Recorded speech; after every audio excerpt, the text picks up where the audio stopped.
Hey listeners, My Favorite Novels and Audiobooks presents Peace My Heart by Lily Nelson. Prologue. Sierra.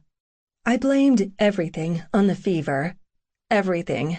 My nausea, my surliness, my weepiness, my utter lack of reaction when he strolled into the exam room. He gaped at me like I was an apparition. I continued to stare at him blankly, as if it was no big deal he was here, right in front of me, wearing scrubs and a cloak of authority. But the truth was, I hadn't seen him for 7 years. 7 years. I should have been in shock. Maybe I was in too much shock. This definitely fell under the heading of trauma, because on the day he waltzed back into my life, I looked worse than dog diarrhea. I mentally kicked myself for not going to the ER, or perhaps just letting myself die. Anything would have been better than this. Screw you, universe. Fuck you, fate. Karma, you bitch, you owe me. This chance meeting should have happened when I was dressed to the nines, not when I was sporting yoga pants, a ratty Three Stooges t-shirt, dollar store flip-flops, and no bra. And the bonus? My hair was limp, my skin clammy, my face shiny from the raging fever I couldn't shake. Wait, maybe this was a fever-induced nightmare. Sierra? The beautiful apparition spoke my name in a deep, sexy rasp. Pretend you don't know him. Not my most stellar plan, but I went with it. I cocked my head and frowned as if I couldn't quite place him. His expressive brown eyes turned hard. That's really how you're gonna play this? Like you don't know me? I returned his narrow-eyed stare because I was too sick to fake an air of boredom. Fine. I'm Boone West, your nurse, he said sarcastically. I'm here to take your vitals. I shook my head. My inability to respond wasn't from pettiness. I'd lost my voice the day before due to the fever, but my middle finger worked fine, and I used it to point at the door as I mouthed, "Get out."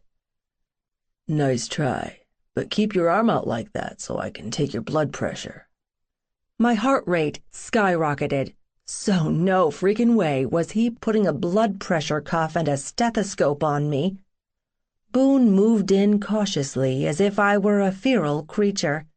He smiled, not the sweet, boyish grin I once loved, but one brimming with fake benevolence.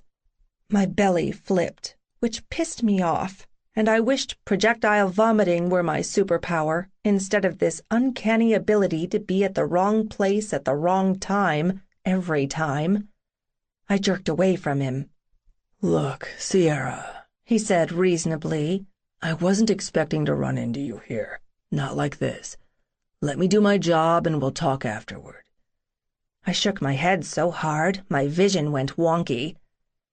So now she's waffling, big time. I suspect that's why she ran to Wyoming. If she has to look her dad in the eye to turn in her resignation, then she'll feel too guilty to leave DPM, and it'll give her an excuse to back out of the offer to run PCE. I briefly closed my eyes. Fuck. I wanted to talk to Sierra about this, not her damn sister. I hit the mute button. To Raj, I said, "Change of plans. Take me to Sky Harbor." "Seriously, dude?" "Yeah, the airport exit is coming up." I clicked the mute off to hear Rory say, "I'll be blunt, Boone. This decision will affect both of you, but mostly it'll have a lasting impact on her future. You want what's best for her, right?" I understood what Rory didn't say. But what's best for her might not be best for you. Always. Then do the right thing. Which would be what? Break up with her. I laughed, which pissed Rory off. "Why is that so funny, asshole? You left her broken-hearted before when it served your purposes. I'm asking you to do it again so Sierra will take this amazing career opportunity instead of passing it up because she'd rather be home." I shook my head so hard my vision went wonky. I laughed, which pissed Rory off. "Why is that so funny, asshole? You left her broken-hearted before when it served your purposes. I'm asking you to do it again so Sierra will take this amazing career opportunity instead of passing it up because she'd rather be home."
We'll be right back after this short message. Looking to burn fat without the hassle of fasting? Check out BioVanish. It's made with premium 9C fats from high-quality coconut extract, and it's here to help you lose weight the easy way. Studies show that 9C molecules can raise your BHB levels more than a strict keto diet, meaning your body finally starts burning fat as fuel. In fact, research from Temple University found that taking 9C fats daily boosts fat burning as much as fasting for 12 hours. So, would you rather skip meals all day or just mix BioVanish into a glass of milk? Ready to start burning fat the simple way? Click the link in the description to get BioVanish now and grab an exclusive discount while you're at it. BioVanish, fuel your fat burn. Now, back to the story. Around, peering over my shoulder, I affixed my gaze to his as I shimmied my yoga pants down to my knees. He hissed in a breath. I saw his struggle, the temptation to ditch decorum and drop his gaze from my face to my ass, which was completely bared by my thong. My ass won out. Sucker. And oops, I accidentally shook my ass at him as I leaned over to rest my hands on the edge of the exam table. Hold still, he said tersely. He prepped the area with a cool swipe of liquid on my skin. I clenched my cheeks together. I couldn't help it. Better that than him believing I broke out in goosebumps from his simple touch. Relax, he murmured. Then, before I fully prepared myself, he jammed it in. A soft grunt escaped me. He soothed me, gently curling his hand around my hip. Just a little more. I knew he was dragging this out. Big surprise that the bastard got off on causing me pain. The injection site started to sting, sending electric sparks shooting beneath my skin. Done. Paper rattled, and I looked over my shoulder to watch him press a circular Band-Aid over the tiny dot of blood. Then he slowly swept his hand over my butt cheek. I felt the pure male heat of him even through the latex. You can get dressed, he said without conviction or even looking at my face. Asswipe. I ignored him as I yanked my pants up. Boone was still standing there when I turned around. I'll come find you when you're feeling better so we can talk. I shook my head. You can't escape the past, Sierra. More to the point, you can't escape me. See you around, McKay. Then he flashed that killer smile. My smile, the one he used to bestow only on me, and backed out of the room. After that, I fled the office. 3 days later, I fled Sundance. I told myself I wasn't fleeing from him. I told myself the only reason my dad let me know that Boone stopped by every day after he'd seen me at the clinic was to make sure I was over him. I was in the clear now, with Wyoming in my rearview mirror and Arizona in my headlights. But as the miles dragged on, I could admit that I did run from him. I just didn't expect Boone West to chase after me. Chapter 1. Boone. The first time I saw Sierra Daniels, everything around me just stopped. Time, objects, and people were suspended in place as if I'd stepped into a sci-fi movie, where the hero has a moment of absolute clarity that only he experiences. When her whiskey-hued eyes connected with mine, I knew pure joy and utter misery in equal measure. Joy because I'd found her. Misery because I couldn't have her. Not then, anyway. I still felt that whomp in my gut every damn time I thought of her, even now. A horn blared, dropping me back into reality. Traffic in Phoenix had me missing the wide open spaces of Wyoming. Even cruising across the desert in a transport truck beat this bumper-to-bumper bullshit. Pain shot up my forearm. I glanced down to see my knuckles were white from my death grip on the steering wheel. I uncurled my fingers and unclenched my jaw.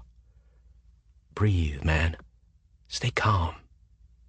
Yeah, like that was gonna happen.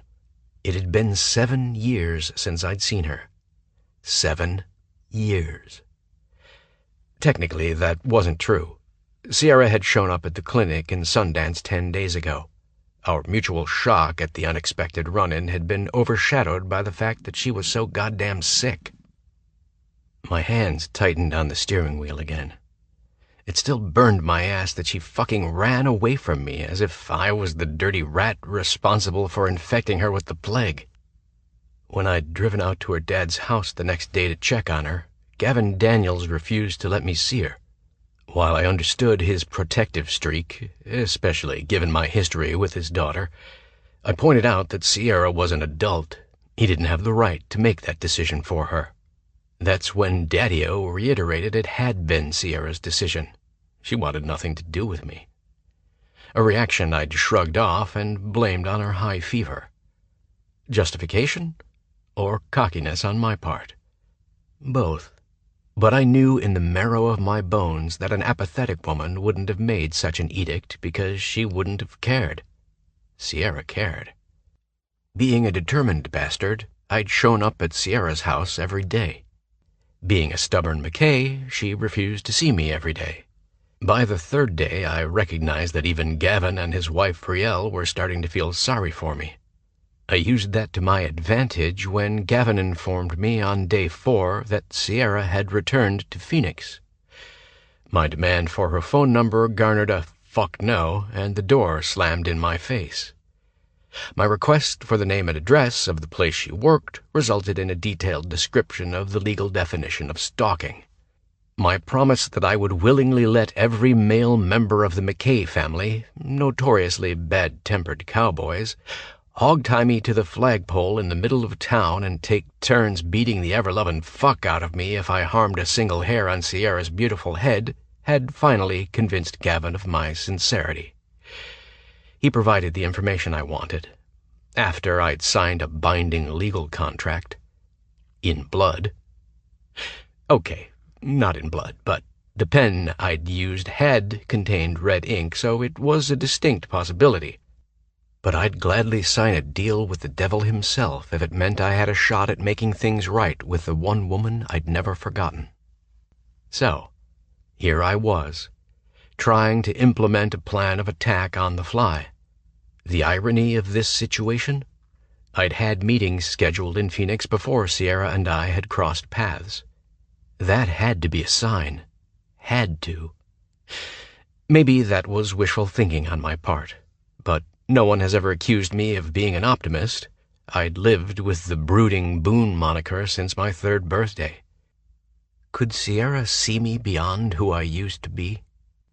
The borderline bad boy who'd left her after admitting I'd hidden my feelings for her from the start?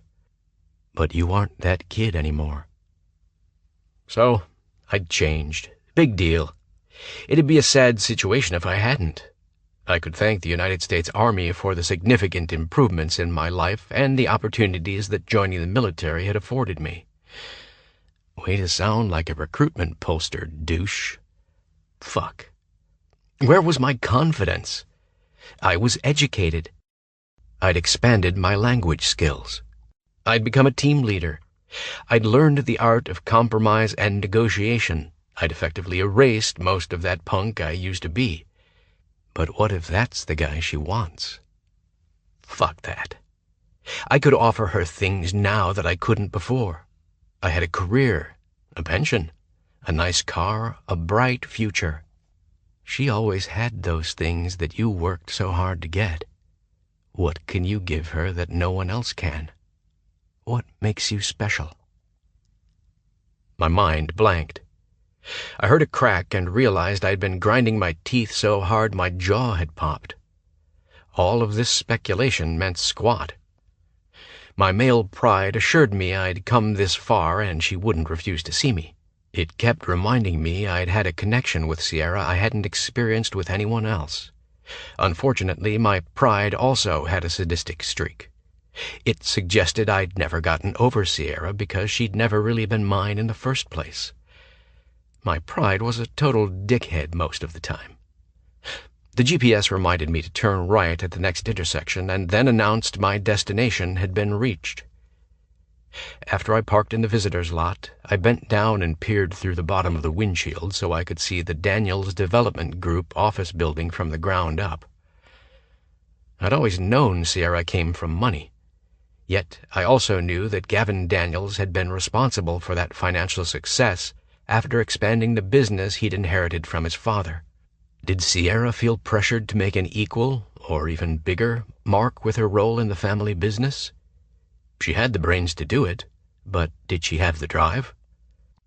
Thinking back, I didn't remember that she'd been interested in carrying on the family legacy. Then again, who knows what they want out of life at age 16? Just because I'd known her then didn't mean I knew anything about her goals, aspirations, and responsibilities now. And I couldn't wait to find them out firsthand. As I crossed the parking lot, I figured it was a good time to remind myself what I did know. Sierra worked in Daniels' property management on the 10th floor. She wasn't in a relationship. My brain hit pause. What else? When nothing came to mind, I realized that was all I knew about her. Sort of pathetic, really. But Sierra had roughly the same basic knowledge about me, so we'd be on equal ground. The thought of getting this second chance with her quickened my stride as I entered the lobby. As I rode the elevator, various scenarios ran through my mind of how this would play out. In the movie version of our reunion, we'd be running toward each other in slow motion, through the rain. We'd kiss like mad, pausing only to tearfully confess our eternal love for each other as the scene fades to black. In my version, after I promised to spend the rest of my life making up for the past 7 years we were apart, we'd end up on the rain-soaked ground, so hot for each other we fucked right there in the mud. Or I fucked her up against a tree. Or I bent her over a park bench. Oh, hell yeah. That one was really good.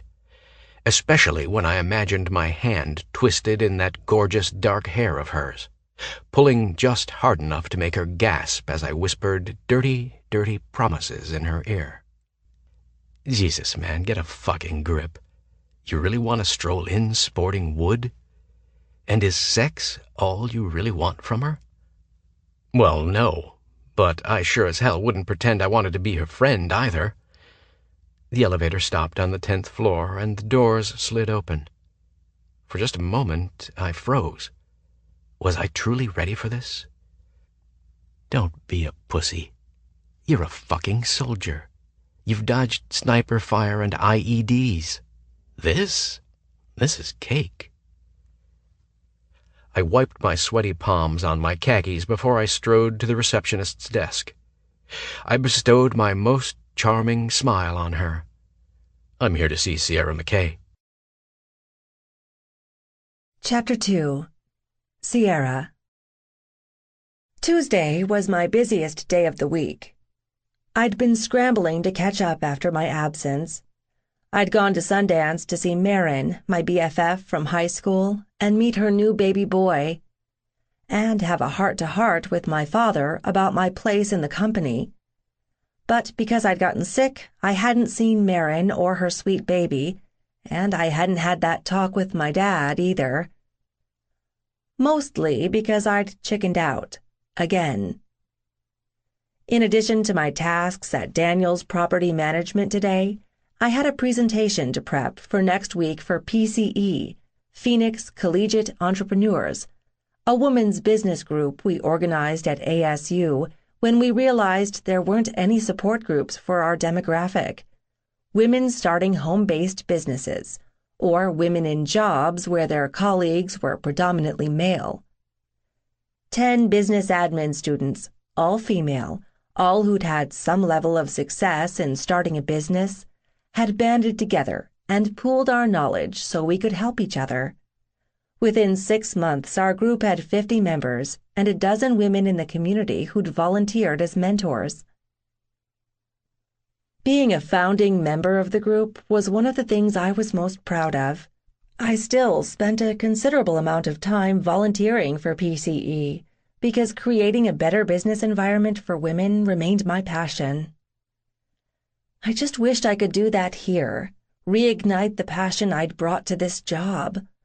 I couldn't blame my restlessness on a lousy salary or limited opportunities for advancement. Although I was Gavin Daniels' only heir, I'd insisted on an entry-level position at DPM.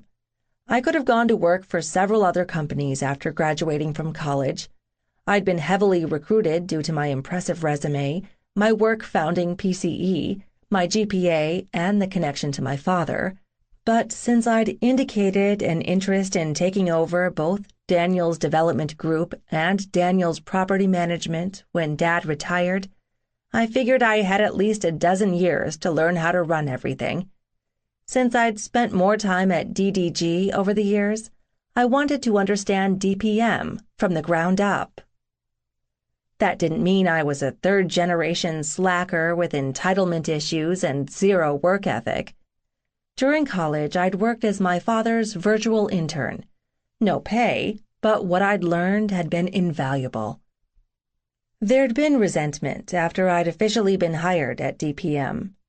Management passed off the lowest priority clients to me. I had bigger goals for myself than being a glorified landlord, so I convinced those clients to let me implement my ideas for total automation. Everything from direct deposit for rent collection to vetting potential service providers. Since DPM had a decent profit margin with the management fees we charged, when I cut new deals with the vendors on behalf of my clients, I passed the savings on to them. When other DPM clients got wind of the changes, they demanded the same type of deals, which was exactly what I'd banked on.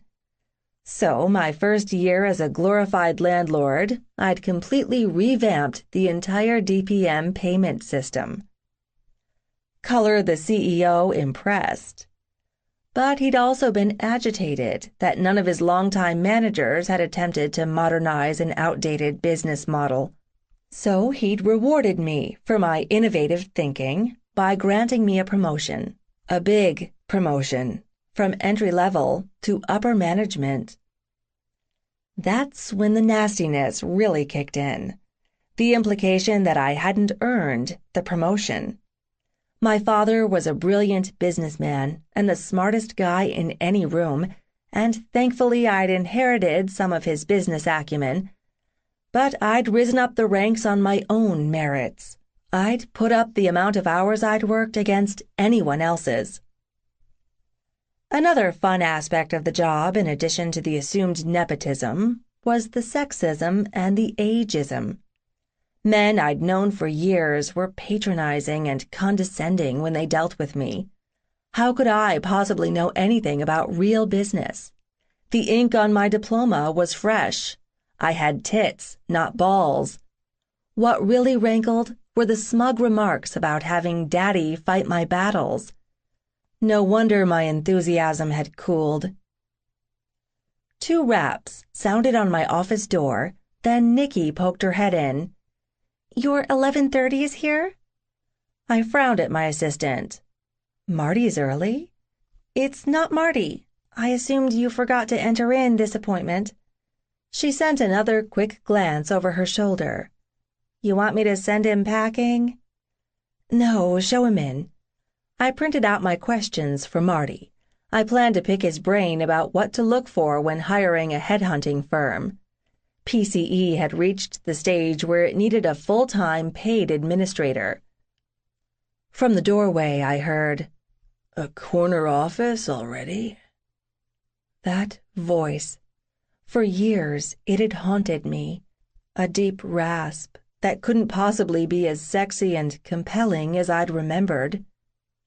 I went utterly still behind my computer screen. What the hell was he doing here? A snarky inner voice said, "He told you he'd track you down." An equally bitchy voice retorted, "So? He told me many things and never followed through with any of them." I'm impressed, McKay. And then Boone West sauntered through my door as if he had every right to be here. I might have ordered him out if I hadn't been so busy drinking him in. I'd been too feverish in Sundance to mentally catalog the similarities and differences in old Boone and this second edition Boone. Old Boone had shuffled along, shoulders slumped, chin tucked down, hair obscuring his face. Second edition Boone had that military swagger, chin up, direct eye contact, supersized body on full alert. He'd filled out, becoming taller and broader. The extra height and weight looked good on him. Before, he'd worn his dark hair a little too long. It had constantly flopped in his face. Now he sported a military cut. The shorter style accentuated the perfection of his face, the high cheekbones, the wide jaw, the broad forehead, those soulful brown eyes that sucked me in. Boone West was still the most beautiful man I'd ever seen. Snap out of it. You aren't a dreamy-eyed girl. You are a busy professional woman, and he does not have an appointment or the right to waste your time. I forced my gaze to Nikki, who was openly gawking at Boone's ass. She offered me a sorry, not sorry smirk. Buzz me if you need anything. You can leave the door open, Nikki. He's leaving. Immediately. No, hi, Boone. How are you today? No, I'm sorry I ditched your calls when I was in Wyoming because I pulled a muscle in my phone dialing finger. Just, he's leaving immediately. My mouth dropped open.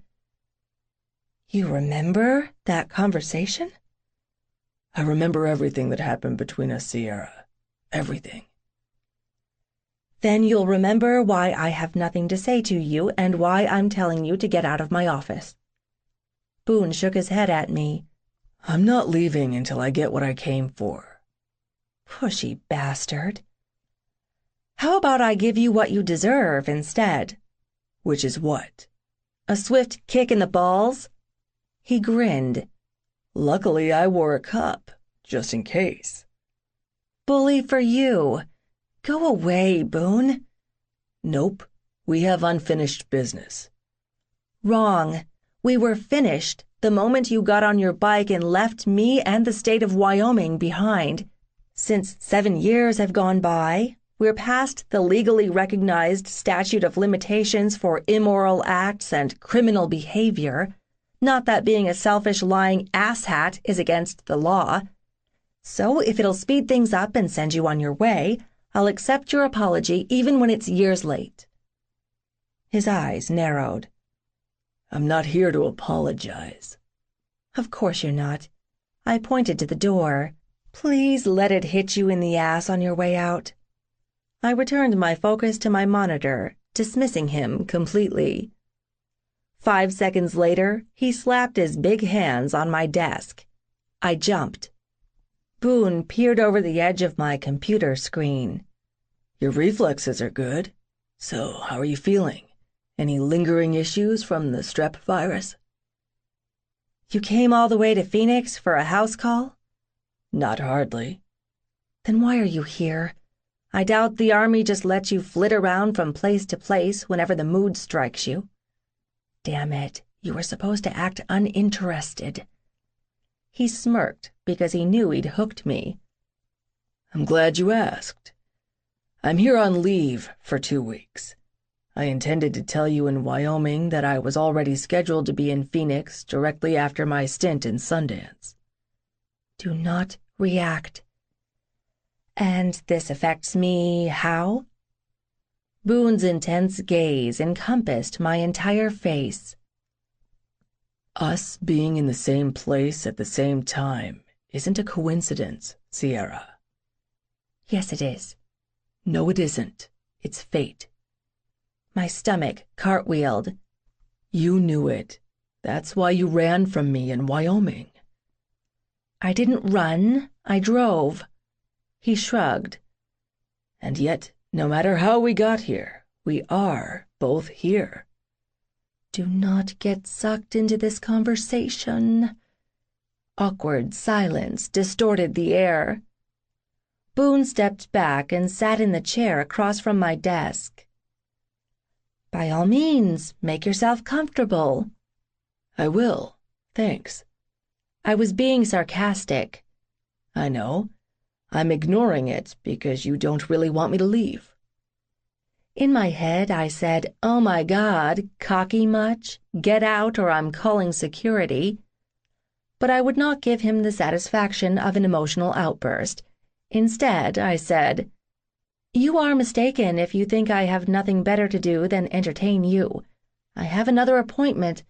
I'm sure you do. You're the big executive now. Kyler was telling me about it last night. That little traitor. And what did Kyler know about my executive status anyhow? He usually introduced me as my cousin who's in real estate, like my job was showing residential properties. Surprised? Boone prompted. That you've already been in touch with my cousin? I'm staying with him and the guys a few nights. The guys, meaning my other cousins, Anton and Hayden. He raised an eyebrow.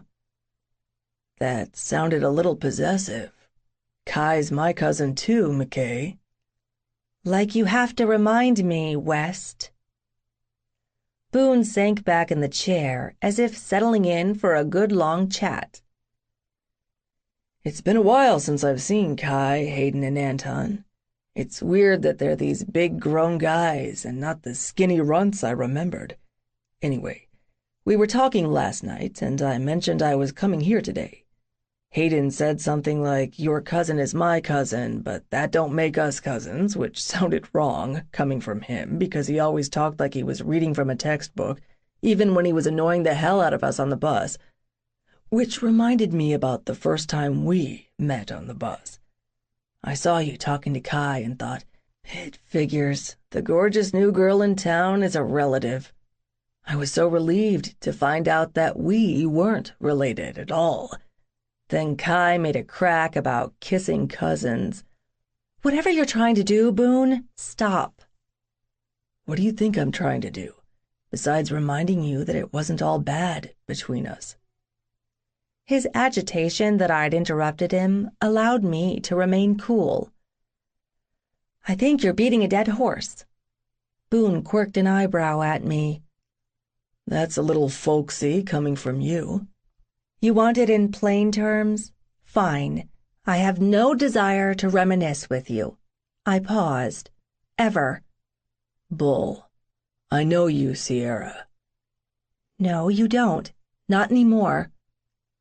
And that played perfectly into his hands. He bestowed that dazzling smile on me. Then give me a chance to get to know you. Starting over would be best for us anyway. I caught sight of Marty in the open doorway. Talk about perfect timing. Not today. My scheduled appointment is here. Boone banked his irritation at my brush-off and rose to his feet.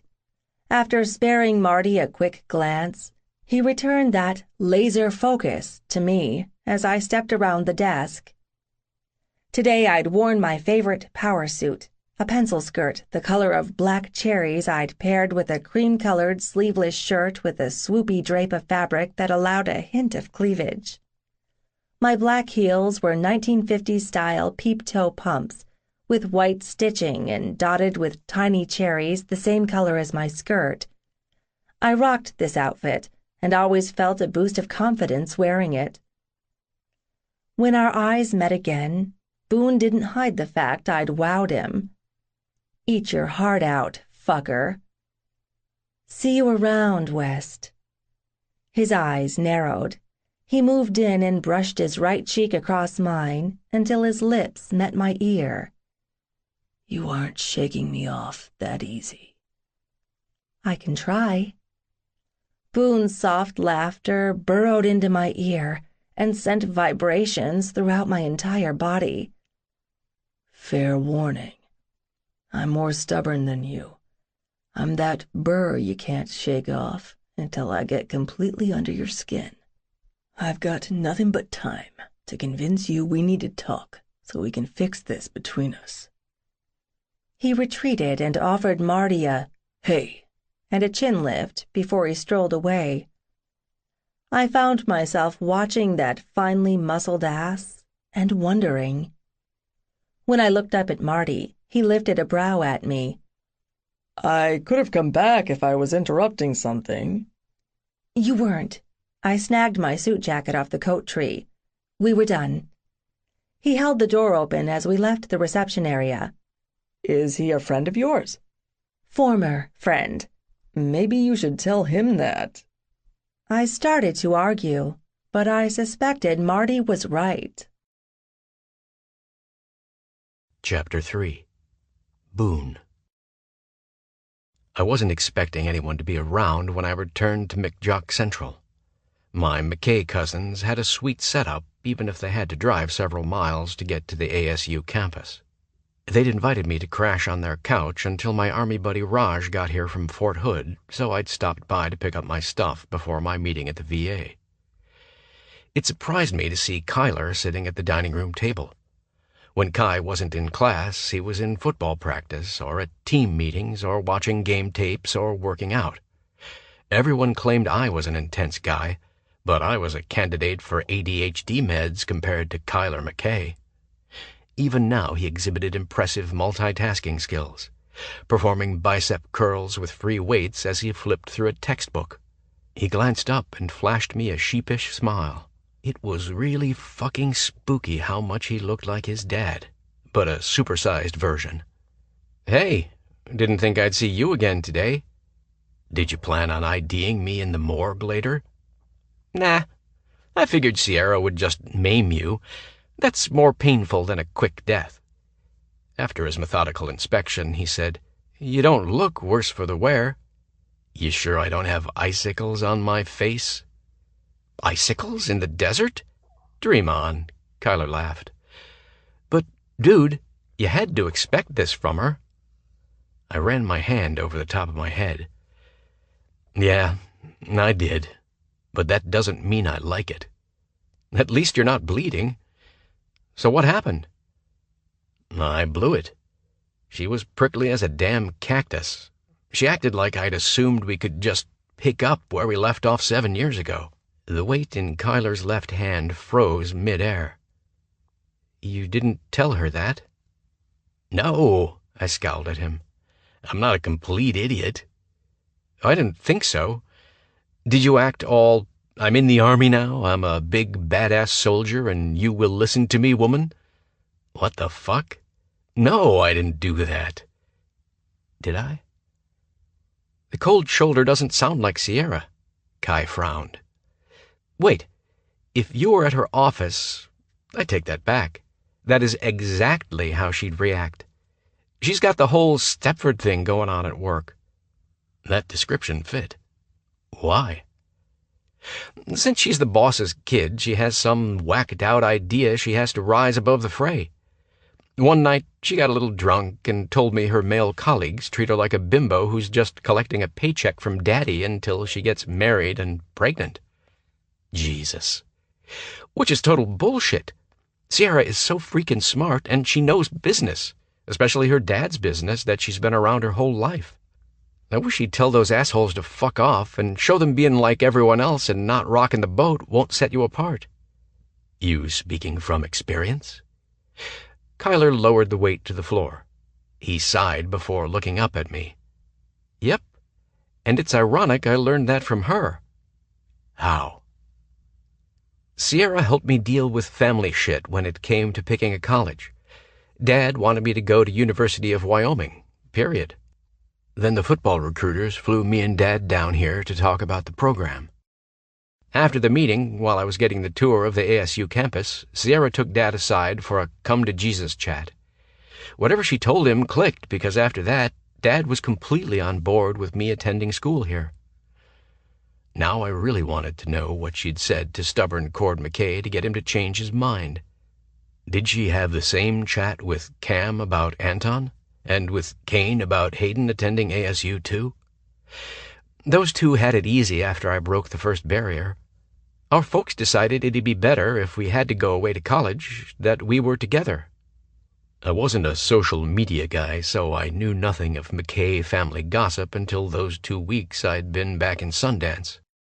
But during my time in Wyoming, I remembered my cousin Chassie telling me that ASU athletics had aggressively courted Kyler for their football program. Since Hayden had been named a National Merit Scholar, he had his pick of colleges across the country, but had chosen ASU. Anton had decided on the Phoenix branch of Cochise Valley College after he'd been offered a full-ride rodeo scholarship. But we weren't together that much last year. Living in the dorms sucked since me and Hayden were placed in separate buildings according to our activities, and Anton lived like 5 miles away. Had to be better than living in the barracks, dude. Only slightly. Mace bought this place over the summer and said we could live here this year. I raised a brow. Rent-free? Hell no. Even a big hockey star has a mortgage. Mace Morrison, Kyler's cousin from his mom's side of the family, was a hockey phenom. He'd been signed to play professional hockey at age 18, right after graduating from high school. I couldn't imagine the pressure the kid was under. He wasn't old enough to legally order a beer, but the future of an entire hockey franchise rested on his shoulders. Where is Mace anyway? I asked. Scorpions are on the road. He gets back after the game late Saturday night. Do you have a tough travel schedule? Kyler shrugged. It's different for college teams. The profs cut us some slack for missing class, but most of us are on the 5-year bachelor's program because of athletics, so we've got to keep up our academics or face suspension. Does suspension happen often? As of last week, 2 freshman football players were sidelined. The idiots didn't bother going to their classes because they assumed Coach was bluffing. I've been assigned to work with guys like that in the Army. First, they bend the rules, then they break them, and they act surprised when they get busted for it. I don't understand how you're here, acting like you have a choice where you're assigned. Isn't that the deal with the military? They can force you to relocate any place they want, any time they want? Kyler asked. Yeah. But this is a 2-year experimental program involving all branches of the armed forces and the Veterans Administration. It's strictly voluntary. I grinned. Well, voluntary meaning my CO had to put my name in for consideration. So you were hand-picked? Sweet. You must be a real hero with commendations and shit, huh? I rolled my eyes. Hero. Right. I'm proud of my exemplary service record and all of the specialized medical training I've received. What I don't have is a BS in nursing, which would advance my rank. That's pretty much the only reason I signed on for this, the additional education. How does it work? How do you get to choose where you end up?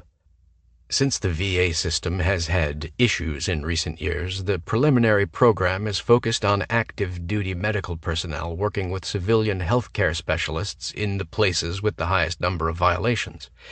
So my choices are Cheyenne or Phoenix. Kyler's gaze turned sharp. That's why you were in Wyoming. I nodded. One of the requirements is working 2 weeks in a hospital or clinic with a preceptor associated with that VA. You weren't bullshitting me, or Sierra. You'd planned to be in Phoenix for at least 2 weeks. Before he could ask the question I saw in his eyes, I answered it. I had no idea if Sierra still lived in Sundance when I showed up to work with Doc Monroe. But you had to expect if Sierra wasn't living in Wyoming, she'd be living here, Kyler tossed out. With the way things had ended between us years ago, I had 0 expectations when it came to Sierra. But the instant I saw her, everything had changed. When I left Wyoming, I left for good. I didn't keep in contact with anyone.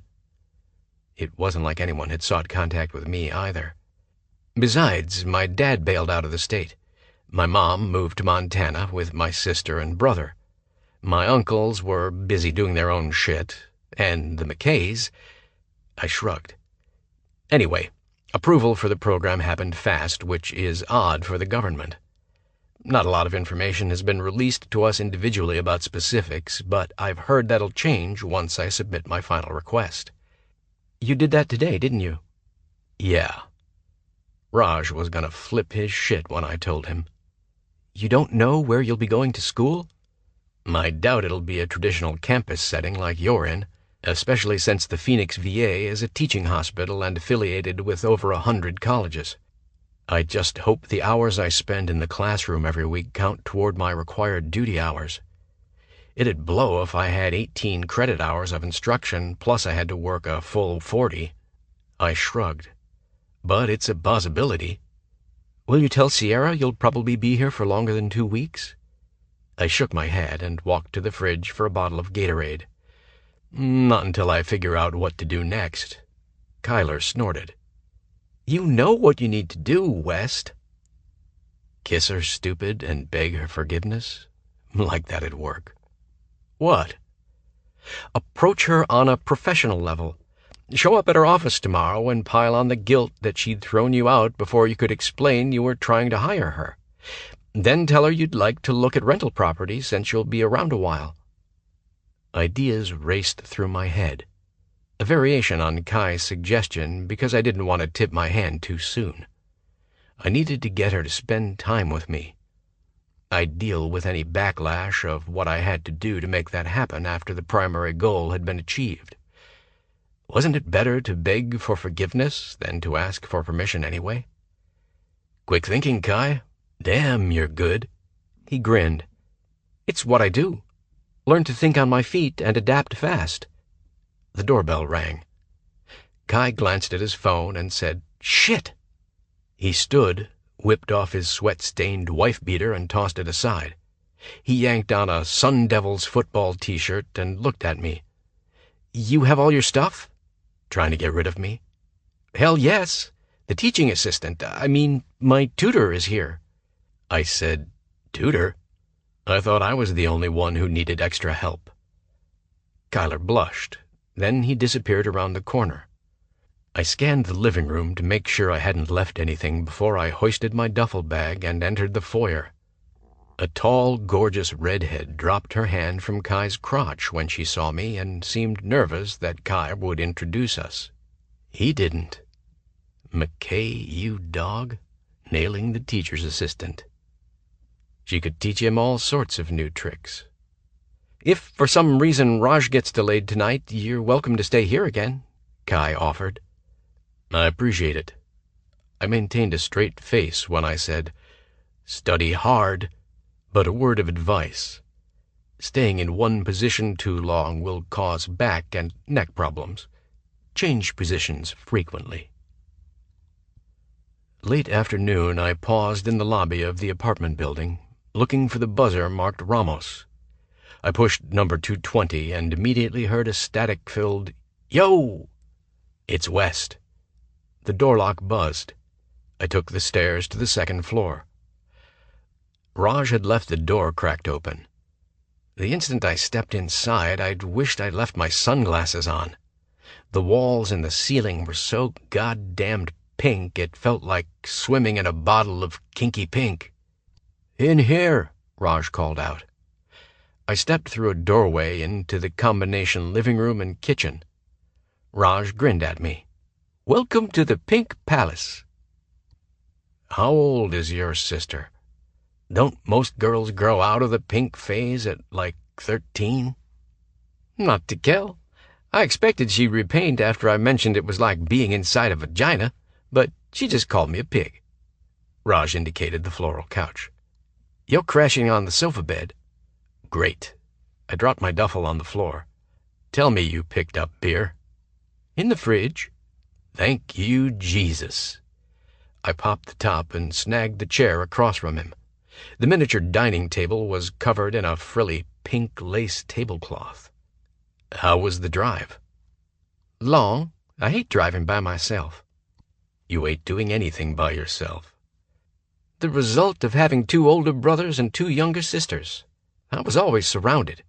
Raj swigged his beer. Only things surrounding a white boy like you growing up in Wyoming were fences and tumbleweeds. Am I right? Pretty much. I picked up a picture frame and peered at the two cute college-aged girls, one with dreadlocks and one with cornrows. Which one of these bikini-wearing hotties is your sister? They're both my sisters, asshole. Quick genetics update. When a black woman marries a Mexican man, none of their offspring look like them or each other.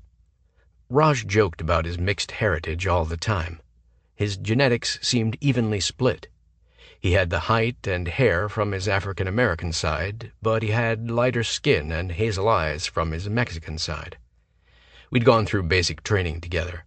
We'd attended every medical seminar, every college course, every advanced training class together.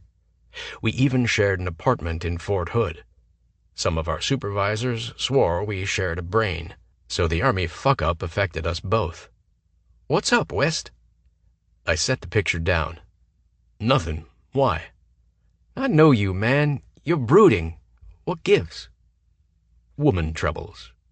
He laughed. "Right." When I didn't share in his amusement, he stared at me. Hard. "You're serious?" "Yep." "Woman troubles," he repeated.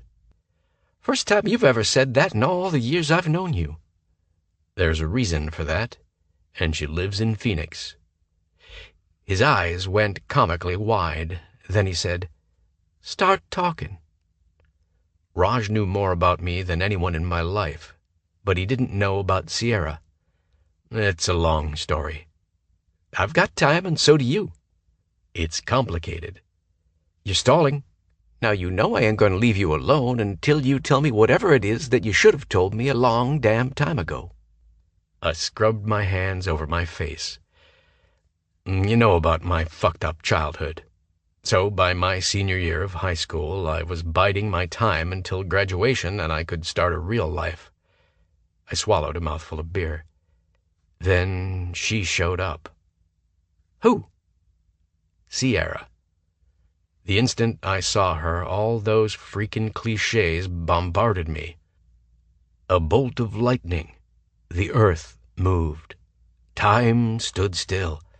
My soul recognized hers. My heart stopped. I wanted to fuck her hot little body twice a day for the next 100 years. I closed my eyes. I've never told anyone any of that." "Not even her?" "Especially not her." Raj sighed. "That's fucked, man, but keep going." We became friends. At first, because I needed to prove my initial reaction to her was a fluke. I mean, she was beautiful, so in my experience that meant she was either a spoiled brat or a snotty bitch. But she wasn't. I found out it was worse. Way, way worse. "What was she?" Perfect. Raj said nothing. I finished my beer and grabbed another. I needed to stay away from her, but I couldn't. So we were friends. Fuck, man. She was my only goddamn friend. And the entire time we were friends, I knew how she felt about me. "Please tell me you didn't take advantage of that." I scowled at him. "I'm not that guy, asshole. I never touched her because it would have been all fucking over for me if I did. So I left Wyoming just as planned. I just didn't tell her that was my plan." "Did you have any contact with her at all?" "Not until 2 weeks ago." I told him everything that had happened when I'd seen her in Sundance and how things ended up with her today. We'd each drained another beer by the time I'd finished. Finally, Raj said, "Sounds to me like you've made up your mind. She's here. This is where you need to be." I shrugged. "Don't give me that fake whatever attitude, man. You believe it's a sign. Or a second chance." "But that's up to her, isn't it? And from what you've told me, maybe she's not interested in giving you a shot. Then you're stuck here." I glanced up at him sharply. "I'm stuck here? I thought you ruled out Cheyenne." "I'm tired after driving 15 hours, and my brain is sluggish." Raj sighed and rubbed the top of his shaved head. "But I recall that you weren't giving Cheyenne serious consideration." Then Raj's gaze pierced me. "Something else you want to tell me?" I indicated Phoenix as my preference today after I left her office. Raj's eyebrows went up. There's one other thing. Of course there is. Tomorrow, I'm going back to Sierra's office and asking her to show me possible rentals. I flashed my teeth at him. But it's not for me, it's for a friend. Aw, fuck, man. Seriously? I need a place to live anyway. My gaze rolled over pink, pink, and pinker. I wasn't sure how long I could stand being here. Fine. Do your thing with her. I don't want to do anything except sit by the pool and work on my tan. I choked on my beer. Raj laughed. Too easy. Asshole. Missed you, bro. Same. Chapter 4. Sierra. By 6 p.m., I had rocked my to-do list, all 27 items checked off, which was a big screw you to Boone. His unexpected appearance hadn't affected my productivity at all. Traffic wasn't horrendous. The snowbirds hadn't arrived en masse yet. When I pulled up to my house, I grinned at my roommate Lou's dirt-caked pickup, which was parked sideways in the drive. My neighbors in this upscale and trendy housing development wrinkled their noses at her big rig as if she used it to cart pigs around, although it did smell like shit whenever she used it to haul manure. I skirted the garage and entered the backyard through the gated side of the house. Sure enough, Lou lounged by the pool, topless. Ew, put those things away. I do not want a face full of tits when I ask you for a hug. Lou immediately slipped on a t-shirt and stood. At 6'2", she was such a bruiser that she literally crushed me to her chest. What happened today that requires a mama bear hug? I sighed. She gave such great hugs, the type of affection I assumed other kids received from their mothers. My mom was a model-thin sack of toned flesh, not a squishy, welcoming thing about her bony body. I sighed again. Sierra? Lou prompted. Let me change clothes and mix up a pitcher of margaritas first, okay? Gotta be a doozy of a day if it calls for a pitcher. She released me and smacked my ass. Yell before you come back out, because the girls will be soaking up the sun. Thanks for the tips. Ha ha. I opened the sliding glass door and cut through the kitchen, bypassing the great room and the foyer to climb a flight of stairs. No college student needed a 6-bedroom, 5-bathroom house, but the fire sale price made it a killer investment. Since I'd bought the house with cash, I didn't have a mortgage. Lou paid me a couple of $100 a month that I put toward property taxes. She handled the yard work. It was a happy fact that Lou worked part-time as a landscaper. So far, I'd avoided thinking about Lou graduating in May. While I wanted my BFF to seize the great opportunity she'd dreamt about since freshman year, I also hoped she'd stick around.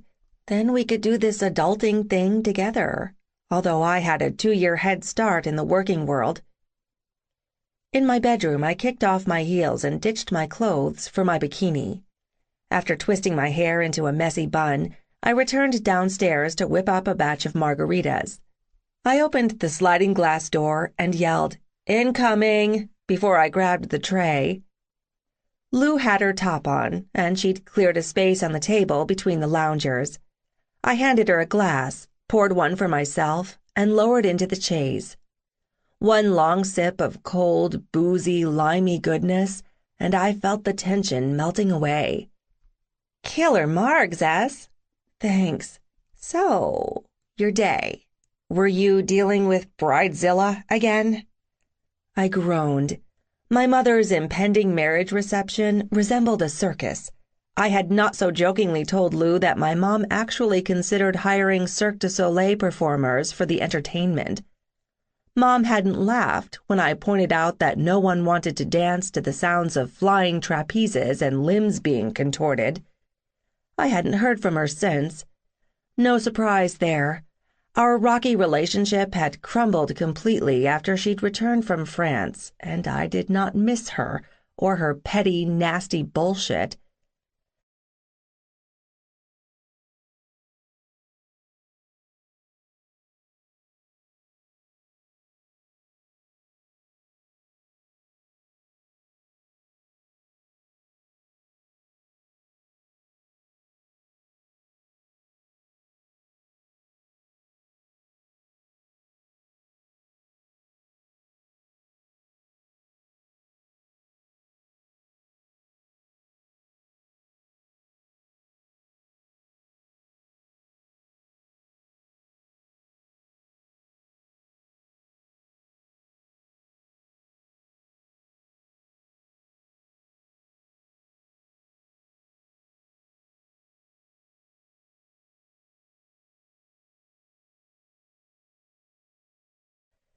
No, since the wedding is in a few weeks, she must be on the downhill stretch, and anything she changes now will cost Barnacle Bill big bucks.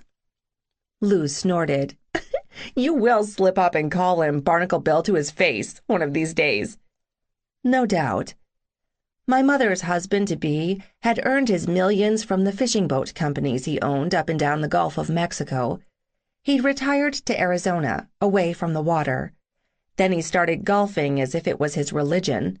He and Mom had a meet-cute when she accidentally ran over his foot on the golf course. Bill was immediately smitten by my mother's youth and beauty, and the fact she didn't care if he golfed 7 days out of 7. She, in turn, was completely smitten with his money. A true match made in heaven. It's not Mommy Dearest, then. Is Dharma being a dickhead again? Dharma, the code name I'd assigned to Greg, the asshole business operations manager for Daniel's property management, is greasing up his pole, probably with his hair, at one of those Club Med-type resorts for old single dudes. I have an entire week off from him. Lou held her glass over to mine for a silent toast. My day took a bizarre turn right before lunch, when Boone West waltzed into my office. Her white blonde pigtails bobbed when she swung her head toward me. You're shitting me. I am not shitting you at all. What the ever-lovin' fuck? He sauntered in just out of the blue? I squirmed, drained my drink, and reached for more. I hadn't told Lou I'd run into Boone in Wyoming, as I'd chalked it up as a fluke. I recognize that fidgety-ass avoidance behavior of yours, Hobag. Spill. I ended up at the doctor's office in Sundance. Sergeant West was there for medical training. Total fucking shock to see him, so at first I pretended not to know him. I told her everything. By the time I finished, she was laughing so hard she couldn't hold on to her margarita glass. Oh my God, S, that is classic. You passed out and he had to carry you? And then he gave you a shot in the ass? Living life as a class act, that's me, I retorted. Does Boone look good? Lou asked. He looks better than ever, I said automatically. The only comparison I had between old Boone and second edition Boone was in my head. It had bugged me not to have any pictures of the two of us. He'd always refused. I had one grainy shot I'd secretly snapped of him as he'd run laps around the track at the high school, but I'd lost that one in a data crash. What did he want? No idea. Liar. Fine. He wants to talk. Lou refilled her glass. About what? I blinked. I don't know. Then maybe you want to talk to him and find out.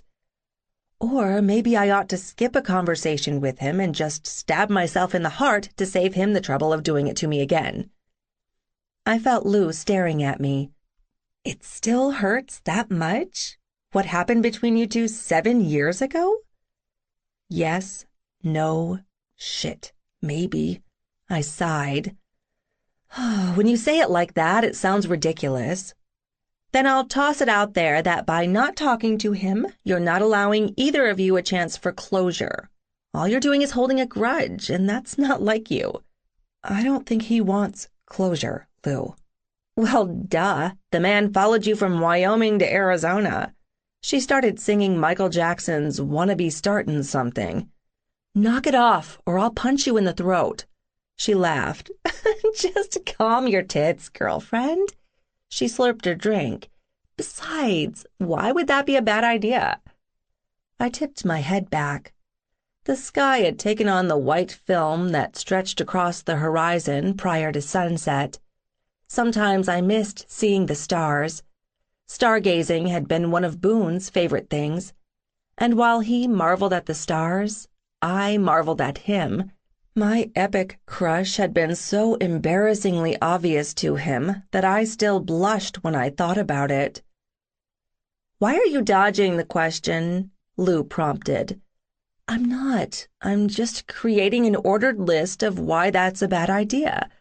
First of all, he's only here for 2 weeks, which means he's looking for a fling. I can't do that. Not with him."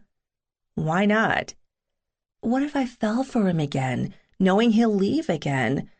Been there, done that. I had the scars to prove it, even if they were only visible to me." "So just hanging out and rekindling your friendship?" I shook my head. He wasn't looking at me like he wanted to kick back and watch reruns of Two Angry Beavers. The memory hit me with a wave of happy nostalgia I hadn't allowed for a long time. We'd both laughed our asses off at that stupid cartoon. I'd never met anyone who got the offbeat humor the way he did. I'd never met any man who got me the way he did either. "Maybe we should deal with your angry beaver." I faced her. "Oh my God, I cannot believe you said that." Lou aimed her straw at me. "Yes, you can. Your dilemma is easy to solve." "Let me guess. Your suggestion is that I fuck him." "Yes." She held up her hand to stop my automatic protest. "Just hear me out." Tempting to plug my ears and start singing Never Gonna Get It at the top of my lungs. Not that Lou would understand the reference. My eclectic taste in music baffled her as much as my penchant for watching weird cartoons. "You've always wondered what sex would be like with him. And that is exactly why I shouldn't do it." "You are a one-and-done chick anyway. Why would it be different with him?" "It just would be," I said stubbornly. "Because you're afraid he'd be rubbish in bed?" "Been watching reruns of Absolutely Fabulous again, have you, darling?" I said in my best British accent. Sod off, you bloody wanker." She stirred her drink. "I'm serious, S. So am I. What if he's like unbelievable in bed? Then I'd be left wanting more. Again. And I'd worry he just fucked me because he always wondered what sex would be like with me." I shook my head and didn't voice my other concern. What if Boone was disappointed in my skills between the sheets? That'd be another blow I might not recover from. "It's better to wonder and leave it at that. Can we please drop it now?" She sighed dramatically. You are such a ball-buster when you've got a financial spreadsheet in front of you. But with personal stuff? I never would have pegged you as such a chicken shit, McKay." I slurped my drink. "Sure you have." "When?" Lou demanded. "Spring break, when I refused to get a Pussy Galore tattoo with you?" "Which makes 0 sense, since that summer you got that," she gestured wildly, "brand thingy on your hip. Pussy Galore? Way more meaningful." I'd succumbed to my cousin Keeley's badgering and gotten inked with the official McKay cattle brand. "I told you, it's a family thing." "Nice try at changing the subject, but back to you throwing Boone a bone." "Awesome alliteration, Baby Spice. I thought we were dropping this." "Not until I get my point across." She tapped her finger on the rim of her cup. "He wants the V, you want the D, so you need to do this. Fuck him one time and get him out of your system. Then you can move on. That way it'll never get to the stage that his dick isn't doing it for you anymore, and there's no risk for the burnout factor." I stared at her, thankful for the bizarre turn in the conversation. Burnout factor for his dick? Yup. Is that even a thing? Lou nodded. It's why I'm not in a relationship. She drained her margarita. I'm a dick connoisseur. I like 'em all. Fat, thin, long, short, wide, thick, cut, uncut, ruddy, smooth. There are so many colors and sizes. How can I limit myself to just one? And when I think about all the dick I've sampled, I feel a little slutty. I begin to think maybe I should try and settle down with the one dick that fits me above all others. You're comparing your vajayjay to a glass slipper? Find the ideal fit and you've got a dick you can commit to? Exactly. But how will I find the prince of all penises if I'm not actively looking? I couldn't fault her logic, and if she wanted a different dick every night, who was I to judge? Your plan to prowl for the perfect pecker is plausible. Now who's the alliteration queen? I stood, putting an end to the discussion.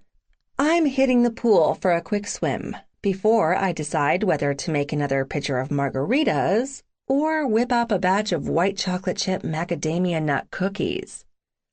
Count me out for the booze. I have a quiz tomorrow and I have to study. I don't miss doing homework. I won't miss it either, but not everyone can get a bachelor's degree in 3 years. Lou hip-checked me as she passed by. My reflex to correct her dried on my tongue. I'd finished my degree in 3.5 years, partially from taking the basic classes at the University of Wyoming during my senior year of high school, partially because I'd grown up Gavin Daniels' daughter. I CLEP'd out of a shit ton of general business classes, and Dad accused me of not paying attention to him. Right before I submerged myself in the pool, Lou said, "We're not done dissecting this dealio with Boone S, because it's not going away." Seemed to be a theme in my life today. Chapter 5. Boone. Déjà Vu, Day 2. Cooling my heels in the reception area, waiting for Sierra to grant me an audience. Restless as fuck, but pretending to be chill. The magazines stacked on the glass coffee table didn't interest me. I hadn't bothered to try and charm the snippy receptionist after she played the "Do you have an appointment?" game that I couldn't win. Yesterday, I'd dressed to impress. Not in a suit, but in casual clothes that broadcast my laid-back yet professional vibe. I'd skipped that shit today. The trick to breaking down the wall Sierra had built between us was to show her that I hadn't changed. Remind her of the worn jeans and t-shirt wearing guy she used to know. Finally, Sierra's office door opened and she sauntered toward me. I immediately stood. Sweet Jesus. She fucking rocked business casual. The black dress sculpted the curve of her breasts and her torso, hugging her hips. The bottom flared out above her knees, drawing attention to those long, shapely legs. She hadn't worn heels, and I loomed over her by a good 3 inches. "You didn't used to be this much taller than me." I shrugged. "I grew a few inches after high school." "You showing up again today is part of your I'm a burr plan to waste my valuable time?" "You dismissed me yesterday before you let me get to the reason I'm here." She folded her arms across her chest. "So this isn't a social call?" "No, ma'am. I am here on business, and I'd rather discuss this in private." Her suspicion remained when she tersely said, "Follow me." Wheeling around, she headed back to her office. That ass. Man. I followed her swaying hips and managed not to be focused on her backside when she faced forward to rest her butt against the front edge of the desk. She didn't even invite me to sit. "So, you're here on business?" "Yes." "What kind of business are you in the market for?" "Dirty business, funny business, monkey business, Me giving you the business. I told the 12-year-old boy inside me to shut the hell up. I'd like you to show me apartments, condos, and house rentals for an army friend who's moving here. She studied me. You don't have the first fucking clue about what my job entails at Daniel's Property Management, do you? 1 minute in, and I'd already screwed up. Kyler said you were in real estate. So, naturally, you thought I was a real estate agent? Do not answer, dumbass. Do not even nod your fucking head. Was that why you were impressed with my corner office? Clearly, I screwed up in that assumption, so please enlighten me about what you do. Without breaking eye contact, Sierra reached behind her for a business card and flicked it at me. I flipped it around, hoping the text didn't swim.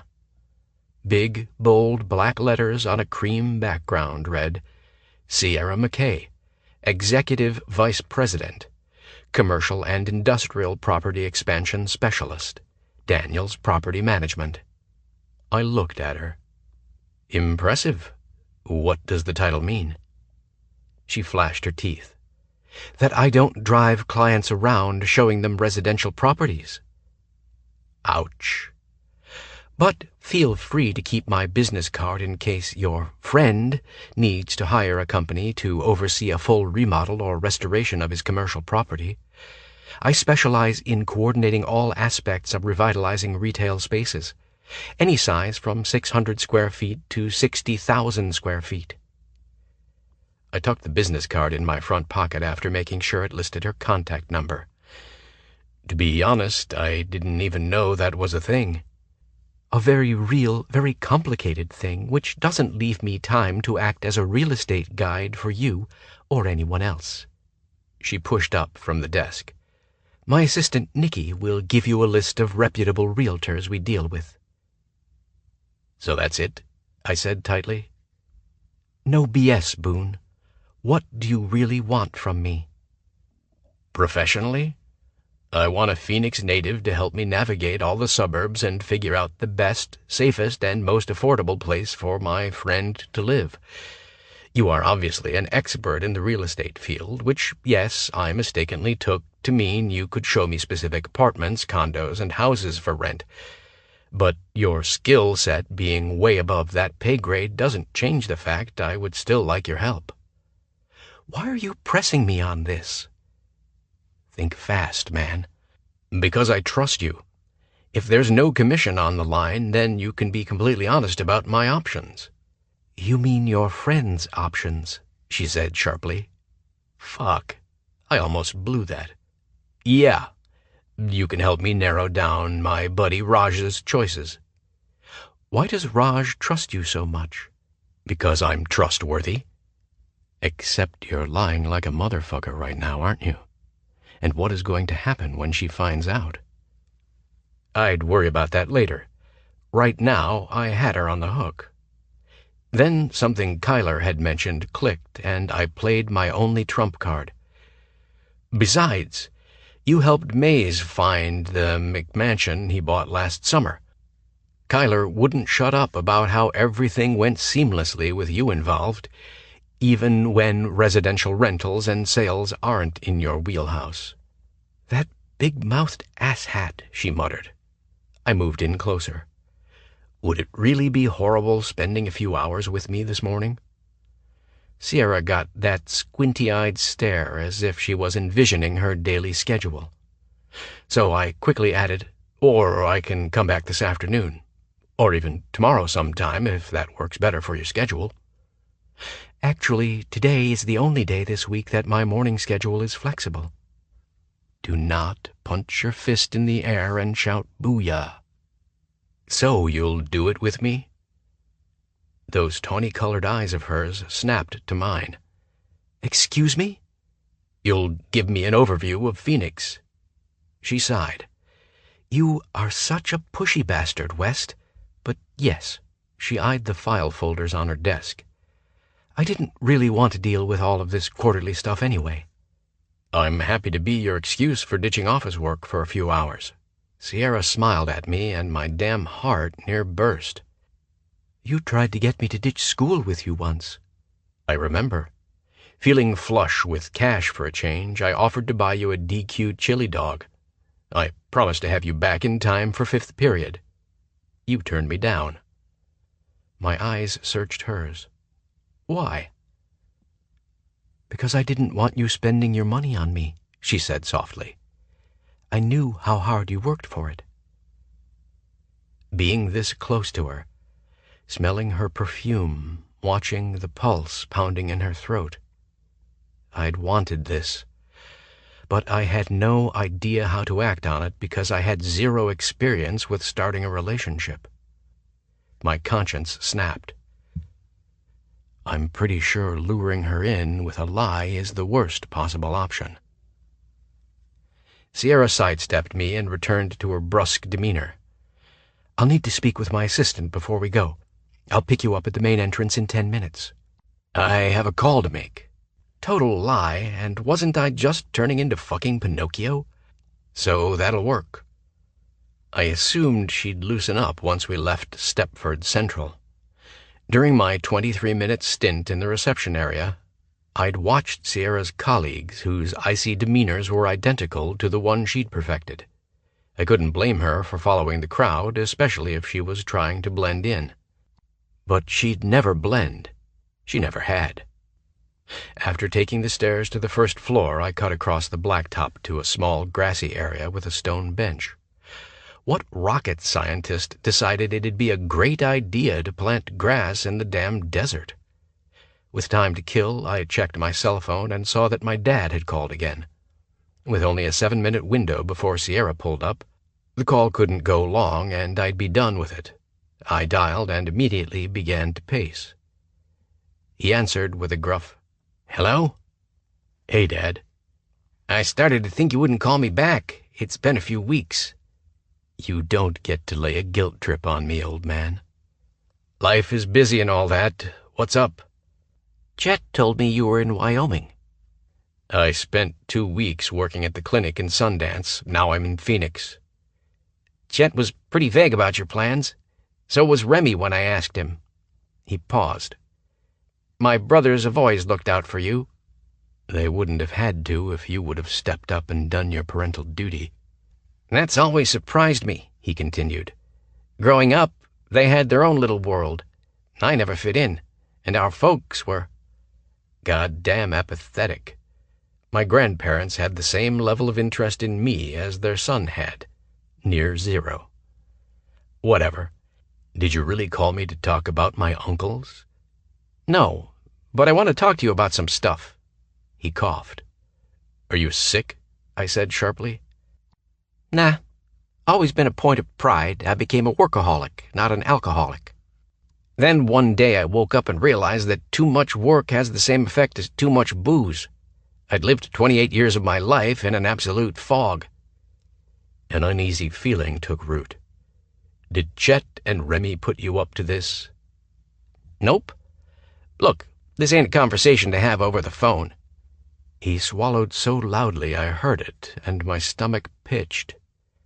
"If you've got any patience with or forgiveness in your heart for your fucked-up old man, I'd like to meet with you." "Say no.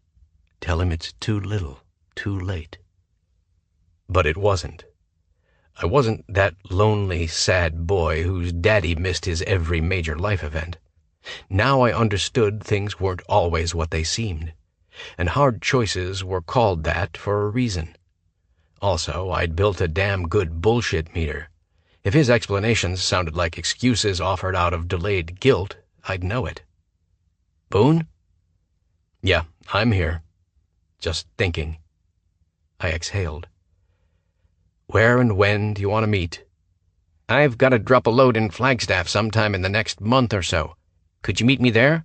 If not, I can drive into Phoenix." "Flagstaff will be fine." "Thank you." Silence. As I started to remind him that if his plans changed and he had to back out, which happened more often than not, he returned to the line, his tone gruffer than before. I ain't gonna cancel on you, Boone, not this time. You've got no reason to trust in my promises after all the times I broke them, but I have changed. I'd like you to give me a chance to prove it." That defensive shield I'd honed popped up automatically. I said, "We'll see," without conscious thought. "Looking forward to seeing you. It's been too long. Take care." I punched the end button and checked the timer on the screen. The conversation, at 3 minutes and 18 seconds, was the longest I'd ever had with my dad on the phone. Even when I'd lived at home, he called to pass on the most basic information and hung up. I hadn't seen him since my graduation from basic training. I'd invited him more out of obligation than anything, and I hadn't expected him to show up. But he'd been there in the bleachers alongside my uncles Chet and Remy. My mom's claim of being too broke to come was probably the truth, but even if she'd just won the lottery, she would have skipped it. Since she and my dad hadn't married, the three of us had never been a family unit. She'd ended up pregnant 2 more times, so I had a half-brother and a half-sister. Their dad had lit out as soon as he discovered that my mom couldn't take the kind of beatings she dished out to her kids. Sometimes I forgot what a shitty childhood I'd had. You haven't forgotten. You've just buried it. Addiction, abuse, neglect has no part in your life now. How much stuff would this conversation with my dad dredge up? When he didn't have a fucking clue about some of the crap I'd gone through because he hadn't cared enough to be around. "Boone?" My gaze snapped up from my shoes. At some point I'd sat on the bench and Sierra stood right beside me. I'd gotten lost, which was why I rarely let myself revisit the past. "Hey, sorry. Is everything all right?" During the year Sierra and I had been friends, I found myself telling her things no one had ever bothered to try to pry out of me.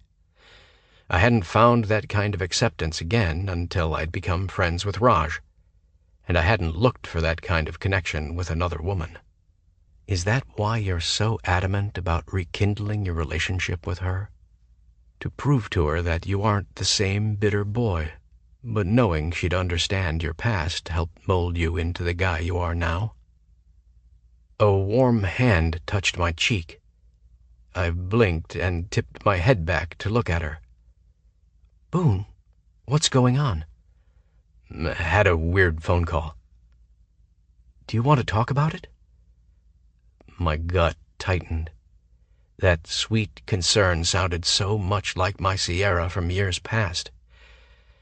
But if I said yes, would she be a crutch? If I said no, would she pull back? And how was I supposed to decide anything when I had her tender touch on my face? When the softness in her gaze was for me? "Don't run when I say this." I lifted my hand, trapping her hand against my face to keep it in place. "Looking at you, having you this close, makes it goddamn hard to breathe, let alone think straight." Immediately after I admitted that, I slammed my eyes shut. I could not deal with her rejection right now. I swear to God I heard her murmur, "I know what you mean." Then her sharp fingernails scratched my hairline. "I liked you better with long hair, West." I smiled at her attempt to lighten the mood. "Yeah?" "Yeah." "Well, it's a no-go in the military. A buzz cut, the same as everyone else's, makes it impossible to wear the label of brooding bad boy when the hipsters and the rednecks look exactly like you." She laughed. I wanted more of that. I wanted more of this easy banter. I opened my eyes. She tugged her hand away, but she didn't retreat. "You still want to do this today?" More than ever. "Wow me with your expertise, college girl." "Smartass. I'm a college graduate. Come on." Sierra drove a Mercedes. "Why are you grinning like that?" she demanded. "You drive the same kind of car you had in Wyoming." "Because even the new models have the highest safety ratings on the market." She smirked. With way more drive time, I upgraded to a kick-ass stereo. I climbed in and buckled up. What's first? Showing you the areas your friend can't afford. She paused. Scottsdale and Arcadia. Where do you live? Scottsdale.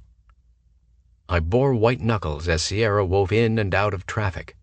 The music on her kick-ass stereo didn't provide enough distraction. I wouldn't have pegged her as a Taylor Swift fan. You okay over there, West?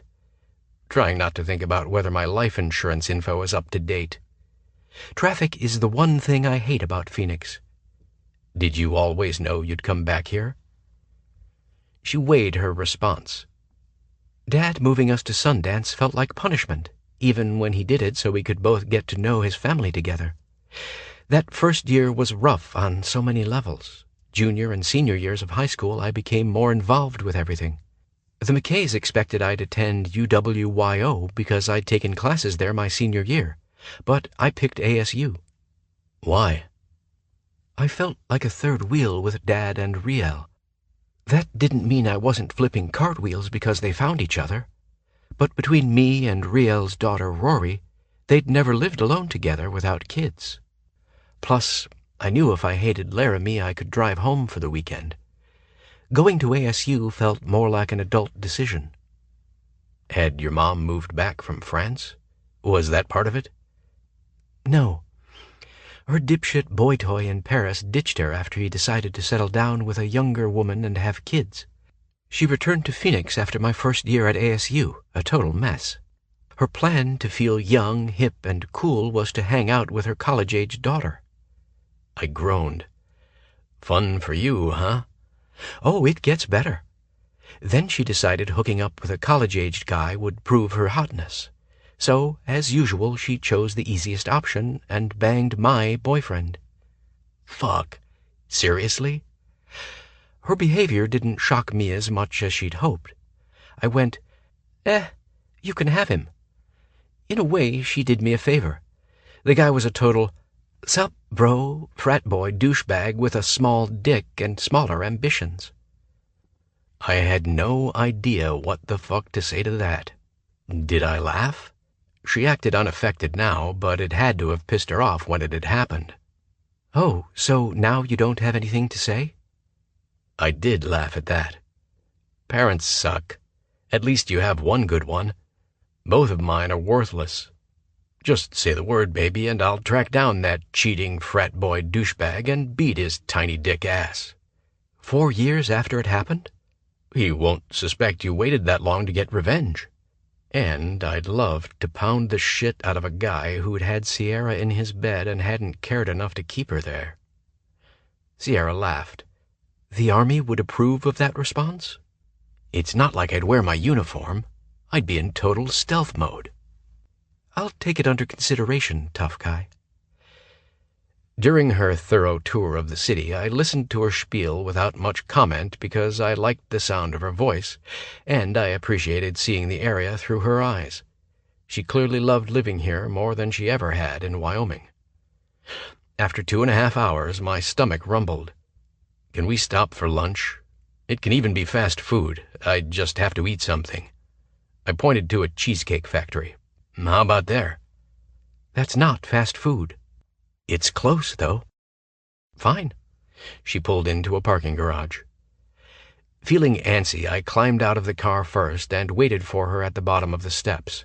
She'd slipped her sunglasses back on, but I felt her eyes on me. In a total junior high move, I dropped my arms behind me and stretched. That move flexed my biceps, pecs, and abdomen. I knew she'd look. And she did. She took such a complete look that she nearly missed the bottom step. I caught her with one hand on her hip and the other on her shoulder. Careful.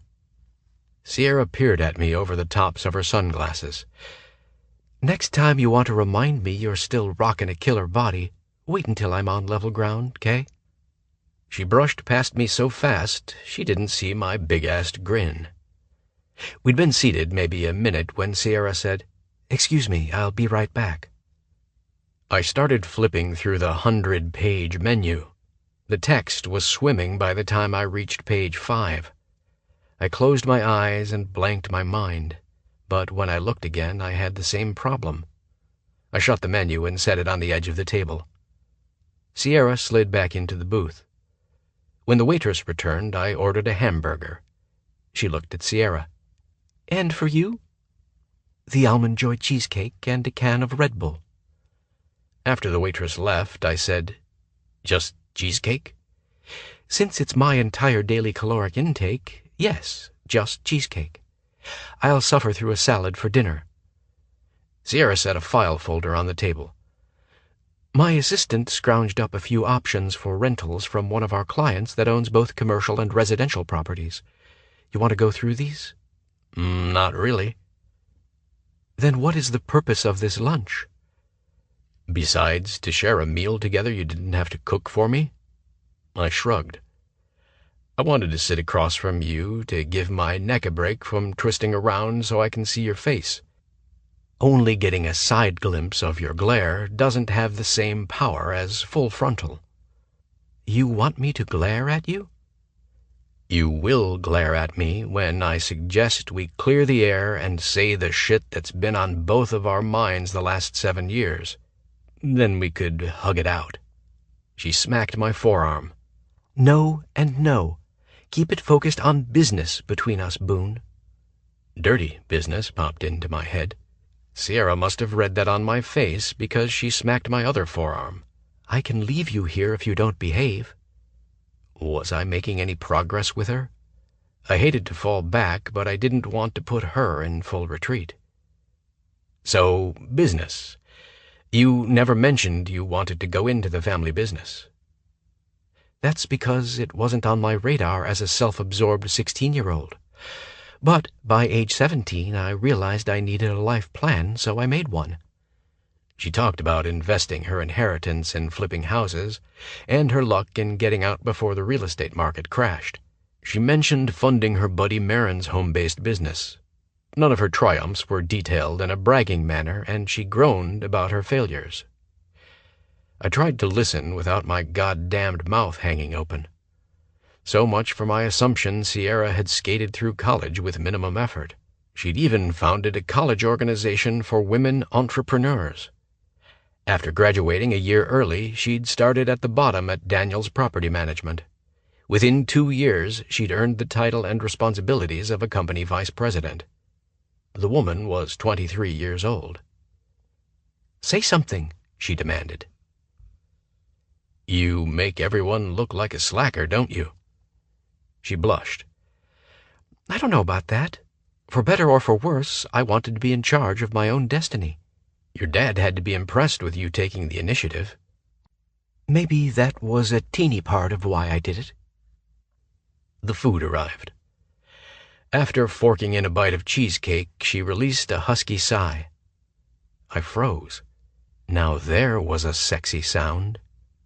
"I've tried to recreate this 20 times at home, and I cannot get the flavors right." "That good, huh?" She sliced off another chunk, closed her eyes, parted her lips, and paused with the fork halfway in, balanced on her tongue. My groan rivaled hers when she closed her mouth and slowly slid the fork out. Fuck me. I didn't need a hard-on in the fucking Cheesecake Factory. Too late.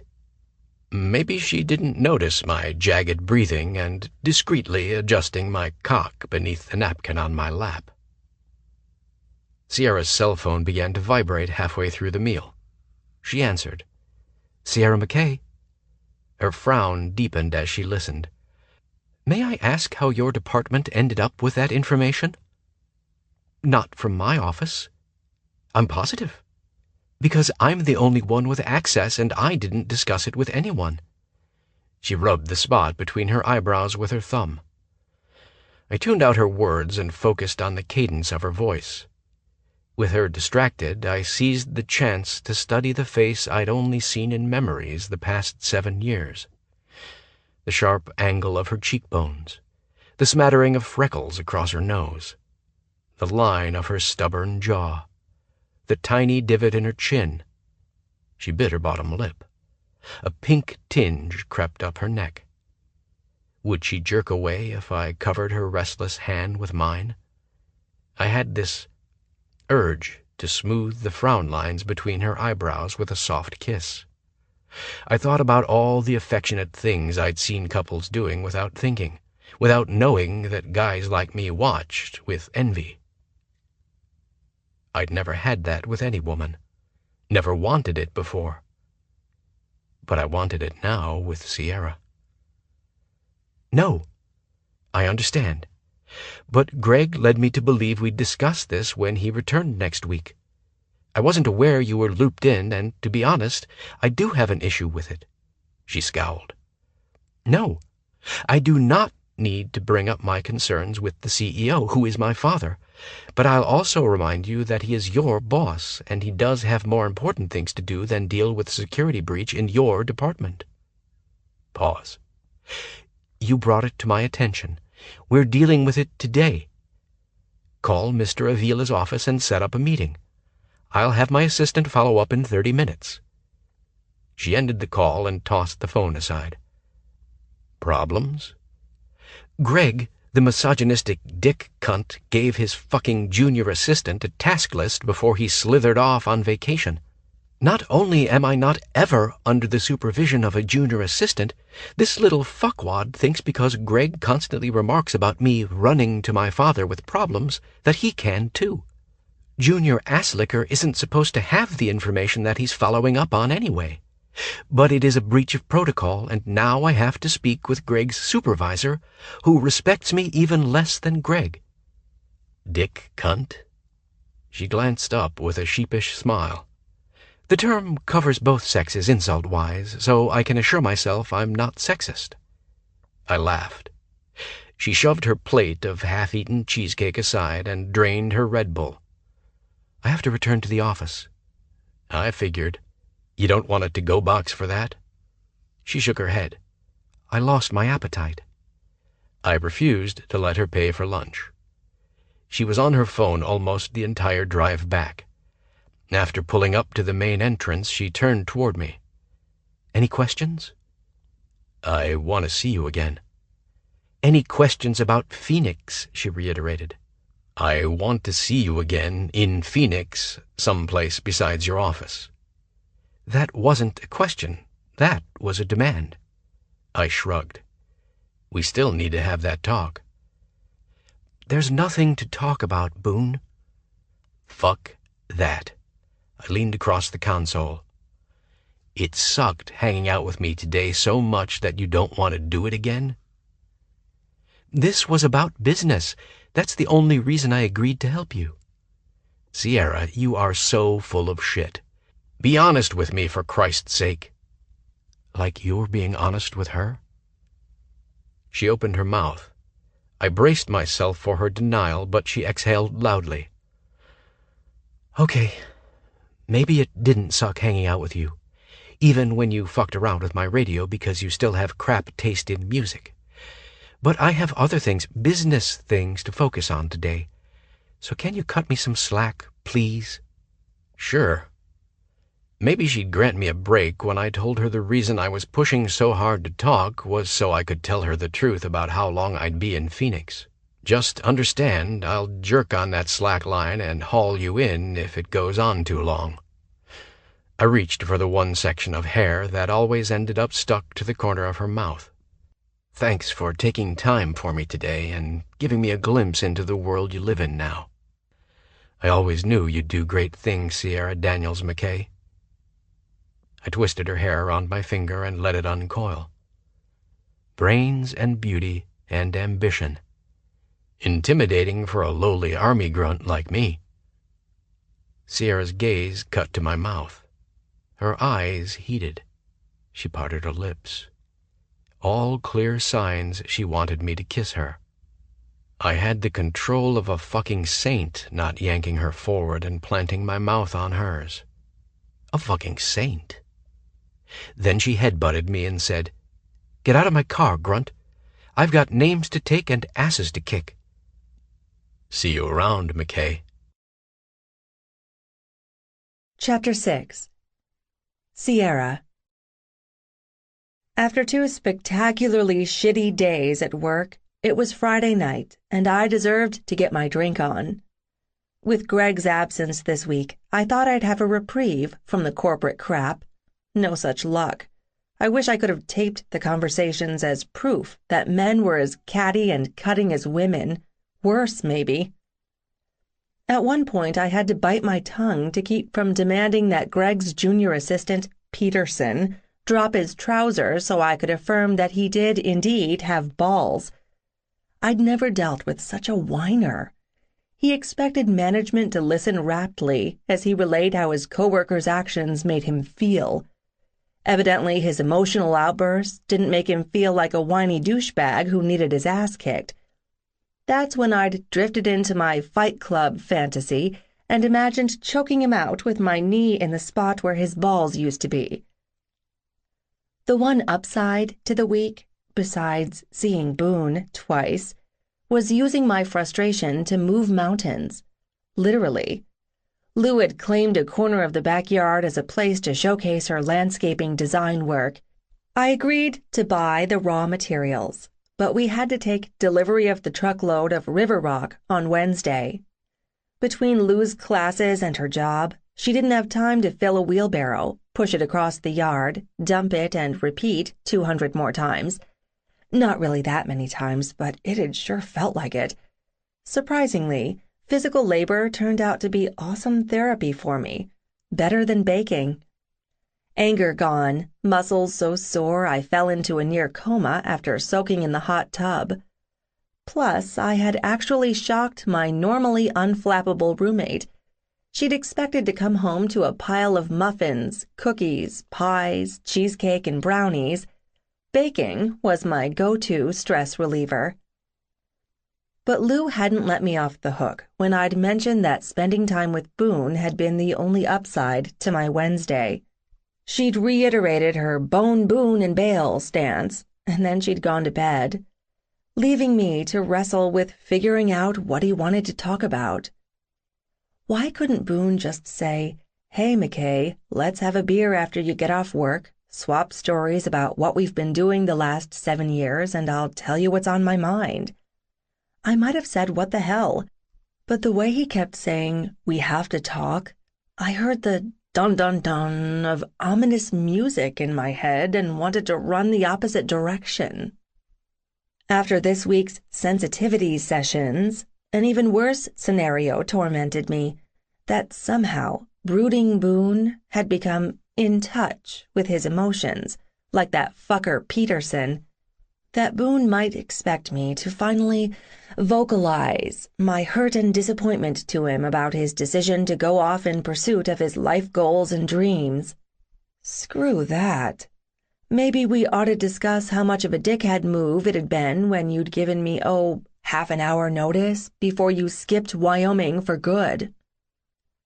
Because how I felt about it now? Immaterial. How I'd felt back then? Broken-hearted and pissed off. But that wasn't news to either of us. So what purpose did talking about it now serve? None for me. Guilt was his issue. He could deal with it. Right now, I didn't want to think about anything but tracking down the keg. If I got slam-a-lammered, my cousins would let me crash with them. Apparently, I amused them in that state, which was pretty rare for me. I parked down the street from the house my cousins lived in. They'd had a rough freshman year living in the dorms. Over the summer, I'd debated on asking them to live with me. I had enough room, and we all got along well. Then Kai's cousin Mace Morrison had relocated to Phoenix to play hockey professionally for the Scorpions, and he'd bought a McMansion with his signing bonus. So the pro hockey player, the football player, the rodeoer, and the chess clubber all coexisted happily in McJock Central. And seeing the clusters of people filling up the driveway and spilling out the front door, I couldn't imagine living with this mess. I might love parties, but it'd drive me batshit crazy to face the after-party destruction the following day. I was about 2 steps away from having OCD because I couldn't function without orderliness in my personal space. A few of the freshman chickies gave me the stink eye when I passed by, especially when Tug Breckenridge shouted my name from across the yard and made a beeline toward me. The brute picked me up, tossed me over his shoulder, and sprinted with me, hanging upside down like a chunk of meat. Tug shouted, "Look what I found!" I smacked Tug on the ass. Not that he felt it. At 6'6" and 300-odd pounds, the center for the ASU Sun Devils defined massive. Tug had a thing for me, which I didn't exactly discourage. We flirted constantly, but if I ever took him up on any of his outrageous suggestions, the man would blush as red as his uniform. With my hair tangled in my face, I couldn't see, so I smacked Tug again, harder. "Put me down, brute." "Stop tickling me, Nevada." Nevada. Since Kai lived with 2 other McKays and was considered the McKay with his teammates, the rest of us had nicknames. Hayden was Vader, Anton Cowboy, and I'd been saddled with Nevada. At least a few guys on the football team knew what the Sierra Nevada mountains were. Kyler said, "Put her down, Tug." "Man, do I have to? She's warm and soft and smells good." Tug sighed and lowered me to my feet. He even brushed my hair out of my face. Those gigantic mitts of his were surprisingly gentle. He grinned at me. "There's the gorgeous face I was missing. Girl, where you been?" "Out of town, sick, and trying to catch up." Hearing the word sick, Tug jumped back. "Whoa, sick? Contagious kind of sick?" "Not anymore." I slowly sauntered forward. "Unless you want to swap spit or exchange other bodily fluids." Just as I suspected, big, tough Tug stammered and took off. Behind me, a deep, sexy voice said, "I'll test the bodily fluid exchange theory anytime you want, Nevada." I whirled around and was face to face with Boone. My heart leapt and my pulse rate quadrupled. What was he doing at a college party? "What are you doing here? You've been out of college for 2 years." God damn it. Boone had his sexy, brooding face on. "Where'd your boyfriend lumber off to?" The "he's not my boyfriend" denial died on my lips. Instead, I tossed out, "Probably to get me a beer." More of his dark-eyed stare. "I wasn't expecting to see you here." "Wish I could say the same." He frowned at whatever he saw happening behind me. "This reminds me of that party we were at in high school. You remember." I try not to think about that party, for so many reasons. Boone's focus returned to my face. "I see it still doesn't bug you to have hair stuck to your mouth." He swept his thumb across the corner of my lips, loosening a few strands. My lungs seized up.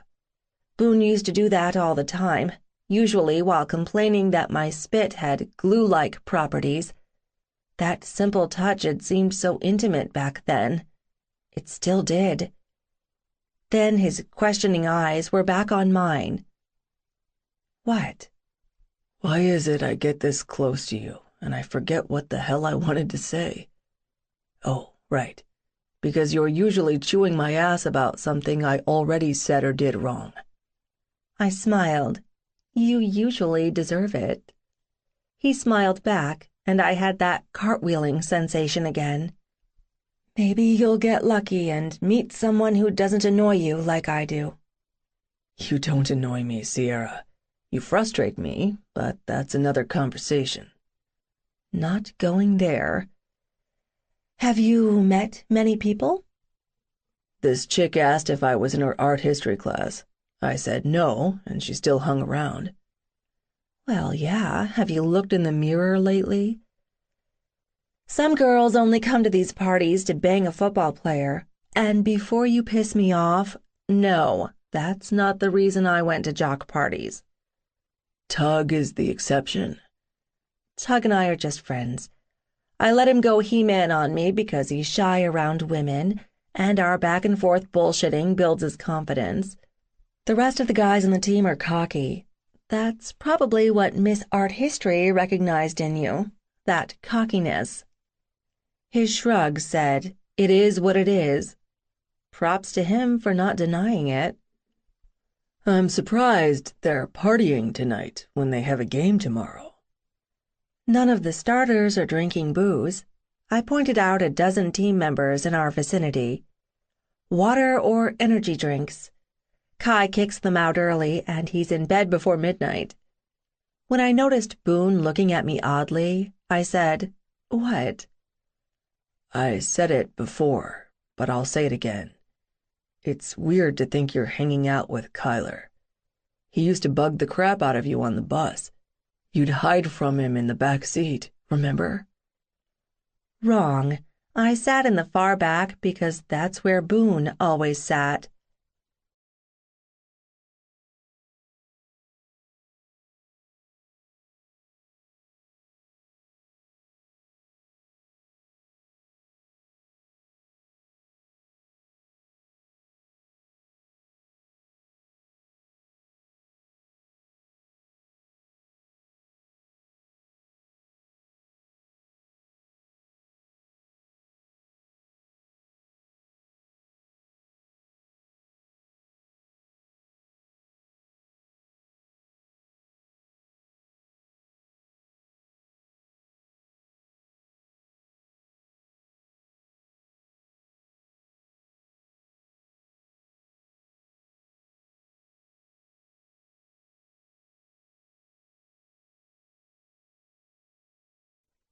There's nothing more obnoxious than a 12-year-old boy, so anything is an improvement.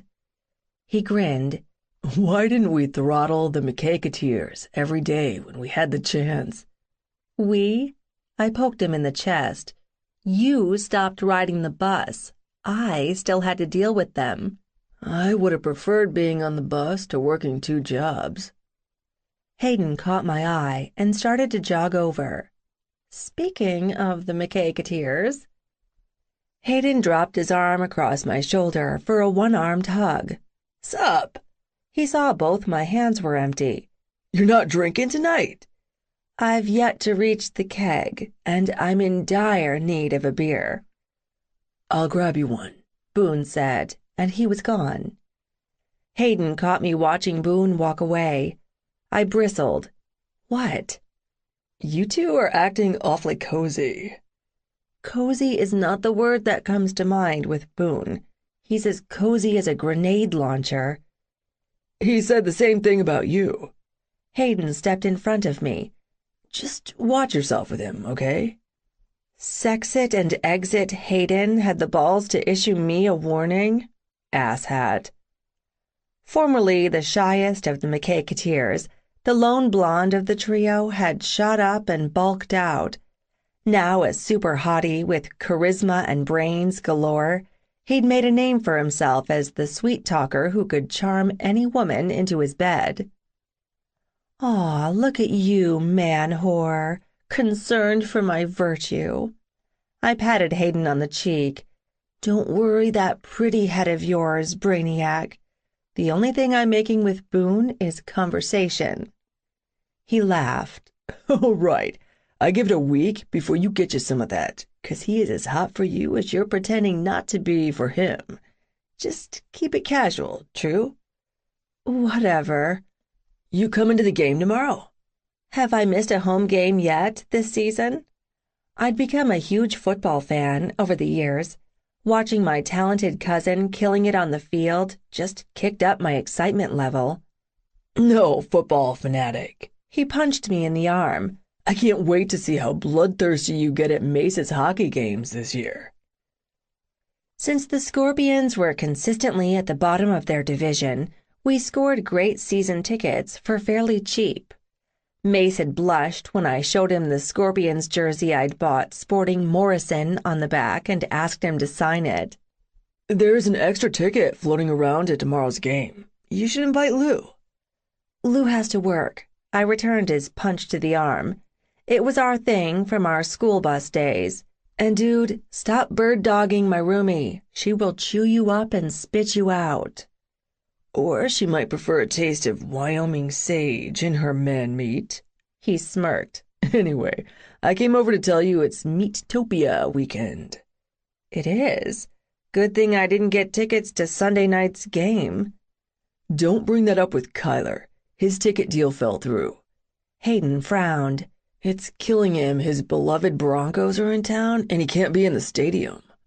Kai is the ASU quarterback. Why isn't he just given tickets to every damn event? I huffed. That is so not fair. Sun Devils Stadium is his home stadium. He plays on that field. He deserves— Simmer down, big cuz. Boone returned with the beer before I could retort. His gaze winged between me and Hayden. Is everything all right? Sierra just gets head up when it comes to family. Hayden squeezed my shoulder in a half-hug. That's why she needs a beer. He plucked it from Boone's hand and passed it over to me. That was fast, I said to Boone. I told Tug it was for you. He sipped his beer. Both cups, actually. Then he said he admired a chick who could drink like she had a dick. Tug's been influenced by Lex, Hayden complained. Then he looked at me. Have you talked to Lex tonight? I shook my head. I didn't know he was here. I saw him inside. He asked about you. What was Hayden doing? Trying to piss me off and warn Boone away? The exact opposite happened. Boone growled, Who the fuck is Lex? Another football player who's so freaking shy with all the grid bunnies that he needs your special help too? And I'm done here. I'll find people to talk to who aren't judgmental dickheads. My first thought as I walked away, don't stop until you get to your car. My second thought, even a crappy conversation with Boone at this party was better than how things transpired at the first and only party we'd ended up at in high school. I hadn't planned on running into him that night either. Now I was running again, away this time. I cut across the lawn, searching for a spot in the dark shadows of the house where no partiers would find me. I slumped against the stucco and sipped my beer. Warm. Yuck. Why had Boone brought up that horrible party almost first thing? It had been the most humiliating night of my life. Nearly 8 years later, I still wanted to curl into a ball in the corner and hide my face in shame when I thought about it. That's probably why I subconsciously hid in the shadows now, because that memory kept floating closer and closer to the surface. Maybe letting it come won't be so bad. Things and perceptions change. You've changed. Good freaking thing, because during that time of my life, I thought I was the shit. I had my driver's license. I had a car. I had the burning desire to prove I was cool. It was as if I followed a how to fuck up your life checklist for bratty 16-year-old girls. Finding new friends with a question authority attitude? Check. Lying to my dad? Check. Making dumb decisions with booze? Check. Showing bad judgment with a bad boy? Check. I'd implemented all of those fantastically stupid choices in one night. My new pal, Kara, knew where all the cool parties were, not the lame high school ones, but private house parties with booze and older guys. I'd become a regular at these parties the last month. I stuck close to Kara and Angie because I was actually shy around boys, and these older guys sort of terrified me. I hated that I was still hung up on Boone, even when I hadn't heard from him at all since before Christmas. So a few beers filled me with the liquid courage to approach the new guy who'd just shown up. He was seriously cute, even if he looked rough around the edges. As soon as I smiled at him, he was by my side. Hey, hot stuff. What's your name? I smelled pot smoke on his clothes. which I ignored because, hello, cute guy flirting with me. Sierra, what's yours? Tyler. Tyler eyed my chest first, and then the cup I held. What you drinking? Beer. This is better. He waggled a bottle of Jack Daniels he'd been carrying around. And I'm willing to share. What's the catch? While there was always booze at these parties, it never was free. Tyler grinned. Smart girl. Do a couple shots with me and we'll figure something out. I said, sure, as if I accepted shots from strange guys all the time. I drained my beer, intending to reuse the cup for the shot, but Tyler plucked it out of my hand and tossed it aside. No drinking it like a pussy. Take your shot straight from the bottle. I snatched the bottle from him and drank. Somehow I withheld a shudder. Jesus, the stuff tasted like vomit. The Crown XR my dad drank was way better. He laughed and grabbed the bottle back. Eager to do what I tell you. I like that. He tipped the bottle, keeping his gaze on my chest while he guzzled. I haven't seen you here before. Really? I was here last weekend. I wasn't. I had to work. That sucks. It was a great party. Been a lot of great parties lately. And you've been to all of them? I attempted a flirty smile. Yep. So you don't got a job? No. Must be nice. He knocked back another slug. So if you ain't working, what do you do for fun? I've been stuck at home for a few months without wheels, so it's been a long time since I've had any fun. I've been making up for lost time. Then you're in luck, 'cause I can think of a whole lot of ways we can have fun together tonight. He passed the bottle back to me. Drink up and drink deep. I held my breath and managed to swallow another huge mouthful, but I didn't stop the shudder. Gets better by about the 5th shot. After that, you won't know what you're swallowing. My warning bells went off. Then Tyler violated my personal space and touched me without permission. He wrapped his fingers in the necklace I wore and tugged me closer, like it was a come-along. Heard some things about you. You've got a nice ass. Pretty face, too. He kept putting pressure on the necklace chain, forcing me to move closer to him. My brain warned me to tell him that he was choking me, even as I feared he was fully aware of what he was doing. Now, how about we talk about payment? 2 shots in a row on top of 5 beers made my head spin. Want to hear your options? Tyler said. No, I want you to let me go. I'd barely been talking to this guy for 5 minutes and he acted like this. I needed to get away from him and fast. I could just pay you. Nah, I'm wanting something else. Your money is no good. But mine is. I figure she drank maybe $5 worth of Jack. A hand waved a $5 bill between my face and Tyler's. So consider this payment in full. Boone. Oh, God, Boone was here. I didn't know whether to be happy or embarrassed. Tyler released my necklace. I sucked in a deep breath and was snapped back against Boone's chest. Tyler glared at Boone. What the fuck is your problem, West? Don't have one, Ty. Just watching out for my girl. He tucked the folded bill in Tyler's shirt pocket. We square? I remained frozen. You're with her? Bullshit, Tyler spat. Kara didn't say nothing to me about that. That's 'cause Kara doesn't know. No one knows. Boone dropped his arm over my shoulder. Our families would have a shit fit if they knew we were together. Then Boone's hot mouth teased the skin below my ear. Right, Sugar Bear? He'd said the words loud enough for Tyler to hear, but my tongue seemed to be stuck to the roof of my mouth. Don't pull that silent treatment crap with me, Boone warned me testily. Tell you what, you don't get pissed off at me for being late, and I won't get pissed off at you for drinking with another guy, 'cause you know how jealous I get, baby. Tyler's skeptical gaze flitted between us. He looked ready to kill Boone and maim me.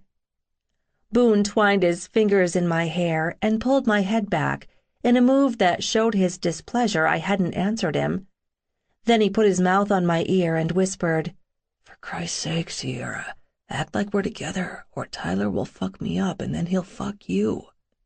That snapped me out of it. Sorry, Boone. Don't be mad. I turned my head and buried my face in his neck. Boone sighed. Oh, look, man, I'm sorry. She's a big fucking cock tease when she's been drinking. He offered Tyler his hand. No hard feelings? A beat passed before Tyler shook Boone's hand. You're lucky you got here in time. Me and her were about to have us a private party. You'd better keep a tighter leash on her. Most guys ain't as understanding as me. I appreciate that. Boone curled his hand around my hip and squeezed. Any rooms open so Sierra and I can talk privately? Tyler laughed. Then he yelled, Jimbo, clear out my bedroom so these two can fuck and make up. His bedroom? Oh my God, this was his house? Thanks, man. Boone dropped his free hand to my ass and kept his arm around my neck, almost in a headlock as he maneuvered me through the crowd. I felt everyone staring at us, but I kept my gaze on my feet. Even that didn't keep me from stumbling. I heard laughter, and Boone's grip tightened. He steered me into a bedroom and slammed the door behind us. The shots hit me the same time as the reality of the situation, and I felt ill. I tripped over something on the floor, and Boone caught me before I fell. He pushed me against the door, bracing my shoulders, and got right in my face. What the fuck were you doing? I don't know. That is goddamn obvious, Sierra. I closed my eyes. Look at me. Keep those eyes open, because the room will start spinning, and I don't want to deal with you being sick as well as being stupid. Stupid. I hated being called stupid, and it stung hearing it from him. I'm not that drunk. I put my hands on his chest and shoved him as hard as I could. Boone wasn't expecting it and stumbled back 2 steps. Leave me alone. I don't need you to fucking babysit me, Boone. He clenched his hands into fists at his sides and stared at me. What the hell do you think would have happened if I'd left you alone with Tyler? I would have figured something out. Before or after he fed you more booze, dragged you into his bedroom, and raped you. What? Rape. Sex without consent, he snarled. Tyler doesn't fucking care if you're conscious. I felt sick. And how do you know that? Because he did it to a friend of mine. They were drinking, and then the next thing she remembered was waking up with him on top of her. Oh, God. Then Boone was face to face with me again. I told you to stay away from Kara, and I heard you've been here at her brother Tyler's house for the past 2 weekends. I didn't know it was his house. I swallowed hard. I didn't know Tyler was her brother. His eyes turned hard. You just showed up at some random person's house and started drinking with strangers? Jesus, Sierra, you're smarter than that. Why would you do that? Because I'm fucking sick and tired of sitting at home by myself all the time, okay? No one in this godforsaken town wants anything to do with me. So when Kara and Angie asked me to hang out, I said yes. I thought maybe I'd meet people. You don't want to meet the people they hang out with, he snapped. For Christ's sake, Tyler is 23. He's been in jail. The only people who hang around him are his loser jailbird buddies and his sister's high school friends who don't have any other place to drink. Then why are you here? I demanded. Are you one of his loser friends? Fuck no. I showed up because I heard at school this is your new weekend hangout. Bull. I haven't seen you in school for weeks, so I doubt you heard anything. I only need 1 credit to graduate, so I'm there for 1 class in the morning. So yeah, I heard. You're some kind of party girl now. So? So, you don't need to head down this road again, Sierra. Making bad choices like you did in Arizona. Maybe he was right, but he had no idea how alone I felt, and it wasn't like he called to check up on me like he'd said he might. I mumbled under my breath that he had no business judging me and tried to sidestep him. He was crowding me. What did you say? Why do you care? We aren't anything to each other. You don't believe that because you know it's not true. Then what are we? I demanded. Boone said something under his breath. Screw this. Screw him and his stupid, brooding ways. I slumped against the door. Whatever.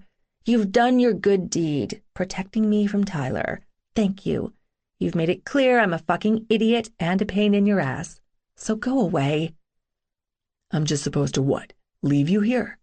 Yes, I've got my own car now. Boone's hands were on my arms. You think you're gonna drive after you've been drinking? Bullshit. What the fuck is wrong with you? I twisted out of his hold. I wasn't gonna leave right now, asshole. I'll be sober enough to drive in a couple of hours. I'll just hang out until then. Listen to yourself. Do you really think Tyler will let you hang out? Especially after I convinced him that we're together? What exactly do you think the people out there think we're doing in here? Talking? He half sneered. I opened my mouth to deny it, but Boone was right. Fine. You can stay in here with me until I sober up. That ought to add to your stud reputation, that you banged me for 2 solid hours. Boone blushed. Then he got pissed off. Right, because that's all I give a shit about. My reputation as some kind of stud. Even if we stay in here, that doesn't deal with the problem when we leave the bedroom. Which is what? We'll have to act like we're together so Tyler doesn't track me down and beat the fuck out of me for pulling one over on him. That's the kind of guy he is.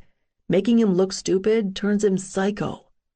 He ran his hand through his hair. Damn it, this is the last thing I wanted. Meaning, I'm the last one you wanted to be tied to, in reality or even pretend. You know what, Boone? Fuck off. You don't have to act so disgusted that people will think we're together. Boone was back in my face. That's what you think? That being with you would be an embarrassment to me? God, you are drunk because you are not that clueless, Sierra. You know that I— Shut up.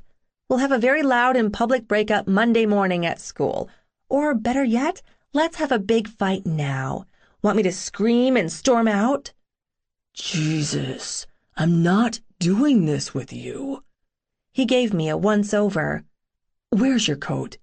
In the living room. Do you have snow boots? No. Gloves? Yes, I'm not a total idiot. Boone scowled at me. Did you even check the weather before you went out tonight? I blinked at him. I take that as a no. The road conditions were shitty an hour ago. They've got to be worse by now. Did you ride your bike here? No. How'd you expect to get home? How'd you expect to get home? He countered. Or did you tell your dad you were spending the night someplace? No, my curfew is midnight. He glanced at his watch. It's only 9:30. Give me your keys. They're in my coat. He blew out a frustrated breath. When we get out there, go ahead and act like you're mad at me. Won't be an act. I flashed my teeth at him. Boone jammed his hands into my hair and messed it up. He popped the button on his jeans. Then he pulled my shirt down my arm, exposing my bra strap. There. At least it looks like we've been going at it. My head pounded, and I just wanted to leave. He held on to me tightly as he opened the door. A few catcalls greeted us. Kara and Angie sidled up to me. Oh my God, Sierra, why didn't you tell us you were with Boone West? Because I'm not. Is that why you ignored all the guys hitting on you the last month? Kara asked. I guess that's a better secret than what we thought. Which was what? That you're a virgin working up the nerve to ask one of these guys to pop your cherry? That's why I wanted you to meet Tyler. Boone made a growling noise that sent weird chills up my spine. That memory faded, and the present came sharply into focus. I'd heard that snarl earlier, when Boone thought I was with Tug, when Hayden had mentioned Lex. Now I realized Boone had made that same sound after Kara had mentioned Tyler. Not because Boone had been mad at me that night, because he'd felt possessive of me. Then and now. Get the fuck out. Maybe I did need to talk to him after all. Chapter 7. Boone. I played it cool, not chasing after Sierra, when everything inside urged me to go after her. "What's up with you and her?" Hayden asked. "We're talking." "But you'd rather be doing?" I spared Hayden a dark look, but didn't respond because it was none of his fucking business. "Watch it with her," Hayden warned. "Sierra is family. I get that sounds stupid because you're family too." "But," I said without looking at him. "But you vanished out of everyone's life, Boone. I've been around her a lot more than I've been around you, so if I fuck with her, you'll fuck with me. Count on it. Sierra isn't as much the ballbuster outside of work as she pretends to be. Guys who zero in on vulnerable shit like that piss me the hell off. Guys like you." He laughed. "Fuck you very much, cuz, but no, I was talking about you." "Me? Games ain't ever been my thing, college boy. From what I understand, you'll be living in Phoenix, joining the ranks as a college boy soon enough, so stand down," Hayden said, the edge in his tone sharp enough to get my back up. Who else had Kyler told? If that asshole told Sierra the truth before You could have told her. You should have told her. She'll kick your balls into your brain to see if that'll shake some sense loose, because you obviously ain't got any. "Hey, soldier, are you listening to me?" I refocused on Hayden. "What? Did I miss another threat?" "A suggestion. If your eye-fucking turns into real fucking, don't make promises to her that you can't keep." Hayden walked off. Standing there alone, holding a foamy, lukewarm beer I didn't want, I was tempted to chuck it all and head back to Raj's. My phone buzzed with a text from my younger sister. "Oakley, I'm bored. Tell me you're doing something fun." I set my beer on the ground. I sucked at texting and had to totally focus to do it.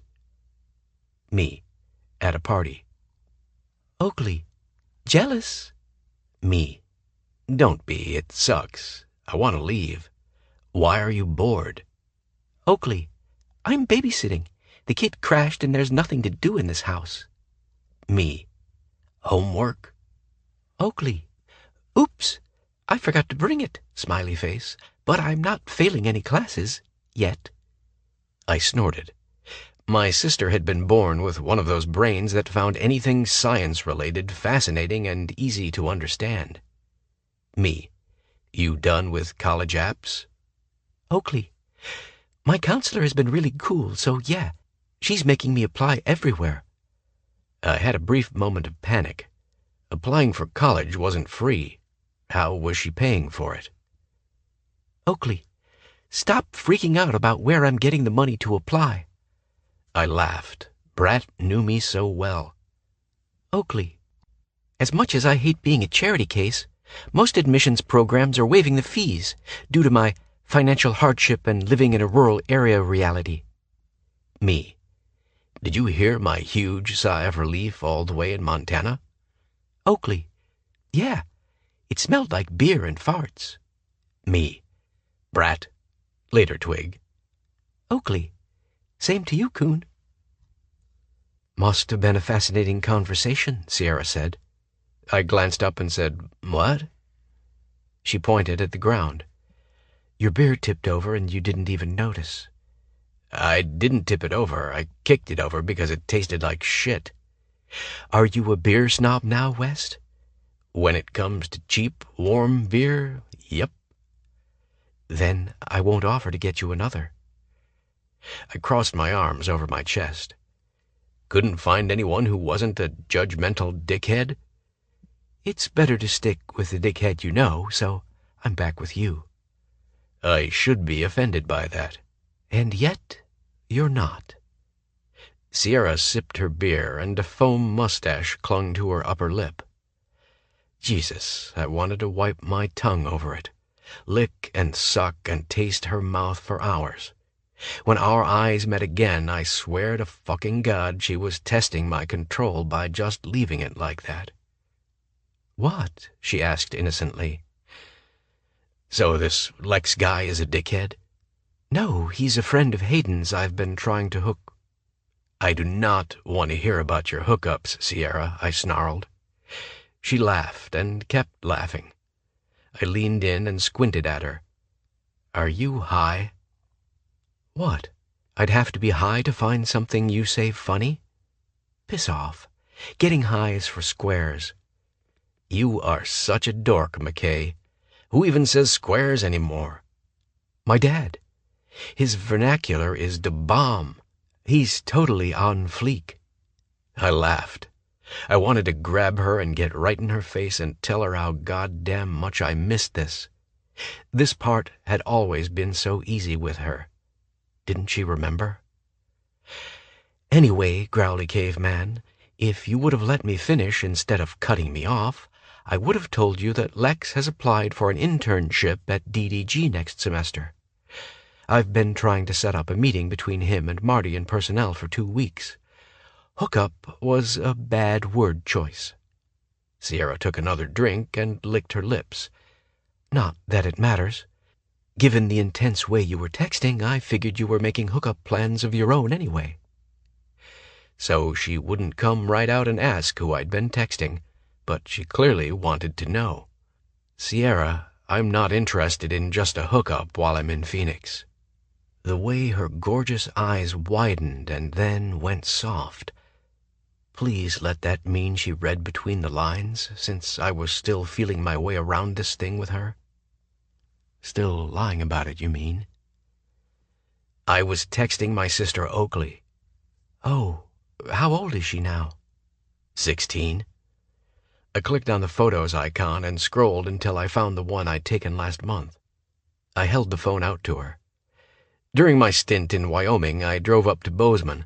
I almost didn't recognize her. It had been so long since I'd seen her in person. "She's really pretty."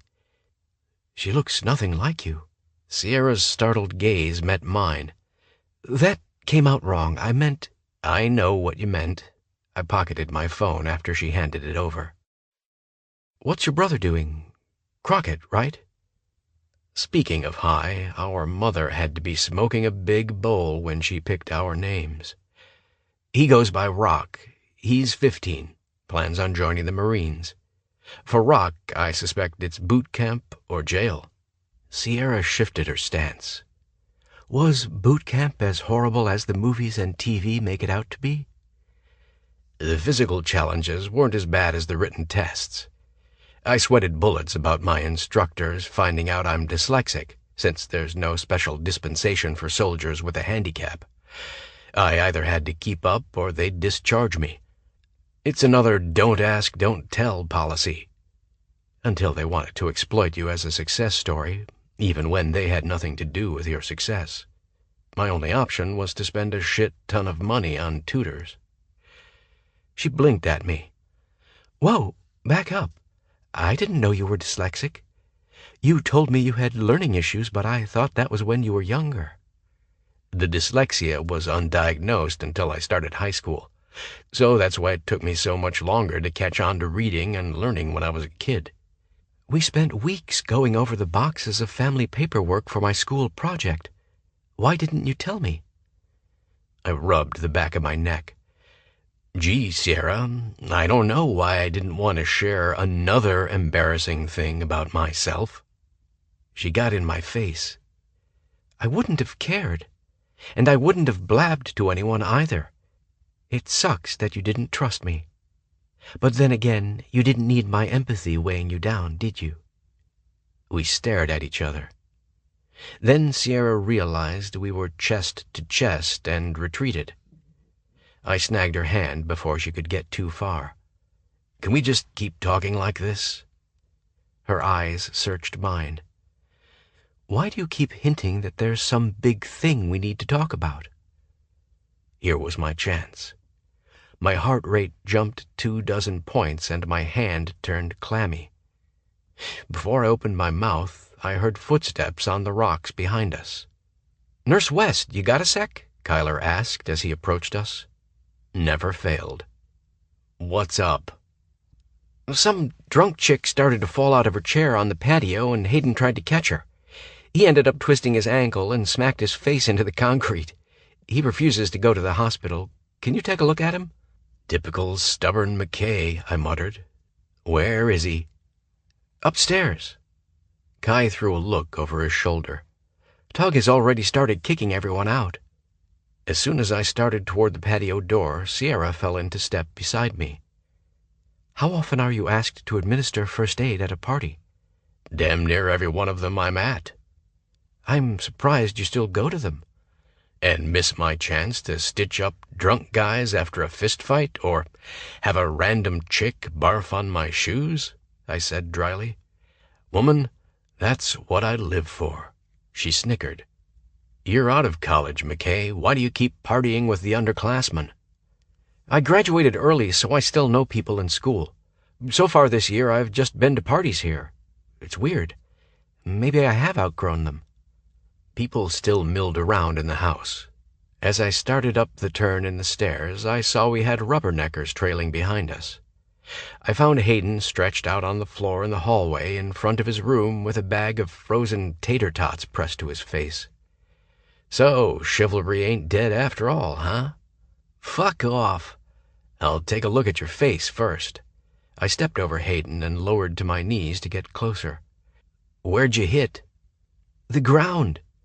"No, what part of your face hit?" Hayden lifted the bag of frozen potatoes.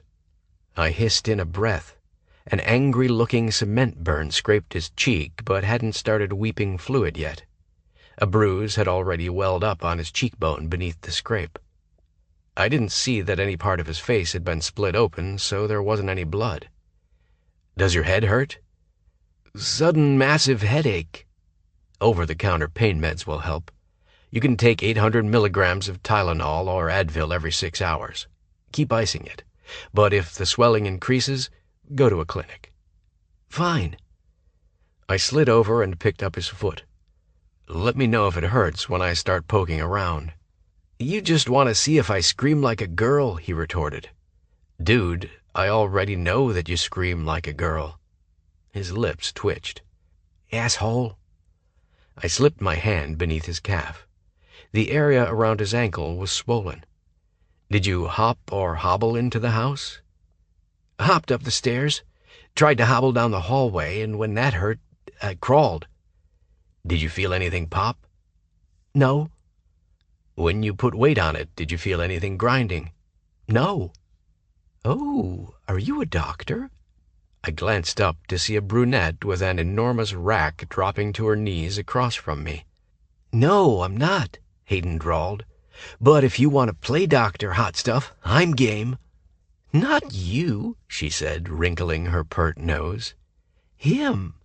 She batted her eyelashes at me. "I just love doctors." "I'll bet you do." "And you're hot, like really hot. And young, too," she said in whispered wonder, leaning over Hayden's head. "You'll have to move back," I said to her. "You're blocking the light." "No problem, doctor." Curling my fingers over Hayden's toes, I gently pushed until his foot was at a right angle. "Any pain with that movement?" "Some. Not bad, though." When I pushed the foot up more, Hayden hissed in a breath. Same reaction when I shifted his foot side to side. "What's wrong with him?" Perky Tits asked. "Does he need an operation?" He just needs to rest and let the swelling go down. "Maybe your helpful assistant ought to check the swelling in my groin," Hayden suggested. Jesus, Hayden, really? Perky Tits looked confused. "What's the diagnosis?" Hayden demanded. It's sprained. Elevate it and ice it 15 minutes every hour is about all you can do. If the swelling isn't down by Monday, go in for x-rays and make sure it's nothing more serious. I stood, and so did the brunette. I saw Sierra leaning against the wall, her lips curled into a smirk. "Is there anything I can help you with, Doctor? Like, shouldn't we be in bed?" We? "Oops," she giggled. "I meant he. Shouldn't we get him in bed?" He crawled this far, he can crawl the rest of the way. "Oh, okay." Then she beamed a smile at me. "Where's your office? I'm between doctors right now." No, you'd like to be underneath a doctor right now. Look, I'm not a doctor, I'm a nurse. Another confused look. Then she tittered. "Oh, you are a funny one." What's funny about that? "Everyone knows that men can't be nurses. That's a woman's job."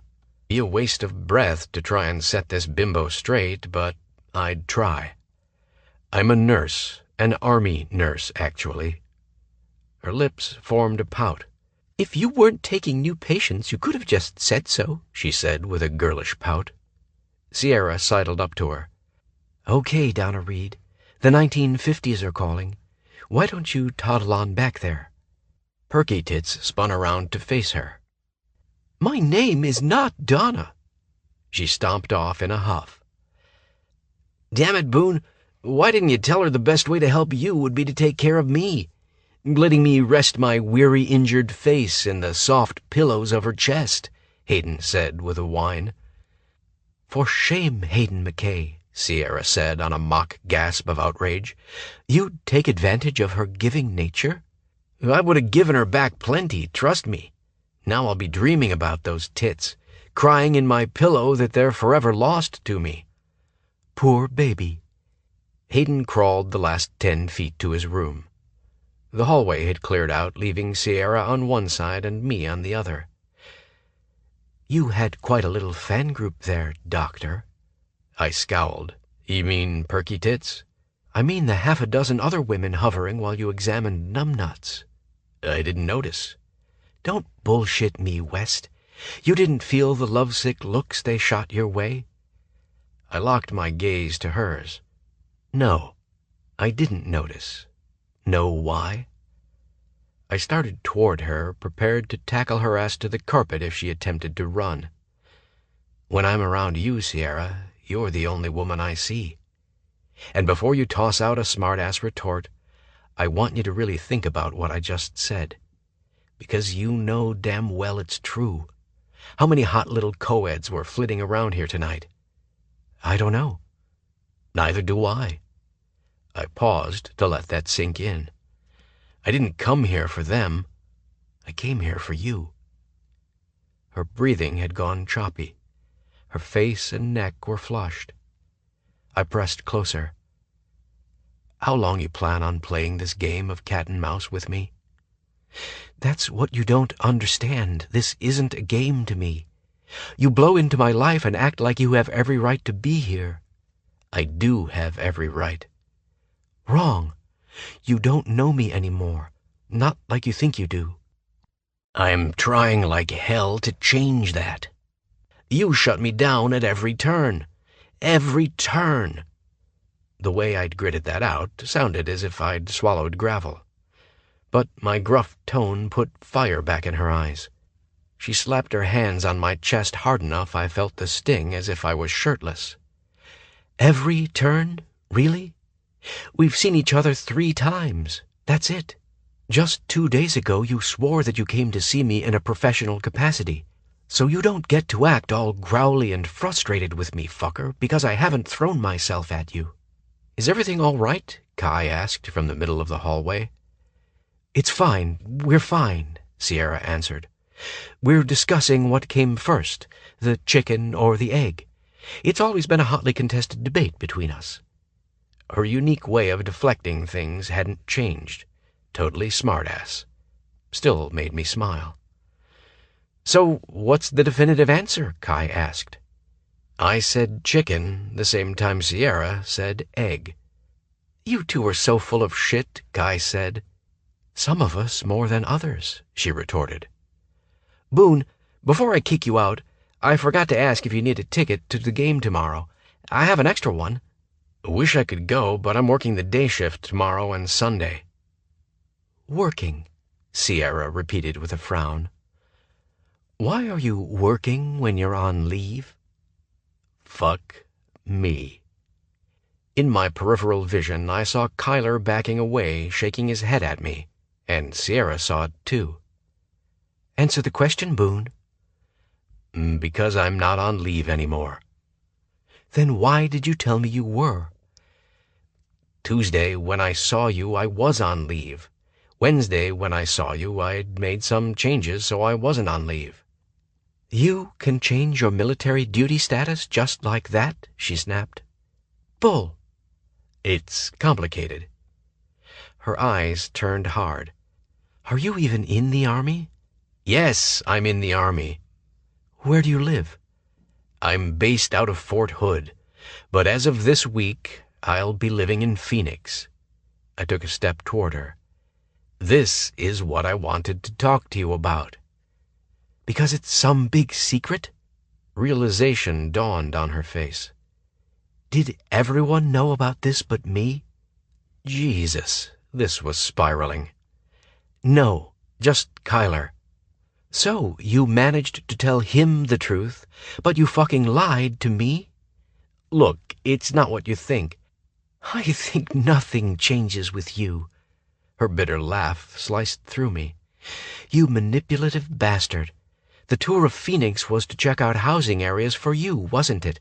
Not for a friend. My Army buddy Raj and I will be sharing a place, so technically—" "Don't offer excuses. Offer her an apology." "Sierra, I'm sorry. I didn't want you to find out this way. I told you we needed to talk." "Oh my God! You are not blaming this on me!" The hurt in her eyes was more than I could take. "I'm not blaming you. Let's go someplace private where we can hash this out." "No, I can't do this with you, Boone. Not again." She started to back up. "I have to go." "Now? In the middle of our goddamn conversation?" "It's not a conversation. It's you trying to justify your dishonesty." "You're right. Sierra silenced me with a talk to the hand as she brushed past me and disappeared down the stairs. I waited, half hoping she'd storm back up after remembering something else she wanted to knock me down a peg for. But I heard the distinctive sound of a door slamming hard enough to rattle the rafters. Then I heard nothing but the silence of my own stupidity. I slid down the wall until my butt hit the carpet. I rested my forearms on my knees, tempted to hang my head between my knees, too. From down the hallway, Anton yelled, "Way to go, Romeo!" I held up my middle finger. Hayden crawled out of his room and sat across from me. "Dude, you suck at this. You need some serious advice on how to deal with women." Before I could tell him to fuck off, because, Christ, he was 19, and I hated that he was right, Anton said, "No, he needs a damn reality check.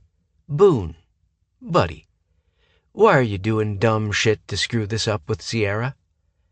"I'm not doing it on purpose." "Really? So it was an accident that you lied to her about finding a place to live for your friend? An accident? You lied to her about how long you'll be in Phoenix?" Hayden said skeptically. My head fell against the wall. "When you put it that way." "There is no other way. You lied." "Twice," Anton inserted helpfully. "What were you thinking?" Within 5 seconds of walking into her office the first day, I fucking knew that even if it took me 2 goddamn years to convince Sierra we're meant to be together, it'd be worth any lie in the short term for a chance at the long term with her. Silence. I glanced up. Hayden pretended to knuckle away a tear. Asshole. "Why didn't you tell her that just now?" Kyler said. "What was I supposed to do, tackle her? Sit on her and make her listen to me?" I snorted. "Right. Like you guys would have let that happen." I pointed at Hayden. "Dickhead there already warned me tonight that I'd better watch my step around the precious. And it's not like I don't already have another contract out with you Psycho McKay motherfuckers for maintaining good behavior with her." "Explain that, West."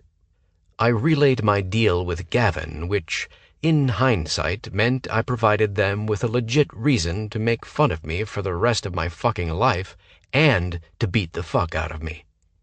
After they finished laughing, Kyler crossed his arms over his chest. "Now that this is in perspective for us, when she stomped off, that's when you should have taken her in hand and put it in perspective for her." "Taken her in hand?" I repeated. Kyler shrugged. "Taken her someplace private, explained what you needed to, and dealt with her attitude." "You've had experience with that?" "A time or two." He smirked. "A woman like Sierra? She'll see how far she can push you. She expects you to push back. That's why you need to keep her guessing where that pushback line is," Hayden added. "If that doesn't work, buy her something," Anton suggested. "Just not a puppy. Or jewelry. That's like saying, 'Please wrap this necklace around my dick and assume you now own it,'" Hayden said with a shudder. I looked from Hayden to Anton to Kyler.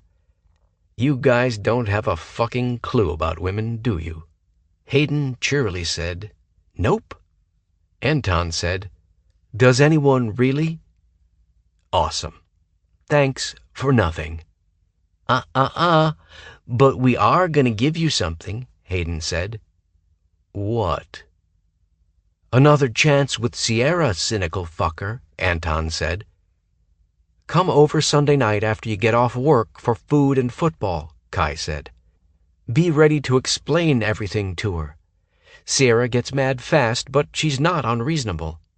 Except for some reason we cannot understand, she seems to like you," Anton said.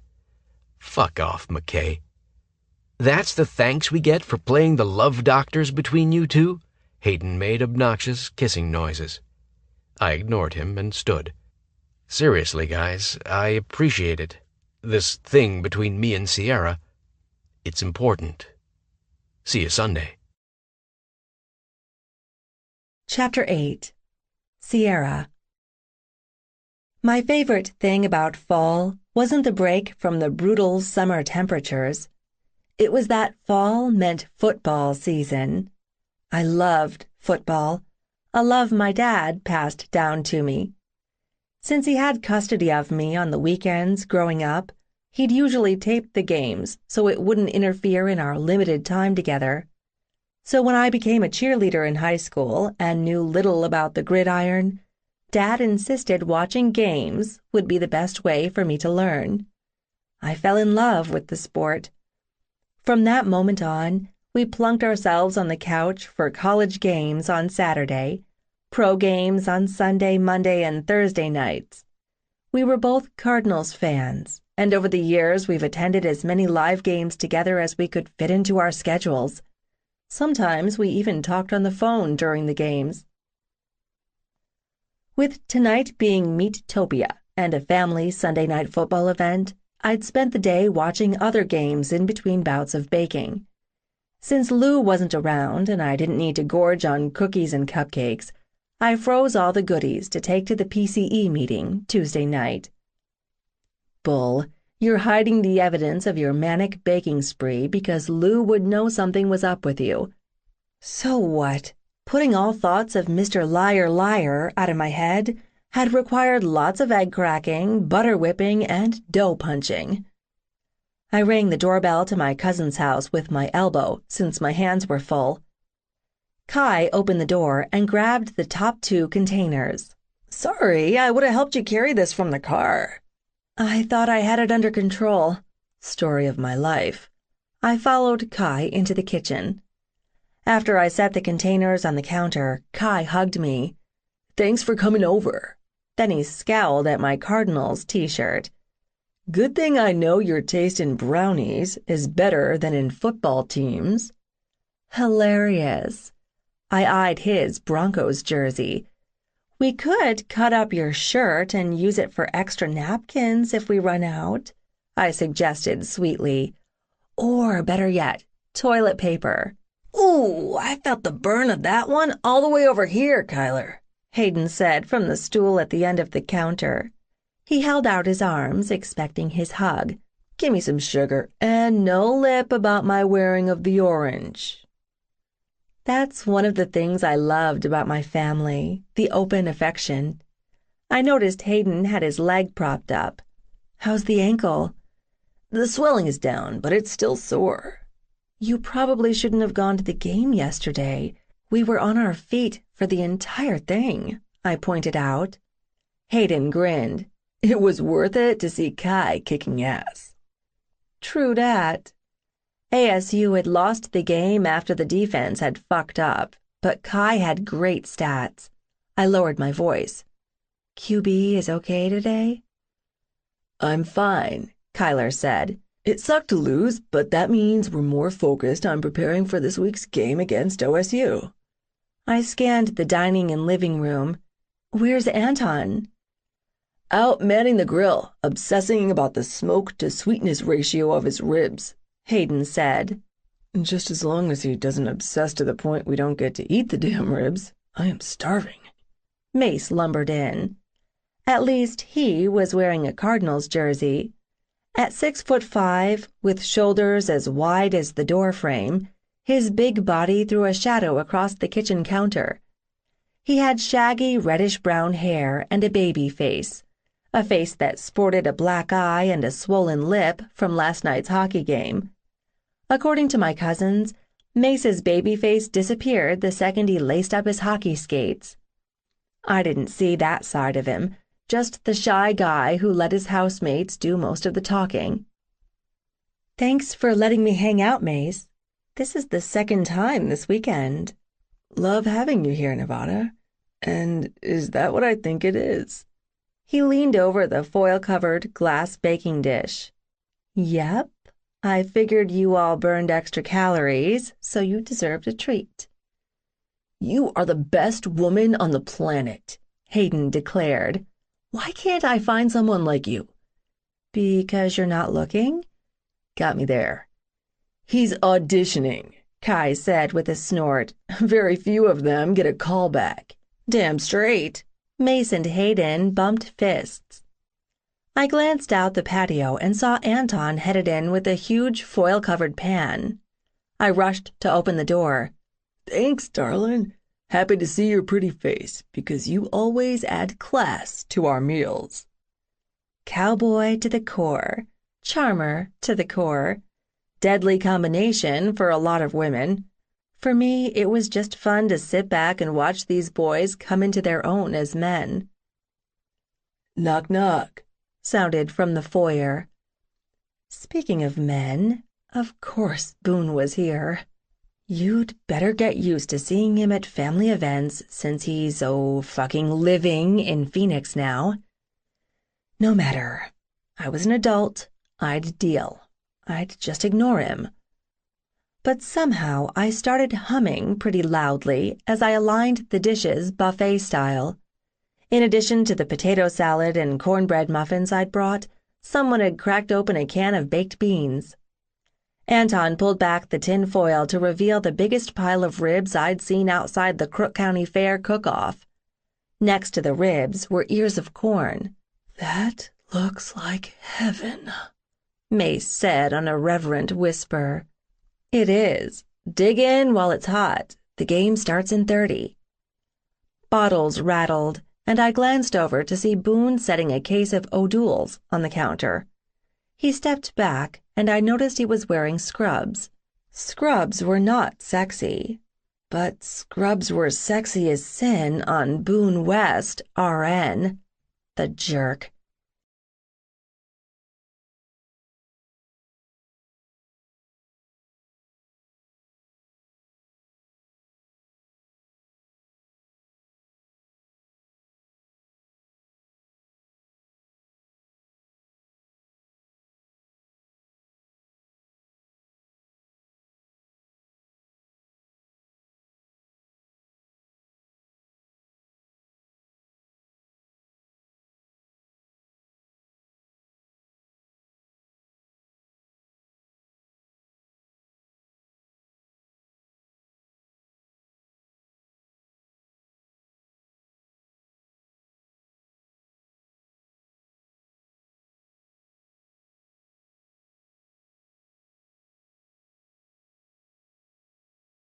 He offered me a tentative smile and said, "Hey, McKay."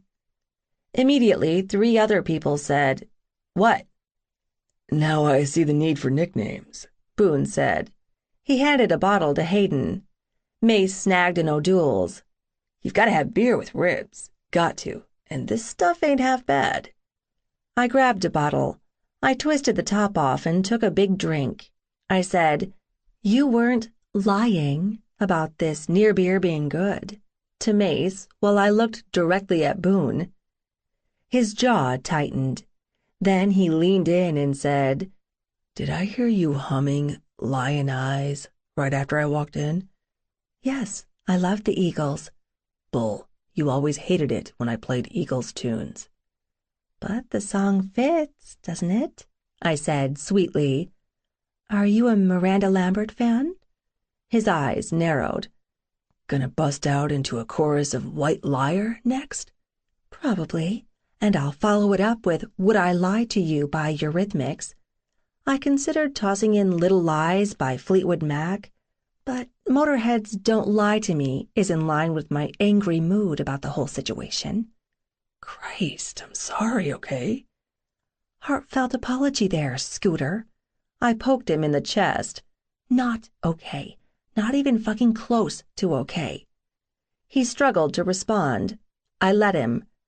Finally, he said, "Please give me an opportunity to offer you a sincere apology and a chance to explain everything after we eat." "Say no and walk away." "Why should I care?" "Because you've wanted to see me grovel for a long damn time." "Not good enough." "Since you like tossing song titles at me, here's one that fits." "She Hates Me" by Puddle of Mudd, I snapped. "Good call on that one." "Wrong." Then Boone invaded my space. The expression in his dark eyes was somewhere between haunted and frustrated.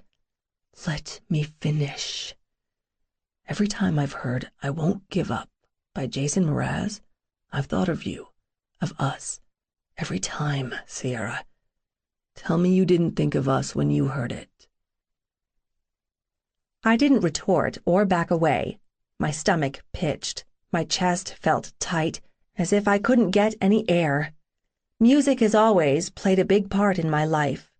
It played a big part in my friendship with Boone because our musical tastes were so diverse.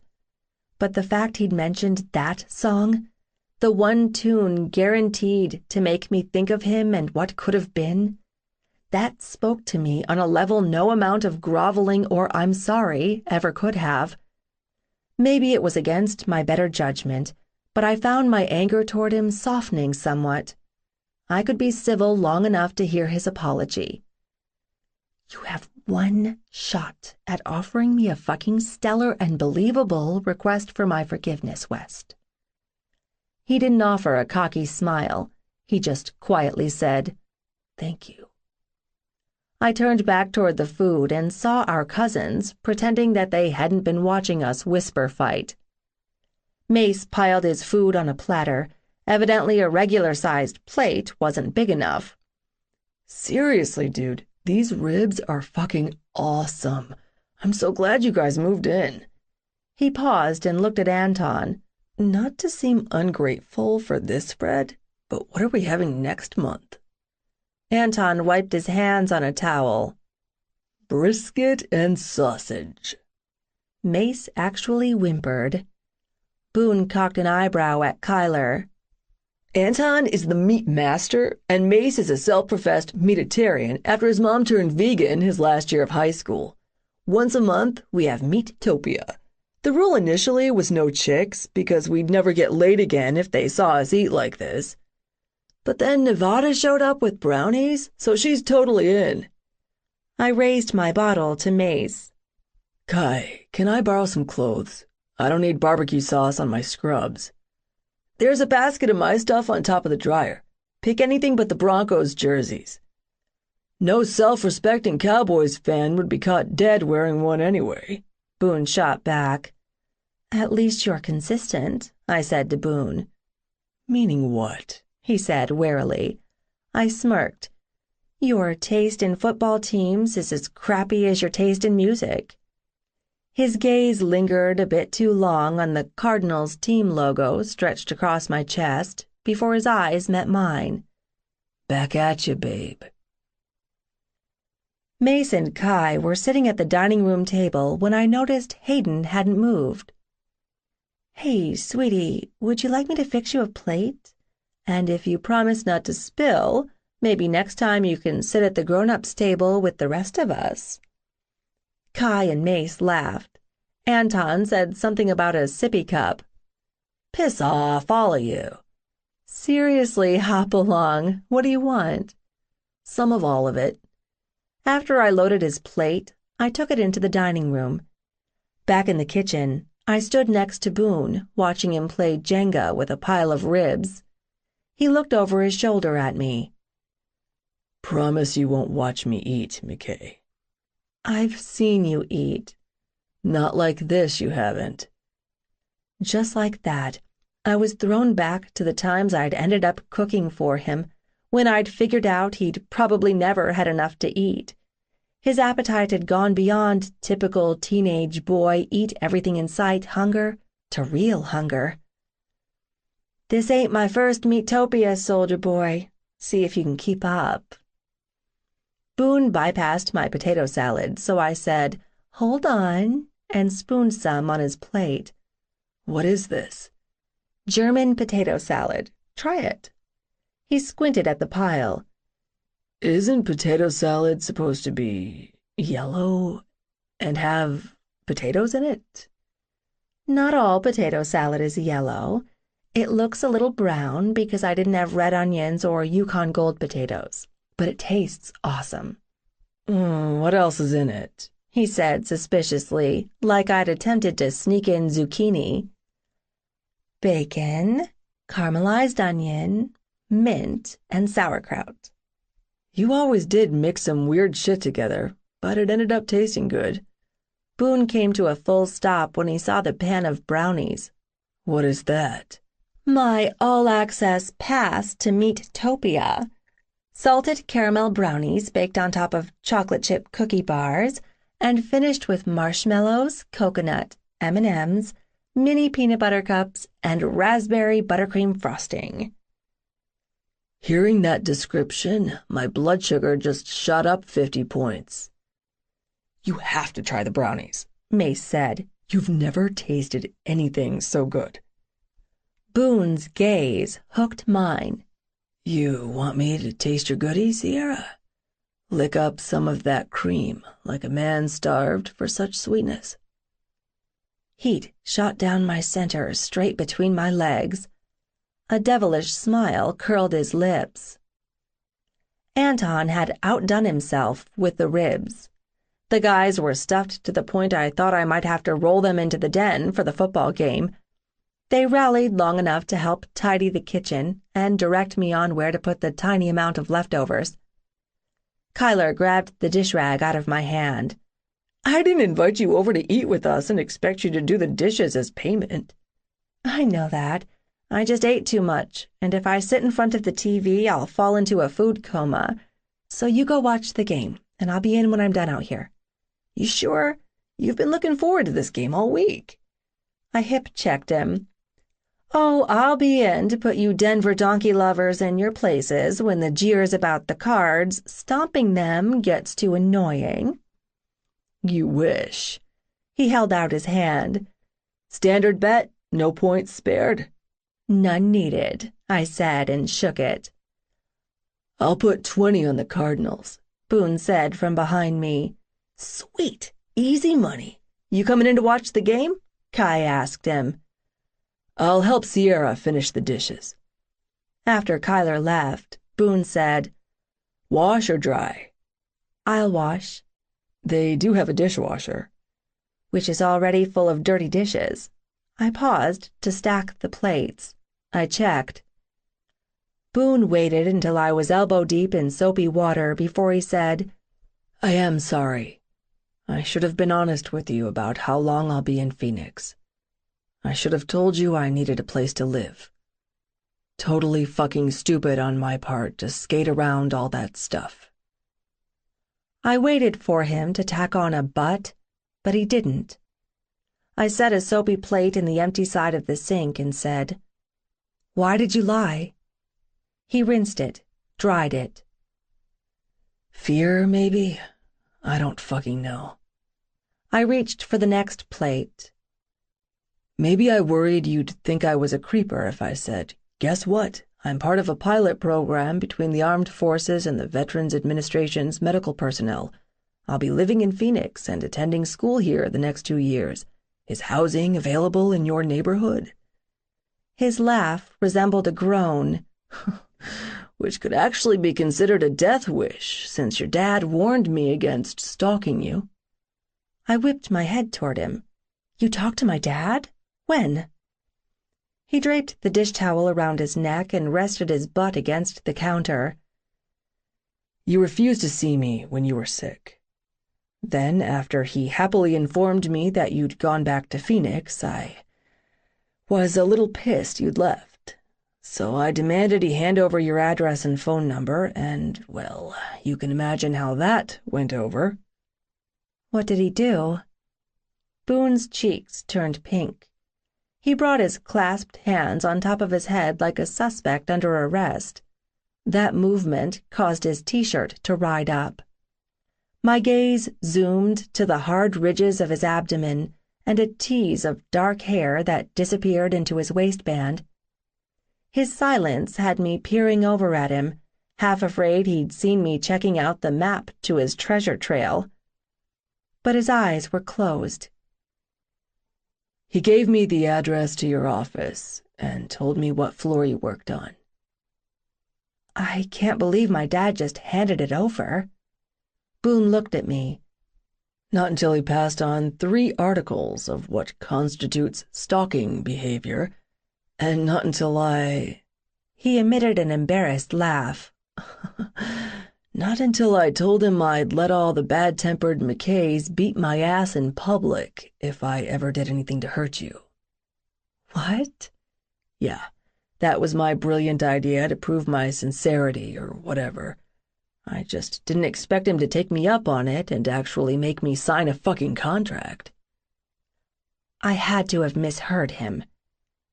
"You signed a contract with my dad, allowing my family to beat you up?"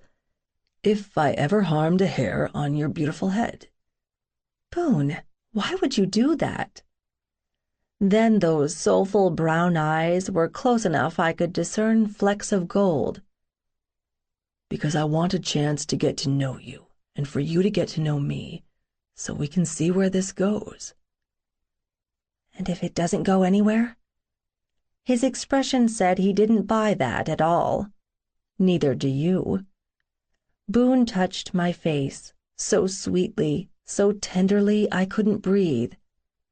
"Please, think about it." After what he'd told me, about how he'd talked to my dad before all this happened, how could I not? I managed to choke out, "I will." Relief passed over his face. "Thank you." "You're really here, in Phoenix, for 2 years?"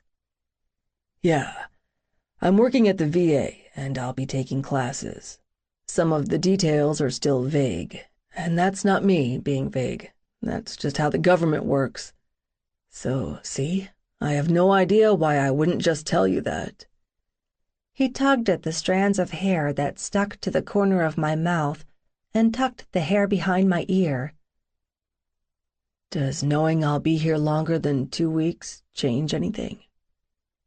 I managed to keep from blurting out yes, and said, "We'll see." He continued to caress my cheek as he locked his eyes to mine. "I've had your face in my head for so long, imagining what I'd say if I had the chance. And now that I'm right here in front of you, I can't come up with anything more original than you're just so damn beautiful, Sierra." "It's safest to stick with a classic." He laughed. "I am happy to see that smart mouth hasn't gone all PC." "Oh, it has, but that's a business thing. When I'm not in a suit and heels representing DPM, all filters are off, baby. Boone was close enough I felt the press of his lower body into mine. Close enough I saw the rapid pulse in his throat. Close enough if I stood on my tiptoes, I could taste those full lips. Close enough if he lowered his head just a little, he could taste mine. Step back, step back, step back, step back. You are supposed to be thinking about this, not tossing caution aside because he paid you a compliment. Step back and retain some dignity. I cleared my throat. Boone? Yeah? Can you dial it down some? He frowned.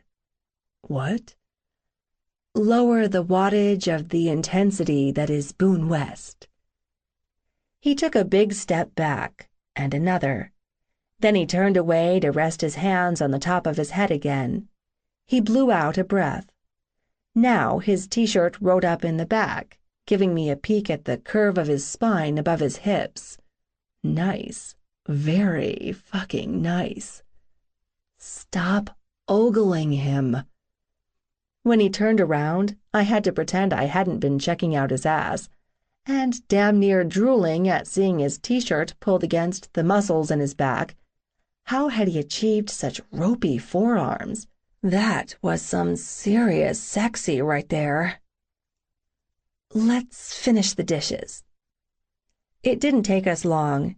We didn't fill the air with chatter, but it wasn't uncomfortable either, more contemplative. The guys whooped and hollered in the den, and Boone and I looked at each other. I'm too damn restless to sit still. Me too. Come on, I have an idea. He clasped my hand in his, and we exited the patio door and entered the garage. He flipped on the lights and headed toward the rack of sports equipment. What are you doing? There's a basketball hoop out back. Let's shoot baskets. I love doing that almost as much as I love Greg's junior assistant calling me during lunch. He stopped in front of me. When was the last time you played? Like 5th grade. Why? Bet you thought boys were gross in 5th grade. Bet you thought you'd never kiss a boy and never, ever, ever kiss with tongues. And your point is? Boone grinned at me. Everything changes. If you haven't actually tried messing around with a basketball, how do you know you won't love it? I narrowed my eyes at him. Did he intend for that to have a double meaning? Try it. If it sucks, we'll stop. Then you can watch me draining three-pointers and dunking in an effort to impress you. I don't have the right shoes. He glanced at my flip-flops and shrugged. We're not playing one-on-one. It's stand and shoot. You'll be fine. Boone, I don't... He loomed over me. Work with me here. There has to be something that'd get you out on that court. My hormones launched a mutiny and seized control of my mouth. You could take off your shirt. He blinked at me in utter surprise. Then he said, Done. Let's go. On the court, he grabbed the edges of his shirt and slowly lifted up, exposing his flat abdomen, then that fan-fucking-tastic chest. As he faced me, he granted me a look that ignited a slow curl of heat in my chest, and the flames licked lower and lower. Sierra. He drew my name out in a honey-coated rasp. Dial it back. Shit. I closed my eyes. I shouldn't have asked him to take off his shirt. Gee, do you think? Pay attention to how I'm shooting. Fine, whatever. Thud, thud, thud echoed off the cement as Boone dribbled. Then he pivoted and launched the ball at the hoop. Swish, he made it. Afterward, he sauntered over to me. Your turn. Do exactly what I did. Including the weird pivot? Including that. I didn't dribble the ball. I carried it to the place where he'd stood. Gotta dribble. Mine was a double dribble for sure. Then I pivoted and threw the ball over my head at the basket. It hit the side of the house. Boone raised both eyebrows. Interesting technique. Thank you. Where'd you learn yours? He didn't play sports in high school, but that didn't mean he didn't have the skills to play. Working 2 jobs had left him little time for normal teenage pursuits. Army. Ends up being a bunch of downtime, and there's always a basketball court. The black guys loved showing us up, except they didn't all of the time. He pointed at me. You missed, so you have an H. My turn. I think those rules suck. What do you suggest? That we don't play basketball? He laughed. Nice try. He hustled the center court. Watch closely. How could I not? He had his damn shirt off. I could spend all day drooling over his chest, all day and night and part of the next day. Dribble, dribble, dribble, jump, swish. Damn it. I stormed to the middle. Gimme the ball. Hey, not so fast. He dropped the ball between his feet. Then he crouched down. This is supposed to be fun. We used to have fun together, remember? Because that wasn't organized fun. Really? The McKay West project we worked on for 3 fucking months wasn't organized? I couldn't help but smile at him. Then I poked him in the chest. Stop ruining my example with logic. Do you really want to quit playing? What else would we do? His gaze slid over me. I have a suggestion, but I guarantee it'll peg the intensity meter. I might choose that over this. Jesus, don't get my hopes up, McKay. He moved to stand behind me. Maybe you just need a few pointers. Then his arms came around me, but he held the ball out in front of me. Watch my hand position, up and out. Always? For the best result? I don't get what you mean. Variables. Isn't that a thing? You mean like a field condition? God, stop with that sexy rasp in my ear.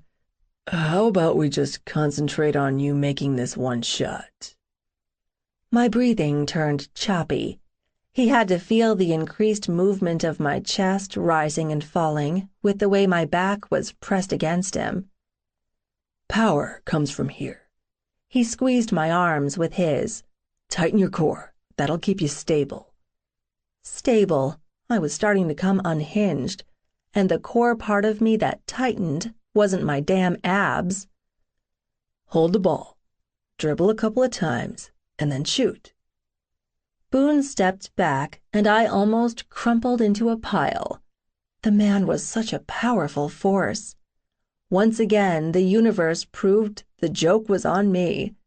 I'd asked him to tone down the intensity, but this playful, helpful, goddamn sweet side, 100 times worse.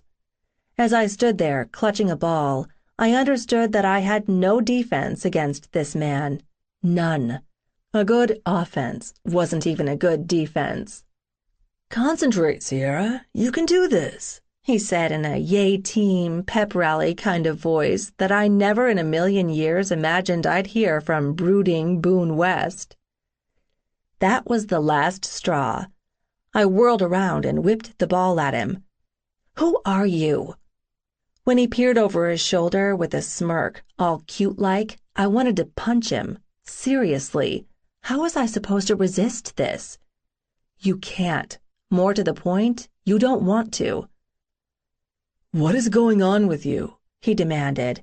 I don't know. Well, who am I supposed to ask? I might have snarled at him before I stomped into the yard, where it was dark and I couldn't see his chest dripping with sweat, or hear that rough voice in my ear, or feel his hard body pressed behind mine, or wonder why I was even fighting this. He shuffled across the grass and stopped behind me, so close his exhalations drifted across my hair.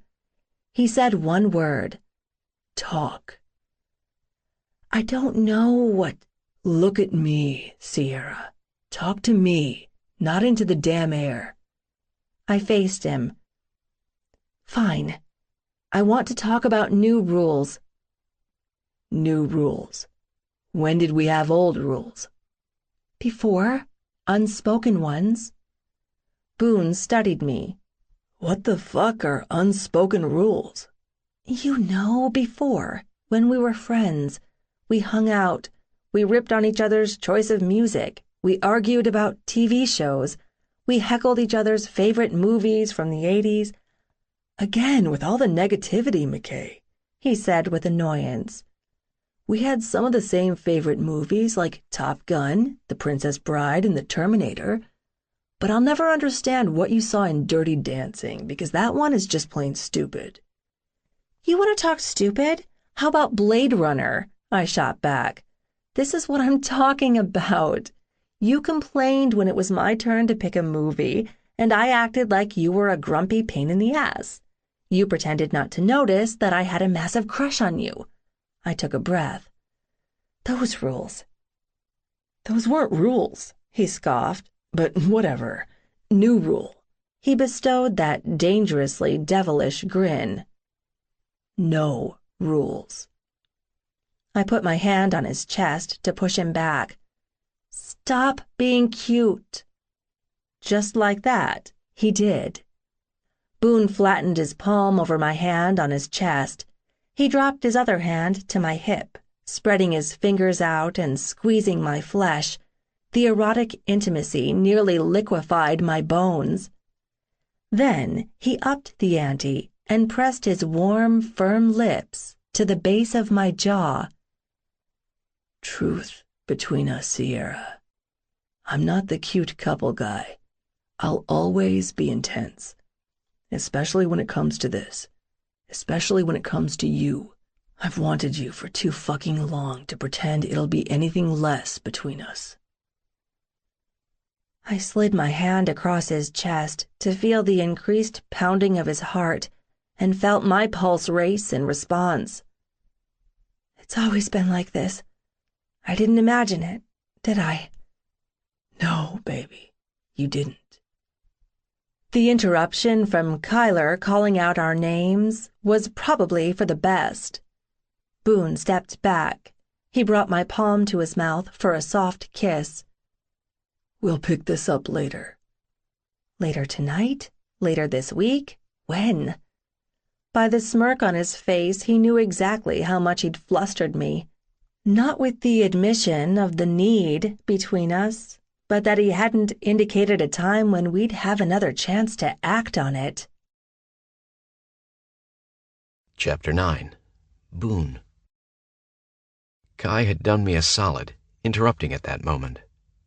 I didn't have much willpower when it came to Sierra, probably because I had titanium-coated resolve during our friendship before, and things were different now. Very different.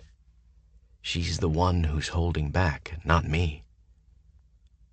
I sent her a sideways glance.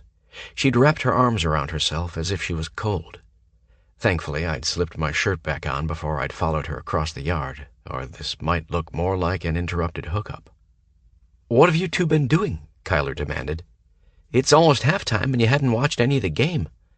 "Give me a break. I was cooped up inside all day. We've been out here shooting hoops." I pointed to the basketball by the goalpost. "Why?" "I saw the basketball. I just didn't know where you guys had disappeared to." "Sierra thought she saw a kitten run across the yard and we went to check it out." She snorted beside me. "Are you coming in to watch the second half?" "Who's ahead?" "Denver, 7-0. I looked at Sierra. "You sticking around?" "I think I'll head home to call my dad so he and I can commiserate about the game in real time. See what my roommate has going on this week." She raised an eyebrow at Kai. "Want me to leave the food?" "You have to ask?" "I will have to take a brownie to Lou." "I hope Maze didn't eat them all," Kai grumbled. Back in the kitchen, Sierra said to me, "No bullshit about your housing situation. Do you need me to refer you to a realtor?" as she sliced 2 brownies. "You ditching me as a client, McKay?" "You weren't ever my client, West." She had that same piece of hair stuck to her mouth. I loosened it and tucked it behind her ear. "If you'd pass along a name, that'd be great. But it's pretty much impossible for me to look at anything this week. Why? I'm in training. Once they've worked with me a few times, they'll have a better idea where to utilize me. I do have some limitations. Such as? Such as I choose not to be a charge nurse. There's more paperwork. I don't do med carts for the same reason. I'm great at the heavy lifting. I end up being the go-to guy for IVs since I've done so many. I'd rather be on the floor taking care of my patients than dealing with staffing issues, so I'll skip the management track. Sierra smiled at me. Fuck if I didn't just eat it up. What? I love to hear you say, my patients. It's obvious you love what you do, Boone. Any hospital is lucky to have you. I felt my neck heat. Thanks. Although you did jam that needle in my ass a little harder than you needed to. Bull, you were feverish. Everything is more amplified, including pain. No, she tapped her chin as if in deep thought. I clearly remembering you offer to kiss it and make it better. Now I know you were delusional. I'd never even joke about that. It'd be highly unprofessional. Maybe you're right. Maybe that had been wishful thinking on my part. Me telling you to kiss my ass. I hooked my arm around her neck and ruffled her hair until she squealed. Christ, when had I reverted to a 12-year-old boy? But she didn't look like she'd minded. In fact, she wore the cutest smile. One I'd seen a lot during our friend days. I smoothed her hair back into place as an excuse to touch her. In all seriousness, can we find some time to see each other? I traced the edge of her jawline with the backs of my fingers. Maybe toward the end of the week. I liked our one-on-one time tonight. She wrinkled her nose. Except for the actual basketball playing part. So a sports date is out? Sports date? Like we go to a sporting event?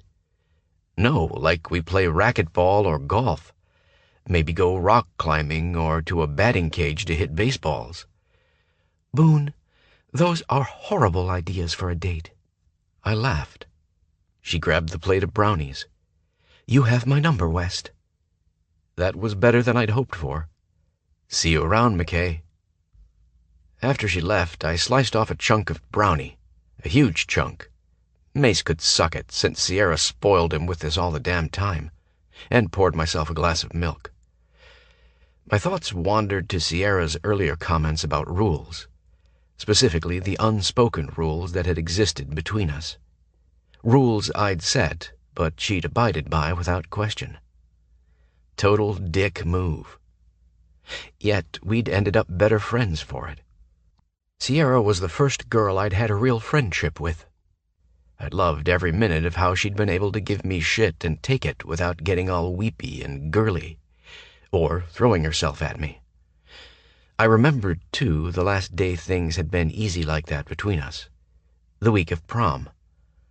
A prom that I hadn't asked her to, for a number of reasons, so I'd been avoiding her. But I'd seen her across the football field after school, her hair shining in the sun almost as brightly as her smile.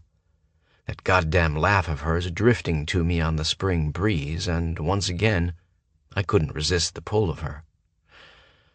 I waited, 3 minutes after her good buddy Marin took off before I strolled over to where Sierra sat in the grass. My heart sped up like it did every time I saw her. Sierra gave me a droll stare. I flopped beside her, stretching out on my back and groaning. Man, I'm so fucking whooped. No, hi Sierra, how are you today? No, I've been ditching your calls because I pulled a muscle in my phone dialing finger. Just, I'm so fucking whooped. Touchy today, aren't we? I filled both hands with grass and showered her with it. Hey, that's it. I'm leaving. She looked so damn cute when she pretended to be mad at me. Then Sierra started to stand. So I grabbed her around the waist, tackled her to the ground, and rolled her in the grass, ignoring her yelps. I kept my hand on her stomach, holding her in place, and I leaned over her. Hey, if this isn't sexy Sierra McKay, you're looking damn fine today. Is that a new shirt? It does amazing things for your eyes. I aimed a quick grin at her. Did you do something different with your hair? The chocolate-colored tresses are so silky and shiny in the sunlight. You're a dickhead, and I'm still mad at you. No, you're not. You're as crazy about me as I am about you, and that sucks. Yes, I am. Then how come you're still here?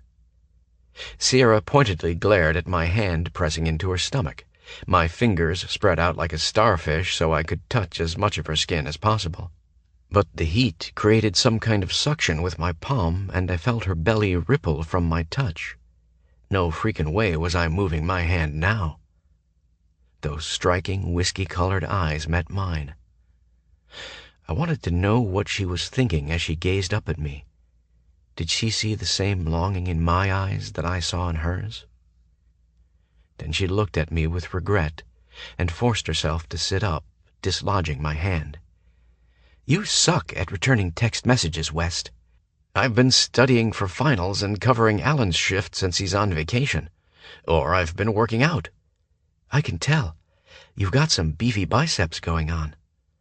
I lifted my arms and flexed. Check 'em out. Go on.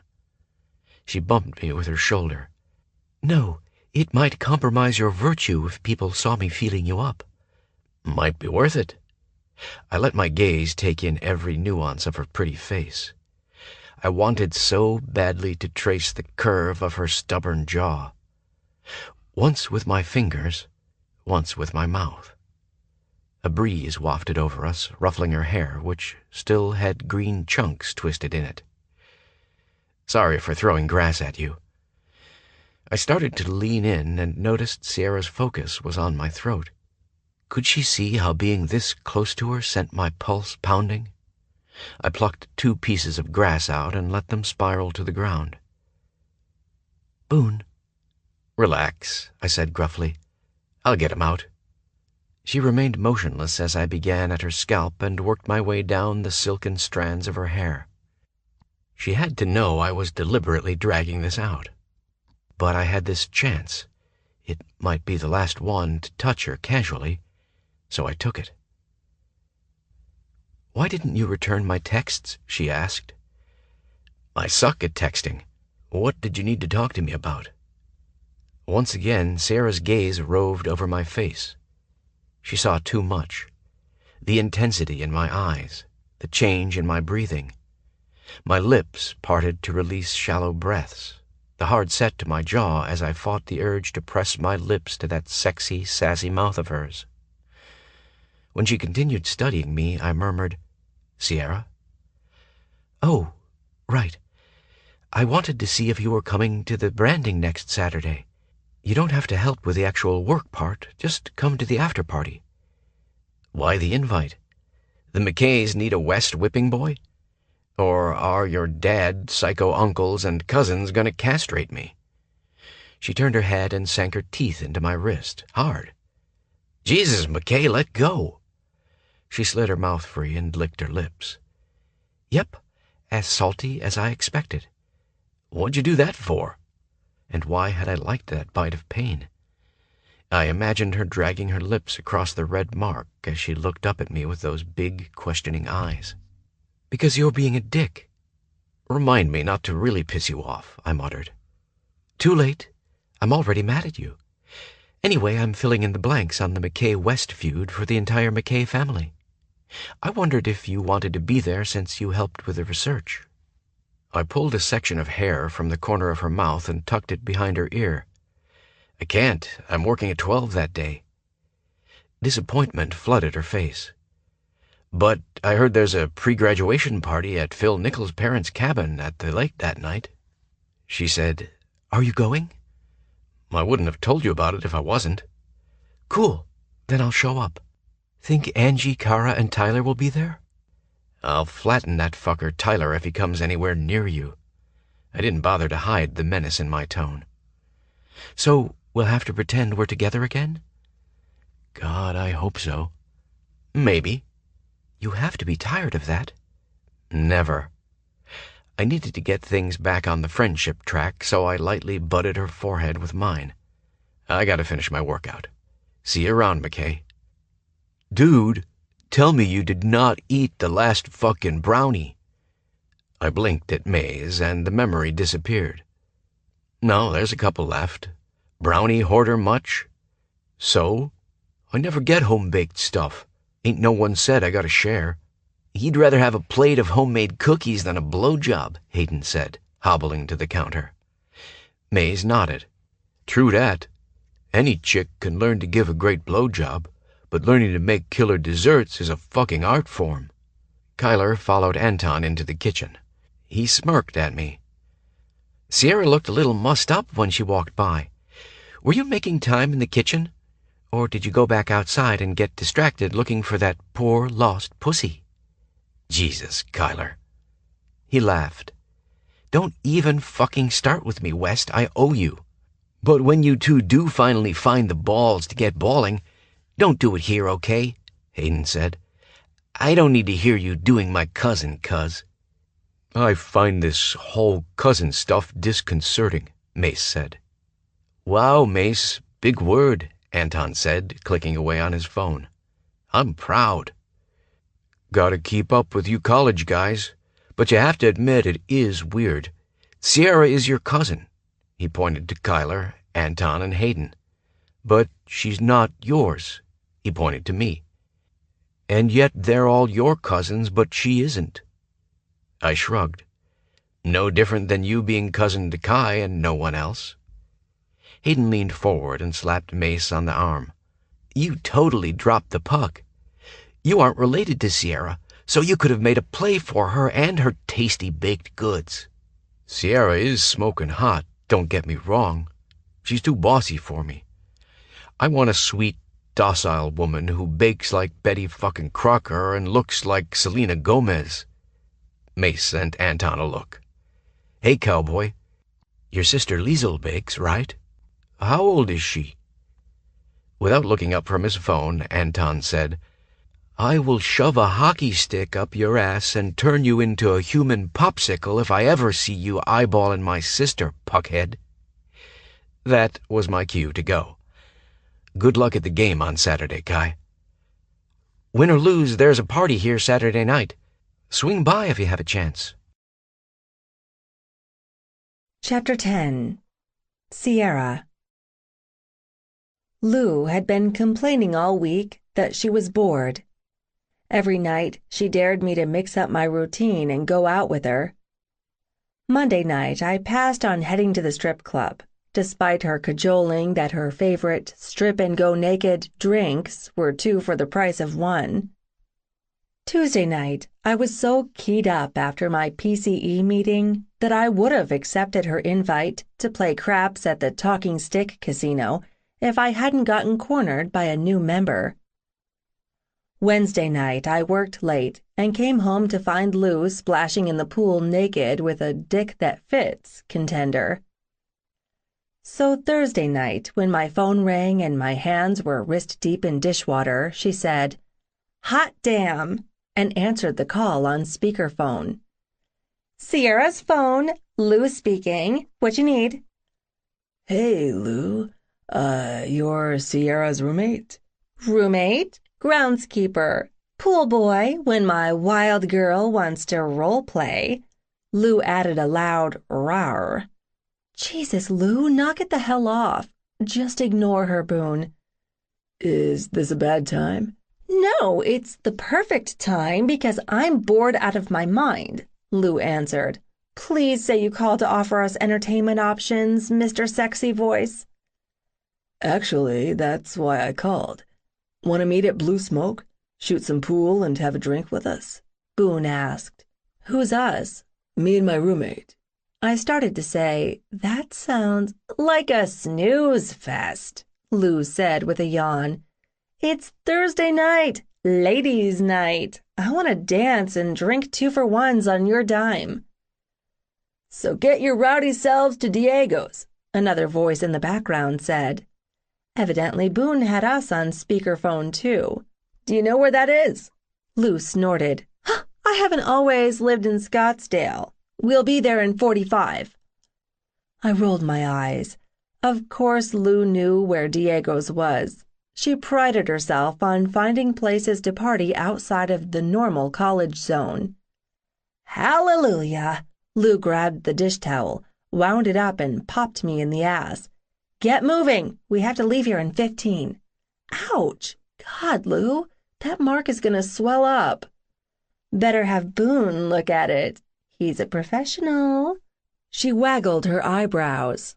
You want to turn the other cheek, ha, and have me put one there, too? It'll give you a valid reason to drop your pants when you first see him. You are literally a pain in my ass, she yelled. You're welcome, as I booked it up the stairs. When I entered the kitchen 14 minutes later, Lou made a sizzling sound. Lookin' hot tonight, Az. Man, I wish we were the same size. I'd love to wear those leather pants. I adjusted the bottom of the bronze and black peasant blouse. It's not too over the top for a weeknight. Nope, it's so you, Sierra. Classy club wear. Thanks, and check you out in the snakeskin dress. Lou was all muscles and curves, and pigtails. I swore before she graduated I'd drag her to the salon and force her to ditch the baby spice look. You driving? She shoved her cell phone in her small purse. Maybe I should drive too. That way, if you and Boone hook up. Not happening tonight. I noticed you didn't say not ever happening, which means it could happen tonight. The more I argued, the more she'd keep at me and probably relay our entire conversation to Boone just to see my reaction. So are we both driving or what? Yes, you'll have to follow me since I know a shortcut. I cranked the music in my car, singing along, so my head was full of lyrics, not possibilities about tonight. Diego's sat on the outskirts of Glendale in a strip mall, surrounded by other bars and restaurants. There seemed to be everything from a honky-tonk to a karaoke bar to sports pubs. I parked next to Lou in the jam-packed lot. We fell in step as we headed to Diego's, which didn't have a line to get in like many of the clubs, especially on ladies' night. You've been here? I asked. A few times. It's even busier on the weekends. Sometimes they have great bands, but during the week it's just a DJ. The bouncer checked our IDs, stamped the backs of our hands, and waived the cover fee. Once we were inside, Lou said, "Let's walk through." A mere 10 steps later, a trio of guys intercepted us. Looking good for ladies' night, the cute guy in the middle drawled. There's room at our table. Aren't you just sweet? Lou said with a huge smile. Right now we're looking for our friends. If they're as hot as you, invite them too. Lou steered us away. We'd reached the end of the first row when 2 burly guys invited us to join them. Again, Lou dealt with the letting them down with a wink, a flirty pat on the arm, and a cooing bye-bye. I attributed her unparalleled manhandling technique to her near-professional dating status. While I enjoyed college parties, in clubs I felt like I was on display. Guys gauged you as a potential hookup. Women eyed you as competition. Did you see him yet? Then there he was, a bottle of beer in his hand, the lights from the bar providing backlight that outlined his smoking body. He wore a tight black short-sleeved t-shirt that hugged the muscles in his shoulders, biceps, and chest as if the material had been specifically designed for him. His angular face had a hint of scruff, and my belly fluttered because it made him that much more gorgeous. Although half a dozen women surrounded him, no surprise there, he never focused on anyone in particular. He kept scanning the area. For me, that was some heady stuff. He'd always had this way of finding me in a crowd. When those dark eyes locked with mine, I felt the power of this connection between us down to the marrow of my bones. Boone smiled. God, that smile was a freaking beacon, and I started toward him like I was being pulled in by a tractor beam. His eyes heated, his nostrils flared, and he set his beer aside, muttering apologies as he cut through his throng of admirers and moved with one purpose, getting to me. Maybe I'd been too hasty, denying I'd end up in bed with him tonight, because right now, stripping this man naked and seeing his hot look of utter possession as he fucked me was the best idea in the history of the world. We met in the middle, and that's when it became awkward. Boone tempered the lust in his eyes, yet he slowly slid his rough-skinned palm up the outside of my arm in a caress so erotic I felt it sizzle across my entire body. He dipped his head and brushed his cheek against mine. You look stunning as always, McKay. So you were checking out my kickin' clubbing outfit? You're not stunning because of what you wear. An African-American guy with a shaved head and amazing bone structure sidled up beside Boone, but before he said anything, his focus locked on someone behind me. It was a natural instinct to turn around and look, even when I knew exactly who had grabbed his attention. Lou. I turned back around quickly and caught Boone eyeing my ass. He flashed me that panty-melting grin. You and leather, stuff fantasies are made from, sexy. The guy next to Boone dropped to his knees in front of Lou. Marry me. She laughed.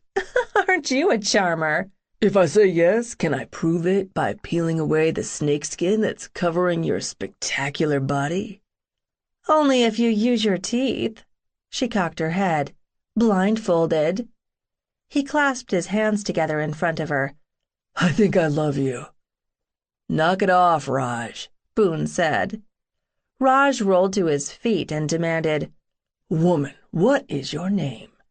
Lou. Lou? That's the name of a car mechanic.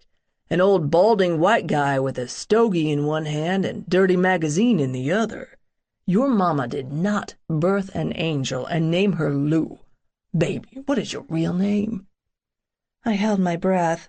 Lou hated her name. Her nickname growing up had been Lug, a double whammy, a dig at her name and her size. She'd christened herself Lou the first day of college.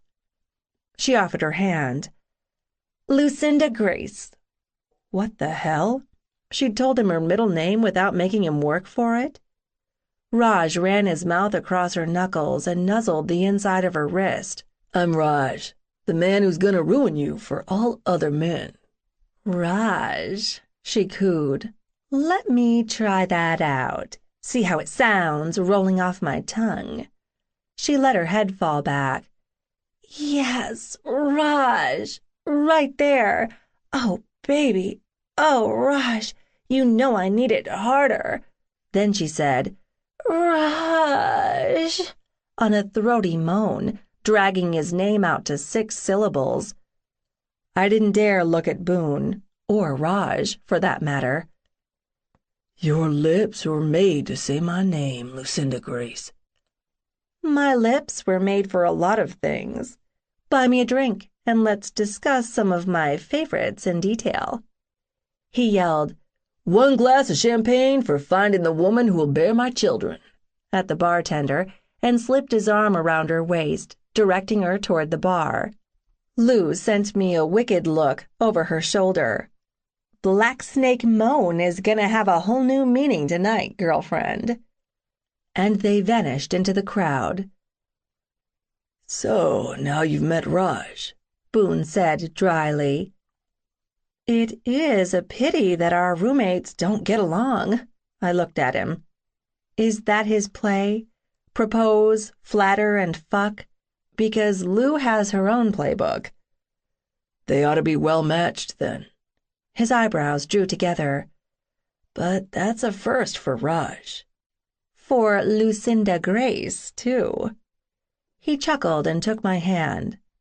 Now I'm glad we drove 2 cars. Boone stepped up to the bar. The man was so rugged and masculine, I couldn't look away from him. What do you usually drink? I'd like to drink you down in one greedy gulp. Sierra? Margarita. He ordered a margarita for me and a Corona for himself. I rested my forearms on the bar next to him. So, soldier, come here often? He gave me that "you're a dork" smile I remembered. First time. You? First time. Lately I've been too busy to hit the clubs. Parties are more laid back. Or they're a drunken free-for-all, which is also fun. Sounds like the first weekend furlough during basic. Do you have much time to go out to the bars now? Boone shrugged. There's a group of us that hang out on base, but it's pool tables, darts, music on the jukebox. I prefer laid back too. You have a bunch of friends around here? People you used to hang out with before you moved? No. I started at ASU with a clean slate. Random roommate assignment, which ended up being Lou. I keep a professional relationship with the people at DPM that I manage directly. Wouldn't be a good career move to knock back Irish car bombs with my assistant, or ask my accounts receivable manager to hold my legs during a keg stand. Smart. This year I've spent more time with the McKay-Keteers. It's easy with them, and their parties are fun. Lou drags me out on the weekends if our schedules mesh. When Boone's eyes bored into mine, I braced myself for his next question. So, do you date? I'm team hit it and quit it. In, out, done. There's no mixed signals. What about you? Same. Why I decided to push him, no fucking idea, but I did it anyway. So, no sexy army nurses ever rocked your world? You thought, damn, I could do this again. Then you're hanging out, not just for the sex, but because you like her. Then she starts leaving her shampoo in your shower, and both sets of your friends stop trying to fix you up because you're considered a couple? Boone studied me. By the hard set of his jaw, I knew I'd struck a nerve. Would he answer or deflect it back to me? Do you really want to know how many women have had their hands on him? Because no matter what he says, you'll only focus on all those women who wanted to keep him but couldn't, and you know how that feels. You know what? Don't answer that. The bartender delivered the drinks, and Boone fished out his wallet to pay. That made this feel like a date. Is that what you want? Boone slid my drink over. I said, "Thank you," and stepped aside, assuming we'd find a table. But he set his hand on my shoulder, stopping me. When I looked up, he was right there.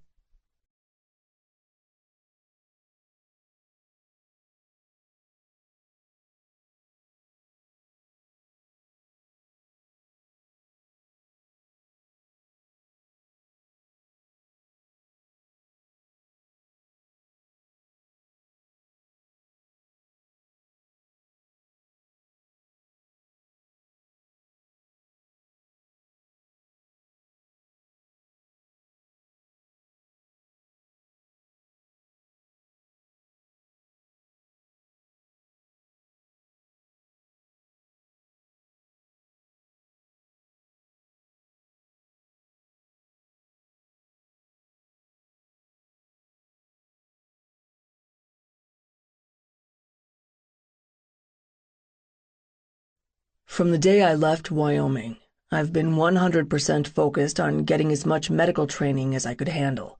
I live, eat, and breathe Army life. I've never had such a sense of purpose. I've never been a cog that makes the wheel run smoother. Now I am. I'm proud of what I've done, and there's still so much more that I want to do. I chose this life because I have a future, and the past doesn't matter. So yeah, I've been content with one-offs. I'm upfront about that. Never had a woman's shampoo bottle in my shower. I don't do couple dates because I've never been part of a couple. I haven't been looking for a woman, haven't needed one, haven't wanted one. Then I saw you in Sundance. Now I'm here, and I know I'll never be content with a one-off with you. Shit, was it hot in here? I gulped down 3 mouthfuls of margarita and chanced to look at him. Brooding Boone? Bye-bye. Beautiful Boone smiled. Did that answer your question? Yes, sirree, it sure did. Wow, a very thorough answer. You get an A++ for detail. He laughed. So fair is fair, McKay. You ever had a guy leave his tools in your shed? I choked on my drink. Of course, Boone thought that was the height of hilarity, but it didn't get me off the hook from answering him. Nope, no guy's tools. I don't need them. I have my own and can take care of things myself. That can be taken a couple of different ways. Let your imagination run wild. The wild look in his eye indicated the man had a very vivid imagination. I think the DJ is about to start playing music. I faced that direction, standing on my toes for a better view. When I spun back around, Boone was glaring at the guy lounging at the bar next to me. He leaned over and gritted out, "Keep your eyes off her ass." I froze. No need to check to see if Boone's threat had scared the guy away. Heck, it had almost scared me away. I sent Boone a sideways glance. He wore that bad-tempered look again. The scruff on his face made him 10 times scarier looking, but it also made him 10 times hotter. Then his voice was in my ear. You mad? No, it is bad behavior to stare at someone's ass. Can I tell you a secret that might piss you off? With a lead-in like that, you'd better. The guy saw me staring at something in a stupor and checked to see what had my attention. When he saw your ass, well, McKay, it is fucking mesmerizing in those leather pants, so I don't blame him, even when it pissed me the fuck off. Oh my God, I blushed. I'm never wearing these pants again. Maybe not in public, but feel free to wear them around me in private anytime. I had no doubt that Boone could peel these pants off me in 10 seconds if I gave him the chance. Where do you think Lou and Raj are? Skipped off to the karaoke bar. That's not my thing. Mine either. Besides, I don't want to witness Lou and Raj one-upping each other with dirty, sexy songs as foreplay. Boone gave me a considering look. Give me an example of a dirty, sexy song. Get Off, Prince. Nice. Your turn.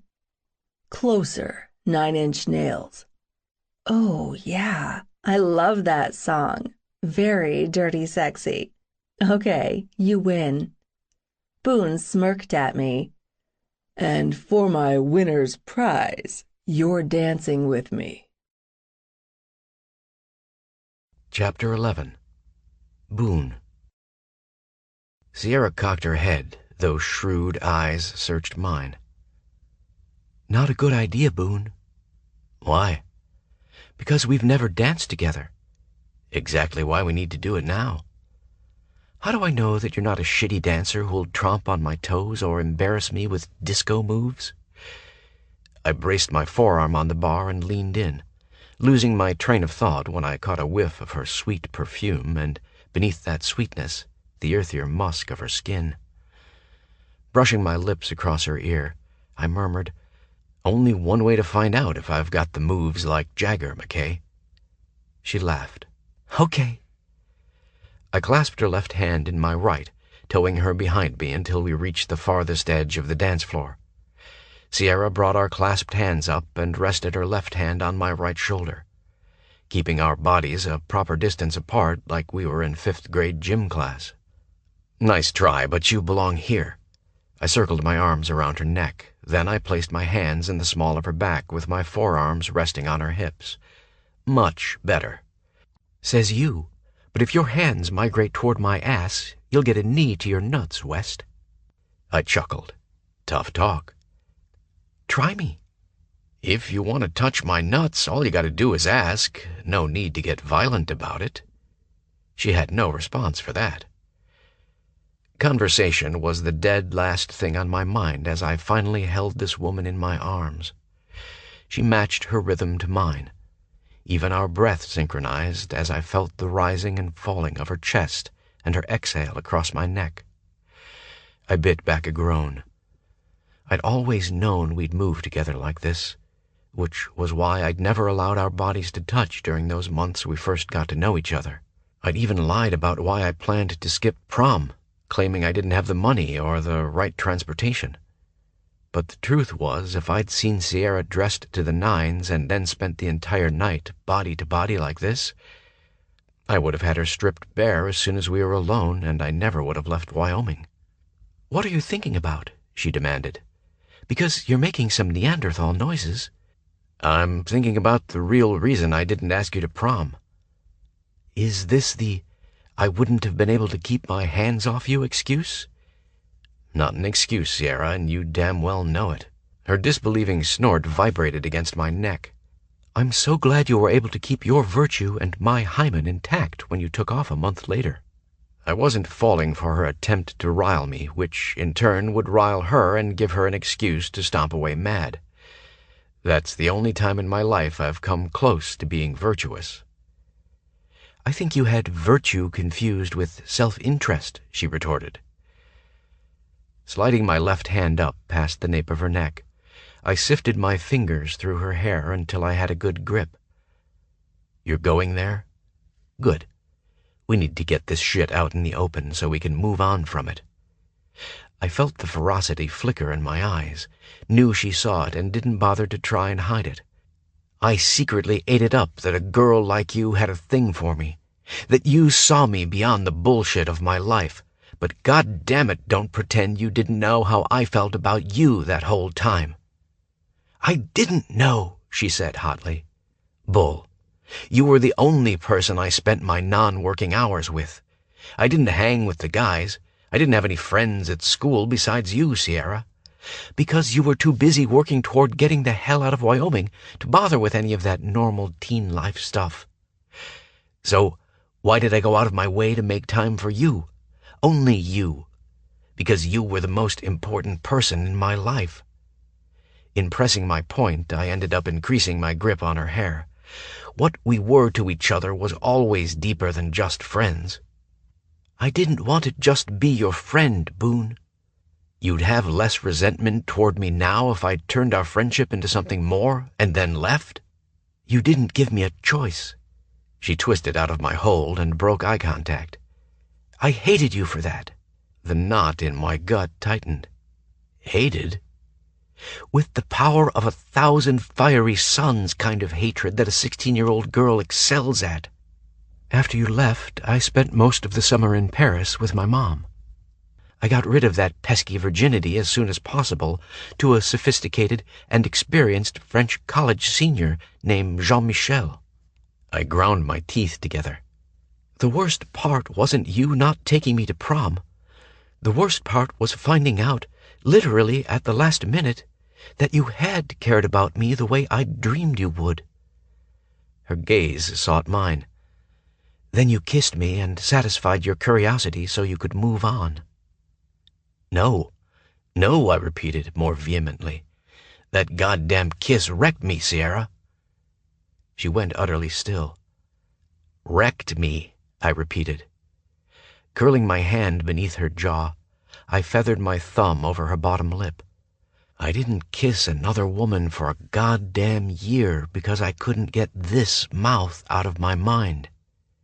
I kept flashing back to that smile, the one that dazzled me the first time we met, or the sneering one that pissed me off, because it managed to be cute and a little mean. I remembered how badly I wanted to bite this pouting bottom lip when you were being a brat. But mostly I remembered how your lips softened beneath mine from that first touch. Then you remember the taste of my tears, too.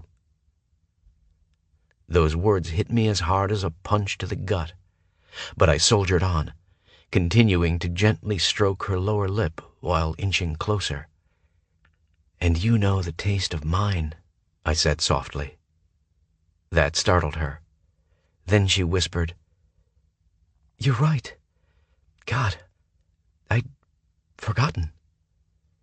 "You think it was easy for me? That I just climbed on my bike and never looked back, never thought about you, never wished my life circumstances had been different so I didn't have to make that choice?" She shook her head. "But it did get easier to block it out, didn't it?" No malice distorted her words. She'd been speaking for herself as much as asking me. "It did. And then there were times when I imagined what it'd be like when I finally saw you again." "It's not exactly been us holding hands, having heart-to-hearts and hugging it out, has it?" "No. But you haven't kicked me in the balls either, so I'm still ahead of the curve." That earned me a smile. And I shamelessly caressed the bow of her upper lip with my thumb, as if I could make the touch erotic enough that she'd let me use my tongue next time. When her breath caught, I groaned. "Boone, what are we doing?" "I'm pretty sure I'm about to kiss you."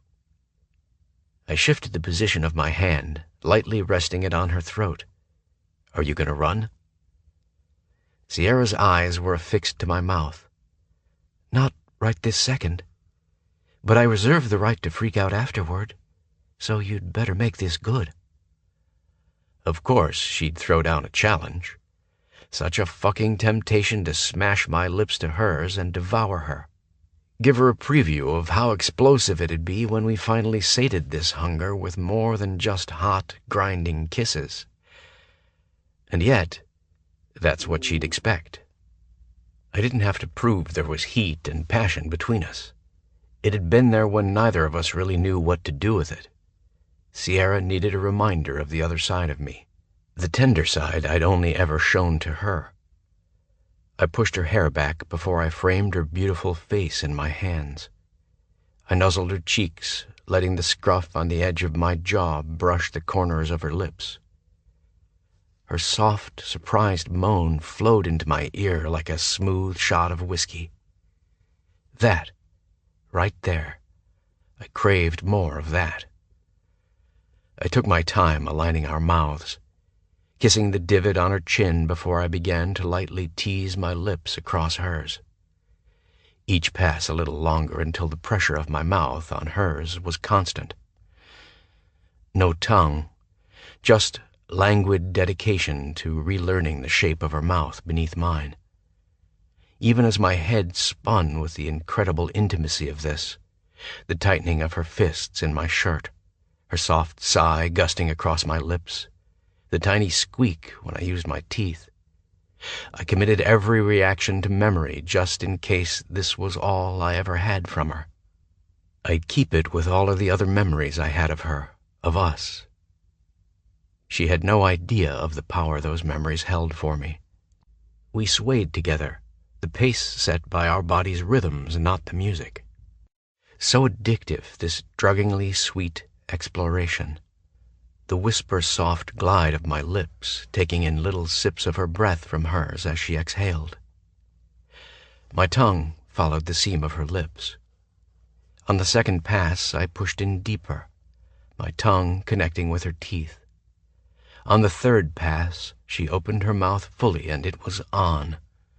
Lust told sweetness to take a fucking hike, and poof, it was gone. Desire ruled, until passion overtook common sense, and then all barriers between us fell away, as if they'd never existed. Twisting my hands in her hair, I held on, feeling her fingernails digging into my shoulder blades as she clung to me because we were spiraling, spinning, locked together and completely consumed by the hot, wet, greedy, balls-to-the-wall kiss. Kissing like we were already naked and about to hit the fucking sheets. Soon. Fuck me. Please let it be soon. Because this is perfection. Anything that intense can't last. It shouldn't last, or it loses the impact. Sierra sensed it at the same time.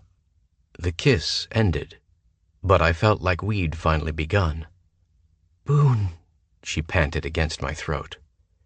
"I know, baby," I whispered in her hair. "Me too." "Then you know I have to go." Jesus Christ on a jumbo jet. She had to go? After that? Dude, it's not like she didn't warn you. I counted to 10, then I managed. "You freaking out?" "Yeah." "Why?" "I thought I was ready. For you. For this." "You're not?" "I need some time to think."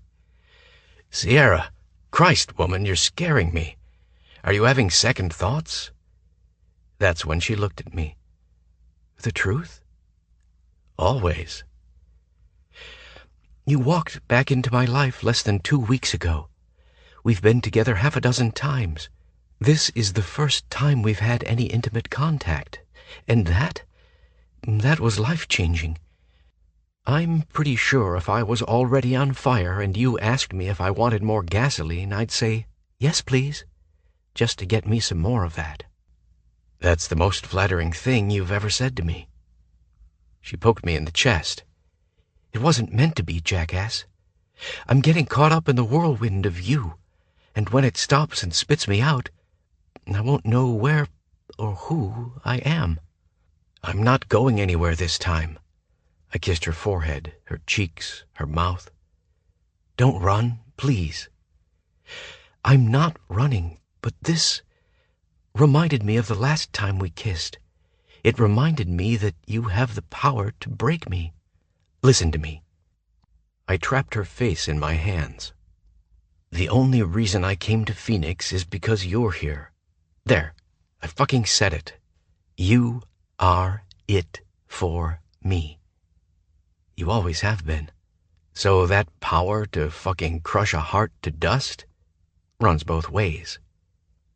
I dropped my hands before I used them to shake some damn sense into her. I forced myself to step back. I forced myself to start walking away. "That little confession isn't helping clear my head, West," she yelled at me. I turned and smiled at her. Not a nice smile. It wasn't supposed to. "See you around, McKay."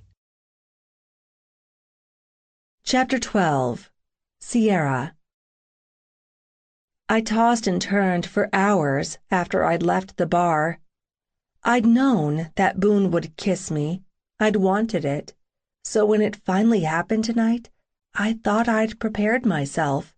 What a joke. Reliving the sheer perfection of how thoroughly he'd kissed me was making my breath catch even now. It was just a kiss. No matter how many times I told myself that, I didn't believe it.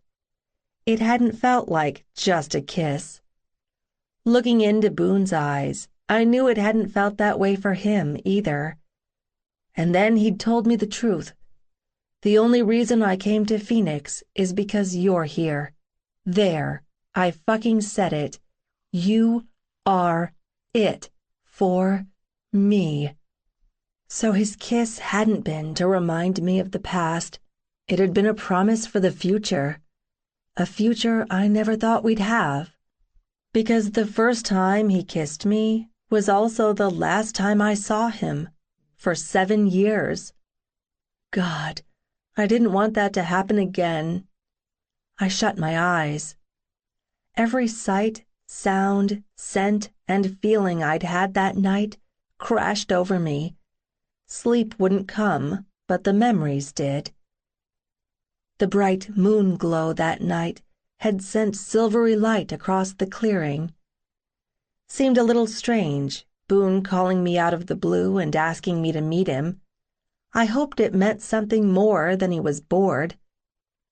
I ignored the snarky voice in my head, asking why I went running every time Boone West crooked his little finger at me. But I hadn't seen him since his graduation. He'd slipped back into the not returning texts zone. School had ended 2 days ago, and my summer plans were still up in the air. I put my car in park and killed the ignition. Butterflies danced in my belly. Where had this nervousness come from? I was out here with Boone, Mr. Trustworthy, Mr. Oblivious. His butt rested against his motorcycle seat, his booted feet crossed at the ankle, his arms folded over his chest. He wore a super tight t-shirt which displayed the ripped muscles in his arms and the ridges in his lower abdomen. I'd seen that shirt on him a dozen times, and every time I whispered a little thank you to the t-shirt gods. Stop gawking at him. Nothing wrong with being attracted to my best guy buddy, was there? No, especially when he didn't have a clue how I felt. I walked up to him, my hands jammed into the back pockets of my jeans. You summoned me? Boone frowned at my attire. Wasn't tonight the dance? No, it was last night. Oh, was it fun? I don't know. I skipped it. But you said that night at the lake you wanted to go. I shrugged. Marion is at her grandma's for a week, so she wasn't going. Besides, they probably only played country music. You should have gone. But I knew you wouldn't be there. You asked me here to chew my ass about a dance I didn't go to? No. What are you doing out here anyway? Did your bike break down again? Funny. It was a great night for a ride. I lost track of time. When I pulled over, I realized I wasn't far from your place. So you called me. Instead of just showing up at my house. That made no sense, especially if Boone thought I was at the dance. What was going on with him? He acted jumpy. You got any decent tunes in that piece of crap car you're driving these days? He asked. The Mercedes was hardly a piece of crap, and he knew it. Boone also knew that the only reason my dad had bought it was for the safety features, including an excess of airbags after the airbag in my first car failed to deploy during my car accident. I'll play music as long as you don't bitch about what it is. Deal. After I rolled down the windows, I plugged my iPod into the stereo system. I mimicked his pose against the car, standing opposite him. Boone grinned when the music started. Foo Fighters. Cool. Don't get used to it. The next song might be by Flogging Molly. I don't even know what the hell that is, McKay. You're more urbane than me. Right. Seriously, West, what's up? It's not like you to text me demanding I meet you out in the middle of nowhere, especially this late. He lifted an eyebrow. Since when is 10 late? Since my dad grills me about where I'm going at 10 at night and who I'm going with. Did you tell him you were meeting me? Yeah, I smirked. He said not to let you drive my car. Smart ass. Boone paused and tipped his head toward the sky. As much as I love how bright the moon is, I miss seeing the stars on nights like this. Me too. Neither of us said anything for several minutes. But this moon-gazing shit is killing my neck. He moved to lean next to me, and my pulse skipped a beat. Much better. So, what are your plans for this summer? I've thought about becoming a carny. Yeah? What's the appeal? Getting hooked on meth? Hooked on pot? Hooked on fried food? Or is it getting to rip off little kids every day? Maybe you'll grow a mustache and get a bad tattoo. I laughed. You've weighed the pros and cons way more than I have. I was just in it for the unlimited cotton candy. What's option 2 for your summer? He was more persistent than usual, so I hedged, in case he had a specific reason for asking my plans, like he wanted to spend the summer with me. I don't know. It depends. On? How much my mom and dad argue over me and where I should be. My mom's boyfriend bought a place in Paris with an extra bedroom, so she wants me to stay at least half the summer with her. I shot him a sideways warning glance. I haven't mentioned this to my dad yet. Why not? I just found out yesterday. He'll ask me what I want to do, and like I said, I'm not sure. But he gives you a vote in your options? Yes. What about you? Now that you've graduated, what are your plans? Well, that's the reason I asked you to meet me. My stomach performed a hopeful somersault. But as usual, he didn't elaborate. He just kept looking skyward. Boone, I'm lousy at guessing games, remember? So just tell me.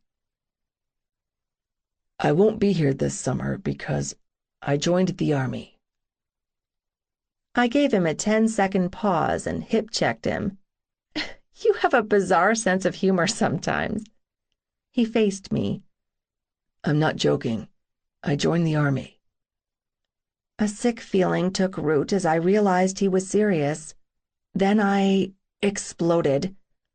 Why would you just up and do that? It wasn't an impulsive decision.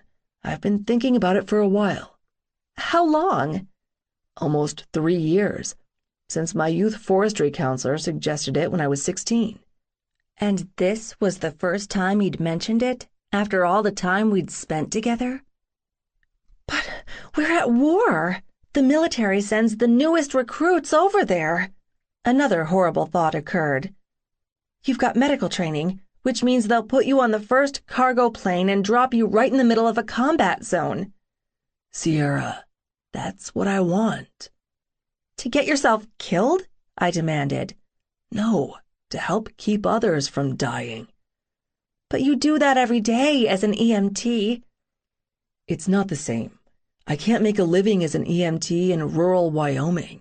I'm tired of being broke, and there are a lot of things I'd like to do with my life that I can't do if I'm stuck here. Then go to college like normal people do. Boone scowled at me. If I don't have money for a car, do you really think I've got money to go to college, or that anyone will lend me the money? Then we'll ask my dad. He'll float you a loan. Heck, he'd probably just give you the money since you saved my life. He pushed off the car. I don't want your money or your charity. What? I'm only trying to help. You took that the wrong way. Did I? What part of making it on my own is confusing to you? I have to do this. I want to do this. So there's no talking you out of it?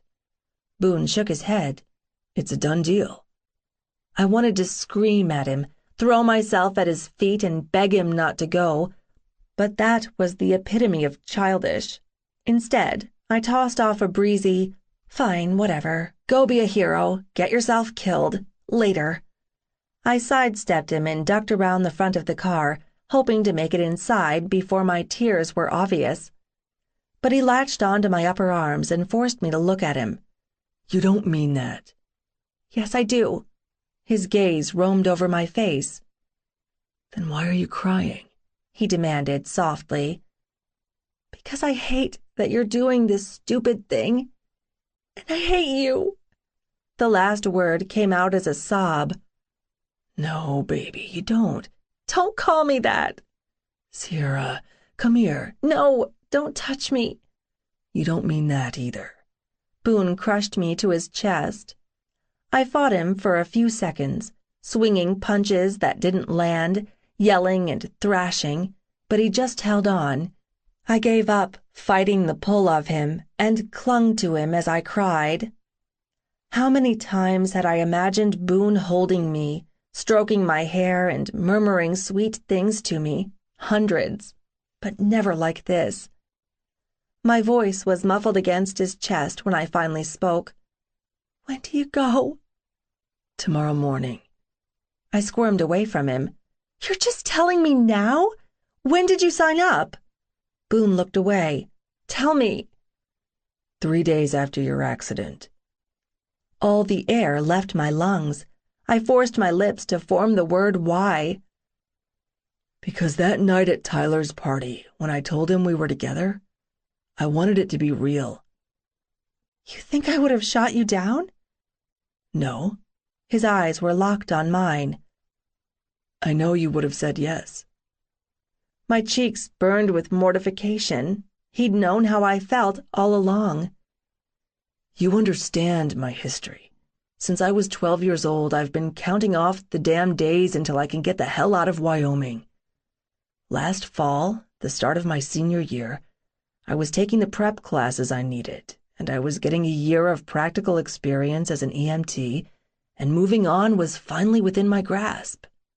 And then you showed up. From the moment we met on that bus, you sucked me in. You were so gorgeous, feisty, funny, and sweet, and so easy to talk to. I tried to stay away from you, but something about you, Sierra, just kept pulling me back. I stared at him, absolutely speechless. That night at the party, I wanted to kill Tyler for thinking he had the right to put his hands on you. After the accident, I about lost my fucking mind because you were hurt. That's when I knew you could keep me here. If I got involved with you like I wanted to, I wouldn't leave. And I have to leave. I had to have a solid plan to go, so I enlisted. No. I found my voice and said it louder. No! Then I was screaming at him. No, no, no, no, no!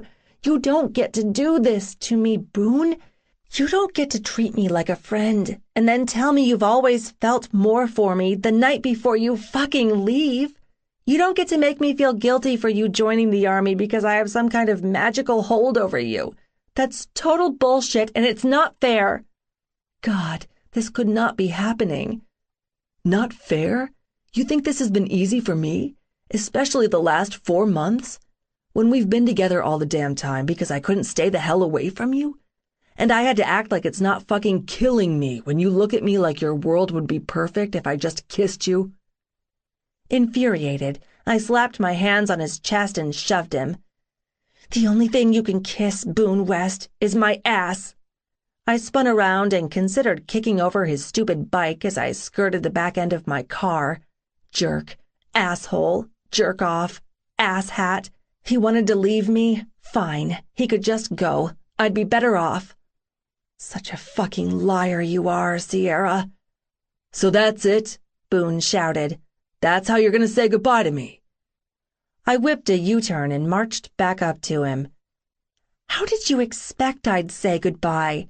Strip my clothes off and let you take my virginity in a field of wildflowers under a full moon? Screw that.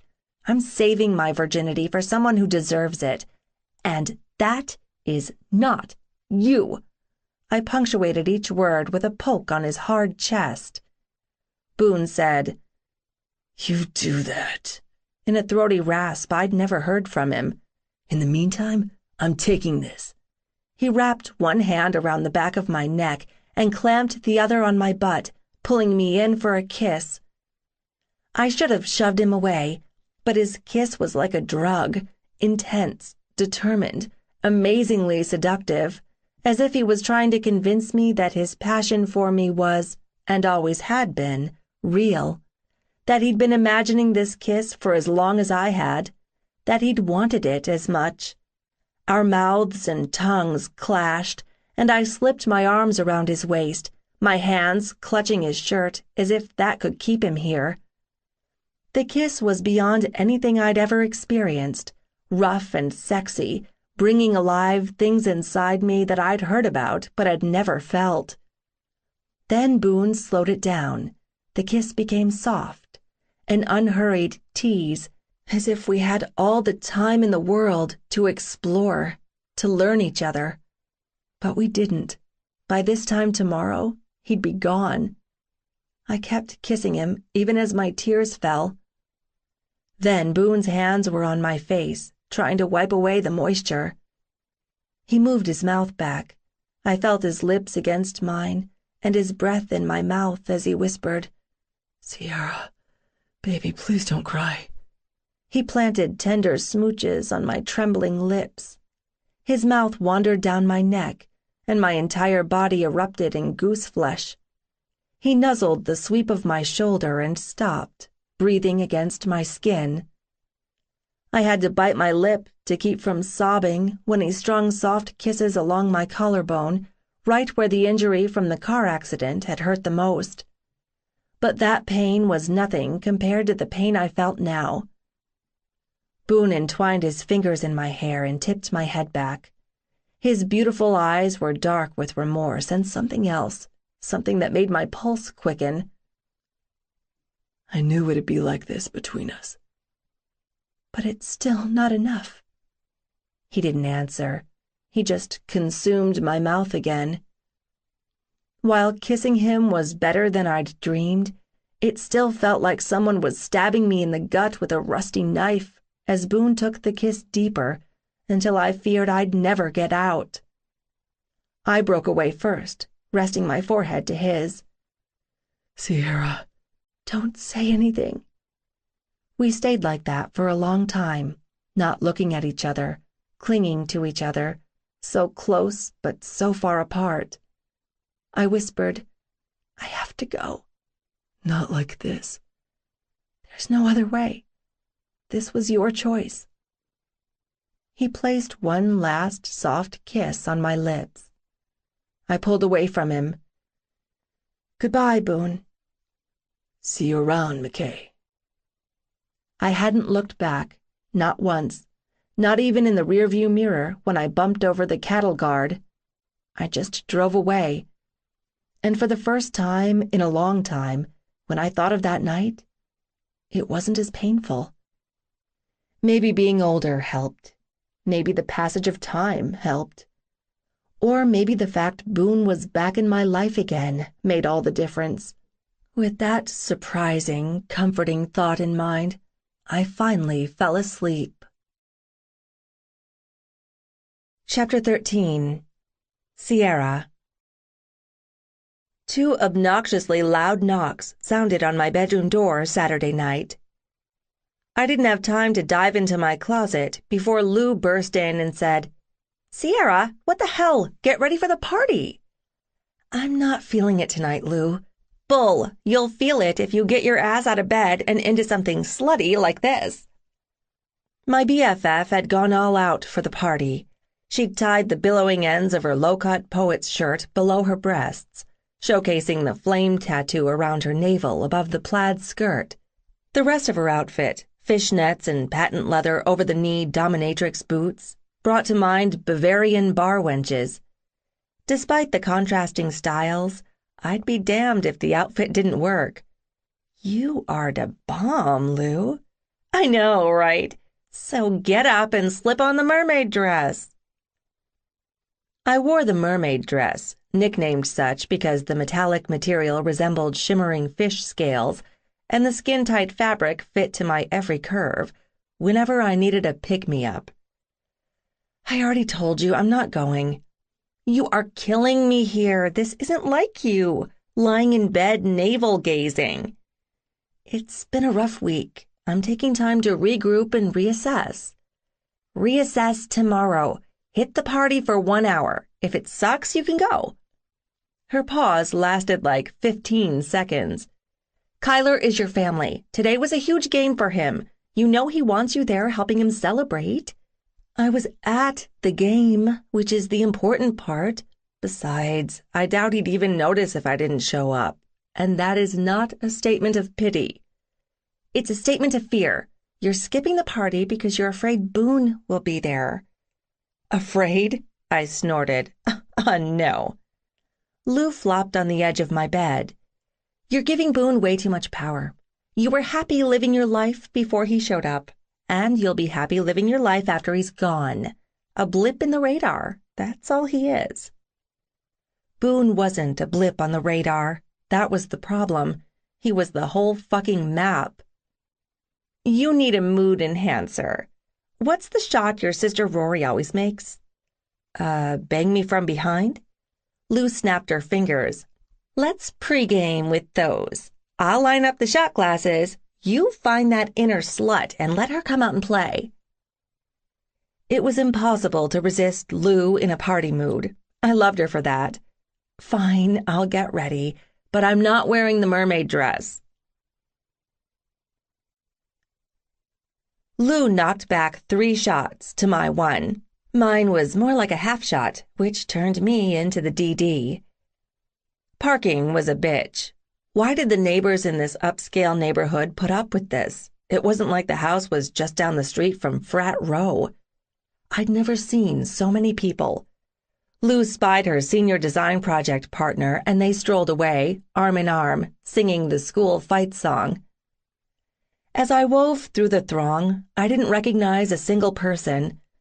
Maybe I ought to take it as a sign I'd outgrown these parties, because a few kids looked like high schoolers. What was Mace's personal liability if the cops showed up? Maybe he wasn't home. That would upset me more, to think Kyler was throwing parties because he thought he deserved it. Stop being Debbie Downer and have some fun. A bunch of jocks were standing on the steps, obstructing the entrance to the house, assigning a number to every female that walked by. 4, 6. Jesus, are you guys drunk? She's a 2 at best. Laughter. Tempting to kick every one of these douchebags in the nuts. As I tried to slide in behind them, I accidentally bumped one of them. He whirled around with, "Watch it," then quit standing in front of the door. That had him blocking it even more. "Ah, hey, baby, don't be like that. You're hot. Hang out with us. We'll show you a good time."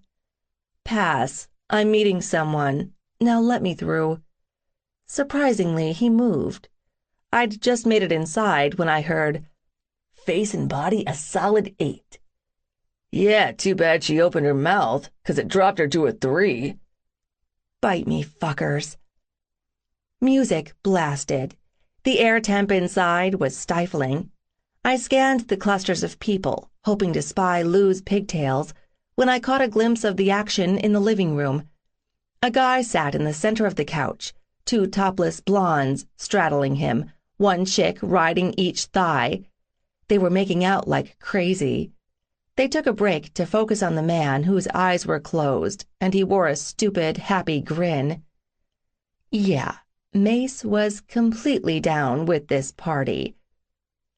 I was jostled. I was groped. I was cajoled into taking pictures. I was so over all of this. 30 minutes had passed when I finally gave up looking for Lou. I cut through the dining room, hoping to find Kai. He wasn't at his usual station in the kitchen. I fought the crowd and ended up outside. It was a zoo out here, too. Anton and his group from Rodeo Club were in the backyard, leaning against the fence in that sexy, casual way cowboys were so good at. Anton smiled at me, tipped his hat, and returned his attention to whatever tall tale his buddy Diaz was spinning. Tug and the other players wearing Sun Devils football jerseys were gathered around the keg. Kai had to be close. I found him out by the grill, each arm around a girl, a cup of beer in his hand. When Kai noticed me, he forgot the women and barreled over, an enormous grin on his face. "Sierra, you came." That damn smile. I couldn't help but grin back. Sweet game today. "You were there?" Don't be a dumbass. I never miss any of your games. "Man, it just gelled. That last quarter, we were in the motherfucking zone. It was beautiful." I know. I'm so proud of you, QB. "Thanks for coming tonight. It's kind of crazy, and I'm a little drunk, but it means a lot that even now that you're a company bigwig, you're not too cool to hang out." Never, cuz. I'm a McCaketeer for life. "Damn straight." Laughing, he picked me up and tried to spin me around, but forgot he was holding a beer and spilled the entire thing down the front of my shirt. I leapt back. The empty cup hit the ground. "Shit. Sorry. Don't worry about it. Nothing says I had a rip-roaring Saturday night more than reeking of sour beer." The girl to my left snickered. When I looked at Kai again, he was blushing. "What?" Your shirt is transparent when it's wet, and you can tell, I mean, it's not like I'm staring at your, but, It's kinda obvious you're not wearing a bra. I glanced down. Sure enough, the wet shirt was as clingy as plastic wrap. Fucking fantastic. I crossed my arms over my chest. Thanks, Kai. I said I was sorry. Kyler shoved his hand into his pocket, pulled out a key, and thrust it at me. Here, grab a t-shirt from my room. Confused, I said, You keep your bedroom door locked? During parties? Yeah. Don't need people fucking or puking in my damn bed. Smart. Thanks. I snatched the key and pressed my forearm across my chest again. I'll be right back with this. No rush. The chick on Kyler's left said, Why does she get a key to your bedroom and I don't? Because I said so. He smacked her ass. Run along now. I'll come find you later. Lovely, Kai. As I walked away, I heard him say to his other female companion, Can I get you to do me a favor, sweetness? Anything, she said eagerly. That man had women lined up around the damn block. I saw a flash of pigtails and flattened myself against the wall. I couldn't deal with Lou right now. When the coast was clear, I wove through the drunken people clogging the stairs. Few revelers had breached the second floor besides a couple sucking face on the bench seat and another couple playing strip poker as they waited to use the bathroom. I headed down the hallway to Kai's room. But first, I stopped at Hayden's door and turned the handle. Locked. Interesting. Next, I tried Anton's door. Also locked. So there was a difference between this place and a frat house. I'd just unlocked Kyler's door when I heard, Sierra? I froze. Boone. My flight instinct kicked in. I pushed the door open just far enough to sneak inside, and then I slammed it shut and locked it. That was the height of maturity. Heart hammering, I pressed my shoulders against the door and tried to calm down after that spike of adrenaline. 3 soft raps vibrated by my head. Funny, McKay. Let me in. I want to talk to you. So talk. I'm not saying this through the goddamned door, he snarled. Let me in. Pause. Or I'm coming in. Empty threat, since I'm the one with the key. Boone could just wait a damn minute until I didn't look like I'd entered a wet t-shirt contest. I crossed the room, eyeing the stack of t-shirts neatly folded on the dresser. I had a split second to wonder if Kai did his own laundry, or if one of the sideline bunnies did, when I heard the locking mechanism click. I wheeled around, watching in shock as the handle turned, the door opened, and Boone stepped inside. His focus stayed entirely on me as he shut and locked the door behind him. What are you doing in here? I told you I was coming in. You're so determined to corner me that you picked the fucking lock? No, Kai gave me a key. Bull, Kai gave me the key. Evidently, he has more than one key. He started toward me, a smooth predator that had spied his prey. His gaze moved down the column of my throat to where the shirt gapped and then homed in on the transparent material clinging to my breasts. I fought a shiver at the hungry way he studied my chest. His gaze darted from one stiff nipple to the other. I felt the need to blurt out, Kai spilled his beer all over me. Remind me to thank him, he murmured. Then he invaded my space completely. My dizziness wasn't from lack of oxygen to my brain. That twisting, turning, yearning sensation was all because of him, his scent, the heat from his body, the way his breath buffeted my exposed flesh in choppy staccato bursts. No man ever looked at me the way he looked at me right now. I was tired of fighting this. Why was I fighting this? No more. I trembled when his index finger followed the edge of my shirt from my collarbone down to the first button. On the painstakingly slow journey up the other side, he used 2 fingers. The rough edges of his knuckles made a whispering sound across my skin. He stroked the center of my chest, opening his fist like a flower and flattening his palm beneath the hollow of my throat. We weren't looking at each other, our mutual attention focused on him touching me. When he inched his hand beneath the edge of my shirt and encountered the upper swell of my breast, his patience vanished. Almost blindly, Boone curled his hand around the nape of my neck and brought his mouth down on mine. He wasn't asking, he was taking, and I let him. Boone tasted like whiskey and need. When that falling sensation hit me again, I realized just one taste of him, and I was drunk on him. Tonight, I needed to do more than I'd done the other night, clutching him tightly while he made a mockery of every man who'd ever kissed me. I'd waited a lifetime to experience his primal need and raw hunger. Boone ripped his mouth free to trail kisses down my throat. Then his hot, wet mouth engulfed my nipple, sharp teeth, teasing tongue, suctioning kisses on the stiff peak. Boone savored me as if he had all night. I wanted him frantic. I wanted grunting, growling, rasping vocal evidence of him losing his cool. I wanted to crack the lid on the passion he bottled up. Boone. My nipple slipped from his mouth and he nuzzled the valley between my breasts. My turn. Don't move.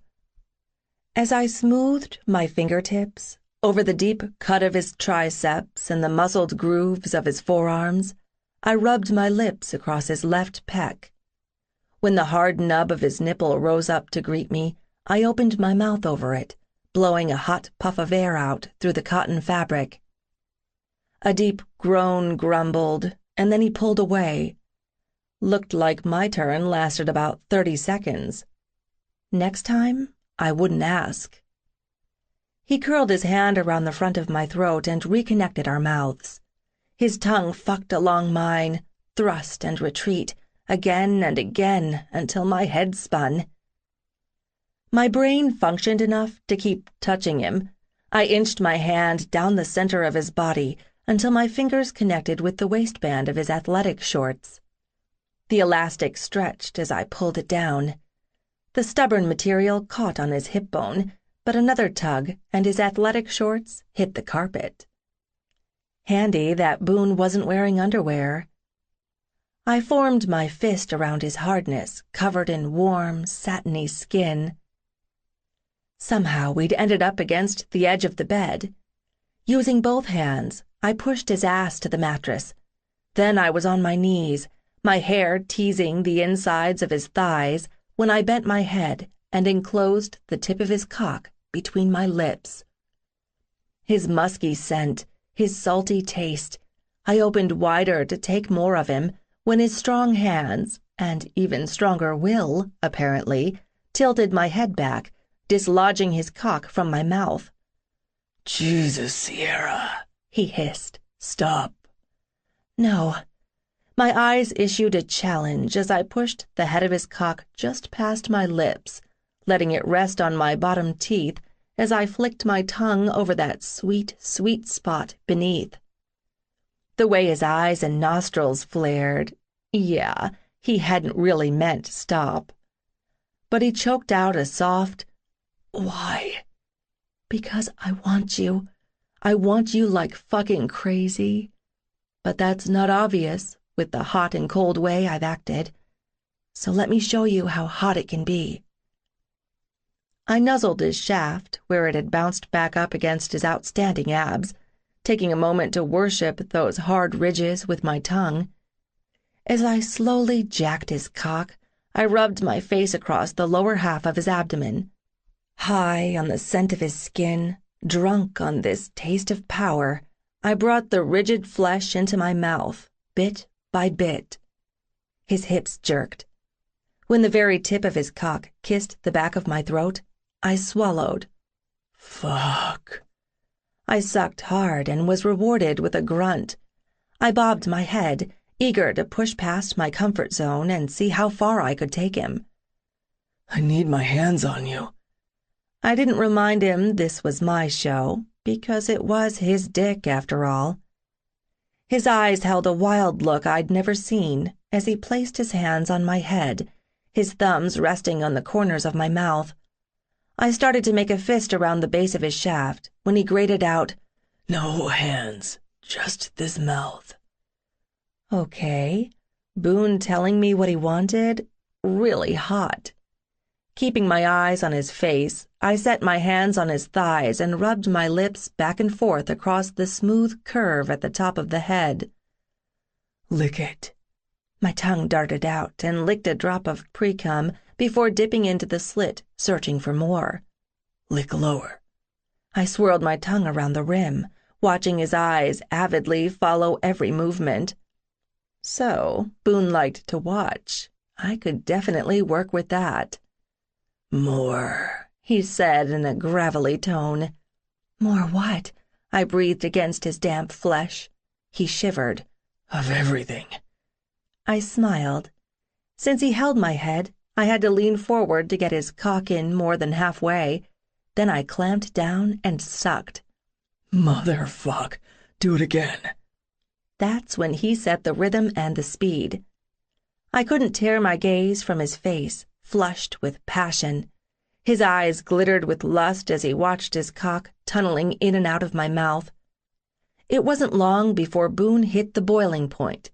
His quads went rigid beneath my stroking fingers. "Sierra," he warned. I increased the suction, and he went still a moment before that deep, rasping groan left his mouth as warm, thick spurts of his release coated the inside of my cheek and the back of my tongue. When I closed my eyes and swallowed, he slid his hand to the base of my throat so he could feel me drinking him down. That was the hottest act of possession I'd ever experienced. I'd barely let his dick slip out of my mouth when someone started pounding on the door. Immediately, I jumped up. "Whoa, where are you going?" Someone is beating on the door. "Ignore it. We're not—" Louder pounding. "Let me in, damn it, it's Kai." Boone swore behind me. I grabbed the t-shirt that had fallen to the floor when Boone first barged in, and I pulled it over my head. I flipped the lock the same time Boone said, "Don't you unlock that fucking door, Sierra."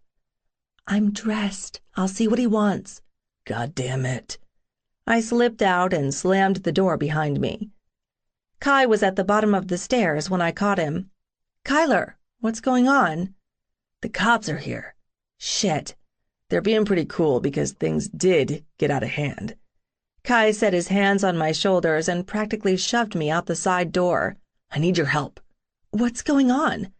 "Anna, one of the girls I was with tonight, got a minor last weekend. She wasn't drinking tonight, but if she gets caught here, they could kick her out of school since it'd be her third offense." I almost said, "Third one for this school year? It's only the end of October." But Kai kept talking.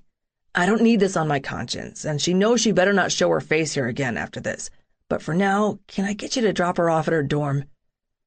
"This is why you—" interrupted my sexy time with Boone. And isn't he going to be thrilled that I bailed a fucking again after things got heated between us? Fuck, the man would be on a rampage. Or maybe he'd be really mellow after that blowjob.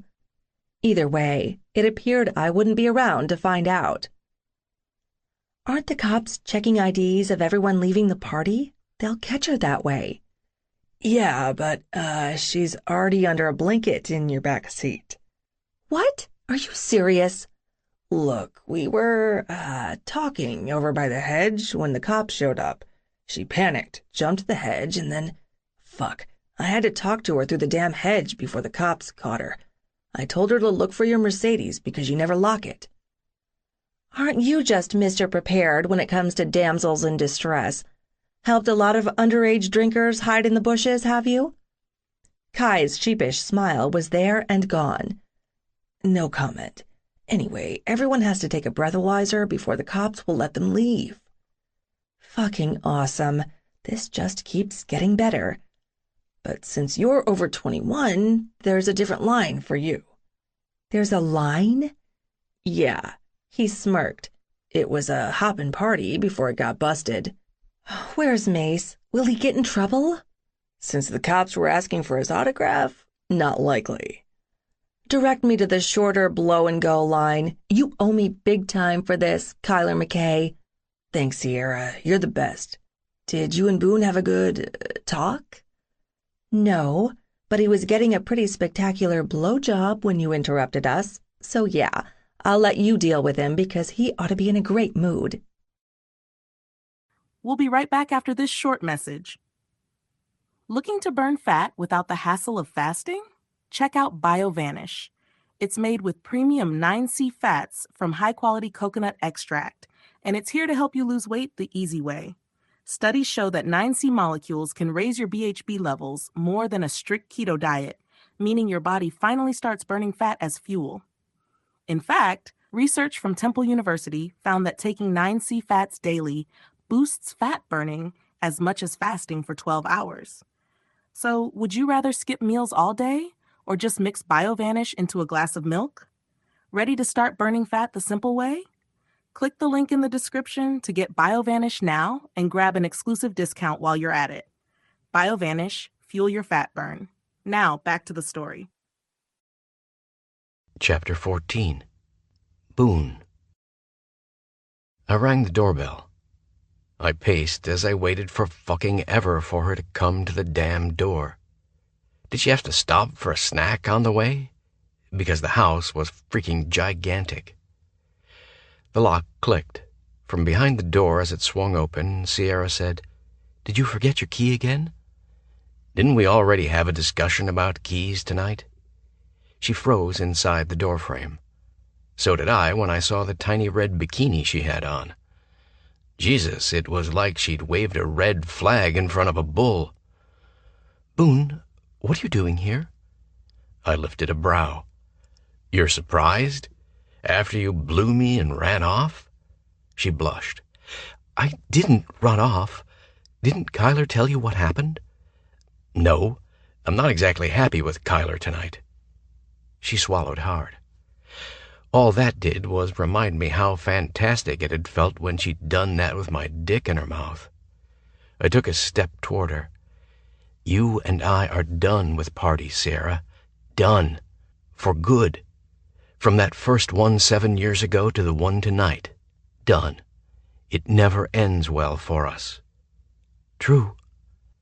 "If Kyler wouldn't have had the worst timing on the planet earlier, would you have still run off afterward?" Sierra started to back up. "I don't know." Fuck. Not what I wanted to hear from her. "Tell me you meant it when you said you were so far gone with wanting me that you had to have me right then. Tell me you didn't suck my cock like a fucking dream because you had some twisted revenge fantasy going on." "No. God, no, Boone. I did want you. I do want you. You needed to know how much. You needed to know right then." I unclenched my jaw. "You undid me. That sassy little way you flicked your tongue. The smirking curl to your lips before you took me deep. How you just swallowed me down, then—" Sierra moved forward. "Then what?" "Then you bailed so fast I thought maybe it didn't mean—" "Anything? Seriously?" Her voice escalated and she whapped me on the chest. "You thought it was just another fucking blowjob for me? Don't yell at me.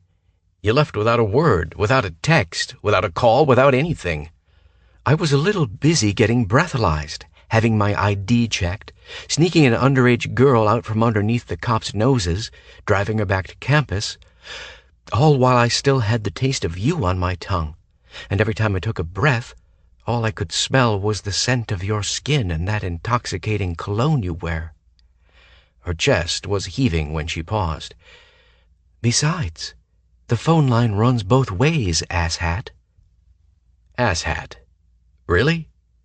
After you fled the room, leaving me naked with my damn dick flapping in the wind, by the time I got dressed and downstairs, you were gone. However, Lucinda Grace was in fine form, drunk as hell, back-talking a cop, so I interrupted, knowing Raj would kick my ass if I let his woman get hauled off to jail. Luckily, the cop handed her over to me, so I ended up half carrying, half dragging her to my car, which was about a mile from Party Central. Then, after I dropped her off at Raj's, I realized my damn phone was dead, and I drove around for half an hour in cookie-cutter suburbia, searching for your house, not knowing how you'd react to me tracking you down. Now my chest was heaving. We stared at each other. Sierra said, "So, yeah, no more parties for us." Then she took a step back, and another. "As far as how I feel about you tracking me down, Boone?" Dropping her arms like a gunslinger reaching for her weapons, she yanked both strings on her bikini bottoms at the same time, and the two red triangles floated to the white tile floor, landing like arrows pointing toward her. Then she reached behind her back, unhooked the bottom strap of her top, pulled it over her head, and flung it aside. Sierra was beautifully, gloriously naked. Beautifully, gloriously naked and trembling in front of me. Fuck me. I couldn't remember my cock ever being as hard as it was right now. Without looking away from her, I kicked the door shut hard enough the house shook. Her eyes roved over my chest with such hunger that my nipples tightened. "Lose your shirt." In one fluid moment, I removed it and chucked it on the floor. As I sauntered over to where she'd pressed herself against the wall, I dragged the heel of my hand down the front of my athletic shorts to adjust my cock. "Look at you. Christ. You're fucking perfect. Everywhere. Those sweet tits, the long expanse of her torso, the sexy swell of her hips and the tempting dark strip of hair between her soft thighs, muscled calves and beringed toes, all mine for the taking." I curled my hand around her hip, scraping the edge of my thumb over the tattoo just below her hip bone. Angling my head, I skimmed her collarbone with an open-mouthed kiss. I could eat you alive, every inch, top to bottom. I planted kisses up the side of her throat to her ear, but I'm going to start in the middle. She exhaled a breathy, "Yes." Immediately I dropped to my knees. I glanced up at her to see her staring down at me. "Sierra, keep your hair back so I can see your face." "Why?" "I want to watch your eyes when you come." She trembled and nodded. Then she slid her left foot out, widening her stance. "Oh, sexy girl, you want this bad, and I'm going to give it to you so good." With the palm of my hand, I lightly stroked her leg from her knee to her hip.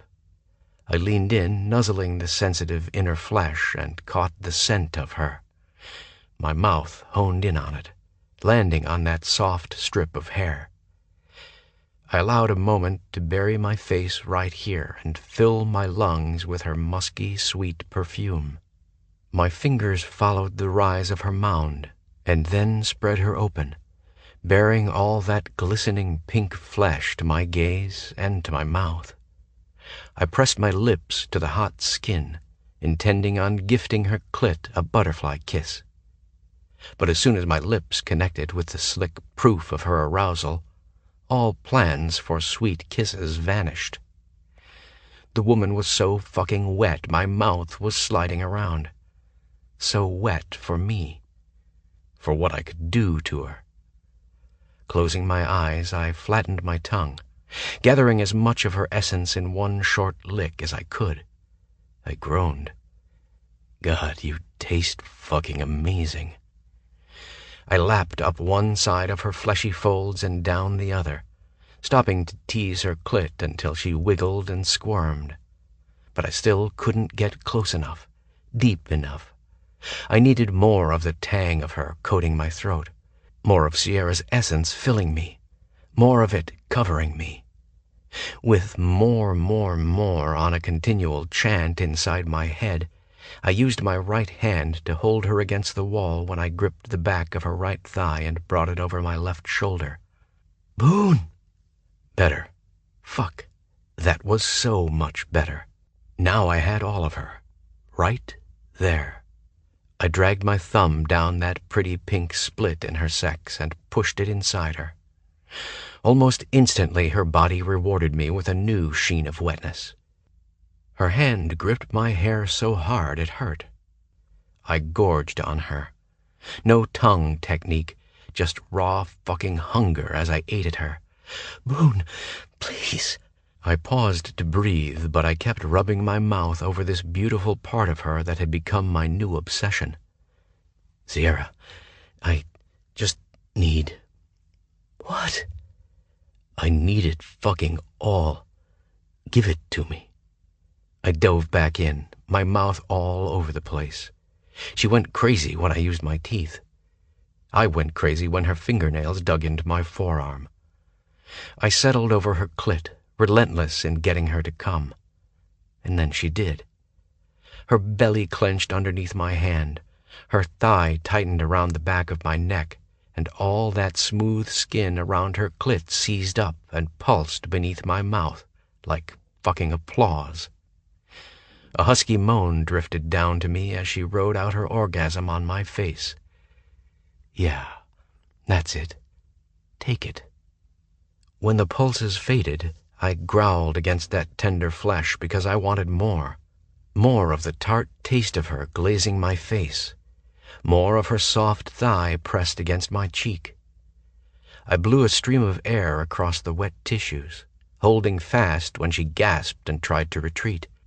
"No, don't move." Her hand shook when she pushed her hair out of her face. "Sierra, look at me." Her eyes were still heavy-lidded with lust. "Never get enough of this. I could fucking live here.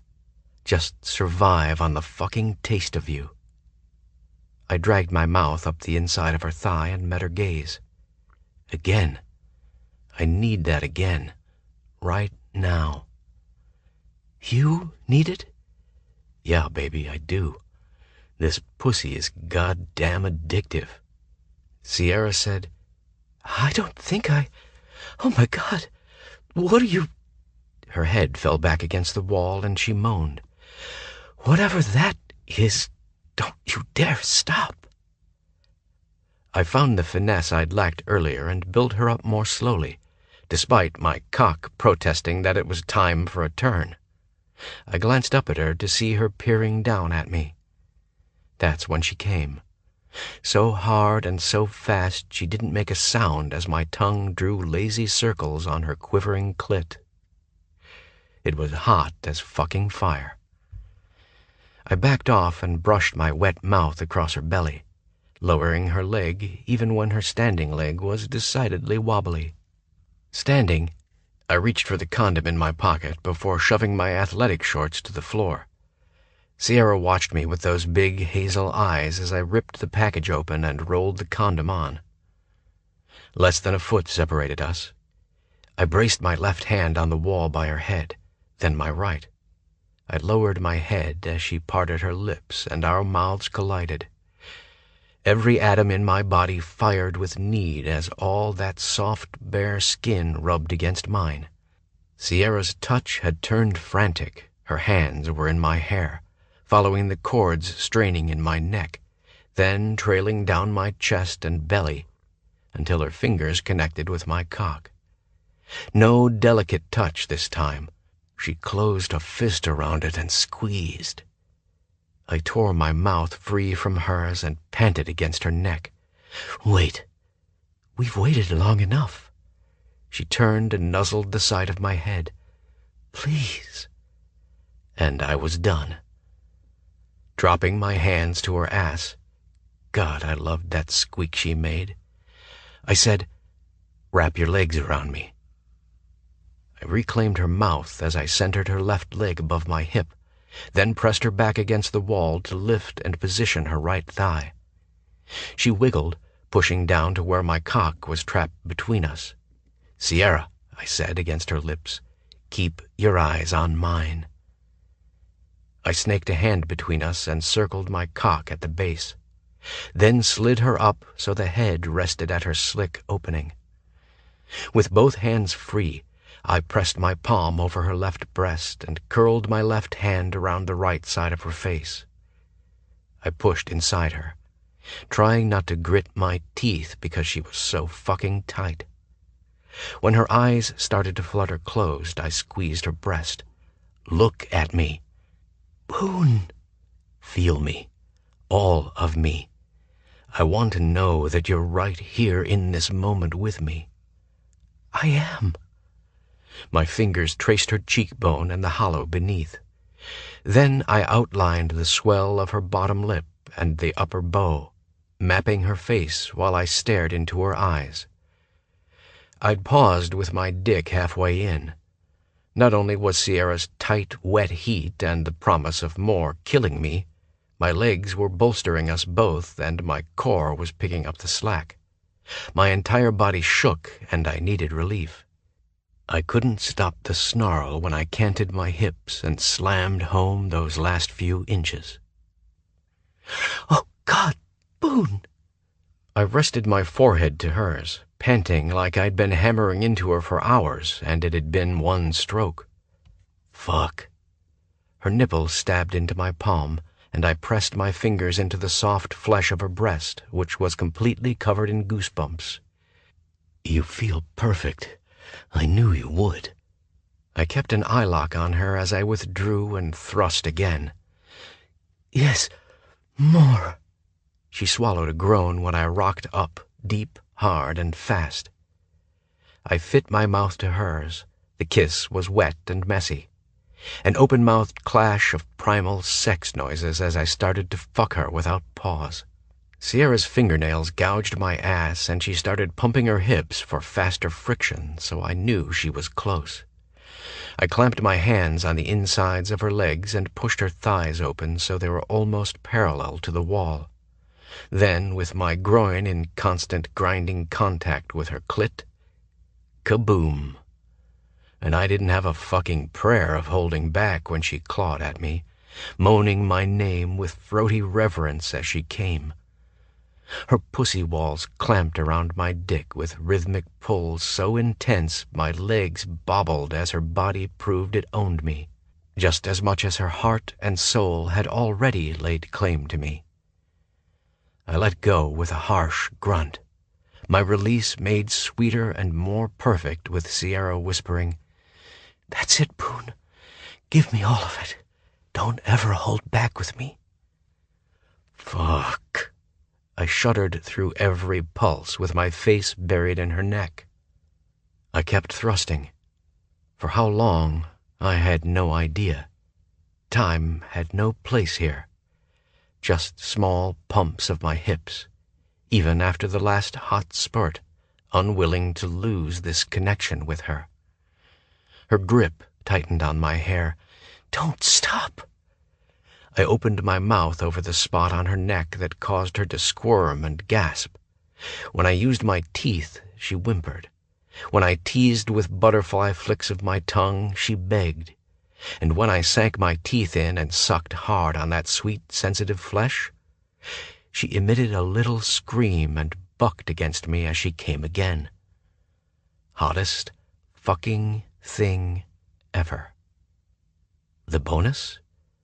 My dick was an iron rod again by the time she finished. I nipped her throat one last time before I took those lips. Although I'd tried, sort of, to keep it slow and sweet this time, it wasn't. It would be fast, though, because I couldn't get enough of how amazing her body felt wrapped around mine. How quickly she clamped down those tight inner muscles to keep me deep inside every time I bottomed out. I plowed into her, my head spinning, my body primed once again to detonate. I ended the kiss, letting my head fall back as my balls lifted and I started to come, closing my eyes to fucking savor every hard jerk of release. My last conscious memory before the orgasm engulfed me was of her sassy little tongue licking sweat trickling down my neck. After my vision cleared and the blood stopped roaring in my head, Sierra's mouth brushed my ear. You, Boone West, are a sexy beast when you come." I groaned against her throat. My legs were cramping. So was my ass. We needed to take a break. A small one, at any rate. "So, where's your bed, McKay?" Chapter 15. Sierra. Boone carried me to bed. It was one of those passionate, romantic, swoon-worthy scenes, like in the movies. My legs were secured around his waist. My elbows rested on his shoulders as my hands gripped his hair. My neck was arched, and he dragged open-mouthed kisses down the side, sending shivers flowing over every inch of my naked skin. How could he see where we were going? I chalked that up to some kind of super soldier skill. And Boone's hands, God, those big, rough, amazing hands, had such a tight grip on my ass, I could feel every individual finger digging into my flesh. He'd leave bruises, because I bruised like a peach, but I wanted them. I welcomed them. I couldn't wait to turn around and look over my shoulder and see proof of Boone's passion embedded in my skin. He lifted his mouth long enough to say, "Christ, is your bedroom in Mexico?" I snickered. "Last room on the right. It's kind of a big house." He gently deposited me on the bed. Then, after he shut and locked the door, he tossed the condom in the trash, rewarding me with a full view of his magnificent ass, all hard and round and just yum. Boone spun around and stopped with his hands on his hips. "Did you just say yum?" "Uh-huh. I was looking at your ass." "Really?" My gaze zeroed in on his cock, which was hard again. "Is your dick feeling bad because I said your ass is yummy?" He grinned. "You showed my dick earlier just how yummy you think it is." "So you've gotten over your pissiness about the surprise blowjob during a college football victory party?" Boone fisted his cock in his hand. Keeping his eyes on my chest, he slowly stroked up and down. My body just went done, hot, wet, and ready for that bad boy again? Yes, please. "This is a total dick question." "And you're addressing it to me?" I looked pointedly at his crotch. "Shouldn't you be talking to—" "Jesus, you're a smartass even in bed." "Lucky you, huh, baby?" I cooed. Boone closed his eyes and muttered something before he looked at me again. "I'll rephrase. The question I'm about to ask might be taken as rude, but I'm asking anyway. Are you on the pill?" "Yes. Why?" I knew why, and my girl parts quivered with excitement at the thought of no condom between them and that badass dick Boone had going on. He pounced on me, shaking the bed. Then he settled his body on top of mine so we were face to face. The fire in his eyes caused my belly to flip. With deliberate slowness, he brushed his lips over mine. "I want to fuck you bare.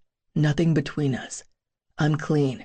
The health report is 3 months old, but I haven't been with anyone in that time." Another teasing pass of that succulent mouth across mine. "I have access to the document on my phone." "Okay. Equally dickish question back to you." I paused. "Do you have the document on your phone so you can say, 'Let's skip the condoms, I'm clean, I'll prove it'? And then most women don't ask to actually look at it?" The anger I expected didn't appear. Instead, he smiled at me. "McKay, I'm so fucking proud of you right now, I could clap." "Why?" The weight of him, the heat of him, the scent of him, God, the reality of him was turning everything hazy. Then he increased that level of heat another 50 degrees with more drugging kisses.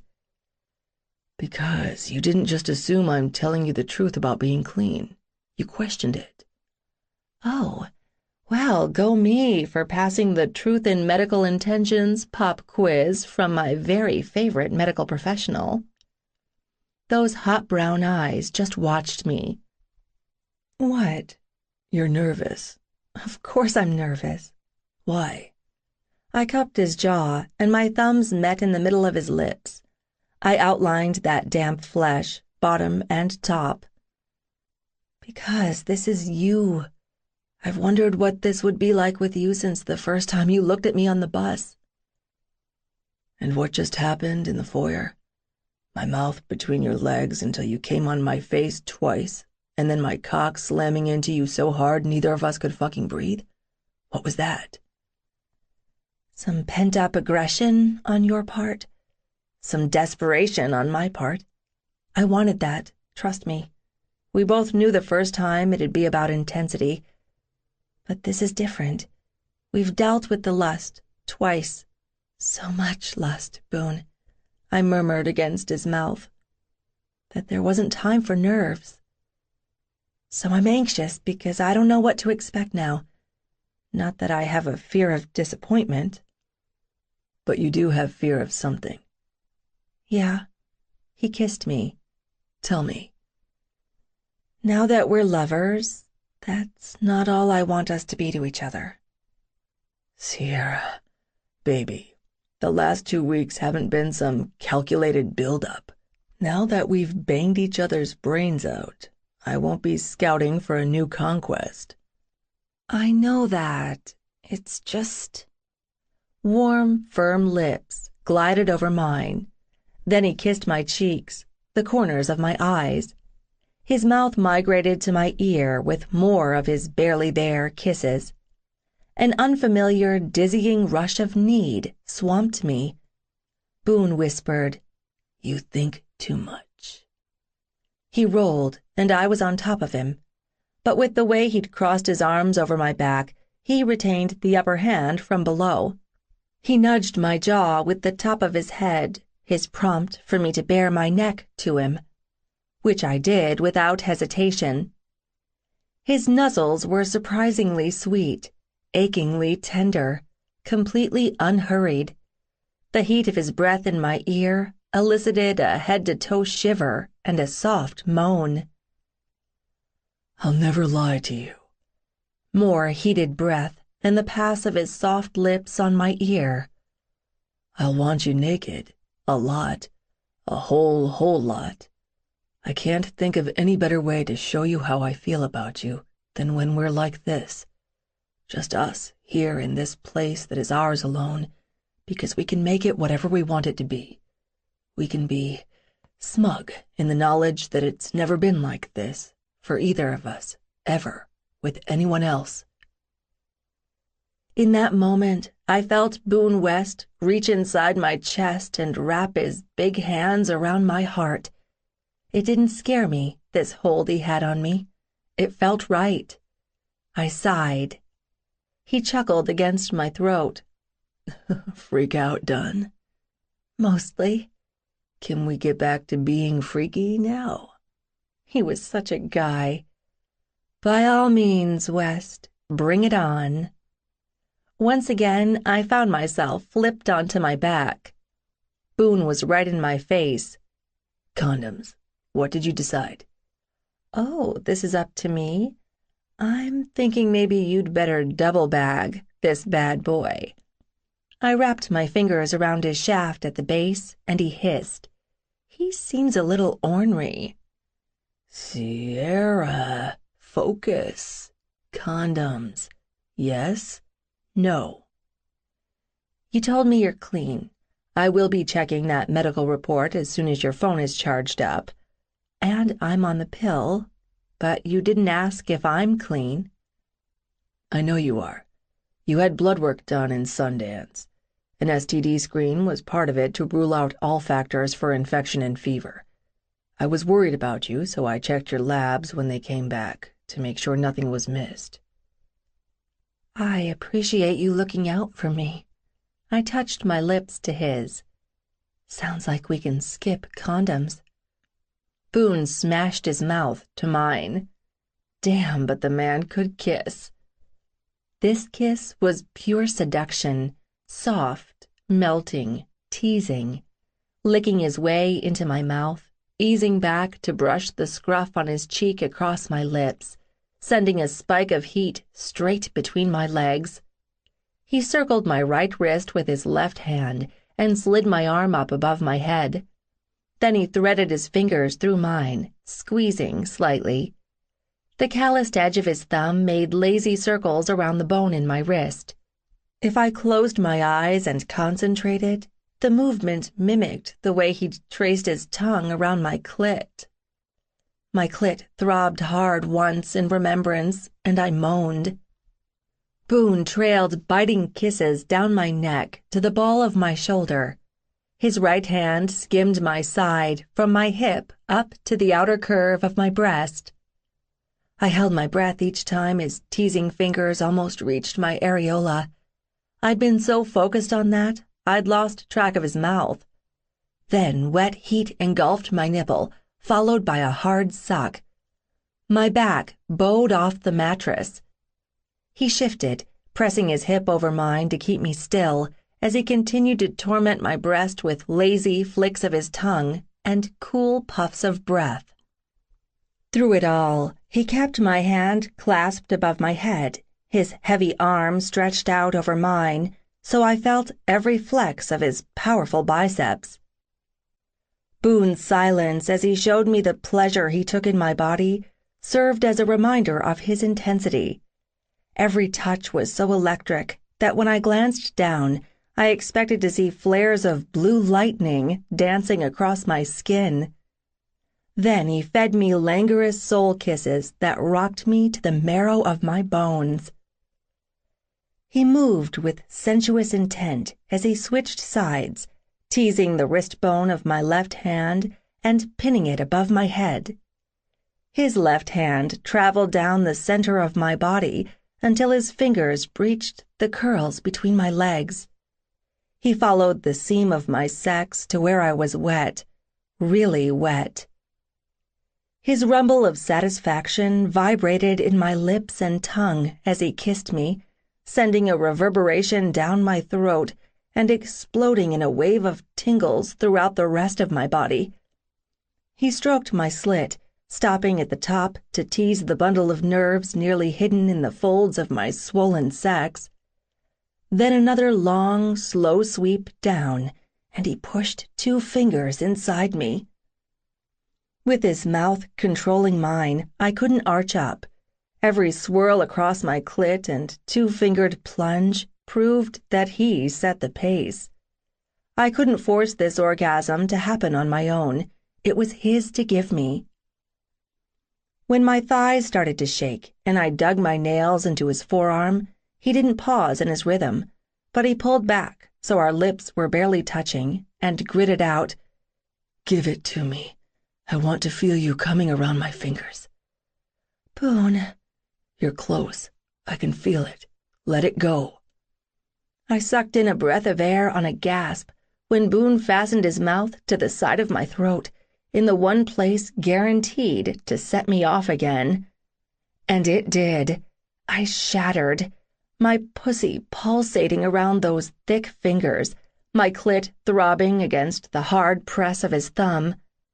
By the time that bonus O faded, Boone had levered himself over me. A whisper-soft kiss crossed my brow. "Sierra." "Hmm?" "Look at me." I managed to unroll my eyes from the back of my head and opened them slowly. That tight feeling in my chest expanded when I gazed into that gorgeous face. We were really here, together, like this, the way we'd always wanted. His gaze never left mine as his hands moved to the insides of my thighs, spreading them wider as he started to work his cock into me. "You are so fucking tight." "That's because you're packing a cannon." Once he filled me completely, he brushed his lips over mine.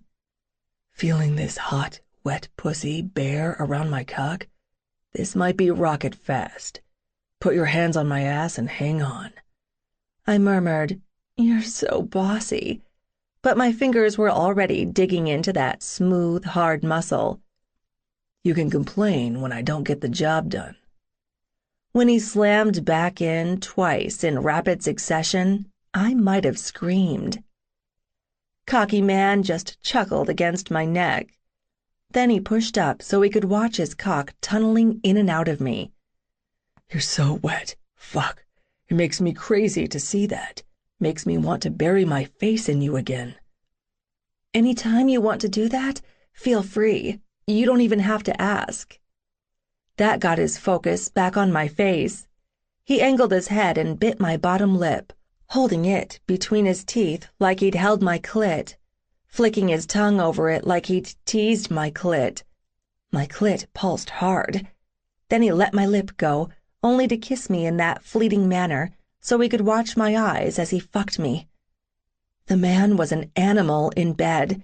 His instincts were unparalleled. He knew when I needed more pressure on my clit, but not harder thrusts. He knew I needed the stroke of his hand on my leg, my side, my chest, my neck, to hit that next level right before I unraveled. So the soft scrape of his nails up and down the outside of my thigh pushed me that much closer. Boone's tongue swirled just inside my ear. You ready to come? I can't come on command, I panted, but I'm close. Then he was back to kissing me, hard, fucking me, hard. He eased back to say, Come now, let me see it. He did some flex and grind motion with his hips. Sensations hit me from all sides. Boone's breath on my lips, the throbbing in my clit, the rocking of his pelvis, the tight clamp of my pussy muscles around his cock, which was pulsing hard as he groaned above me. Whew, yeah, he could be as bossy in bed as he wanted after that. My skin was sticky, my nipples ached, my throat was dry. I'd never felt so spectacular, and not just spectacularly fucked either. Boone kept me spooned against him as we caught our breath. He trailed his fingers up and down my arm. I rolled over and faced him, or rather, I faced his bare chest, his muscled bare chest. Now that we were lovers, would he let me touch him and kiss him any time I wanted? Would he let me lick and suck and taste? I bent forward and placed my lips on the upper curve of his left pec. God, he smelled so good. I parted my lips, gliding them back and forth across his damp skin. He tasted good, too. I flattened my palm on the right side of his chest to hold him in place as my mouth wandered to explore the left side. Was that thick slab of muscle always hard, or was he flexing? I rubbed the side of my face across the top of his chest, loving how the firm flesh felt against mine. I buried my face above his sternum, letting his chest hair tickle my lips as I breathed him in. I liked that he had some chest hair. I didn't like furry, but super smooth was kind of weird.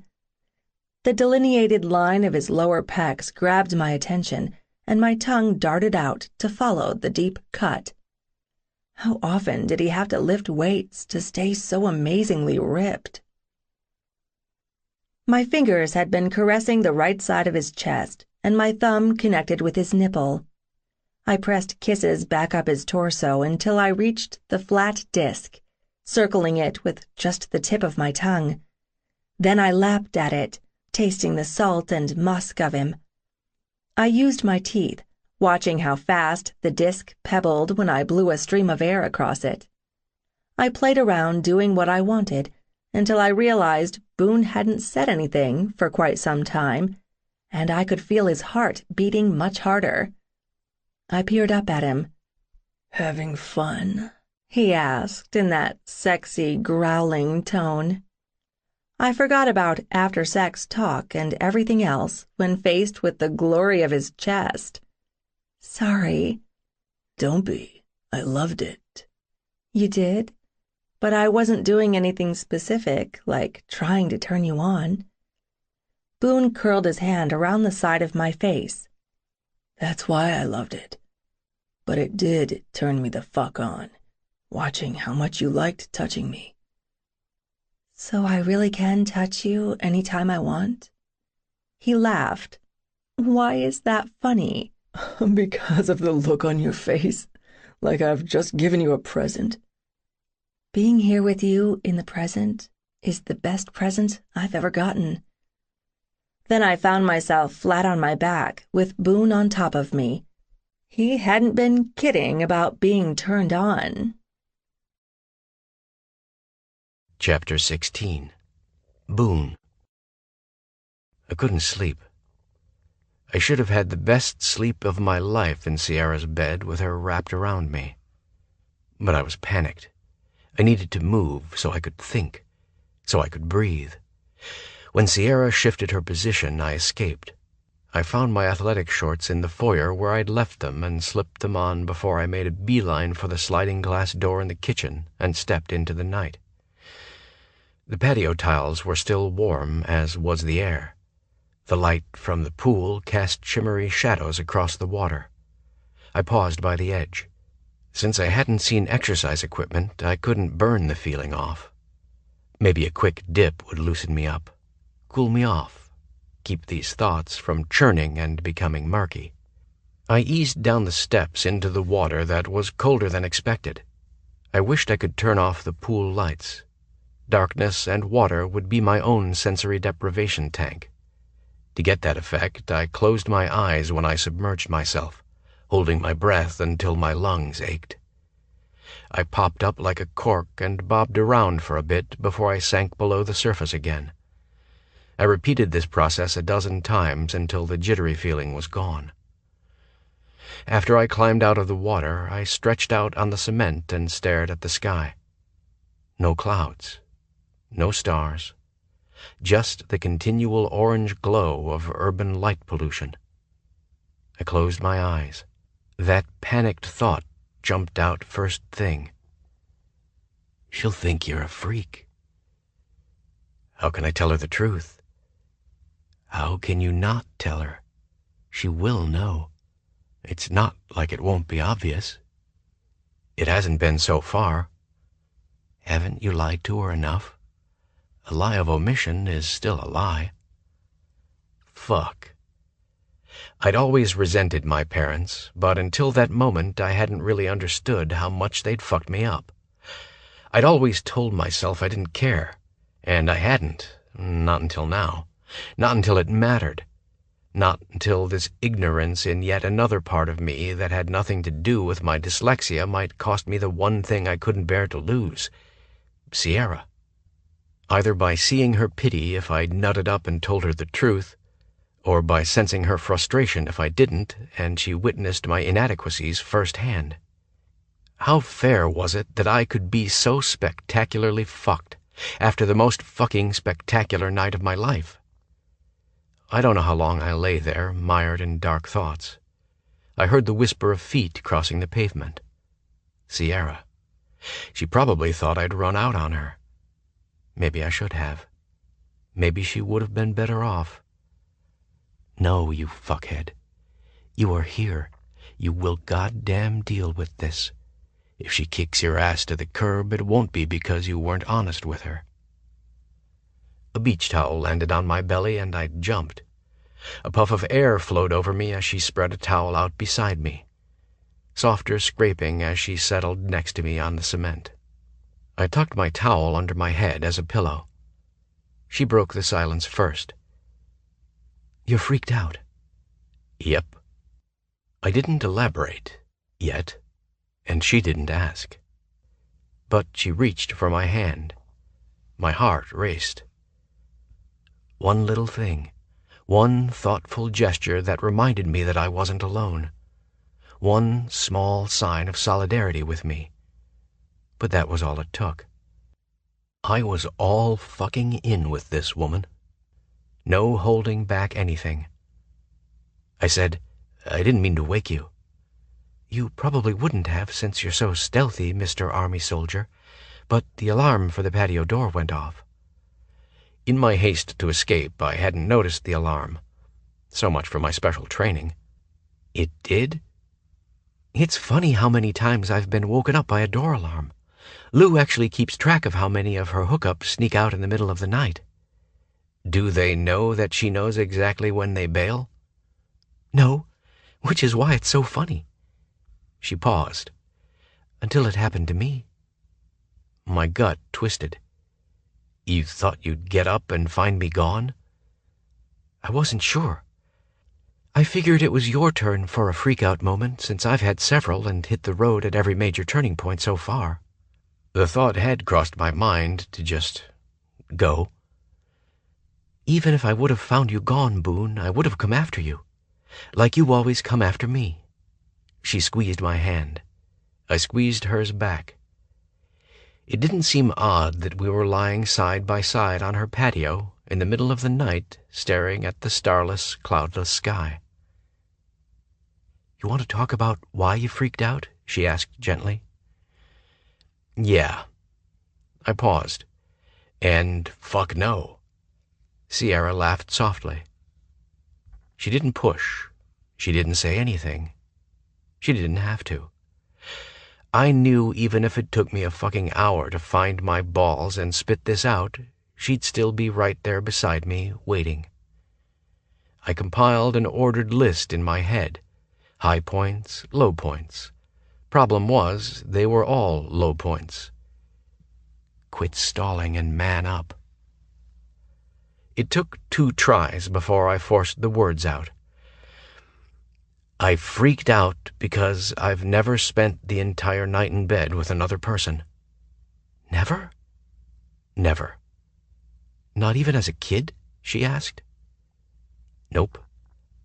Even with the shitty places we lived with my mom, I never shared a bed with my brother or sister. You shared a bedroom with them? Yeah. I spent plenty of nights in a sleeping bag on the floor. Well, what about during sleepovers with friends? I released a bitter laugh. I didn't have friends. On purpose, so no one knew how fucked up my home life was with my drugged-out mother. The closest I came to a sleepover was on the rare occasion I stayed with Aunt Carolyn or my uncles Chet and Remy. Sierra didn't say anything. That's when I noticed she'd started sweeping her thumb across the back of my hand, down to the bone in my wrist and back up. Maybe she wasn't conscious of the constant movement. Maybe it was a way of calming herself. But that tender touch soothed me. Or maybe she knew I needed a connection to her, however small. Back to supposing. Back to stalling.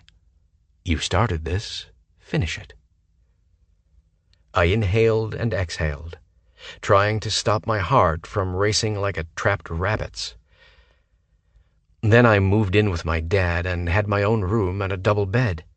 Man, I loved having all that space to stretch out in. The last thing I wanted was to share that with anyone, even temporarily. So, your high school hookups? Didn't happen there. I drove past your house once. She paused. Okay, more than once, but less than 100 times. I always hoped you might be outside working on your motorcycle when I passed by, and I could act all innocent. Oh, Boone, you live here? I didn't know that. But since I'm in the neighborhood... I allowed a small smile at that image because that was exactly how the Sierra I'd known would have played it. What happened after the "since I'm in the neighborhood" scenario? In my 16-year-old fantasy world, we made out like crazy. I think I let you touch my boobs. I groaned. God damn, you had a nice rack. I tried so fucking hard not to stare at it. I brought our joined hands to my mouth and kissed her knuckles. You still have an outstanding rack, baby. And now you can touch it any time you want.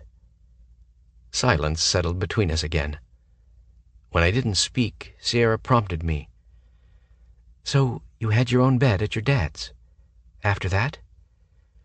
In the Army, I had a cot, occasionally a bunk bed. Never had to share. Actually, we weren't allowed to share. I'll just ask this straight up. You are fucking hot as hell, Boone West. You didn't lack female attention when you were in high school, and I doubt a healthy, sexy, young, buff, gorgeous soldier chose celibacy. I chose hookups, which I told you. Always at her place so I could leave after. Yeah, I was that fucking douchebag one-and-done guy. There's no judgment, so don't get testy. I blew out a breath. Sorry. It's just hard to admit, to you of all people, that I've never done the whole cuddle-snuggle thing, except while waiting for my dick to get hard. I fucked, then I went back to my place, alone, every time. Hence the no shampoo bottles in the shower reality, she said. Yeah. So you don't do the whole cuddle-snuggle thing longer than necessary to get laid, because you don't like it? Being with you the last couple of hours. That's the longest it's ever been for me. I held myself rigid, intending to pull away the instant I detected any pity. She just groaned. You probably felt smothered because I am a very friendly sleeper. Sorry about that. She'd apologized to me because I'd bailed. As easy as it'd be to let that stand, I wasn't one to blame others for my shortcomings. Christ, Sierra, don't apologize. You need to know these weird things about me so you don't think any of it has to do with you. That I'm fucked up. When she didn't immediately respond, my legs started to bounce with nerves. Sierra placed her hand around the top of my quad and squeezed, harder than I'd expected. It wasn't harsh, but it did remind me to stay focused. As long as you've opened this door, Boone, you need to take me through it all the way. Because I'll be honest with you. I like the whole cuddle-snuggle thing. I want that with you. Not just after you fuck me, but when we're watching TV. Or like this if we're just lounging by the pool. Earlier you said you can show me how you feel about me when we're naked and our body parts are connected. I couldn't help but grin at her vague reference to body parts. But shoving your dick in me is not the only way to show me that you care. I'm affectionate, so you'll just have to deal with that. And here was the moment of truth. And if I don't know how? How what? How to deal with me being affectionate? Yeah, I've never had that. You've never had what? Affection? Drop the confetti and sound the alarm. We have a winner. Just don't expect a hug as the prize for guessing correctly. That didn't make me sound like an emotionally stunted asshole at all. Jesus. I'm confused, so cut the sarcasm and talk to me. My Sierra, patient and understanding, until my flip response forced her not to be. She deserves better. No kidding. Why the fuck I'd even started talking about this? Did I want to chase her away? Boone, she said sharply. It's another fucked up thing in my life to add to the others.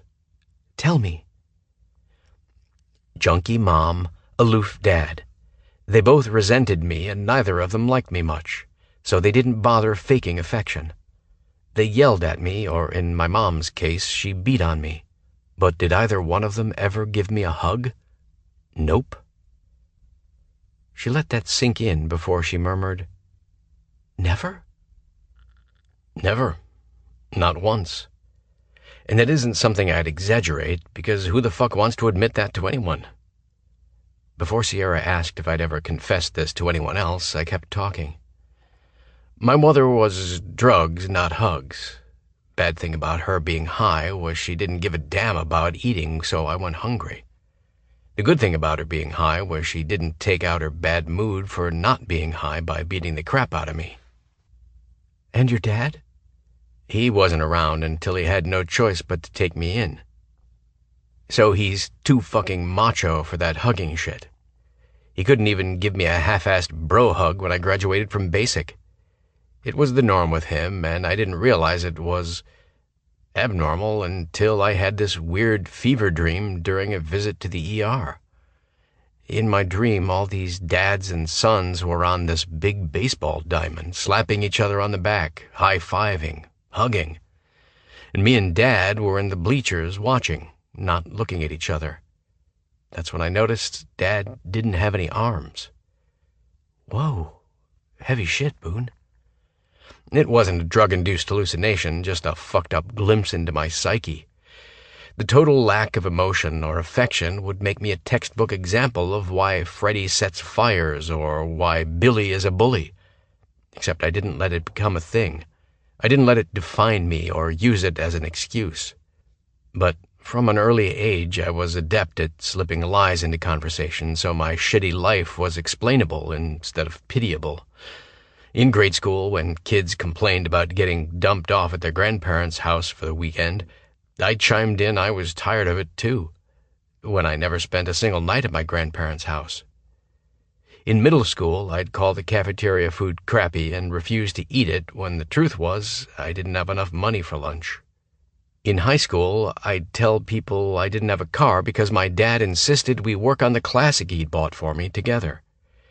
You already know I lied about having a girlfriend who lived out of town. I groaned out of pure embarrassment. Sounds like a bad made-for-TV movie, doesn't it? Sounds rough.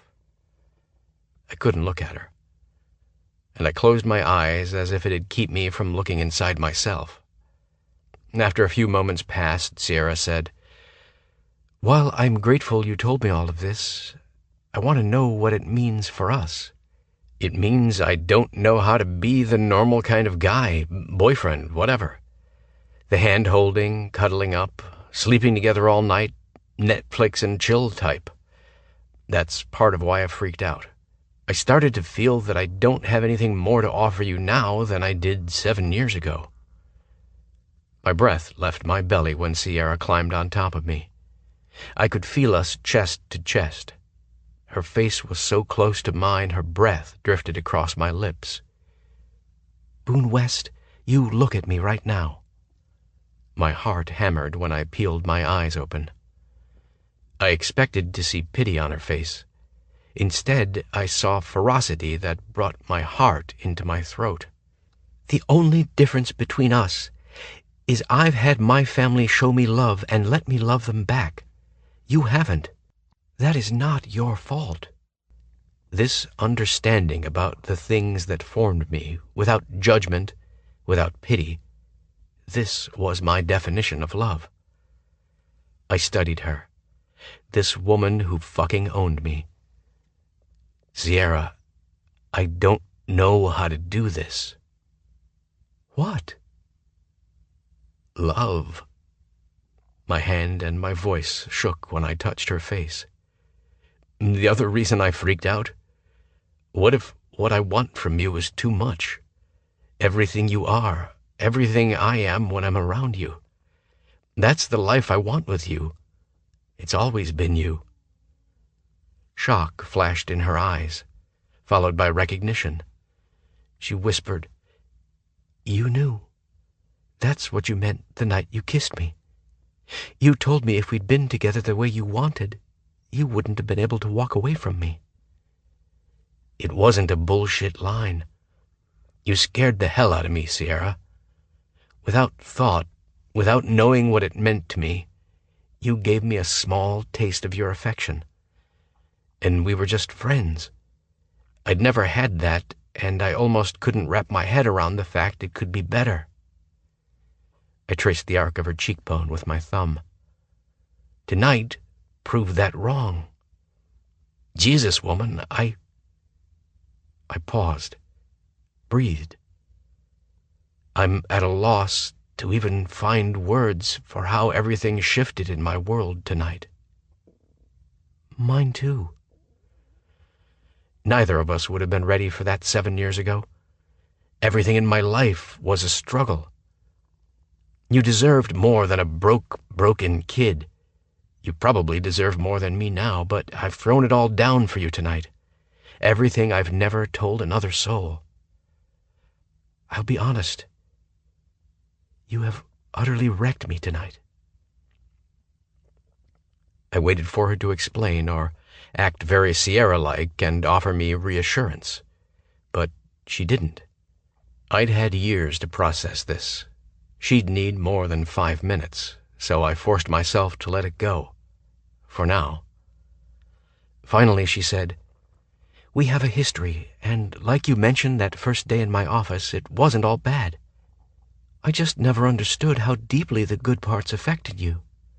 This is the start-over point for us, Boone." She swallowed hard. Point for my girl for keeping it together.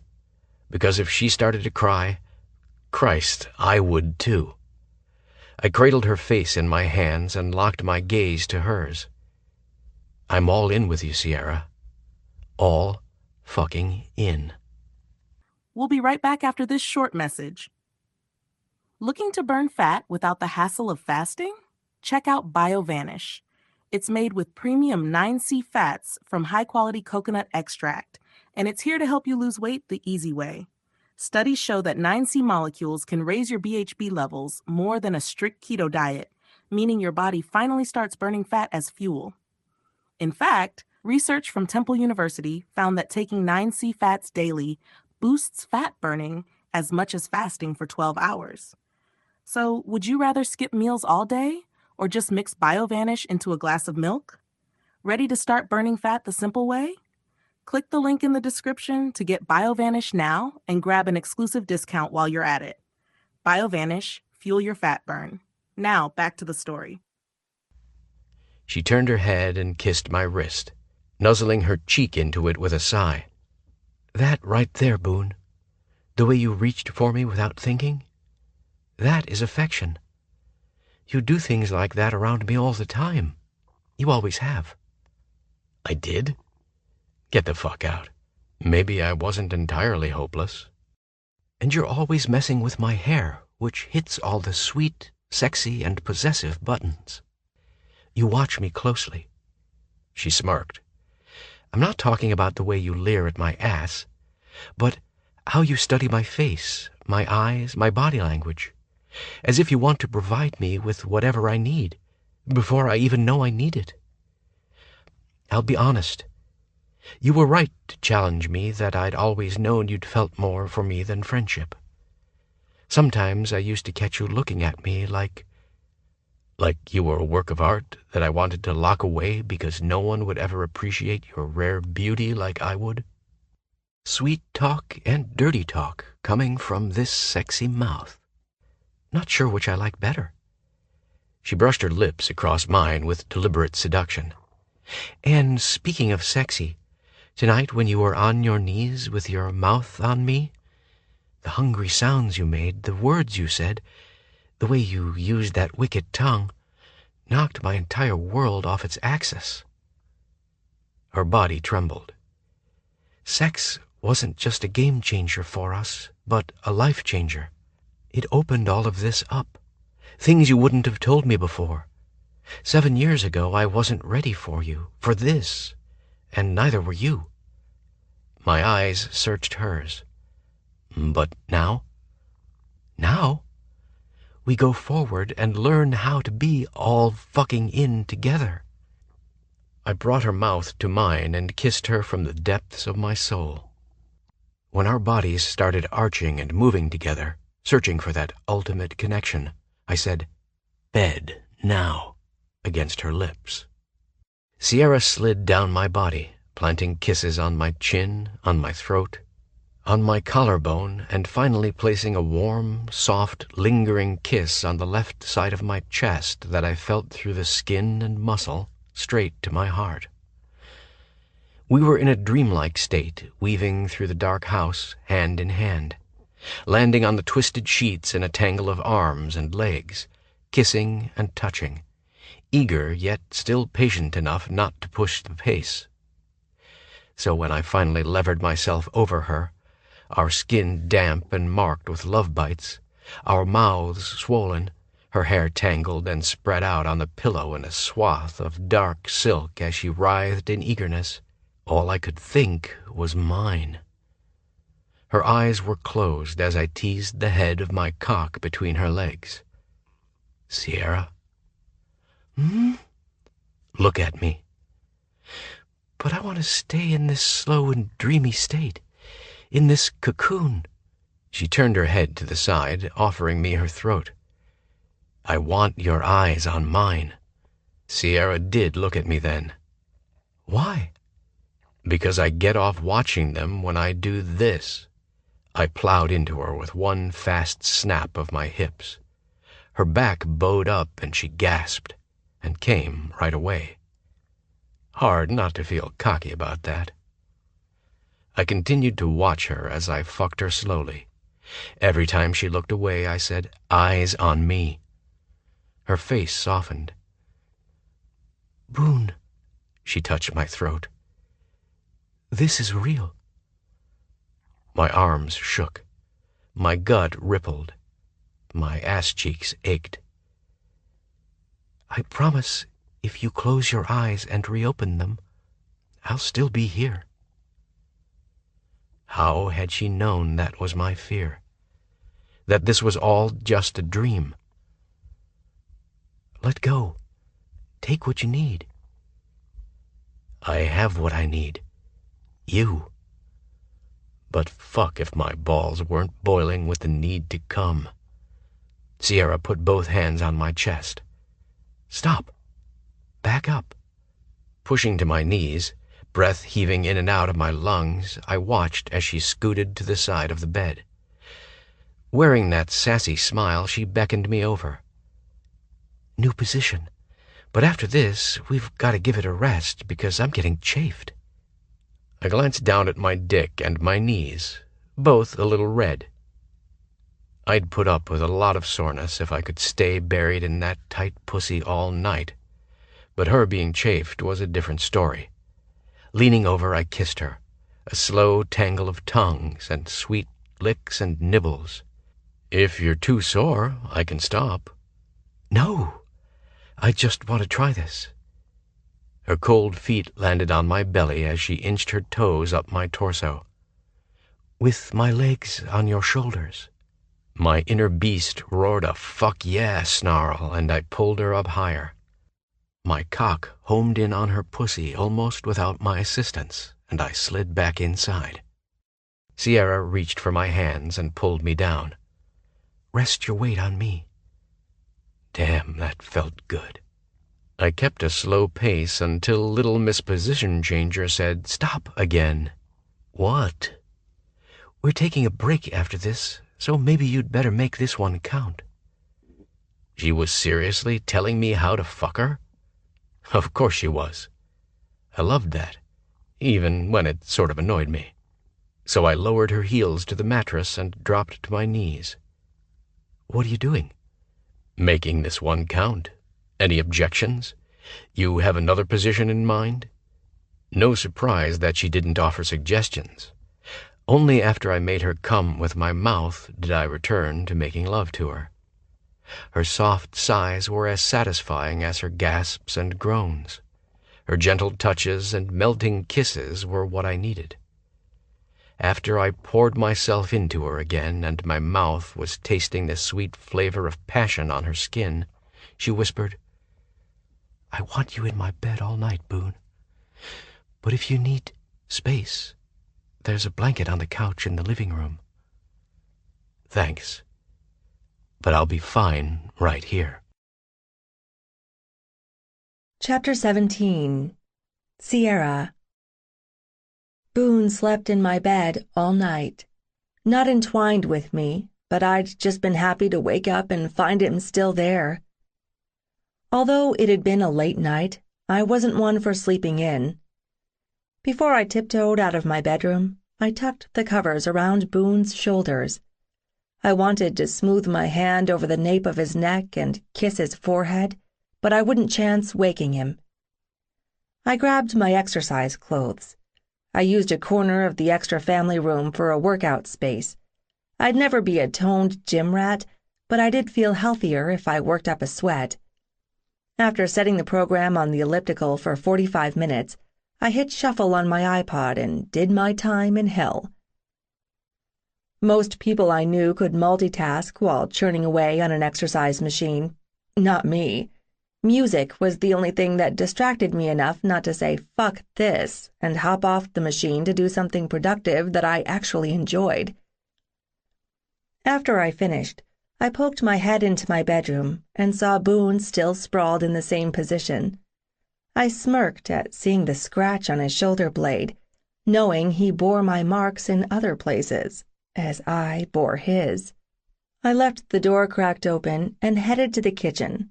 Without the music from my iPod blasting in my ears, the events from the past 12 hours raced through my mind. Last night had been a revelation. Okay, a night filled with a bunch of revelations. We'd hit that explosive physical stage where sex is everything, a drug, a tonic, a crutch, a relief, a necessity, more vital than food or sleep. I'd never experienced that combustion or that type of obsession. Neither had Boone. It hadn't surprised either of us we experienced it together. While the physical connection had been astounding, the emotional upheaval it had brought with it, that had been a total shocker. To both of us. To Boone, because he actually spoke of things he'd kept shoved down deep. To me, because I had no idea how much those things had affected him. No fucking idea, and it cut me to the quick. I paused in front of the refrigerator and pressed my forehead against the cool metal door, needing a moment to let the truths about his childhood slowly wash over me before my distress swamped me entirely. The indifference to his existence, the complete lack of any affection. My heart ached for him, ached. From the moment I'd met Boone and we'd become friends, I'd wished for more from him. Until last night, I hadn't realized how much of himself he had given me, just me. He'd let down his guard during the times we'd spent together. He'd gotten to be a cocky, sweet 18-year-old boy, flirting with a girl he liked, talking about everything and nothing. I loved those times with him. But he treasured them because they were the only ones he'd had. God. To think that back then, and all this time, he'd held me up as his ideal? He wanted what no one before me had bothered to give him? I almost told him he was mistaken to put that much value in me, but he felt the way he felt, and I'd never discount that. Never. It seemed everyone in his life had discounted him, except me. The tears I'd held back since last night fell in silence. When the alarm for the patio door had gone off, I'd experienced fear and a feeling of loss. I'd sent the universe a silent plea, don't let this be the end, don't let him have regrets. After I mustered the guts to crawl out of the bed that smelled like him, like us, to reset the alarm, that's when I'd noticed him in the pool. I'd watched him from the shadows, submerging himself and surfacing as if he'd been practicing drowning. But that had been Boone's way of reasserting control and reminding himself to breathe. So after I'd gained control, warning myself not to fucking cry because it'd send him running, I'd strolled out, alerting him to my presence, hoping he'd open up to me, even if that meant dealing with his regrets about cramming as much sex as we could into as short a time as possible, and his need to walk away or even cool it. That's the conversation I'd expected. Not Boone telling me he didn't know how to love. I clapped my hand over my mouth to stop my anguish from spilling out. My anguish and heartbreak and horror and fury that he didn't know how to love someone because he'd never had love or affection or any of the normal exasperation and elation that came with loving someone and them loving you back. So he'd focused on having a purpose. Did he think only then would he be worthy of affection and love? No, goddammit. He'd been worthy all along. How strong his will had to be to withstand a life without casual touches, without spontaneous hugs, without that comfort in knowing you were loved. Right then, I resolved to give him that every day. He would know my touch, even just in passing. He would know his value to me in every possible way, so he'd never have to wonder again. I crossed to the sink to wash away the evidence of my tears. I'd never want Boone to think I pitied him. I didn't. But I knew that's what he'd think if he saw me bawling. The last thing I wanted was for him to retreat. I wanted him here, where I could be what he needed. After I made a pot of coffee, I tossed all the ingredients for banana bread into a bowl. While the oven heated, I mixed the batter, greased the pans, and shoved them in the oven, all while slurping down my first cup of coffee. When I turned around from putting the dishes by the sink, I noticed Boone leaning against the door jamb, watching me, looking adorable with his hair sticking up and dark scruff on his face. Hey. I didn't wait for him to come to me. I nearly had a skip in my step as I skirted the center island and circled my arms around his waist, pressing my cheek against his chest above his heart. "Morning, sleepyhead." Immediately, Boone's arms closed around me. His heart pounded beneath my ear, and the hand running up and down my arm felt clammy, almost like he was nervous. Of course he's nervous. He told you things last night that he's never told anyone else. Things often look different in the light of day. But for me, everything was much clearer. We held on to each other for a long time. When Boone tipped my head back and smiled into my face, I puckered my lips for a good morning peck. But he devoured me. He didn't caress my cheek or my throat or my breast. His entire focus was my mouth, my lips, my tongue, my breath. After ending the kiss, he smiled into my face again. Good morning, gorgeous. I had to reach back for the counter because my legs were as mushy as banana skins. Thanks for letting me sleep in. That bed of yours is awesome. It's even more awesome when you're in it. I snagged a cup off the shelf. Coffee? Sure. What are you making that smells so good? Banana bread. The same kind you used to make? I slid the coffee in front of him. I made banana bread for you before? Once. He wrapped his hands around his cup. It had pineapple and chocolate chips in it. I don't remember that. You made a lot of good stuff for me. And you used me as a guinea pig, so maybe that's why you don't remember. All of that? I waved dismissively, an attempt to impress the hot, brooding senior I had a major crush on. It worked. The sandwich you made me that first day. He sipped his coffee. Still the best one I've ever had. I don't remember what it was. I do remember thinking, Boone West is in my house. I'm having lunch with Boone West. Do not be a dork. He smiled. But you were a dork, and that's why I liked you. I liked we could look back. So, do you have to work today? No, do you? I have a few things to do later, but I can do them from here. I don't have to go into the office. Boone set down his cup and began to stalk me. So, we have the whole day to do whatever we want? Mm-hmm. Got any ideas? Then he was right there. He hoisted me onto the counter. I'll need to fuck you at least twice more. Our parts were getting chafed last night, and we decided to give it a rest, remember? He scooted in until we were groin to groin. My part is ready to say good morning to your part. I kissed him. Let's have breakfast first. Then what? Are you antsy? Are you hinting around that you want to leave? Of course he read the anxiety in my eyes. Hey, not trying to bail on you. It's just... His quick smile was just short of sheepish. Now that I'm your man, am I supposed to clean out your gutters or some other honey-do list stuff? Dude, I don't know any more about this weekend couple stuff than you do. I thought we'd probably just hang out by the pool, or watch football, or spend the afternoon in bed, then eat something.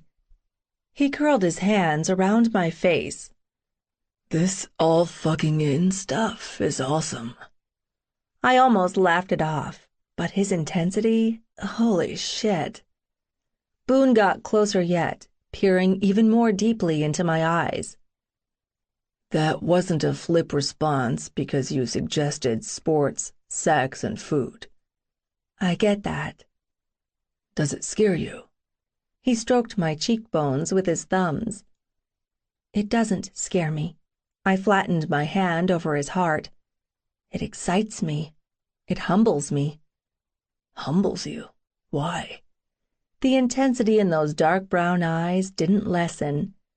Even after everything I told you last night? Especially after everything you told me.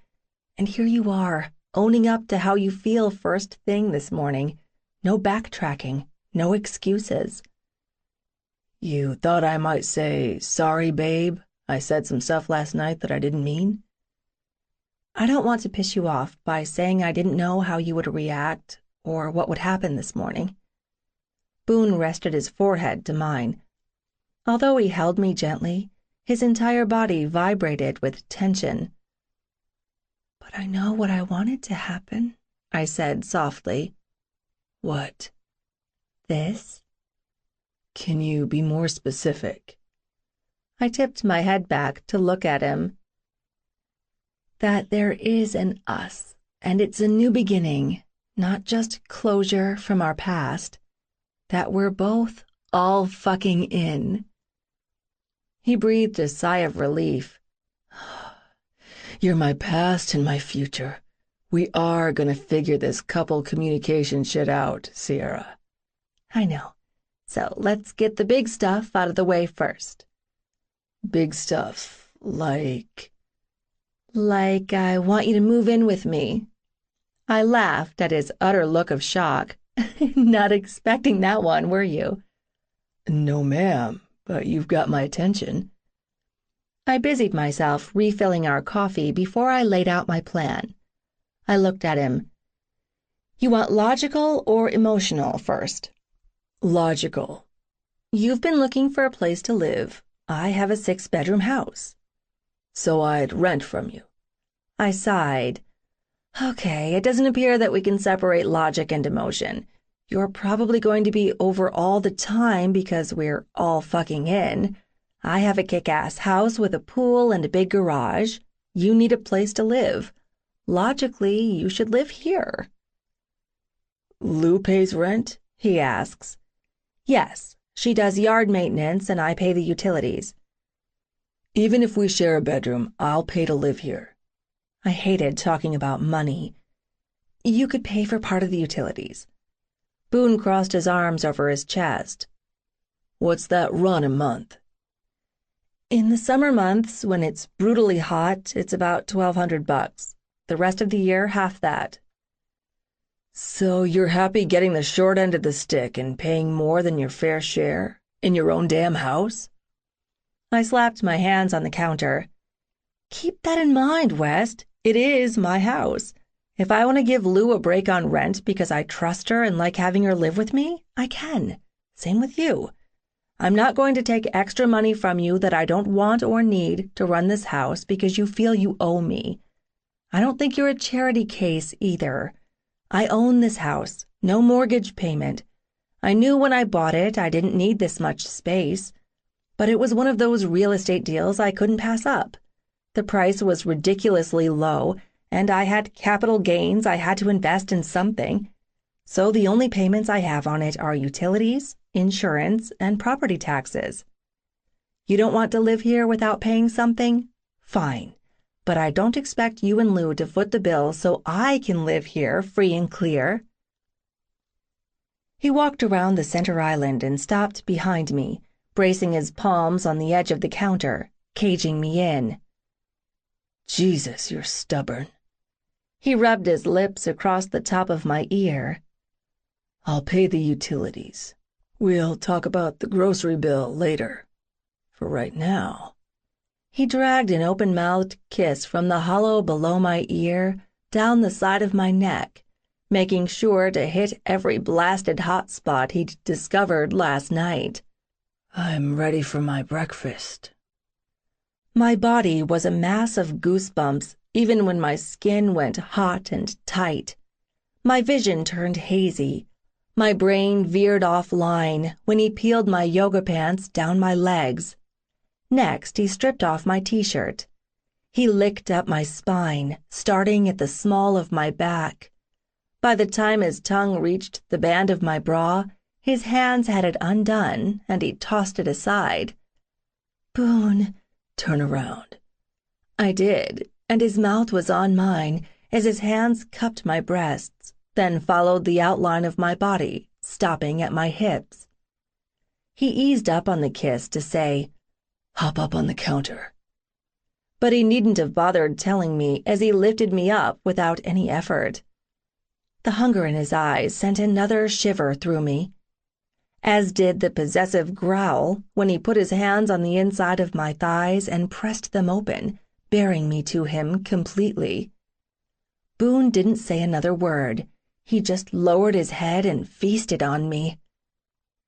My initial worry about being naked in my kitchen with the morning sun streaming through the windows and highlighting my private parts vanished with each flick of his tongue, with every long lick, with every sucking kiss. He was relentless. I was unprepared for how fast he could get me off. The orgasm sideswiped me in a throbbing, pulsing, hair-pulling, toe-curling burst of sensation. I didn't even mind his cocky little chuckle. He'd earned it. Boy, had he ever earned it. My ears were still ringing, and my head was filled with the white fluffy clouds of post-orgasmic bliss when Boone tugged me upright.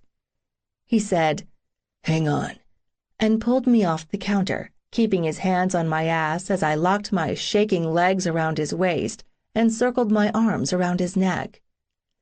The man could multitask like no one's business.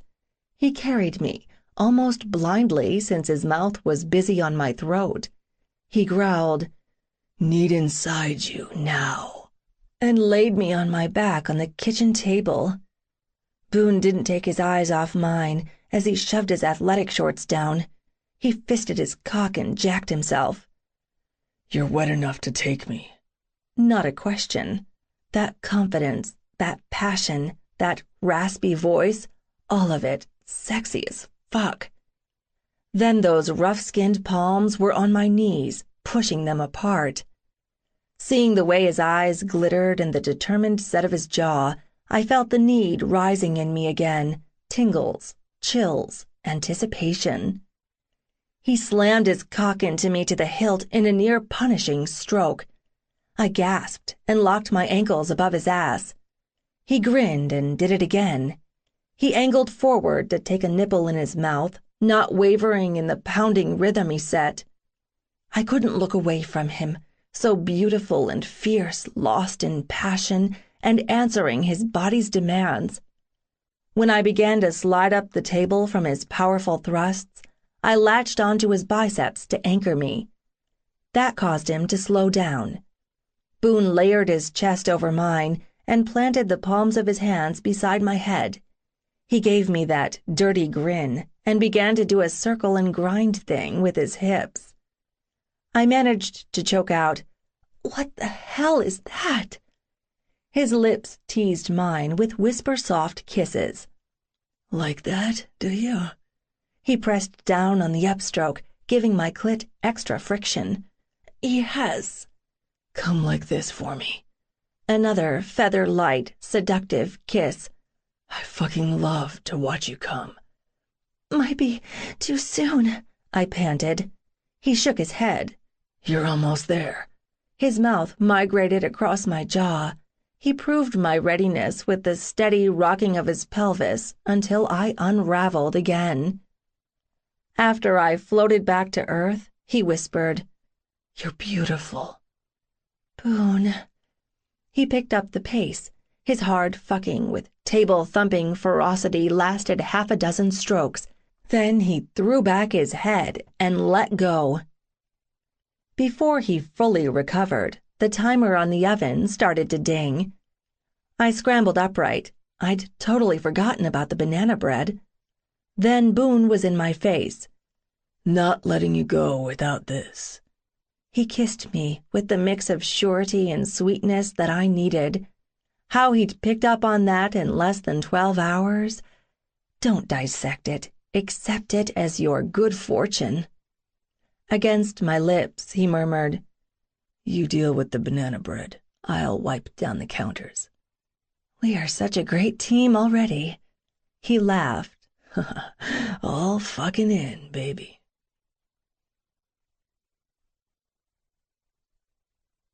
My body was still humming with pleasure when the front door opened and Lou's voice boomed from the foyer. Me and Raj are here, so put some clothes on. Boone sent me a cocky grin before he called out, We are dressed and in the kitchen. Lou came around the corner with Raj directly behind her.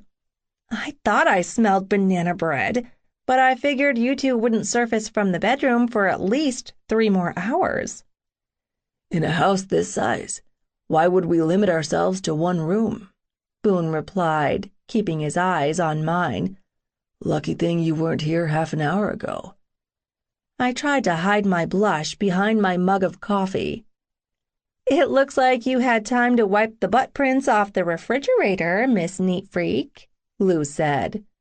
We didn't do it against the fridge, I retorted. Raj muttered something to Boone. Whatever Boone said had Raj giving him a huge grin and a fist bump. And they said women were bad, gossiping about sex. I squinted at Lou as she shook out 4 Excedrin tablets. You don't look too hungover. Oh, I am. Lou popped the pills and took a big drink of water. Then she looked over at Boone. Thanks for keeping me from getting arrested last night, and for dragging my drunken ass to Raj. No worries. I'm glad it didn't mess up your plans with Sierra. Nothing would have kept me from her last night. He repeated, Nothing. That swoopy sensation started in my belly and spread lower. Boone's gaze hooked mine, and I was powerless to look away. Knock off the eye fucking, Raj said with a sigh. We gotta talk about some stuff, and then you two can go back to rocking the rafters. Lou stopped beside me and rested her head on my shoulder. I'm gonna punch your cousin Hayden in the junk next time I see him for making me drink shots last night. I petted her hair. Poor baby. I warned you not to fall prey to his fireball challenge. True. Now I can add that to my never-ever list of booze.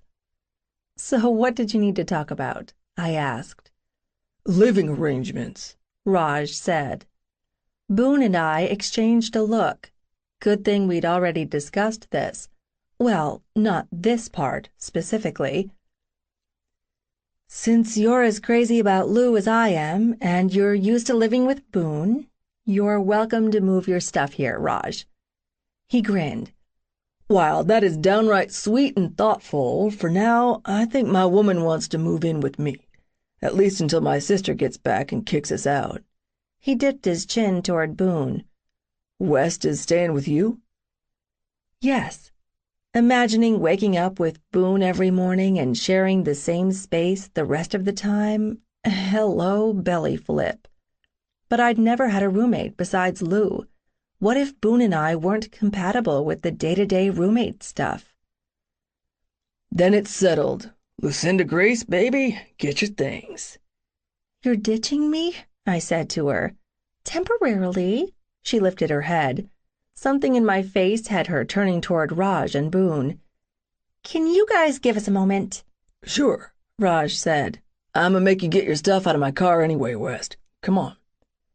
As soon as they were gone, Lou slumped against the counter and snagged her water bottle.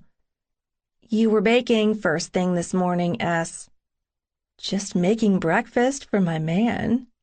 She rolled her eyes. How freaked out are you about Boone moving in? It was my idea. It's just surreal. Yesterday we weren't together, and now we're living together. I might have been slam-a-lammered last night, but Boone was frantic to get to you, Sierra. Frantic. I smirked. That's because I blew him and ran off before he'd put his pants back on. Lou choked on her water. No way! At the party? Yep. Classy, huh? I didn't plan to blow and bail, trust me. No wonder he tossed me on the sidewalk and peeled out as soon as he saw Raj's pearly whites. She laughed. That is fucking hysterical, S. Another classic Sierra moment to add to the others. Promise you won't tell Raj. I'm sure he already knows, and Boone asked him not to tell me. Her smile faded. I don't want to lose the ability to talk to you, or you to me, because we're juggling keeping lovers' confidences now, too. Me either. And if me and Raj call it quits, and Boone is living here with you, she snorted. I can't even voice that possibility because it's so ridiculous. What, you and Raj breaking up? She nodded. Won't happen. With him, all the pieces just clicked, for both of us.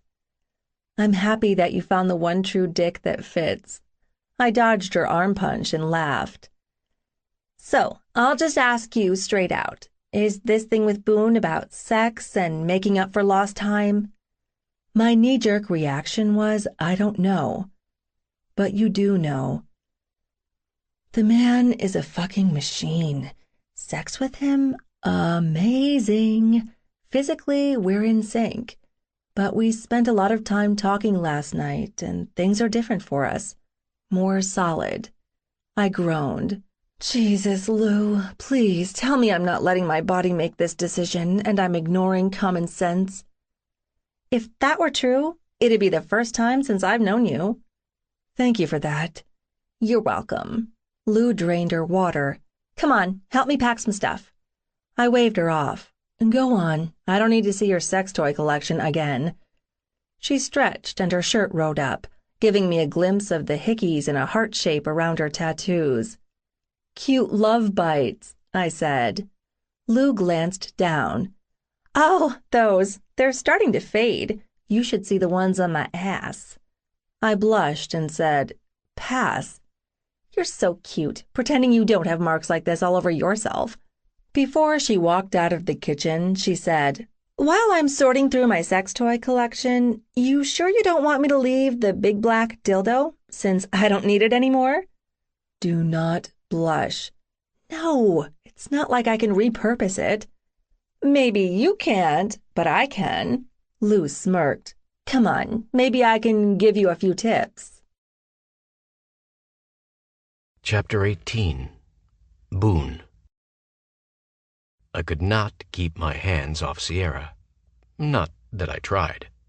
Not that she acted like she wanted me to back off. She couldn't stop touching me either. I'd never been high, but if it felt anything like this, I could understand it. Because Sierra had become my addiction. In less than 24 hours, I couldn't imagine my life without her. I'd said as much to Raj when he'd swung by to drop off my stuff a few hours ago. He'd opened the back end of his SUV and unloaded my few belongings. I didn't own much besides clothes and the college medical textbooks I'd kept. I'd never stayed in any place long enough to accumulate more than a few basic household items, most of which were in storage in Fort Hood. "This all your stuff?" Raj asked. "I've got a few boxes in my car, but this is all I brought to your sister's place. Why?" Raj shot a look at Sierra's house. "Only people I've ever known our age that lived in a place like this were drug dealers." I laughed. "Sierra is a dealer of sorts, a wheeler dealer in the real estate market. Don't worry, everything is on the up and up with her." "That ain't what concerns me, B." "Then what?" "You have a chip on your shoulder about paying your own way in all things. You've never let me buy you a beer without repaying me in kind. So how's it going to work with her? No matter how crazy you are about her, I don't see you agreeing to living in her house without—" "A detailed spreadsheet of who pays for what?" I supplied. "Something like that. I'm betting you haven't discussed it at all." "Actually, we have. Not as detailed a discussion as we need to. Sierra already knows about my pride or the chip on my shoulder or whatever you want to call it. She understands since she knows where it came from. Dividing up the grocery and utility bills isn't a concern compared to my fear that my honesty about how I feel about her is too much for her to handle. Since you're basically a relationship virgin, I'm gonna give you some advice. Women love that honesty shit. So I didn't fuck up by telling Sierra I loved her after our first night together? Raj's jaw dropped. You're kidding me. I laughed. Yeah, man, I'm messing with you. I didn't say the L word, but I did tell her that she's it for me.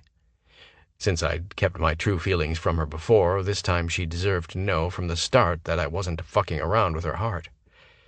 He sighed. Just cool it down from here on out. Give it more than a damn day before you get into the serious stuff. Like you gave it more than a day with Lucinda? You barely gave it more than a minute. Raj appeared ready to argue. He wanted to tell me his situation was different.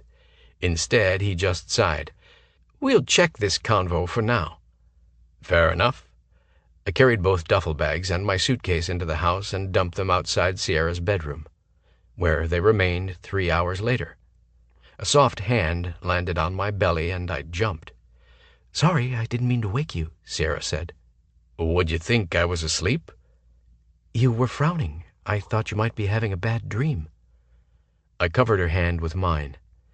Not possible when I'm living the dream with you. She laughed. You do realize that not every day will be like this. Like what? Lazing in the sun by the pool after a night of hot sex? Seriously? Good thing I didn't fall for your trickery and unpack all my stuff. I pushed up out of the chaise as if I intended to leave. Boone. I leaned over her, shoving my shades on top of my head. Then my hungry gaze tracked every delicious inch of her. I love the way you say my name. I bent over to place a kiss between her tits, which were all but popping out of her red bikini top. Hang on. I slipped one arm beneath her knees and the other arm beneath her shoulders and lifted her from her chair. Sierra wreathed her arms around my neck. What are you doing? Making you wet again? I nuzzled her ear. I'm annoyed that you only mentioned the hot sex from last night and not the hot pre-breakfast round. When I had my face between your thighs and then I fucked you on the kitchen table. I sucked on her earlobe and bit down, tightening my hold when she squirmed. Or did you forget? God, no. Good answer. I started down the steps into the pool. She sighed when I submerged us a little deeper than hip level. You meant this kind of wet. Disappointed? If I say yes, you'll go all sexy, growly He-Man and make me wet that way too, won't you? I placed a kiss below her ear just to watch her shiver. Probably. Sierra shifted her body, facing me, wrapping her legs around my waist and crossing her ankles behind my back. This is good, too. Agreed. I squeezed her ass cheeks in my hands and took her mouth in a teasing kiss. I only ended the kiss so I could plant kisses down her throat to the edge of her bikini top. You are going to unpack your bags tonight, right? Mm-hmm. Almost. If she'd just arch a little, I could nose aside the fabric and get my mouth on her nipple. Do you want your stuff in my room, or would you rather have one of the empty bedrooms? I lifted my head and looked at her. It's your house, Sierra. Tell me what you want. Tell me where you want me and my stuff. I want you in my bed, Boone. She ran her wet hand across my cheek and the side of my head. My closet is a little full. I can clean a few dresser drawers out for you, but I'm thinking until you're more settled, it might be easiest to keep your stuff in the small bedroom across the hall. But you only want my things across the hall, not me. Yes. Sierra kissed me.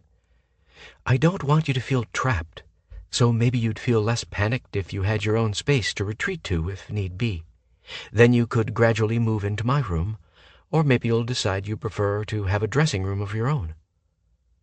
I studied her eyes, hating to see weariness. I don't have a ton of stuff. Moving a lot guarantees I travel light. That said, I'm not going to cram more into your overstuffed closet. I'll keep my clothes in the spare room, but I would like one of the nightstands and a couple of dresser drawers. It'd be a pain to have to get my bondage equipment out of the guest room whenever I wanted to use it on you." She laughed. "In that case, you can sleep in the guest room." "Not a chance." Keeping our eyes locked, I brushed my mouth across hers. "I want everything I never had. I want to know what it's like to fall asleep with you in my arms." I nibbled on her bottom lip. "I want to wake up in the middle of the night and do wicked things to you until you're awake, wet, and frantic." I licked the inside of her lip. "I want your face to be the first thing I see in the morning." "I want that too." "So this isn't going too fast?" "It's going as fast as we let it, Boone." She pressed her mouth to mine. "If it careens out of control, we can always pull back." Such a smart woman. "But I do have to ask you a favor." She played with my chest hair. "I told you my mom is getting remarried. Would you come to the wedding with me?" "When is it, so I can ask for that day off?" "It's on Saturday afternoon, 3 weeks from yesterday, actually." Fucking figures. "Excuse me?" I glanced up at her after I realized I'd said that out loud. I said it fucking figures because that's the day I'm supposed to be meeting my dad in Flagstaff. "Oh, after what you told me last night, I'm surprised you keep in touch with your dad." "That's the thing. I don't. But he called me out of the blue, the day I tricked you into showing me around Phoenix." Sierra headbutted me. "You mean the day you lied about your friend moving to Phoenix?" "You're always going to lord that over me, aren't you?" "Yep. Keep talking." "He asked if I could meet him because he had some things to talk to me about face to face. I said sure, never believing he'd follow through with it." I paused. "But he did follow through. He called me this week and said he's scheduled the load he has to drop off with a firm date and everything. But I can cancel it." "No. If you haven't seen him in almost a decade, that's more important." Her eyes roamed over my face. "Do you have any idea what he wants to talk about?" "Not a clue. But I'm not going to waste time thinking about it." Sierra squeezed my shoulder. "I'm here any time you want to talk to me, Boone, about anything." "Thanks." I kissed her and realized I already felt less anxious about the meeting. No matter what Dax West said, for the first time in my life, I'd have someone waiting at home for me to talk about it. Later, we were curled up on the couch, watching football highlights before the Sunday night game started when the doorbell rang. Sierra looked at me. "Did you order a pizza and forget to mention it?" "No. Maybe it's Lou and Raj." "Lou would have used her key." "True. You weren't expecting anyone?" "No." She groaned and stood. "God, I hope it's not my mother." "Did you tell her about us?" "Oh my God, no. If I tell her I have a live-in boyfriend, she'll accuse me of trying to steal the spotlight from her wedding. I haven't texted my dad the news either." She pushed her hair out of her eyes. "I'm selfish. This is our time. We've waited long enough for it." The doorbell rang 3 more times. Impatient, whoever it is, I followed her to the entryway. Sierra opened the door. Kyler, Hayden, and Anton were on the steps with 4 pizza boxes and a 12-pack of soda. Kyler studied us both, head to toe. Then he grinned. "Doesn't look like we're interrupting anything important." "Not that we'd leave even if you answered the door in your robes," Hayden added.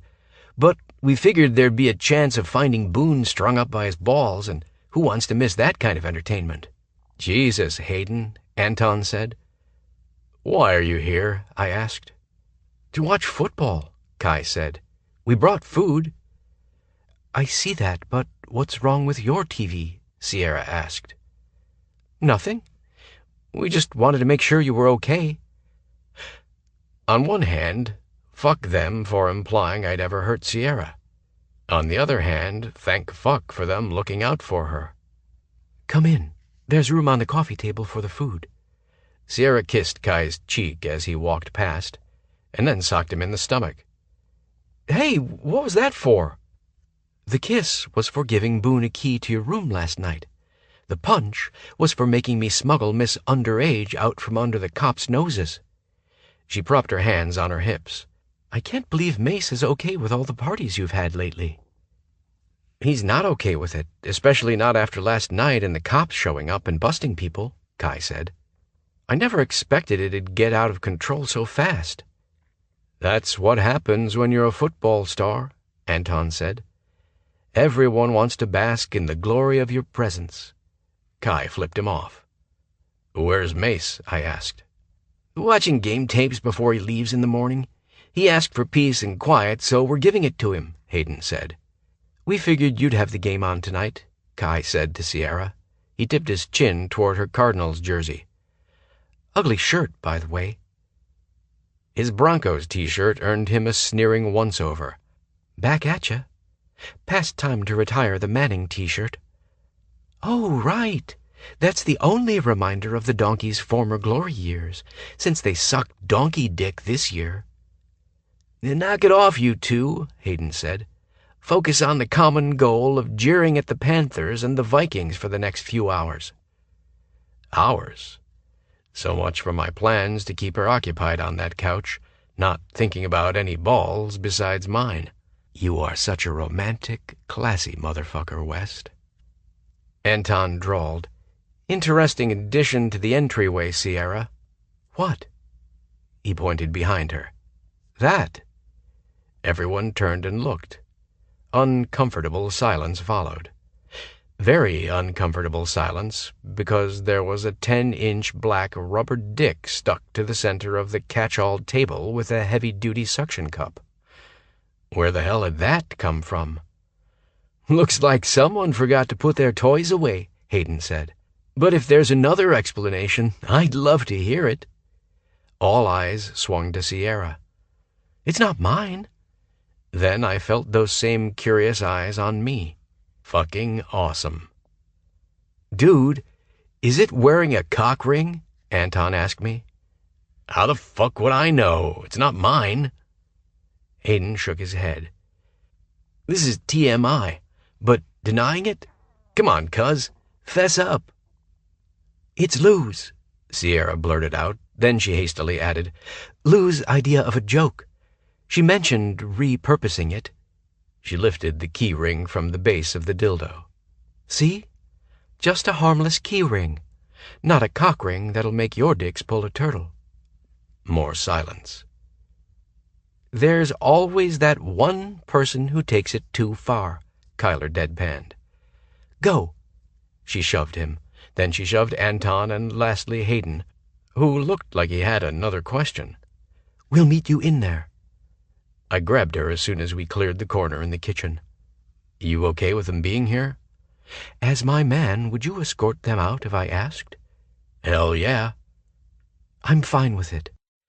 They're nosy about us, and they have shown up other Sunday nights to catch a game with me. She wound her arms around my neck. Why? Are you not okay with them hanging out? Just as long as they're gone as soon as the fourth quarter is over. Got plans for me, soldier? Beyond you on top of me, with my hands on your ass as you ride me hard? I followed the contour of her body, from her hips to her tits, which were mashed tightly against my chest. Not really. I fused my mouth to hers, kissing her because I could.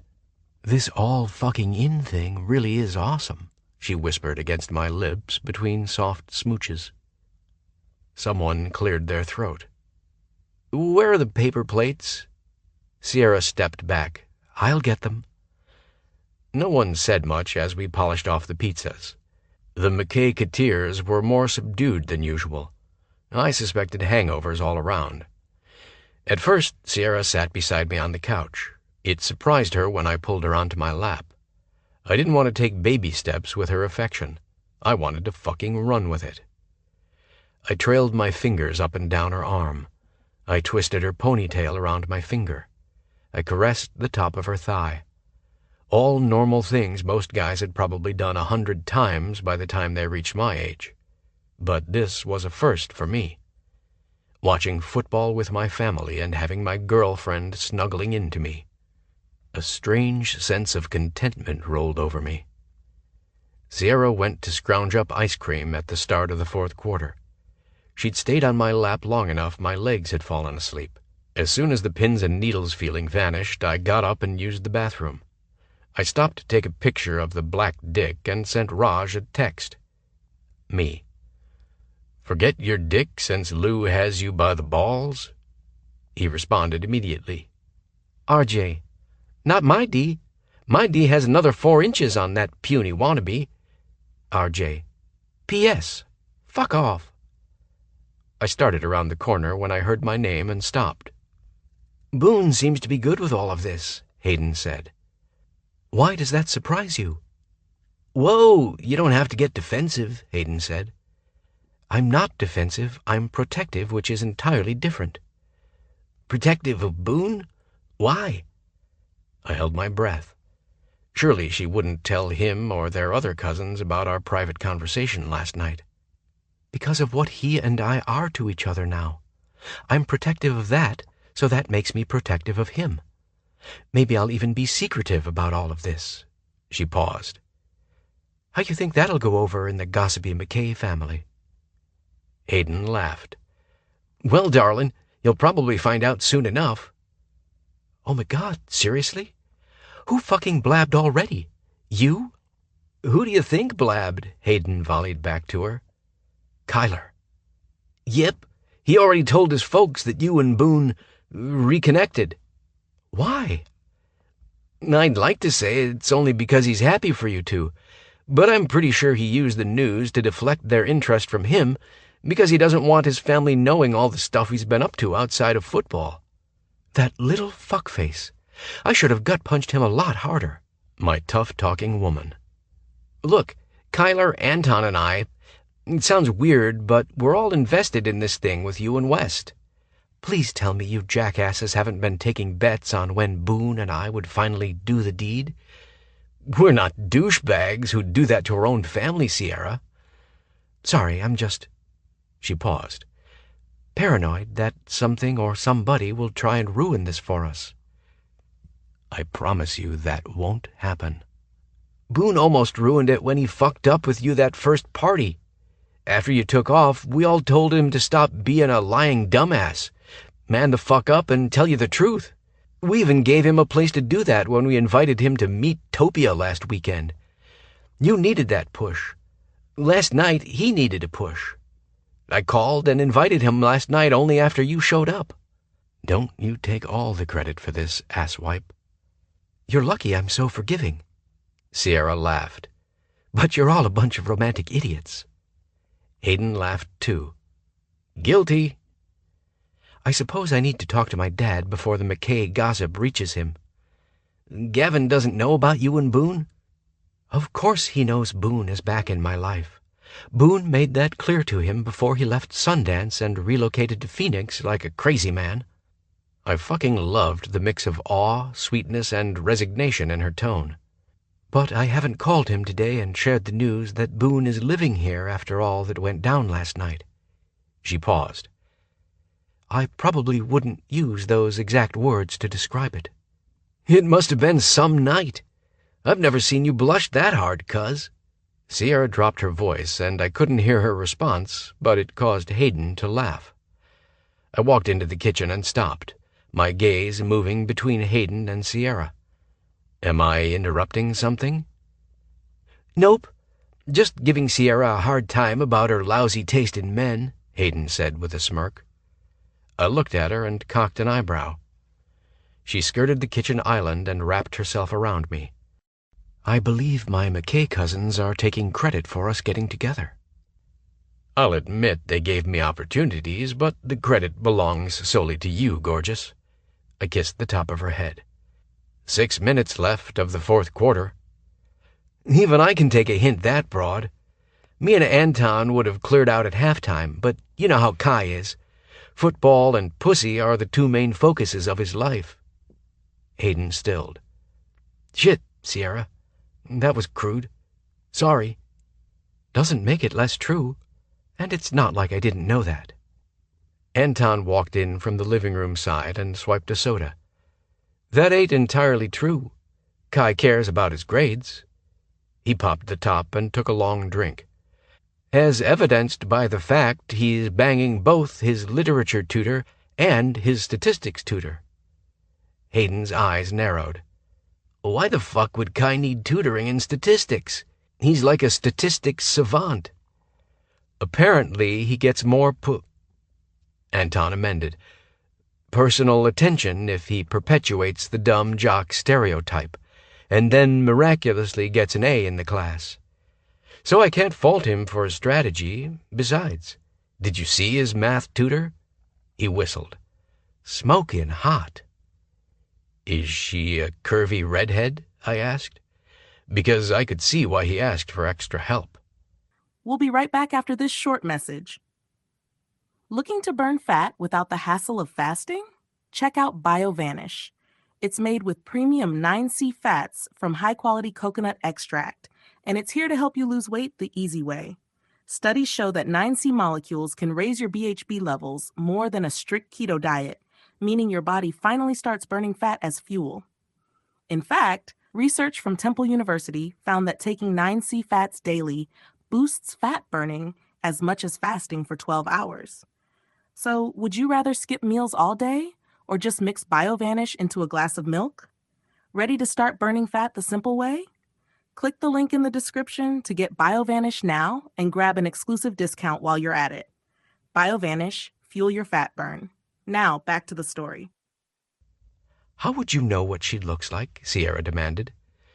I kissed her pouting mouth. She showed up as I was leaving McJock Central. It was hard not to notice her, with her sucking Kai's face off and shoving her hand down his pants. Maybe she was just looking for his calculator, Hayden said, attempting innocence. Anton snickered. Dude, you couldn't even say that with a straight face. True, which is why when we go out Wednesday night, he's not invited. Hayden looked at me. You coming this week? We'll see. Sierra and I haven't talked about our schedules. The knowing look Anton and Hayden exchanged had Sierra blushing again. Maybe if you fuckers hadn't dropped by unannounced, we would have left the bedroom to work on a schedule? Bullshit. Hayden stood and clapped me on the shoulder.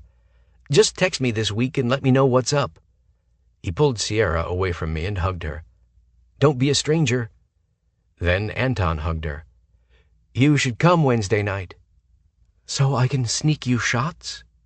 That's not the only reason we want you there. Yeah, you can sneak us beers, too. Sierra shoved Anton. Go. Hey, QB, Hayden shouted. 2-minute warning. Kyler came around the corner. I know. Game's not over yet. Dude, the score is 27-14. The game is over. But what if... Hayden actually grabbed Kai by the shirt and pulled him. We've worn out our welcome with the lovebirds. Time to fly? Kyler scowled at him. Fine. But if the Vikings catch up, it'll be a miracle on the turf that you'll be able to watch over and over again on ESPN highlights, Anton said, herding him out the door. I locked the door behind them before I faced Sierra. Is it just me, or were the last few hours a little bizarre? I stalked her. Bizarre. Kyler was the only one who gave a damn about the game. Anton was on his phone the entire time. And Hayden, did he follow you into the kitchen to get a play-by-play of our activities last night? Maybe, but I think he was more interested from an academic standpoint.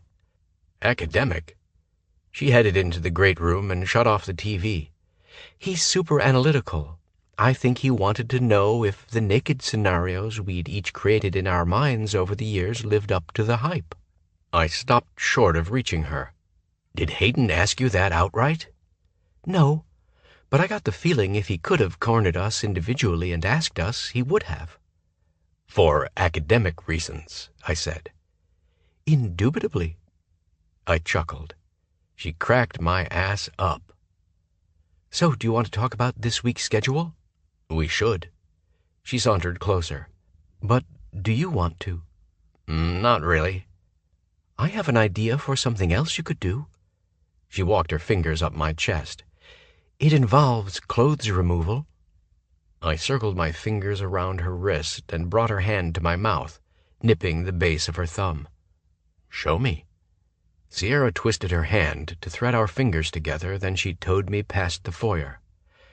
Immediately my head filled with images of her naked, her tits bouncing, her ass shaking, her lips parted in ecstasy as I thrust into her again and again. She stopped so abruptly I ran into the back of her. Sorry. Then I saw why she'd stopped. My duffel bags and suitcase were still in the middle of the hallway. She opened the door across from her bedroom and flipped on the light. Here you go. Your own dressing room. Come find me when you're done. Done? What? I thought we were... I angled my head toward her bedroom door. Clothes removal, remember? Her snicker had my gaze sharpening. Oh, you thought I meant something else? She poked me in the chest. Not until you remove these clothes from the hallway and put your stuff away, soldier. Sneaky. My dick actually pouted. Where will you be? In the bedroom, naked, working on next week's schedule. That was the fastest I'd ever unpacked. Chapter 19. Sierra. Fantastic meeting tonight. I faced Dr. Phyllis Mackerly, the head of the Business Outreach Program at ASU, who was also the first mentor who'd agreed to help us get PCE organized and running. She'd gone above and beyond for PCE and for the 6 of us who'd started the organization. Thanks, Phyllis. The enthusiasm is contagious. It's like we've hit another level of engagement. She patted me on the shoulder. You've shown them that anything is possible, Sierra, and you've accomplished that in a way that doesn't only use your experiences as examples. PCE has become something of a think tank, and you, my dear, are why so many members are eager to work outside of the proverbial box. I blushed. Praise from her meant more than I could ever express. I love being a part of something that has the potential to help women pursue their dreams, and everyone's dream is diverse enough that it's a constant challenge finding the resources to make PCE worthwhile to them. Exactly. She glanced at her watch. For all the excitement, we adjourned early. Do you have time to grab a cup of coffee or a drink? I still found it hard to fathom that Dr. Mackerly now considered me her colleague, not her student. I would love a margarita. I'm leaning more toward wine. Shall we meet at Emmeline's in 15? I have a quick call to make. Sounds great. See you there. Tamarin offered to close up after she and Corrine finished their workshop proposal guidelines. I waved goodbye and gathered my things, dumping all but my planner in the back of my SUV. Emmeline's, an upscale wine and craft cocktail bar, was only a 5-minute drive, but I had a few thoughts I wanted to jot down while they were still fresh. Emmeline's had the New York edgy vibe, with brightly colored walls, small clusters of lounge areas, low-slung chairs upholstered in obnoxious patterns that didn't match each other or anything else, all centered around a coffee table crafted from pallets. The lighting imbued the space with a bluish glow that managed to be relaxing and flattering, so I noticed couples cozied up everywhere. That made me think of Boone. Shoot, I wasn't sure when it came to this whole couple thing. Was I supposed to let him know I'd be home late? I'd checked my messages right after the meeting, and I hadn't heard from him, so I probably didn't need to worry. The waitress seated me in a cozy corner. 2 sides of the lounging area were floor-to-ceiling bookcases, dinged up, scarred, the finish wearing thin, but it added warmth to the space. I was an interior design junkie, Interior design had been my second career choice after business. I ordered a margarita and flipped open my planner. In the notes section, I listed the comments from the members during and after the presentation. Their reactions and questions showed me where I needed to tweak certain aspects or expand on topics. "I'd think the diligence was for my benefit," Phyllis said as she slid into the seat opposite mine. "But since you're no longer my student and don't need to impress me with your work ethic, the notes must be for your benefit alone?" I grinned at her. "I hope for the members' benefits. If I don't write this down right away, I forget." "I'm happy to see that is not just an age thing," she said dryly. She ordered a glass of Pinot, and I set my planner aside. The drinks came, and we toasted. I sipped and sighed. That might be the best margarita I've ever tasted. "Handcrafted cocktails is not just an advertising slogan here. I'm afraid tequila in any form is off my drink menu, which I blame on a week in Mexico and extremely poor judgment." I laughed. Someday I'd like to have stories like that I'll never tell. "You're young. You have time." Unlike my male colleagues, Phyllis never made my age sound like a drawback. "You said you spoke to the personnel manager at your day job about weeding through the application process for a full-time director?" "Yes, I didn't lead the conversation. I hit on some of the points you and I discussed to gauge his first response. When I brought up hiring a headhunter, he strongly discouraged it." "Why?" "Since PCE is nonprofit, we'd be better off hiring a firm that specializes in that. The downside is the employee pool we'd be recruiting from is used to extra incentives during the recruitment process." Phyllis rolled her eyes. "Potential employees want extra perks for even considering a position?" "Yep, it's the norm and not the exception, as is the list of requirements some recruits demand before starting negotiations. I don't see that kind of entitled attitude being a good fit for PCE. We definitely don't want to bring in someone that has a vastly different vision." I was afraid of that. I blinked at her. "You were?" "Yes, that's why it's best to do an informal poll with industry professionals before taking the next step." She swirled the wine around in her glass. "What was his advice?" "Hire from within." "Precisely. Which is great in theory. It's great in reality, too. I can think of half a dozen qualified candidates right now, can't you?" I swallowed a mouthful of margarita, allowing a moment to appreciate the blend of orange and lemon with the smoky flavor of tequila. What had they put in this to get those ratios so perfect? "Sierra?" "Sorry, having a margarita utopia moment." I shot her a quick grin. "To answer your question, I can think of 2 people that might be contenders, Tamarin and Jessica. They're both on my list, too." Phyllis studied me over her wine glass. "Who do you think is on the top of my list?" "Alexis?" I guessed. "No." She paused. "You are on the top." "Me? Seriously? But I already have a full-time job. I didn't give you the impression—" "No, dear, you haven't." She patted my arm. "And that's the real shame. You are everything PCE needs in a director, Sierra." I didn't bother to hide my shock. "Me? Really?" kept pinging in my head. "You've poured your heart and soul into PCE from the start. I've always believed you're the driving force behind why it started out successful and continues to grow every year. No one is more invested in taking it to the next level. You told me tonight that you love it. That's why you need to seriously consider taking the position." "Phyllis, is this an offer?" "Yes. I'll have the details drawn up and send you an official offer this week." Shit, I don't know what to say. I'm hoping you'll say yes. She held up her hand to forestall my argument. Please, hear me out.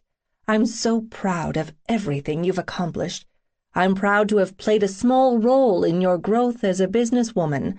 I'm delighted you still come to me for career advice, though for the life of me, I'll never understand why you insisted on starting entry level at Daniel's property management. I laughed. She'd said entry level like it was VD.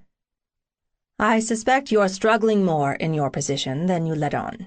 I can't claim to be surprised. We've come a long way in the business world, but there are those men, usually, who keep putting their wingtips on our foreheads and kicking us back down the ladder because we've dared to climb it. I'm still sporting tassel marks on my behind from one manager's diatribe this week. Fucking Greg. Phyllis leaned in. I've met your father. I know he is a hard-working and fair man.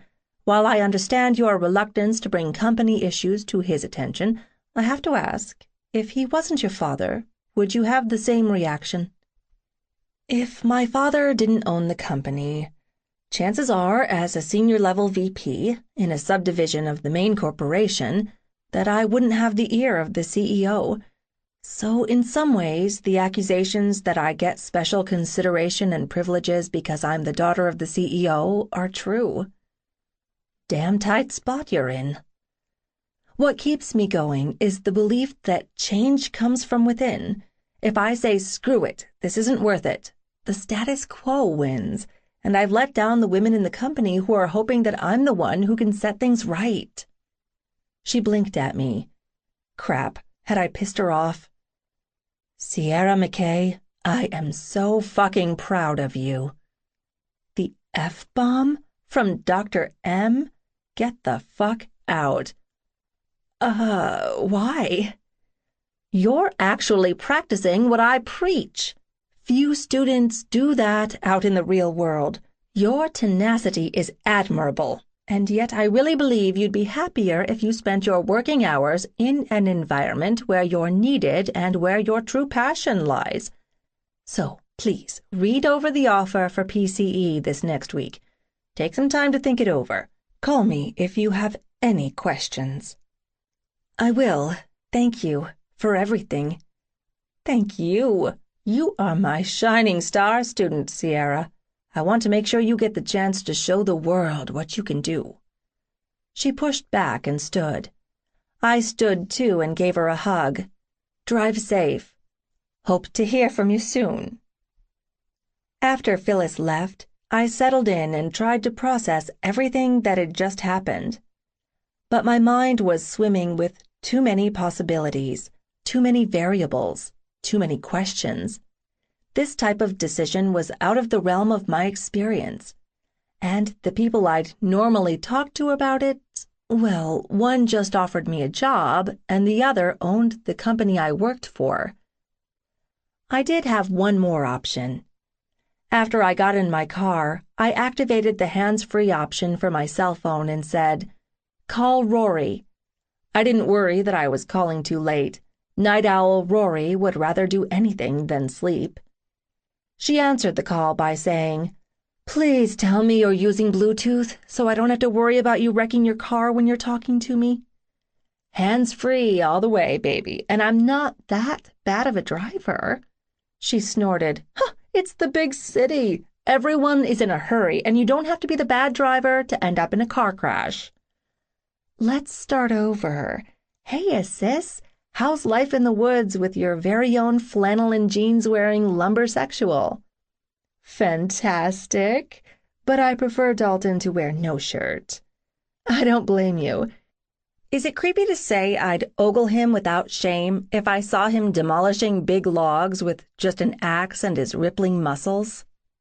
Kinda creepy, but I'm sure it'd put a swagger in his step, despite the fact that he's your business partner as well as your brother-in-law. Blow him a kiss for me because I know he's close. Hang on. I heard background noises and then a sigh. I'm back. Damn distracting man. What's up? I miss you. I need to talk to you, and I wish I could just drive over to your house right now. Me too. I hate that we live so far apart.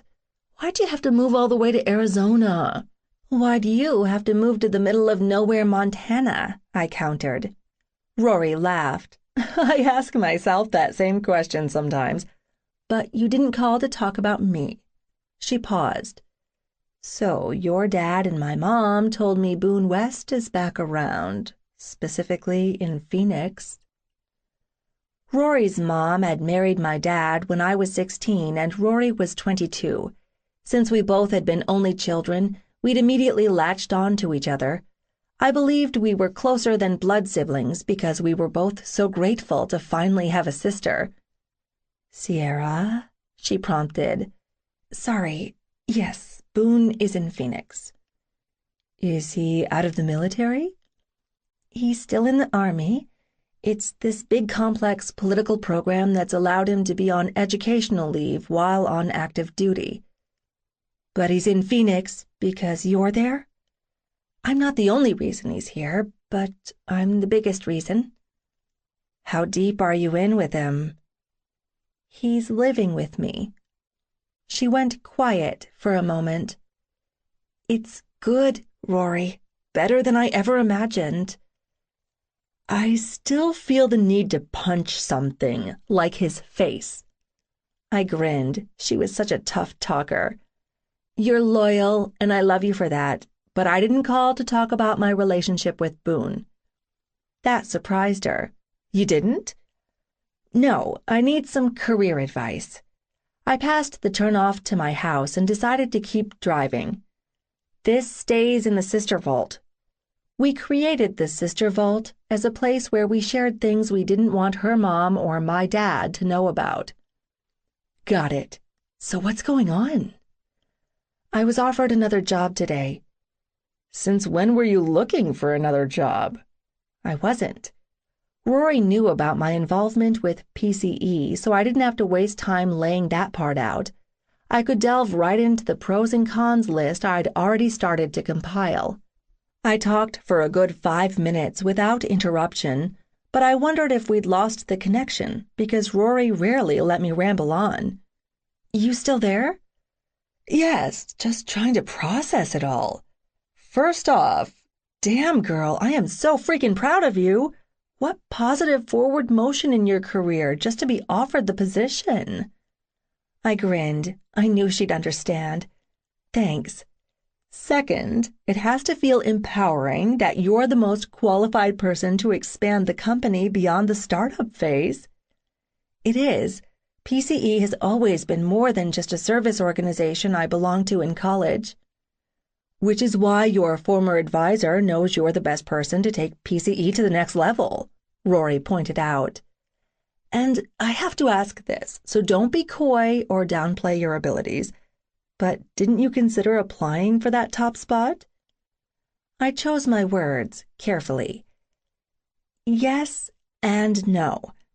Yes, because ego aside, I've been involved in every aspect of PCE since its inception.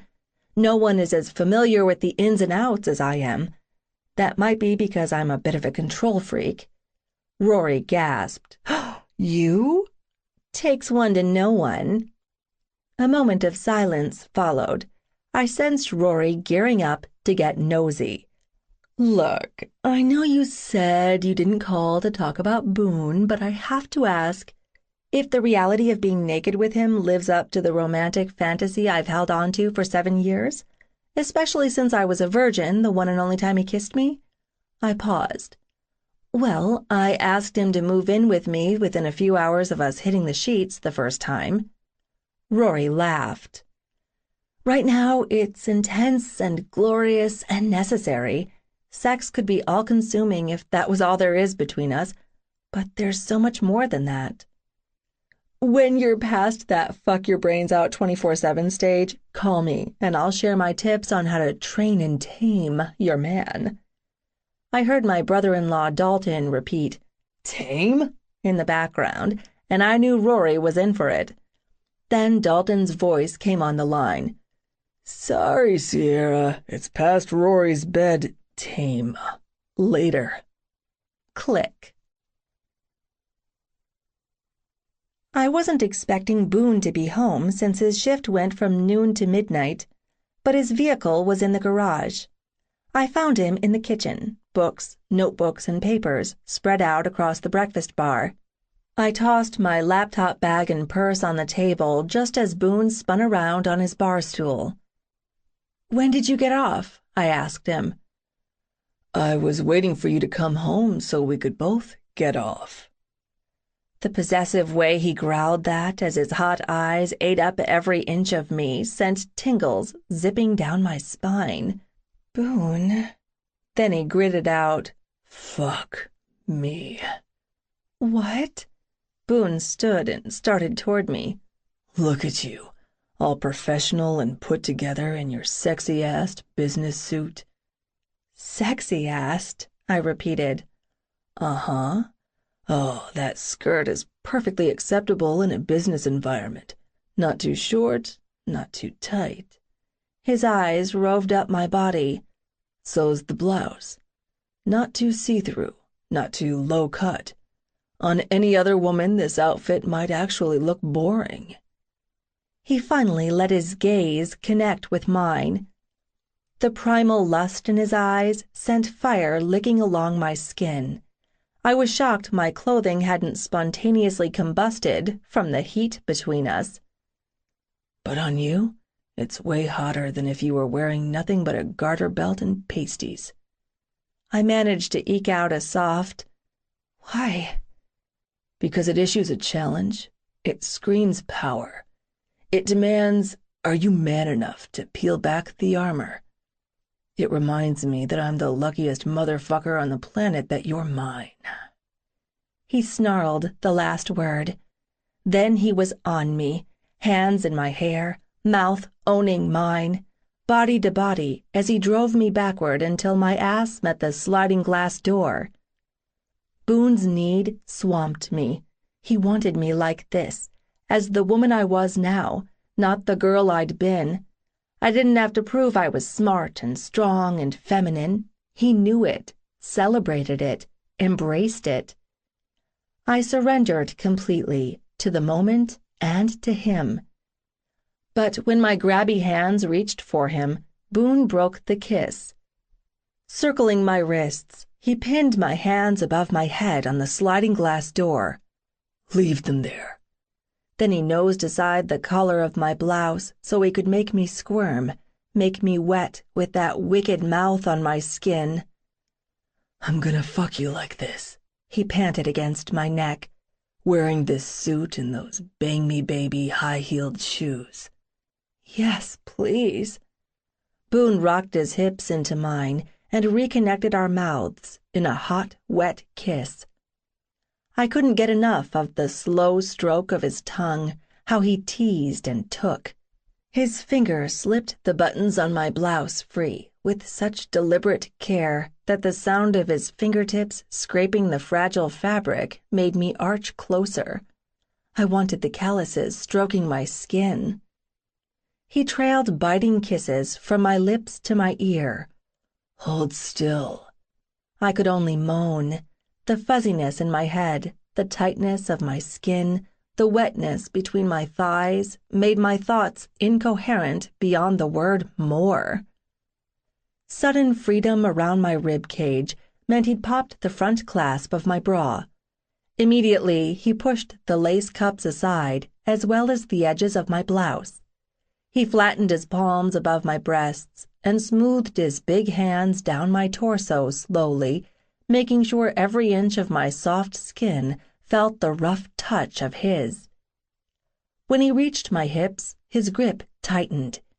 He ended the panty-drenching, body-shaking soul kiss, but he kept his lips on mine when he said, "Turn around." I gasped when my bare chest connected with the cool glass. My nipples hardened when Boone's strong grip on my wrists forced my arms up higher. "Brace yourself," he murmured in my ear. He shimmied my skirt up until the fabric bunched around my waist. I groaned when my butt cheeks met the hard bones of his hips and his thick cock pressed against the crack of my ass. 2 fingers traced the cleft and he pulled the thin fabric of my thong aside. Boone brushed my hair over my shoulder and placed a surprisingly soft kiss on the sweep of my shoulder. "Spread your legs." As soon as I did that, he started to stroke me with one long finger, from the wetness pouring from my opening to my clit. "You like this?" "I like everything you do to me." He scraped his teeth down the back of my neck with the same rhythm he stroked my clit. "Tell me what'll make you come." "Shoving your cock into me would do it." That small reverberated from the back of my neck all the way down to my tailbone.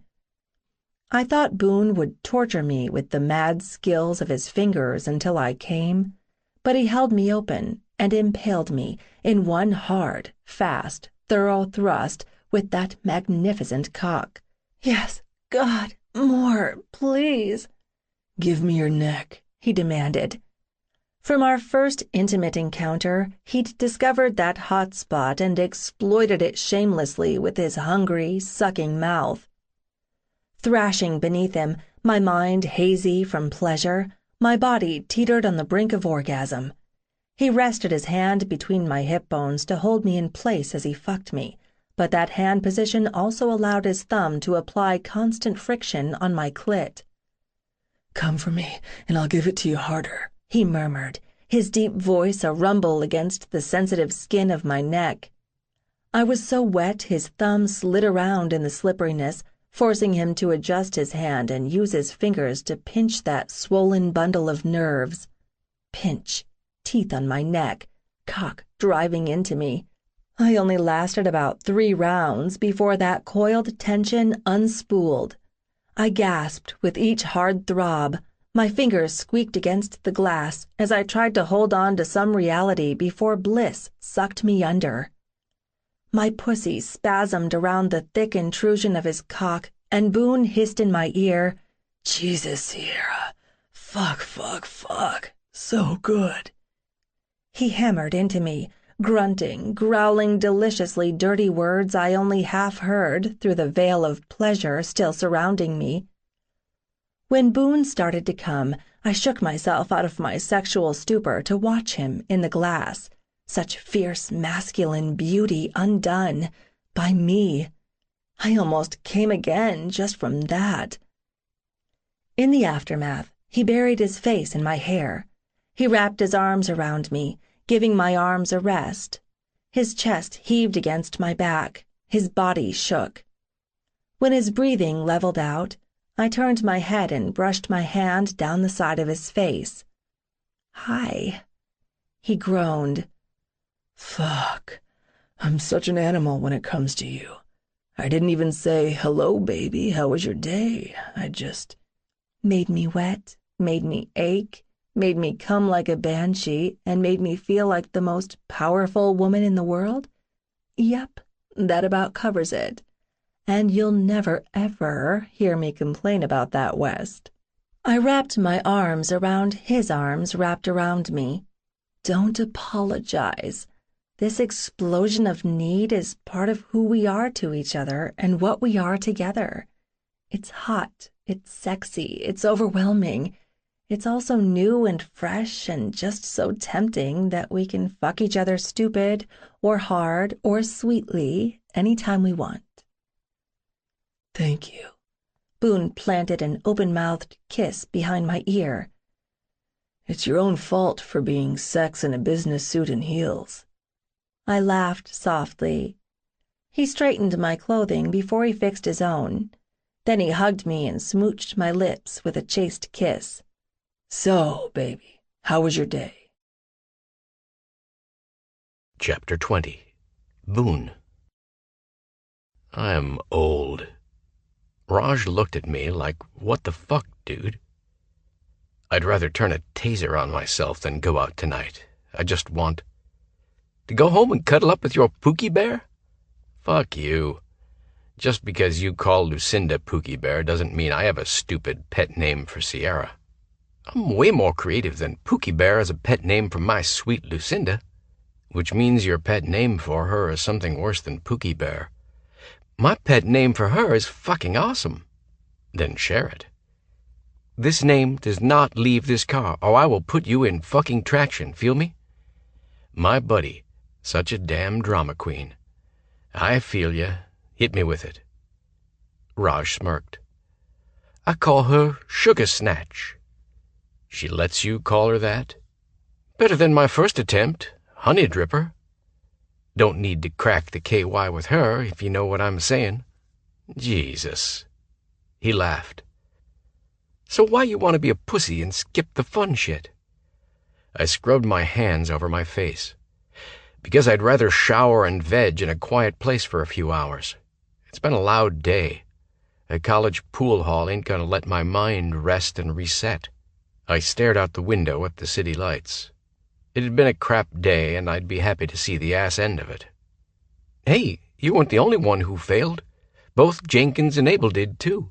So climb off the pity train, man. New place, new rules. We've been in this position before, several times.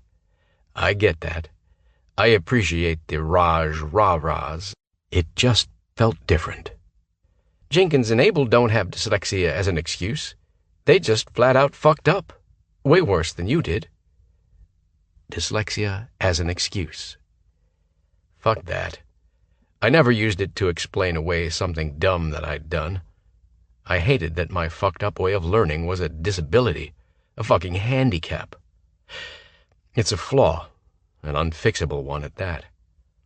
Closing my eyes, I dropped my right hand between the seat and the door, making a fist, squeezing it so tight my forearm started to ache. Drinking in a college dive bar. I can't believe I let my cousins talk me into this. Ah, that's the part where this I'm old crap is coming from. We're not that much older than them. I feel years older.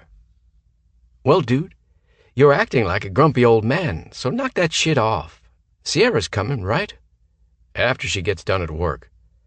Maybe she'd change into those skinny jeans that made me want to bite that ass of hers. Then again, it'd be pure fucking torture to watch her bend over a pool table all goddamn night. Not to mention if other guys were eyeballing her ass, might start blackening those eyes. What the hell, West? You're growling like a junkyard dog over there. I loosened my fists because both of them were clenched. You ever known me to get into a bar fight just for kicks? No, why? I've never been a back-off asshole type when the random dude looks at or flirts with the chick I'm with. Raj squinted at me. I don't remember the last chick you were with at a bar.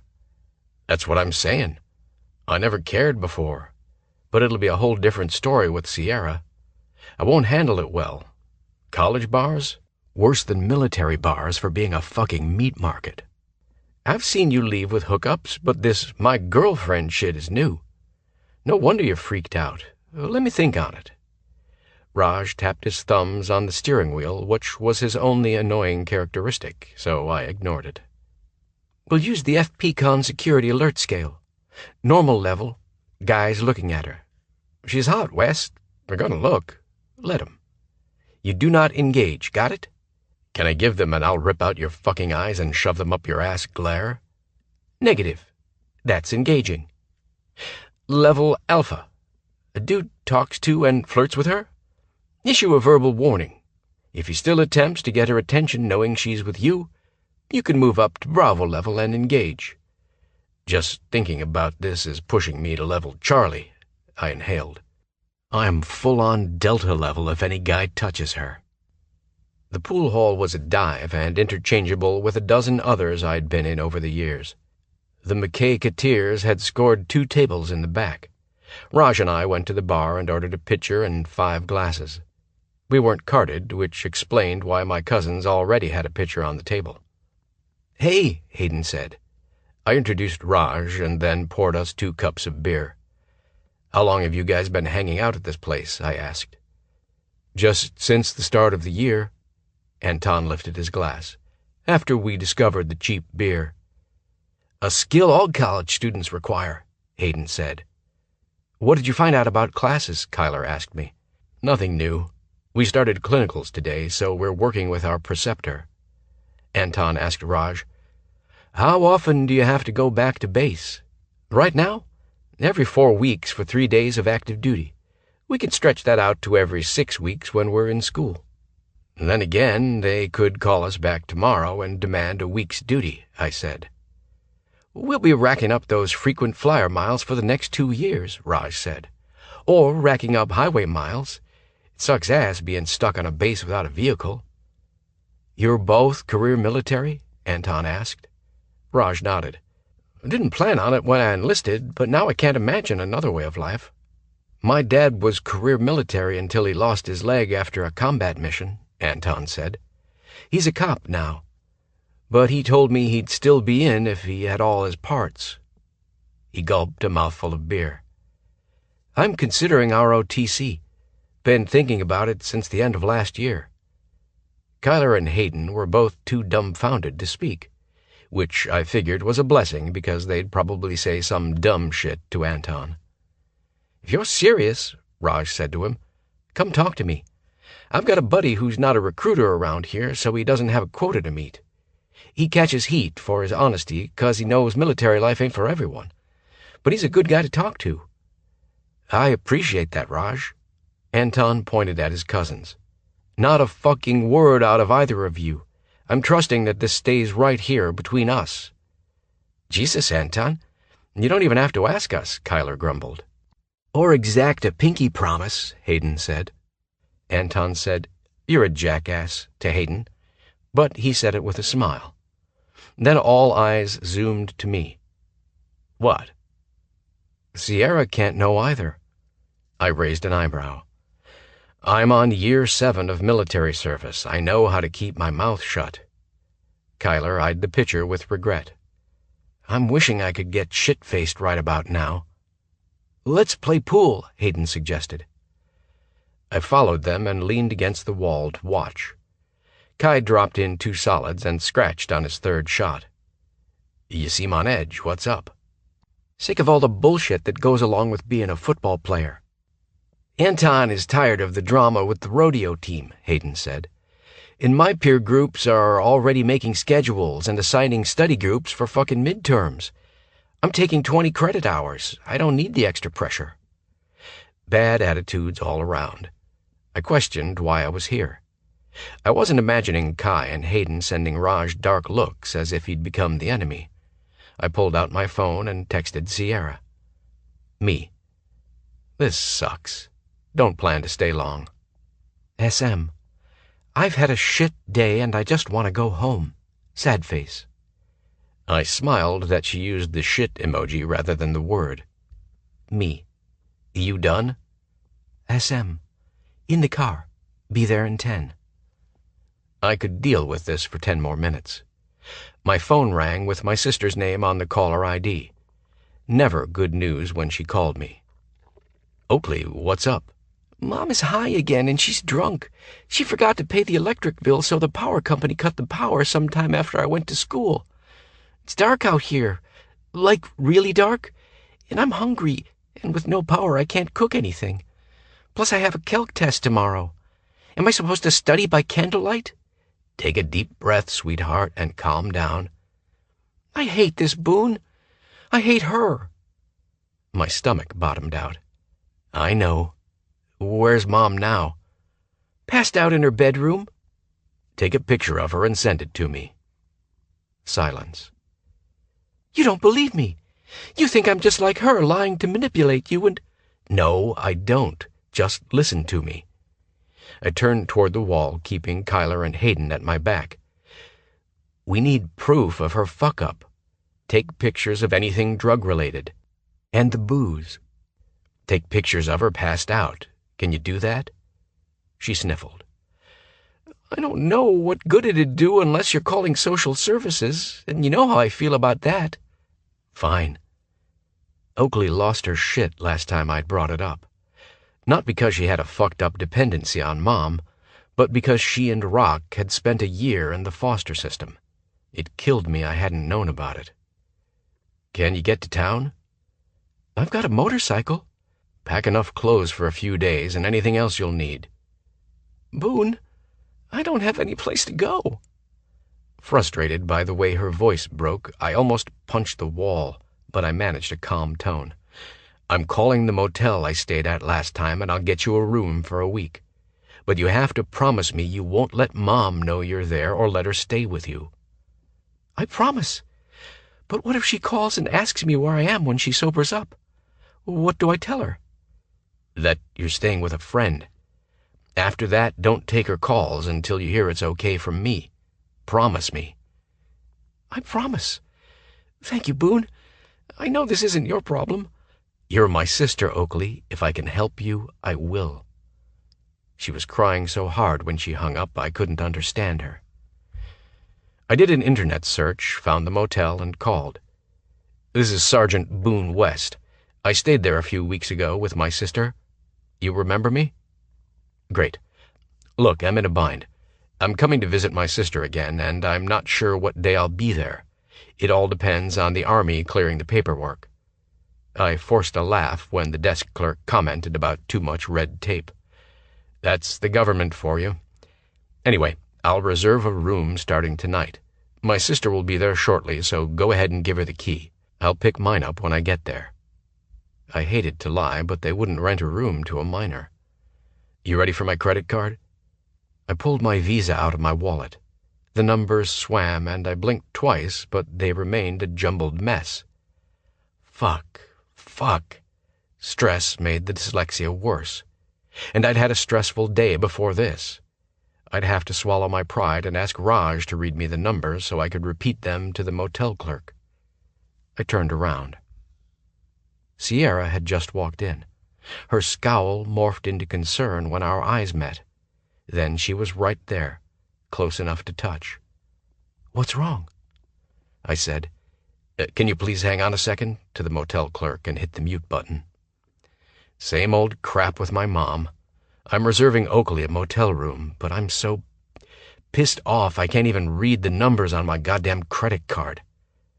My face flamed when I said, "Could you read them to me and I'll repeat them to the clerk?" "Of course." On automatic, I turned back around, away from my McKay cousin's questioning eyes. I pushed the mute button again. "Sorry about that. I'm ready to give you the number now." Sierra spoke the numbers directly into my ear, and I relayed them to the clerk. After a little more small talk, I hung up, relieved Oakley would have a clean, safe place to stay for a few days. I returned my credit card to my wallet, and my wallet to my back pocket. Sierra kissed me, bringing my attention back to where it belonged, on her beautiful face. "Thank you." "Let's get out of here. This place has a bad vibe." We approached the table, and Raj said, "What's up?" "Family stuff with my sister, so I gotta go deal with that." "Okay. Call if you need anything. If not, I'll see you at 0800. Later." The McKay-Coutiers were strangely subdued as we walked away. Once we were alone in Sierra's car, I leaned over the console and kissed her, desperate for her taste to wash away the bitterness, needing a reminder that my life and my future were with her. It was easy to get sucked into a dark place when a reminder of my ugly past literally came calling. Her fingers were cool against my cheeks. "Sit back and close your eyes. Get your head together. We'll talk after we get home." What did I do once we got there? Stalled. I showered. A long, hot shower that wasted resources and time. My phone rang with a call from Oakley as I entered my room, towel wrapped around my hips. "You all right?" Oakley expelled a shaky sigh. "It's surreal being in this hotel room alone. I'm better now, and I promised I wouldn't cry. But thank you so much, Boone." "I'm just glad I could do something. Heads up, the only reason they're letting you stay there as an unattended minor is because I told them I was coming to visit. So if they ask you when I'll be there, tell them you don't know." "I hate how good I've gotten at lying." "Me too, Twig. I can't believe I forgot to ask before. Where's Rock?" "In juvie. This time it wasn't his fault, but they locked him up for 2 weeks anyway. I think that's why Mom got high. She felt guilty." Mom got him shipped off? Yeah. He took the car without permission, according to Mom, but she gave him the keys. She didn't remember that, and she called the cops and turned him in. They found drug stuff in the car, which was hers. He passed the drug test, or he'd be locked up longer. He's better off there than here this week. She had a point. It's getting late. Get some rest. Let me know how you're doing tomorrow. If you need anything, just call me, no matter what time. After I hung up, I sat on the folding chair, hunched over with my forearms on my knees. My head pounded like 50 people were yelling inside my skull in 50 different languages. Welcome back to Dyslexia Dysfunction, Boone. We missed you. Turn it off, shut it down, drown it out. I dressed in my running clothes and sent Sierra a text. Went for run.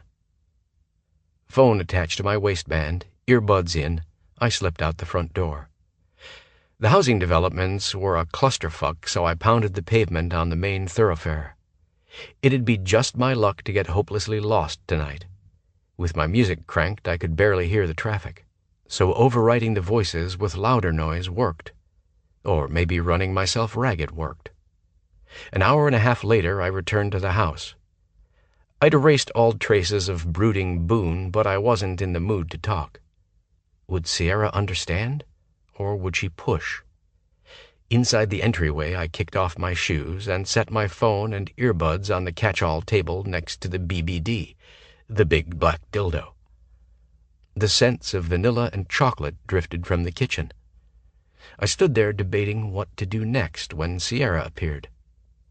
She sauntered across the tile, stopping in front of me close enough our thighs almost touched. Wordlessly, she slid her hands beneath my t-shirt and pressed an open-mouthed kiss in the hollow below my ear.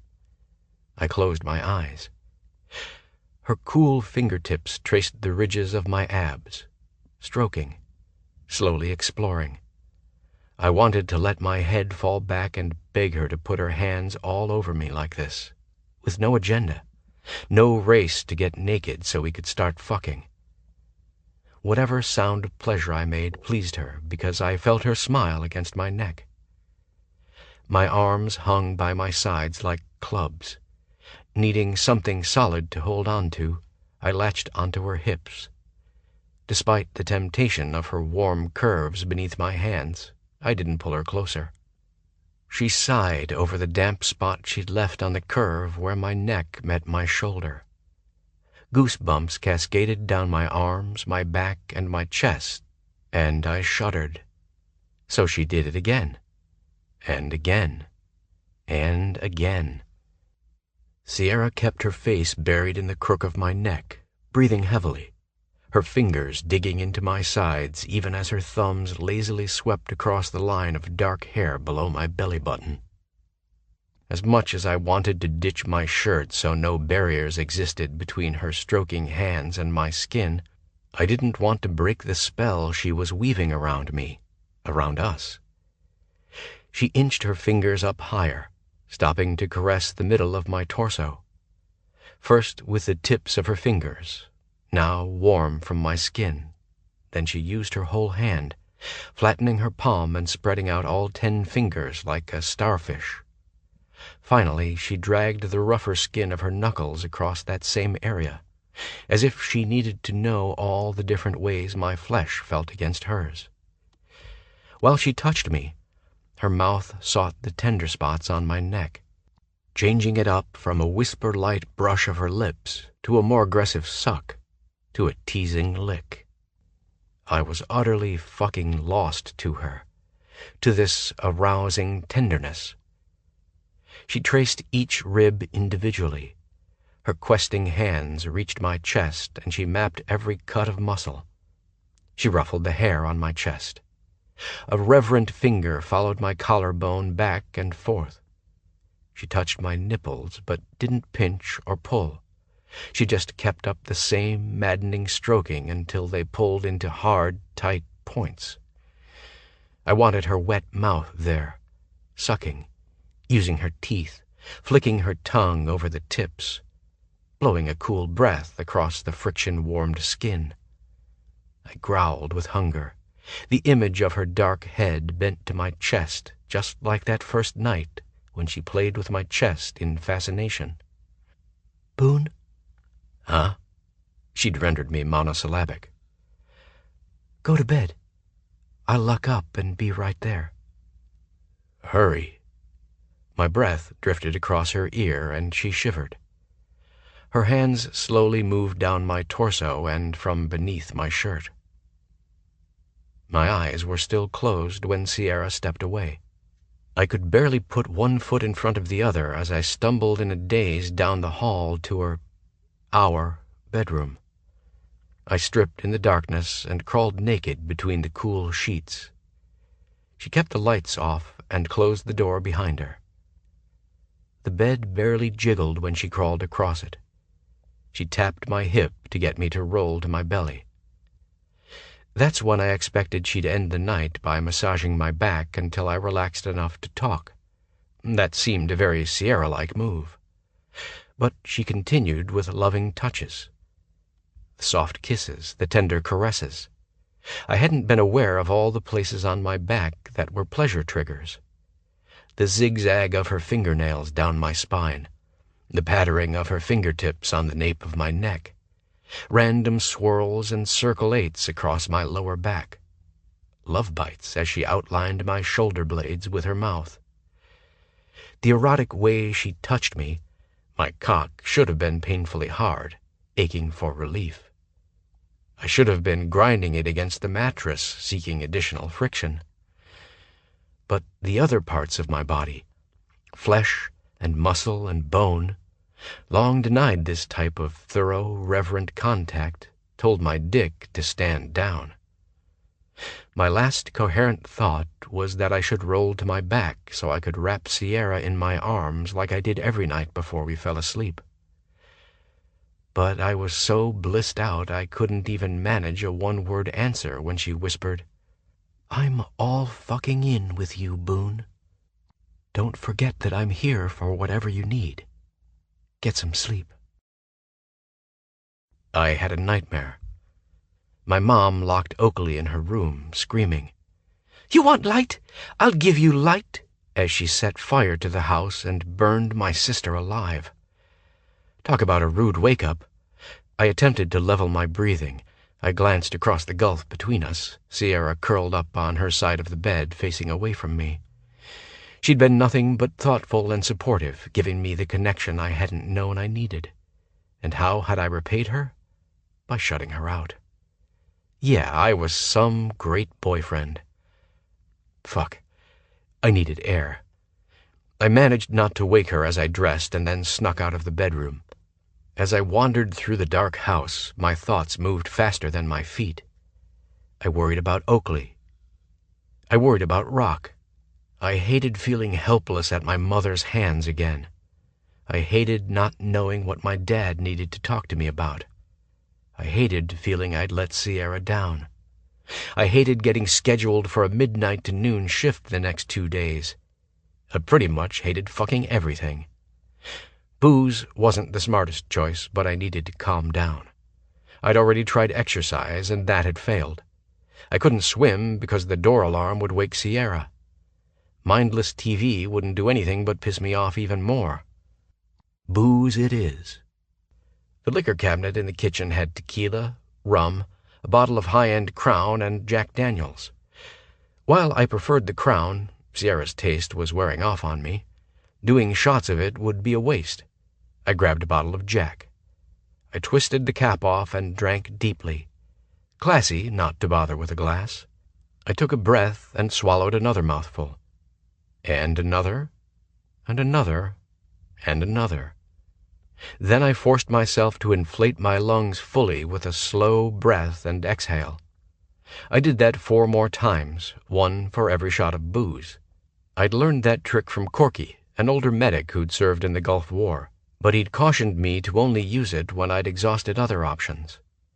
It was only the 3rd time I'd resorted to it in 7 years. The first time had been after I'd lost a patient. The second time after I'd failed 3 tests 3 days in a row because of dyslexia stress. And tonight. I had a water chaser and I put the bottle away. The whiskey hit me. Not like a freight train, more like a VW bus. I made it to the couch in the great room. The room didn't spin when I closed my eyes, and the tight feeling beneath my skin had loosened. The constant bombardment of worst-case scenarios faded too. I pulled the Afghan over me and drifted off. The whirring grind of the coffee maker woke me up. I rubbed the sleep from my eyes and glanced at my watch. 7 a.m. Sierra was right on schedule this morning. I fucking loved that she was so consistent. I got up and headed for the shower. Sierra was standing in front of her laptop when I joined her in the kitchen 10 minutes later. The first thing I did was kiss her, an in-her-face, balls-to-the-wall, full-body kiss. I loved the dazed look that put in her eyes. "Morning, gorgeous. You look fantastic, and you smell like $1,000,000. I brushed my mouth across hers again. "You even taste great." She poked me in the belly. "You are so cocky." "What?" "Don't what me, Boone West. You started the morning mouthfuck so I'd stop wearing lipstick." "I crave the taste of your lips and your mouth, baby. Not that waxy chemical shit." I grinned against her lips. "Morning mouthfuck, huh? I like that." "I like it too," she smirked back. "I just put on lipstick in the car now." I grabbed a mug from the cupboard and filled it with coffee, crossing over to refill Sierra's cup. When I turned back around, she wore a quizzical look. "What?" "Why'd you sleep on the couch last night?"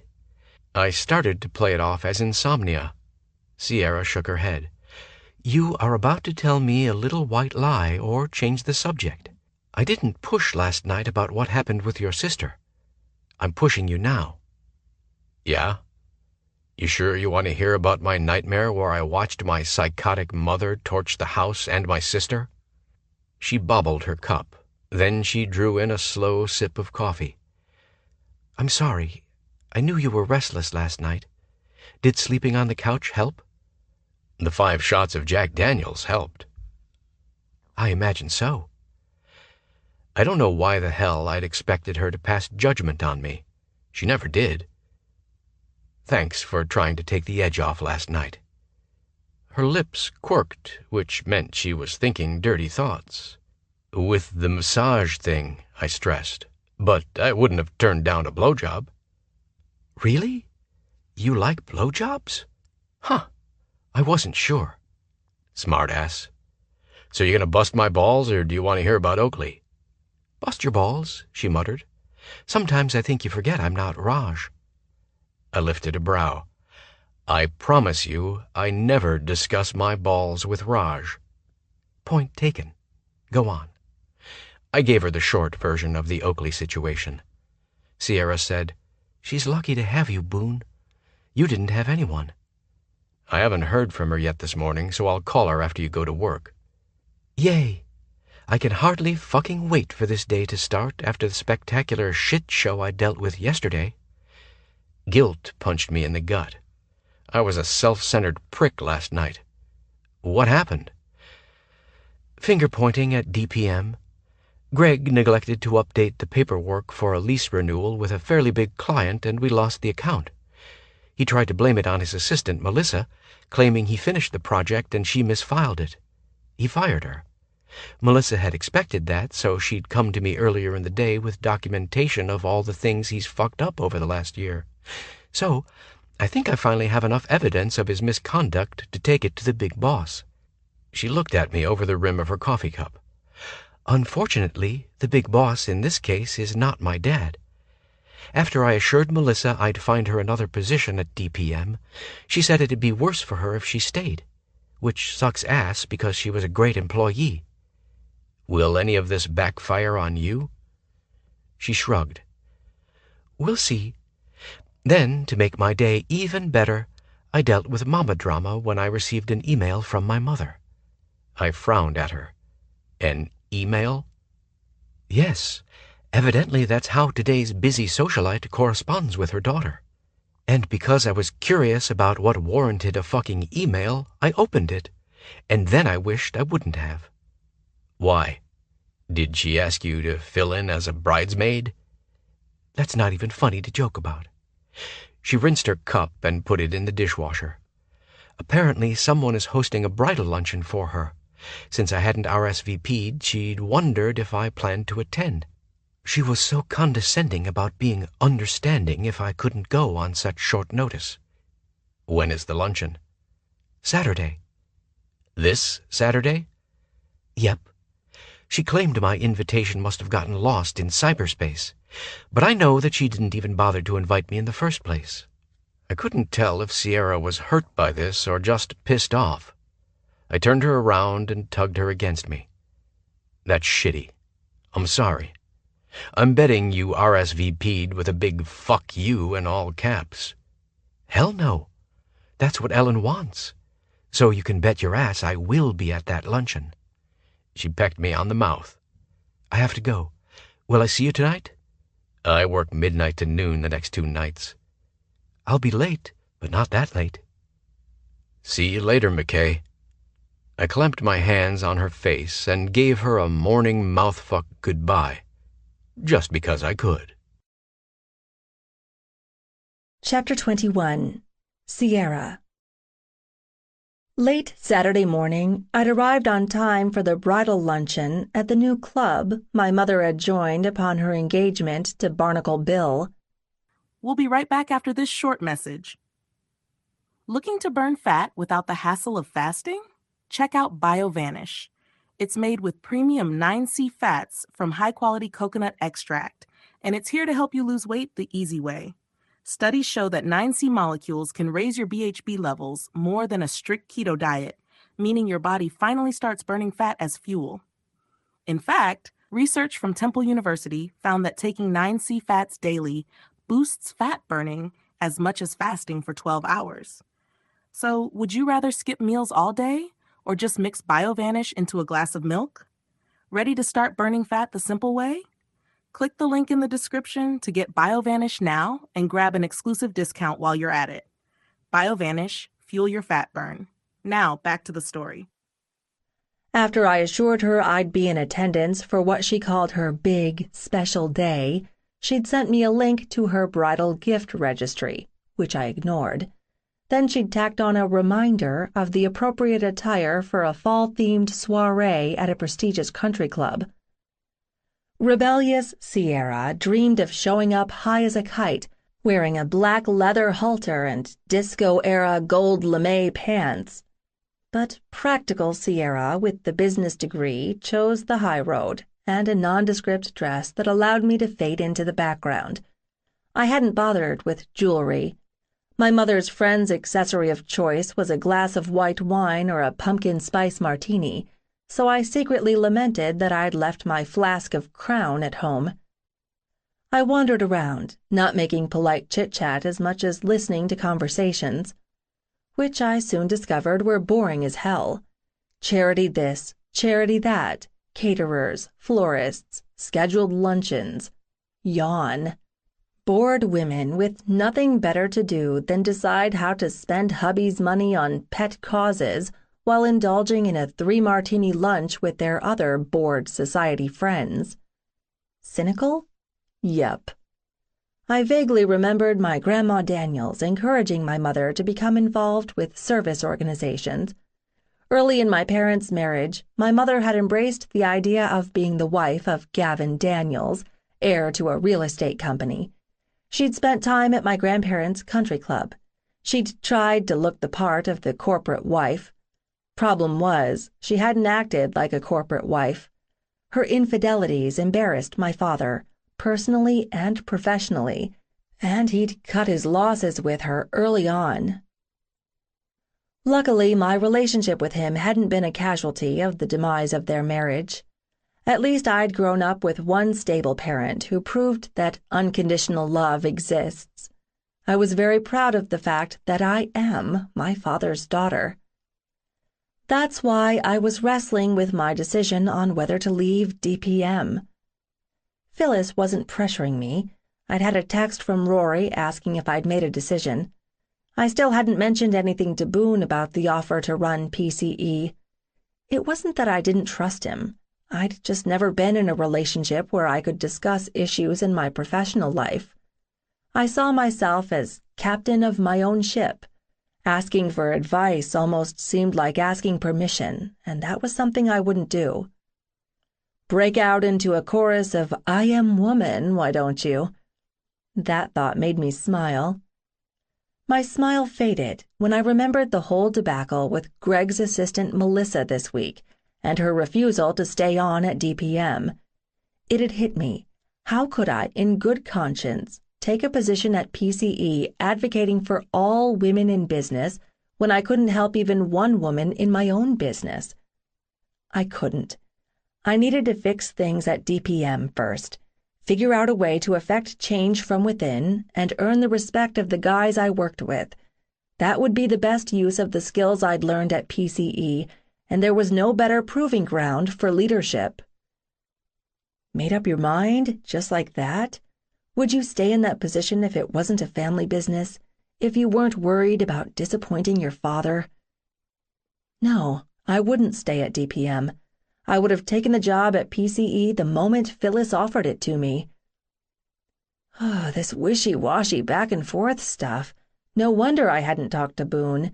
I changed my mind every 5 minutes. Armed with the knowledge that nothing would get resolved today, I focused on the party, hanging back to watch my beautiful blonde mother.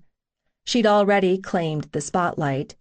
She looked stunning in a dark teal pantsuit that hit the mark between classy and trendy.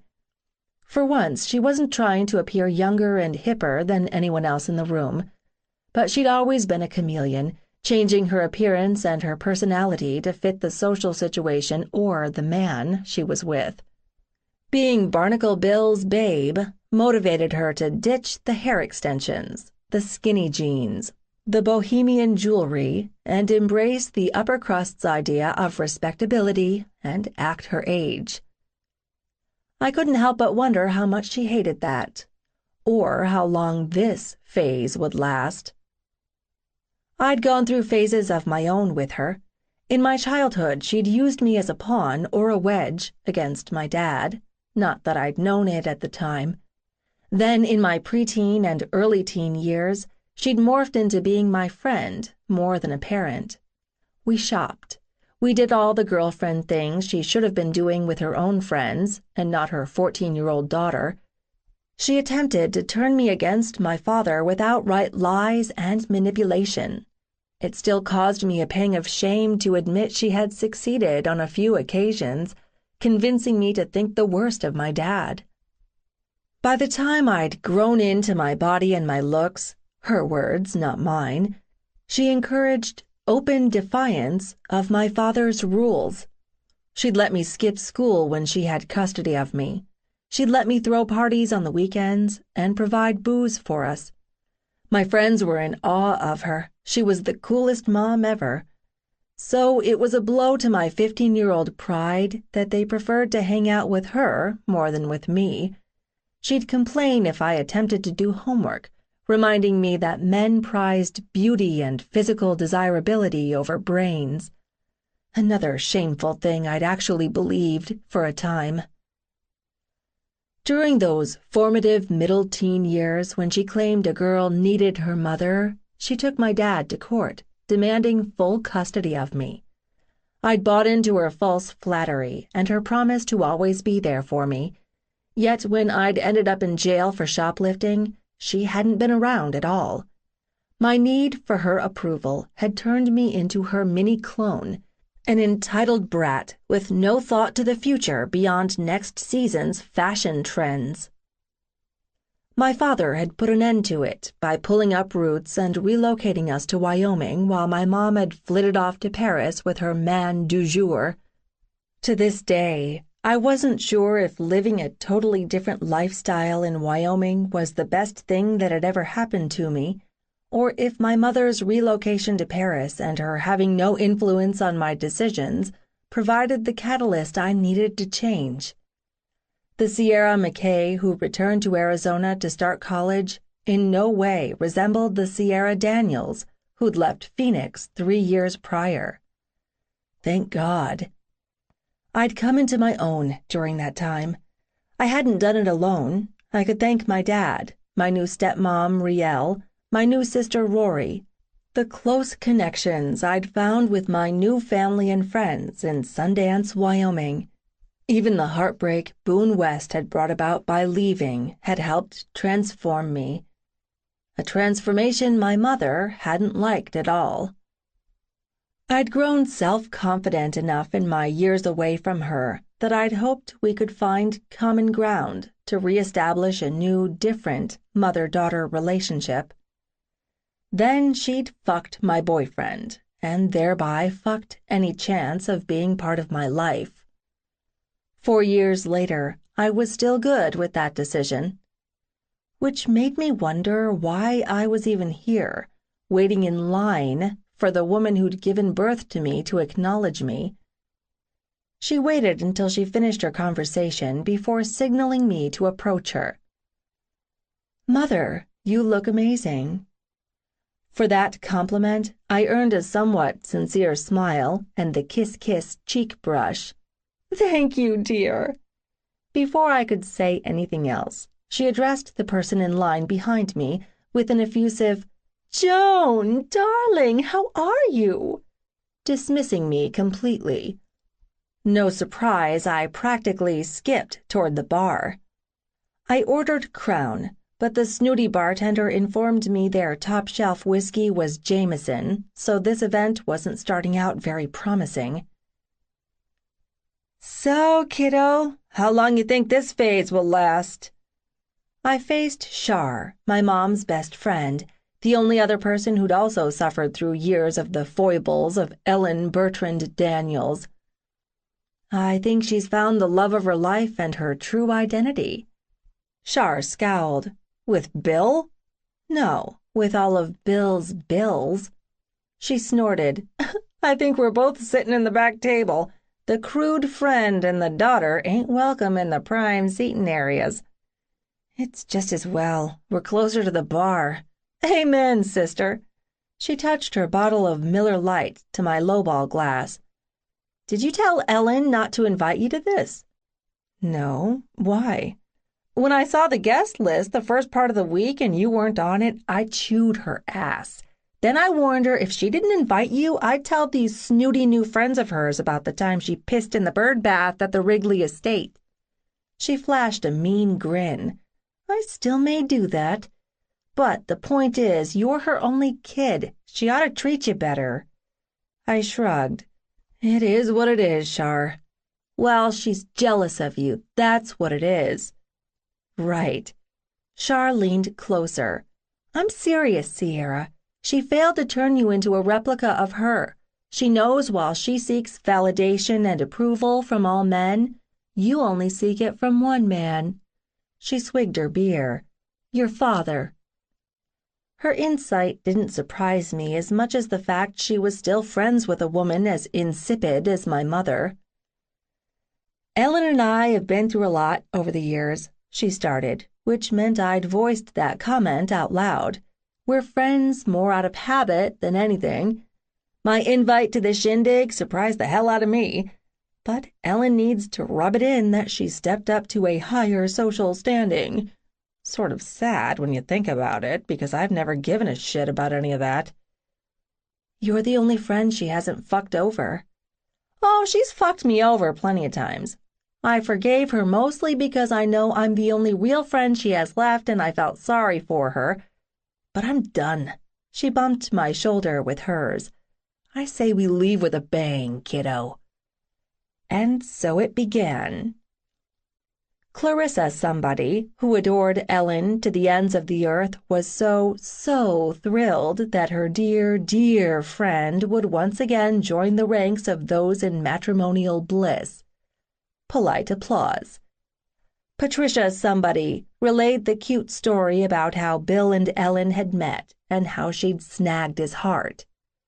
Shar came up behind me and whispered, "More like she snagged his wallet," and handed me my second whiskey. Irene somebody delivered a heartfelt toast about welcoming Ellen into the club and jokingly added she was now eligible to be a golf widow like the rest of them. That's when it occurred to me why my mother hadn't belonged to this kind of club before she'd met Bill. Single women who looked like her could probably cherry-pick her next husband from any of theirs. Clarissa settled Ellen behind a beautifully decorated table to open her gifts. Apparently, I shouldn't have ignored the bridal registry link since all of her gifts were some sort of Swarovski crystal.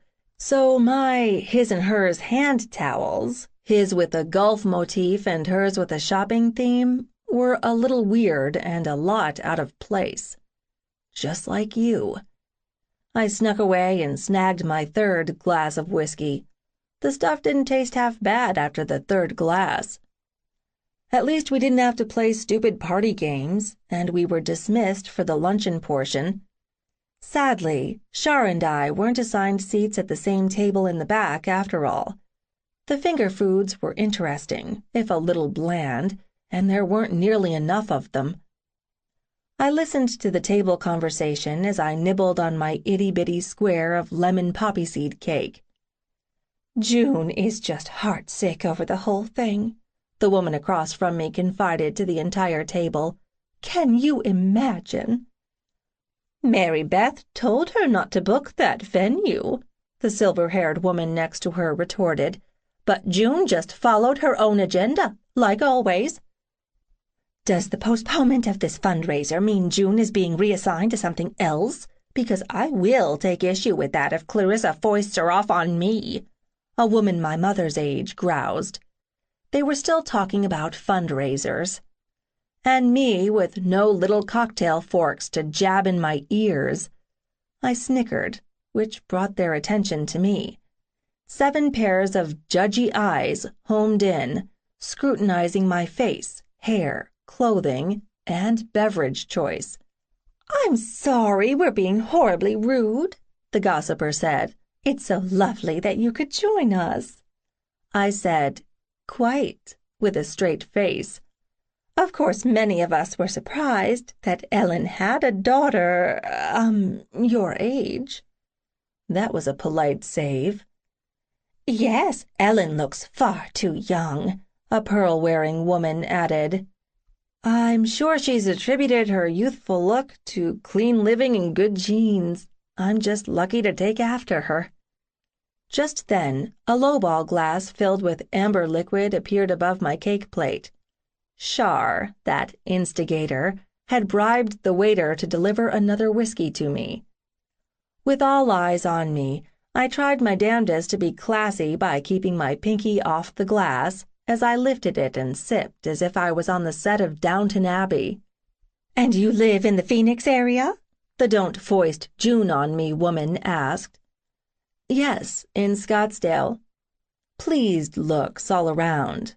At least my address passed their approval. But old sourpuss pearl-wearer number 2 wasn't done grilling me. You own or rent? I've owned my home there for 2 years. But you're so young. I leaned forward as if I intended to dish the dirt. I don't mean to sound like I'm bragging, but I've been told that I could pass for a 20-year-old. But Ellen told us you were 20. I laughed. Honey, please, I'll be 31 next month. Well, I'll be. The ladies exchanged a smug look, and tongues would be wagging later. That's what you get for putting me in the B section, Mom. But my glee quickly vanished. I didn't know why she'd invited me if she didn't want me here. That's when I missed my dad. He liked me. He wanted me around. In fact, he'd texted me yesterday just to tell me that he loved me and missed me. I was such a crappy daughter for not responding right away, with a million kissy face emojis and sparkly pink hearts. No time like the present to rectify that. I didn't even pretend to be discreet. I pulled out my phone and sent him the emoji-filled text I should have sent yesterday.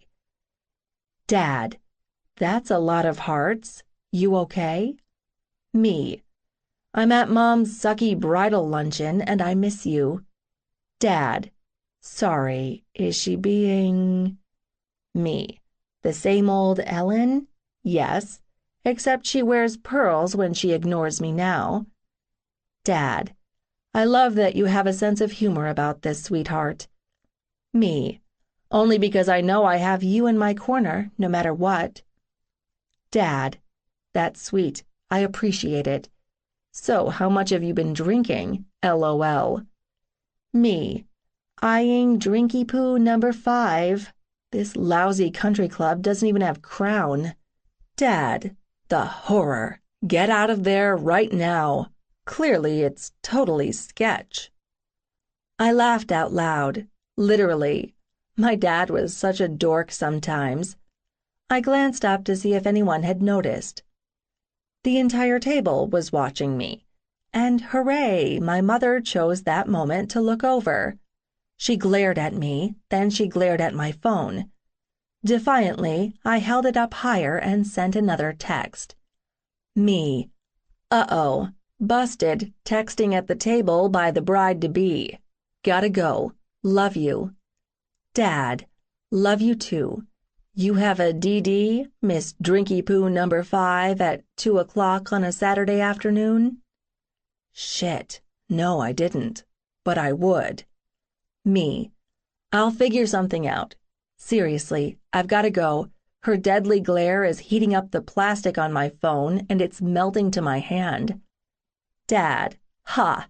Text me later so I know you got home safely. XO. I looked up and, yep, Mom's eyes fired daggers at me.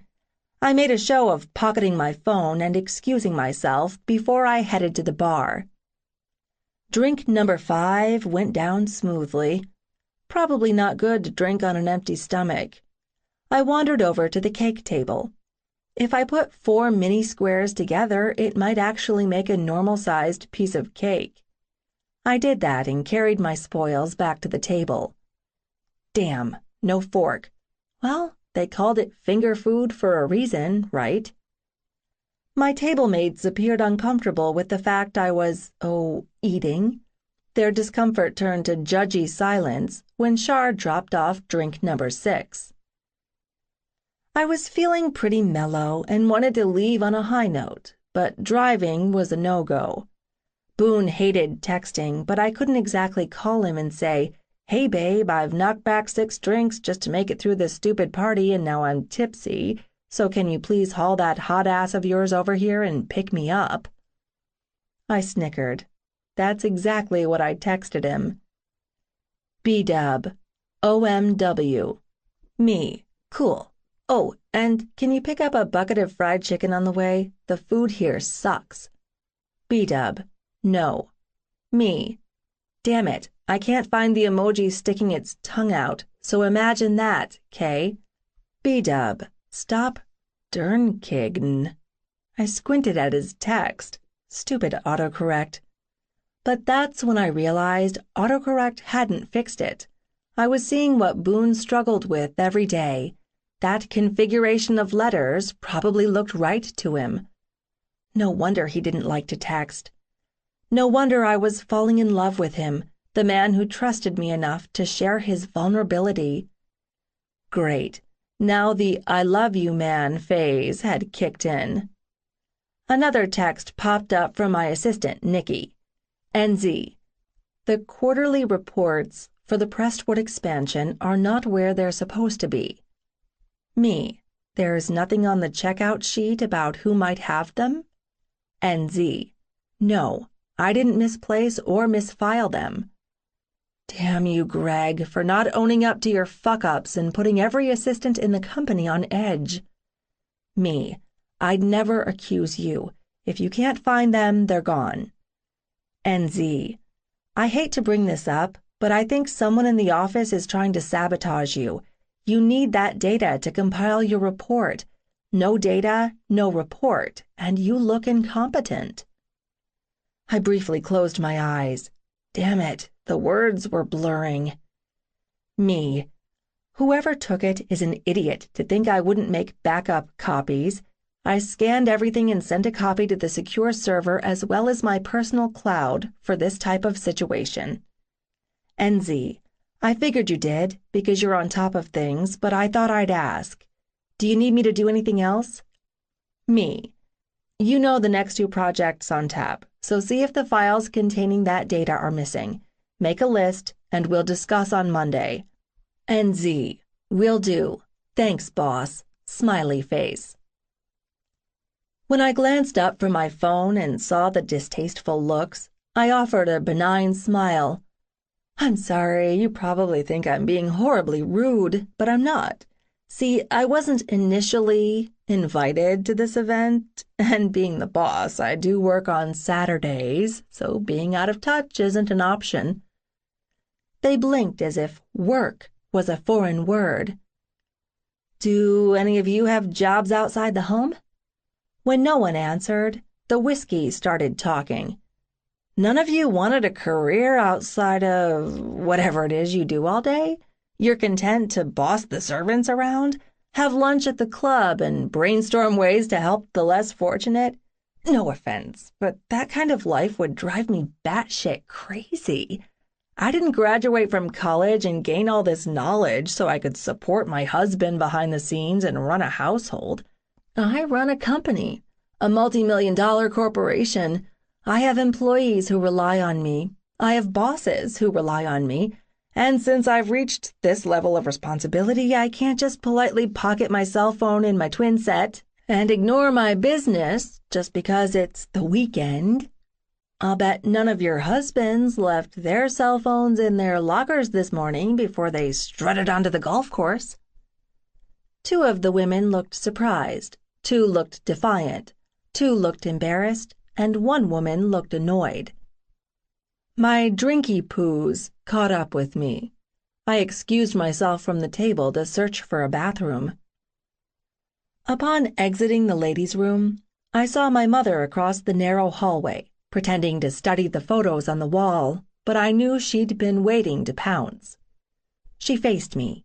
Her eyes had the nasty glint that promised this ass-chewing would be a doozy. Are you happy now that you've humiliated me in front of my friends on what's supposed to be my big special day? How exactly have I humiliated you? Where would you like me to start? By getting drunk? By shoving cake in your mouth as if you were food deprived? I am food deprived. You can't have an open bar at noon and then skimp on appetizers. She adopted a patronizing expression. I wasn't aware an open bar was an open invitation to get drunk. No one else seems to have taken advantage of free booze or taken issue with the food. I'm sure none of your friends noticed, as they were too busy gossiping. You certainly presented something for them to focus on with that embarrassing and tacky gift you passed off to me. My cheeks heated, more from anger than embarrassment. I specifically told you what to buy me, and as usual, you ignored me. Newsflash, it's called a gift for a reason. You don't get to dictate what gift I buy you. If you had, you wouldn't have disgraced yourself and shamed me. Shamed you, I repeated. No, that's what you're doing to me right now, barely acknowledging my existence, putting me at a table with a bunch of pearl-clutching do-gooders whose only purpose are their pet charities.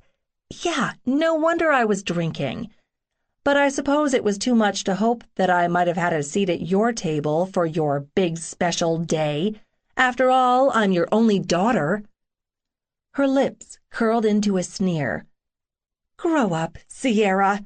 You've always been such a brat if you're not the center of attention. Same old shit, different day. I didn't know why I bothered with her. Not to mention your complete and utter disrespect for me when you had your cell phone out and were texting during the entire event. How does that make me look? Like I raised a rude child with 0 manners.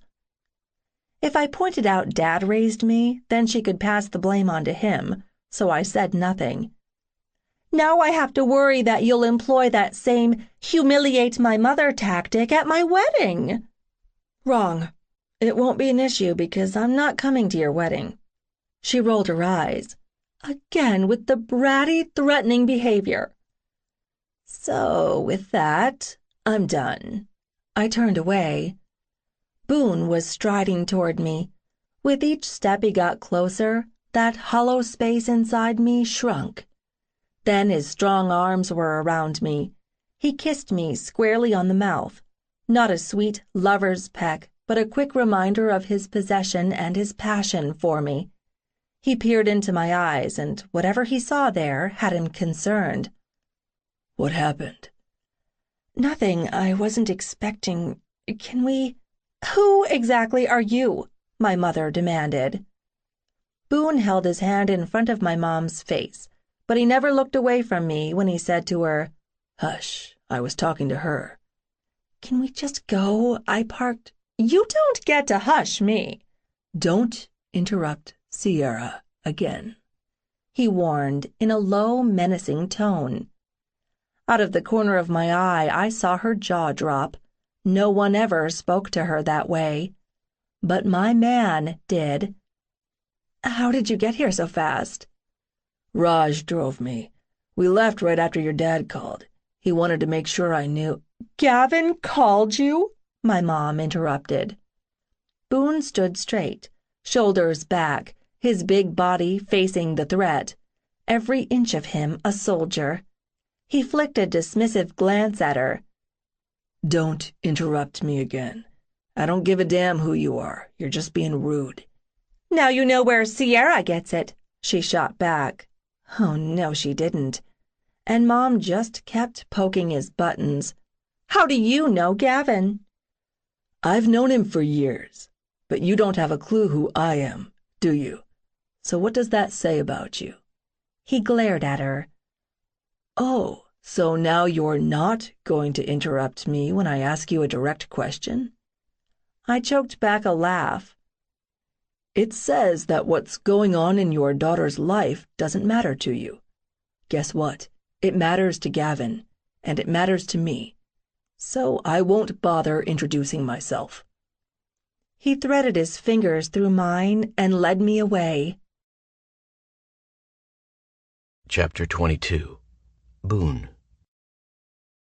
You're my hero, Boone, seriously. Gavin Daniels was my hero for putting up with Sierra's bitch of a mother and managing to raise such a beautiful, caring, smart, kind daughter. Christ, that woman was a nasty piece of work. The only thing that would have made it better? If you'd marched in wearing your army uniform. Sierra actually swooned against me. Or maybe the whiskey had kicked in. But then she would have known your name, right? Because you're labeled with it on the front. Yes, there's a name patch on the right side of my uniform.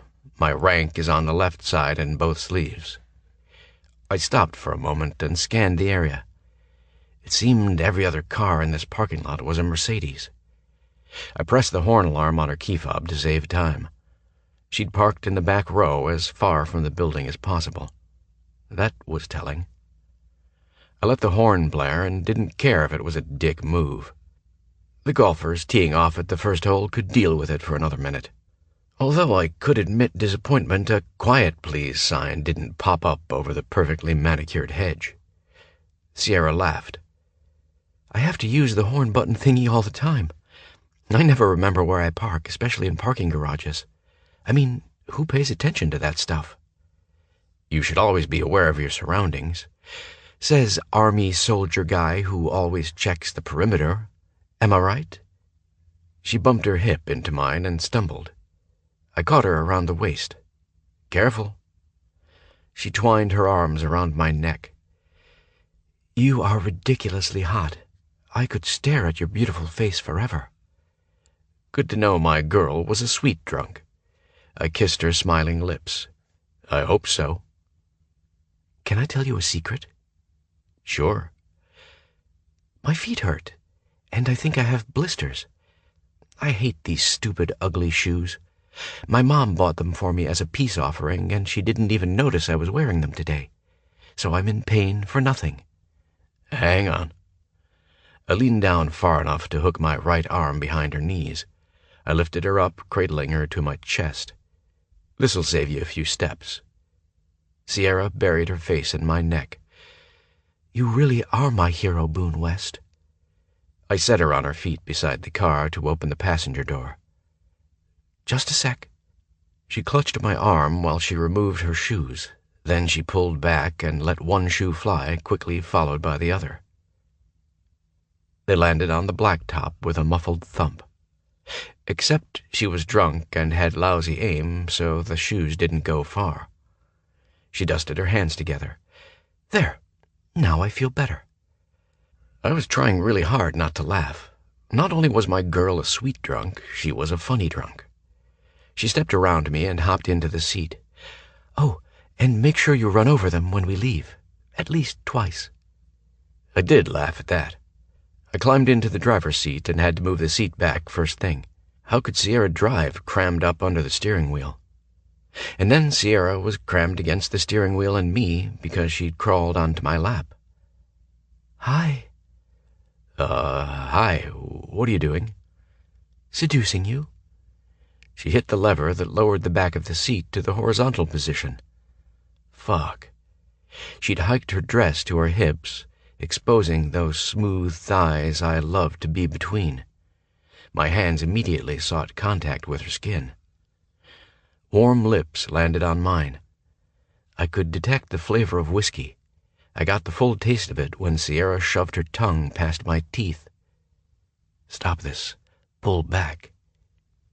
Easier said than done when the woman was pulling out all the stops. Her hands gripping my hair, that hungry mouth feeding me hot, wet, deep kisses, her lithe body writhing on mine.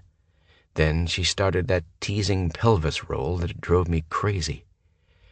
She backed up to get a better angle, and her ass bumped into the horn. She broke the kiss with a laugh. Oops! But that allowed me to regain my senses. We can't do this. Yes, we can. I've wanted to do it in a car with you since I was 16. Just give in to the moment. I'm on top. I'll do all the work. Another time, in a less public place. I didn't tack on, when you're not drunk. Boone? Stop. I clamped my hands on the backs of her legs. I don't want these creepy country club dudes seeing this hot ass bouncing up and down, okay? That caught her attention. She sighed and kissed the hollow of my throat. Okay, but promise me we'll do it in a car. In a kinky role-playing game where you're wearing your uniform and you pull me over. I tell you if I have another ticket violation, I'll lose my license, so I'll do anything not to get that ticket. I groaned. Have you been watching porn? She giggled.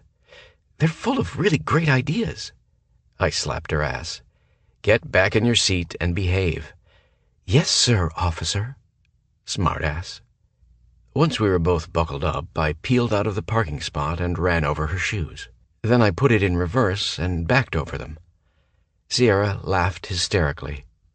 Then she asked me where I'd hidden the fried chicken because she was starved. Next time I glanced over at her, like 2 minutes later, she'd conked out. She didn't stir when I lifted her out of the car or when I carried her into the house. I settled her on the couch instead of the bedroom so I could keep an eye on her. After I tucked an Afghan around her and kissed her forehead, I noticed Lou standing between the great room and the kitchen. Didn't mean to startle you. She dipped her chin at Sierra. Rough time at the bridal luncheon? A 7 whiskey luncheon, apparently. Yikes, poor thing. She returned to the kitchen. I followed her, wondering what she was doing here. She's Sierra's roommate. She lives here. Raj fell into bed after he came back from dropping you off.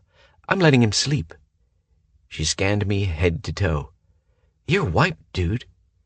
Midnight to noon shifts suck, which is why I mainline caffeine. I gestured to the groceries strewn across the counter. What are you up to? Cooking. Living in this house with Sierra and this dream kitchen has spoiled me. So I'm making Raj dinner. Shish kebabs, mushroom risotto, arugula salad, and angel food cake. I whistled. Lucky man, but I know it's not his birthday. I wanted to do something nice for him. He'll appreciate it. Neither one of us is a great cook. She started chopping something green. So I'll let you get to it. Stay. If I'm not keeping you from something. I promise I'll clean up my mess when I'm done, and Sierra won't know I destroyed her kitchen." Weird thing to say. Cool. I'm grabbing a bottle of water. You want one? I'm good.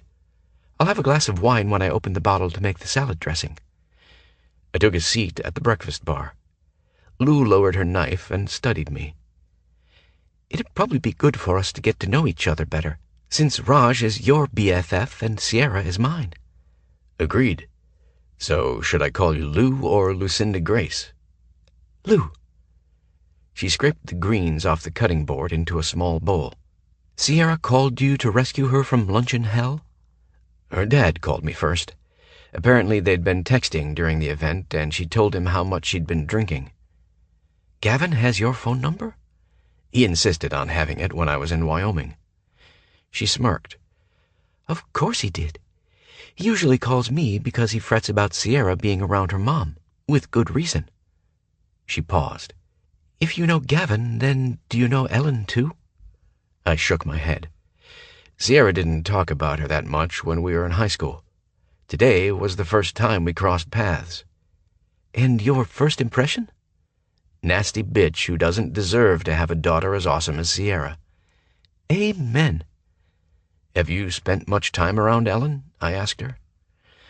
Enough to know you're dead on the mark with your opinion of her.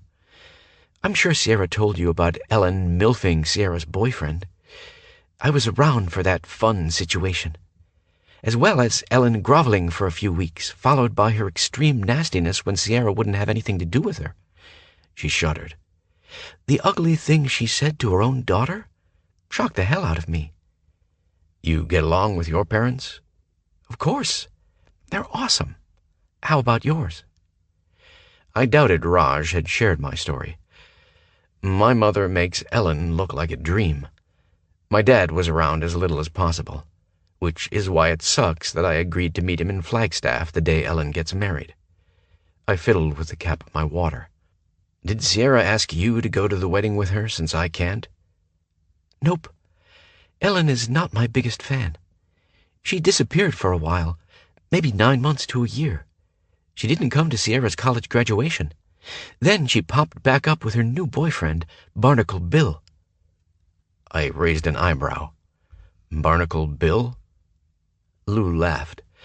Now Sierra has me calling him that. She is gonna totally fuck up and call him that to his face one of these days. Where'd the name come from? Sierra came up with it when she was drunk after Ellen bragged about Bill's big fishing boat business. Sierra was funny as hell today after I picked her up. Is she always that way when she's been drinking? Just when she's drunk. Not after, 2 drinks. There's a difference. She doesn't do it very often, but yeah. She's funny when she's around the right people. So you've never seen her slam-a-lammered before? I swigged my water. Once, at a party in high school, and it was far from a funny situation. Huh. What? I forgot that you've known her that long. A timer dinged. Lou used oven mitts to pull a pan from the oven. A curl of sweet-scented steam teased me as she set the pan on a wire rack. That smells great. It's not surprising you've been roommates for so long since you both like to bake. Lou rolled her eyes. I bake because I like it. Sierra bakes when she has something on her mind or if she's upset. I went still, but my brain sifted back through the times I'd sampled her baked goods. I'd noticed she had cookies on her desk the day before I'd shown up at her office for my Phoenix tour. A result of seeing me the day before? She'd brought the elaborate brownie coma dessert to McJock Central. Because she'd found out I'd lied about how long I planned to be in Phoenix? The morning after our first night together, she'd whipped up a loaf of banana bread. In response to everything I'd told her about how fucked up I was? The night we were at the bar and I'd dealt with Oakley, she'd made cupcakes after we returned home. Due to her crappy day and work and dealing with her mother? Christ, why hadn't I seen the pattern? I wondered what she'd whip up after her mother's luncheon from hell. She talked about you sometimes, Lou said, interrupting my thoughts. My gut tightened. She did? The first time she mentioned you was after the Ellen milfing incident. She said she was glad Ellen had picked a douche she didn't really care about, and not you, because she would have committed murder. Lou smirked.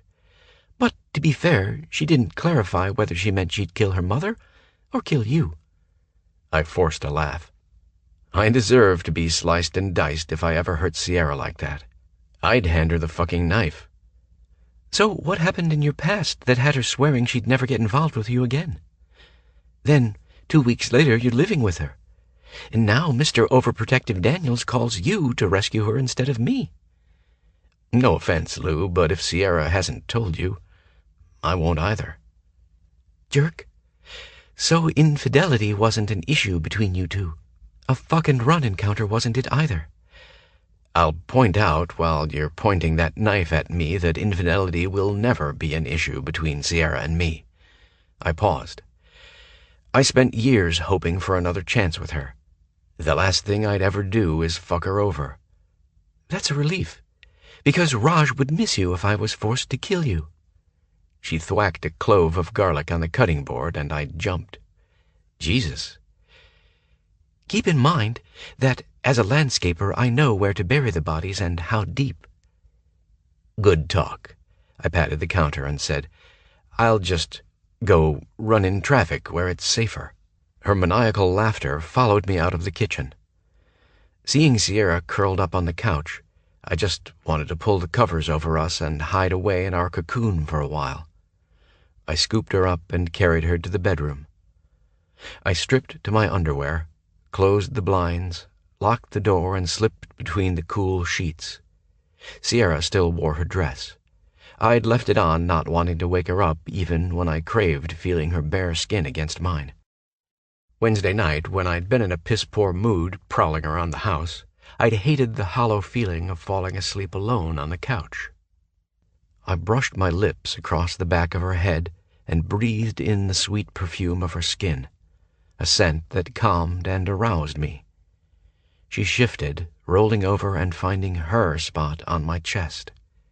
I automatically adjusted until we were positioned how we fell asleep every night. Closing my eyes, I kissed the top of her head. She said, my hero, I love you. Being in love with you is better than just being all fucking in. I didn't move. Drunk talk, my subconscious scoffed. She won't remember when she wakes up. But I would. Holy shit, would I ever. I doubted I'd think about anything else all day. White spots danced behind my eyelids. I forced myself to breathe. I love you. Being in love with you is better than just being all fucking in.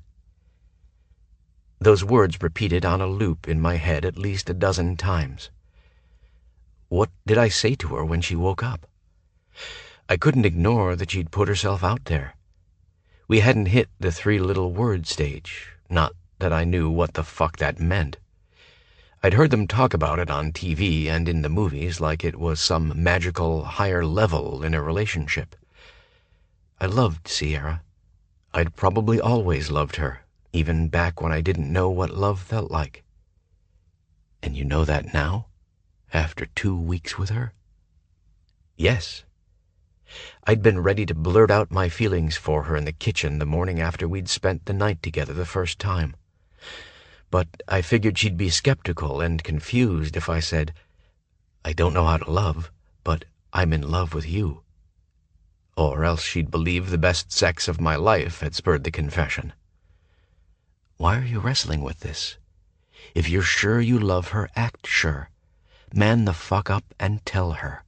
My heart raced like a motherfucker when I said, I love you too. I held my breath as I waited for her to react. She didn't. That's because she's passed out and she won't remember this dumbass.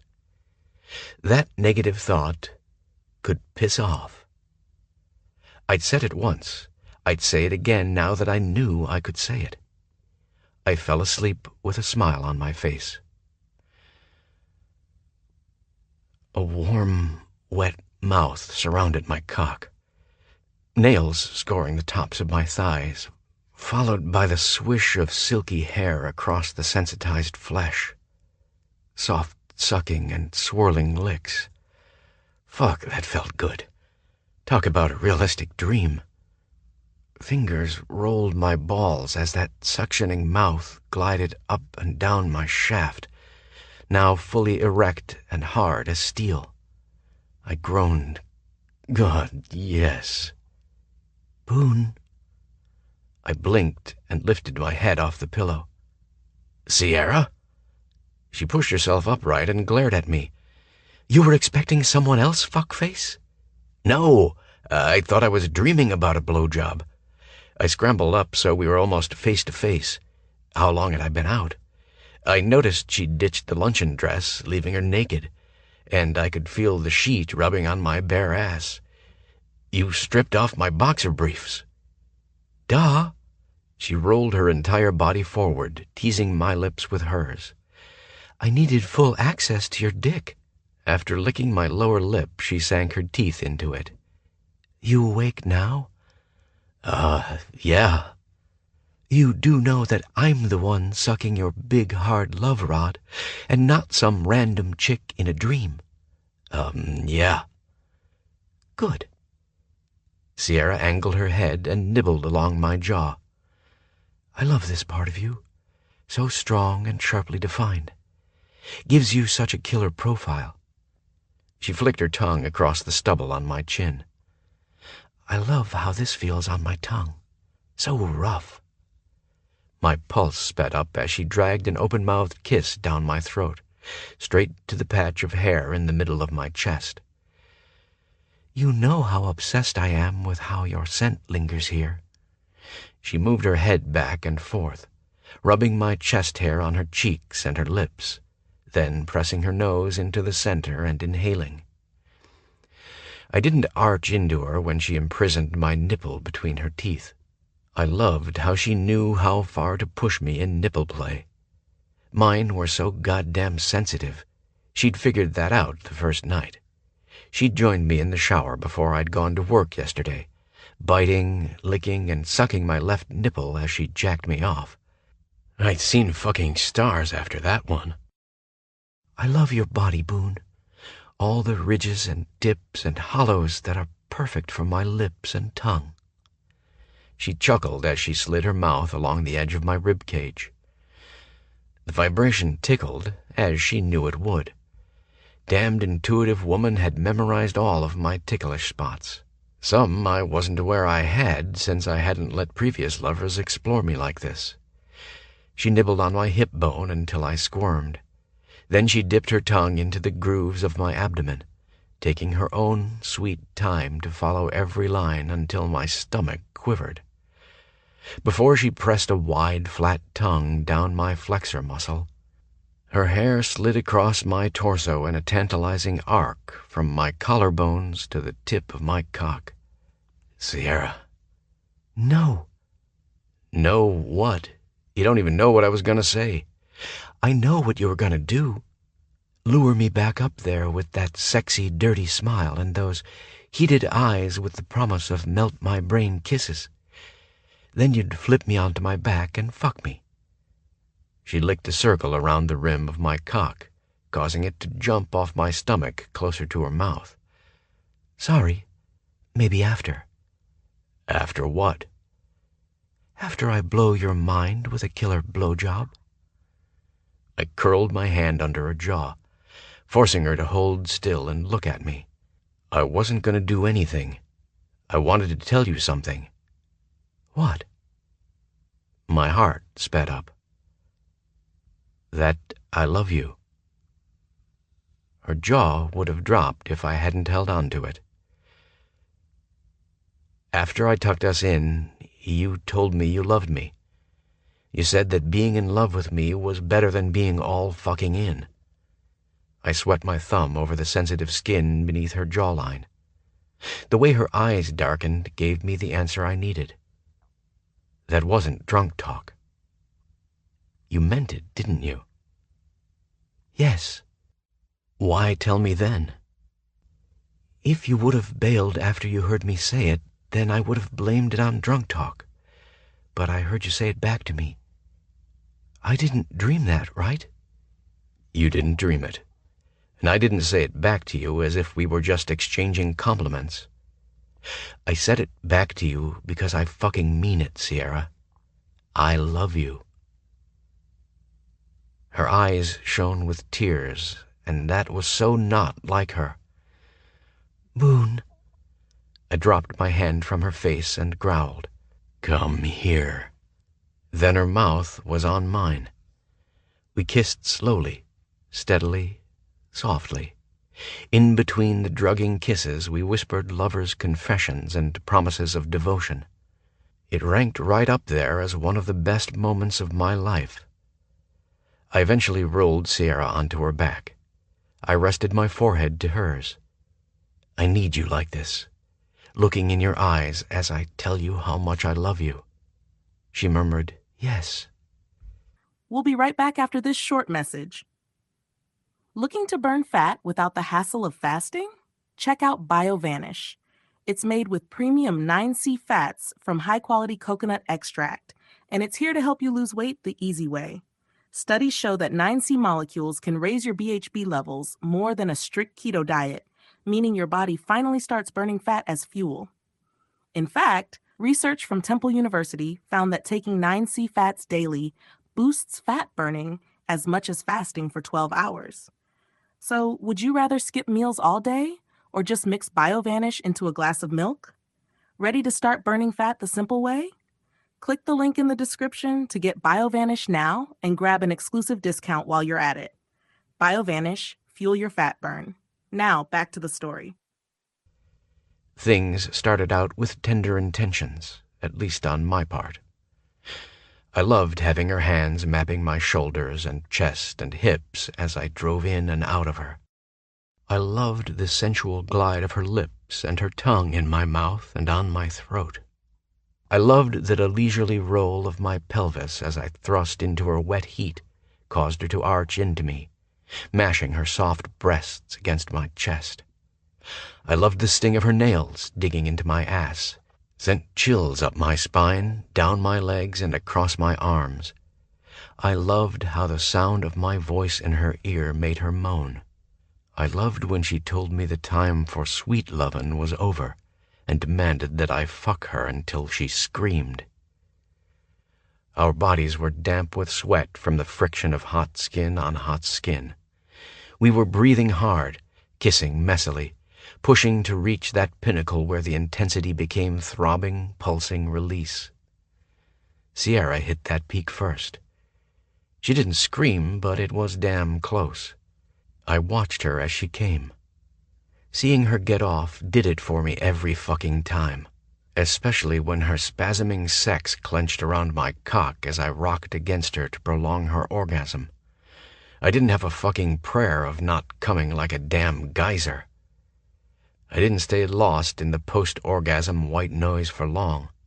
Sierra slapped my ass hard and said, I love you, but you're heavy. We're sticky, and I'm hungry. I pressed a lingering kiss to her mouth before I eased out of her and pushed back onto my knees. Sitting on the edge of the bed, I tried to catch my breath and my balance. It didn't surprise me that Sierra already knew how to work I love you into casual conversation.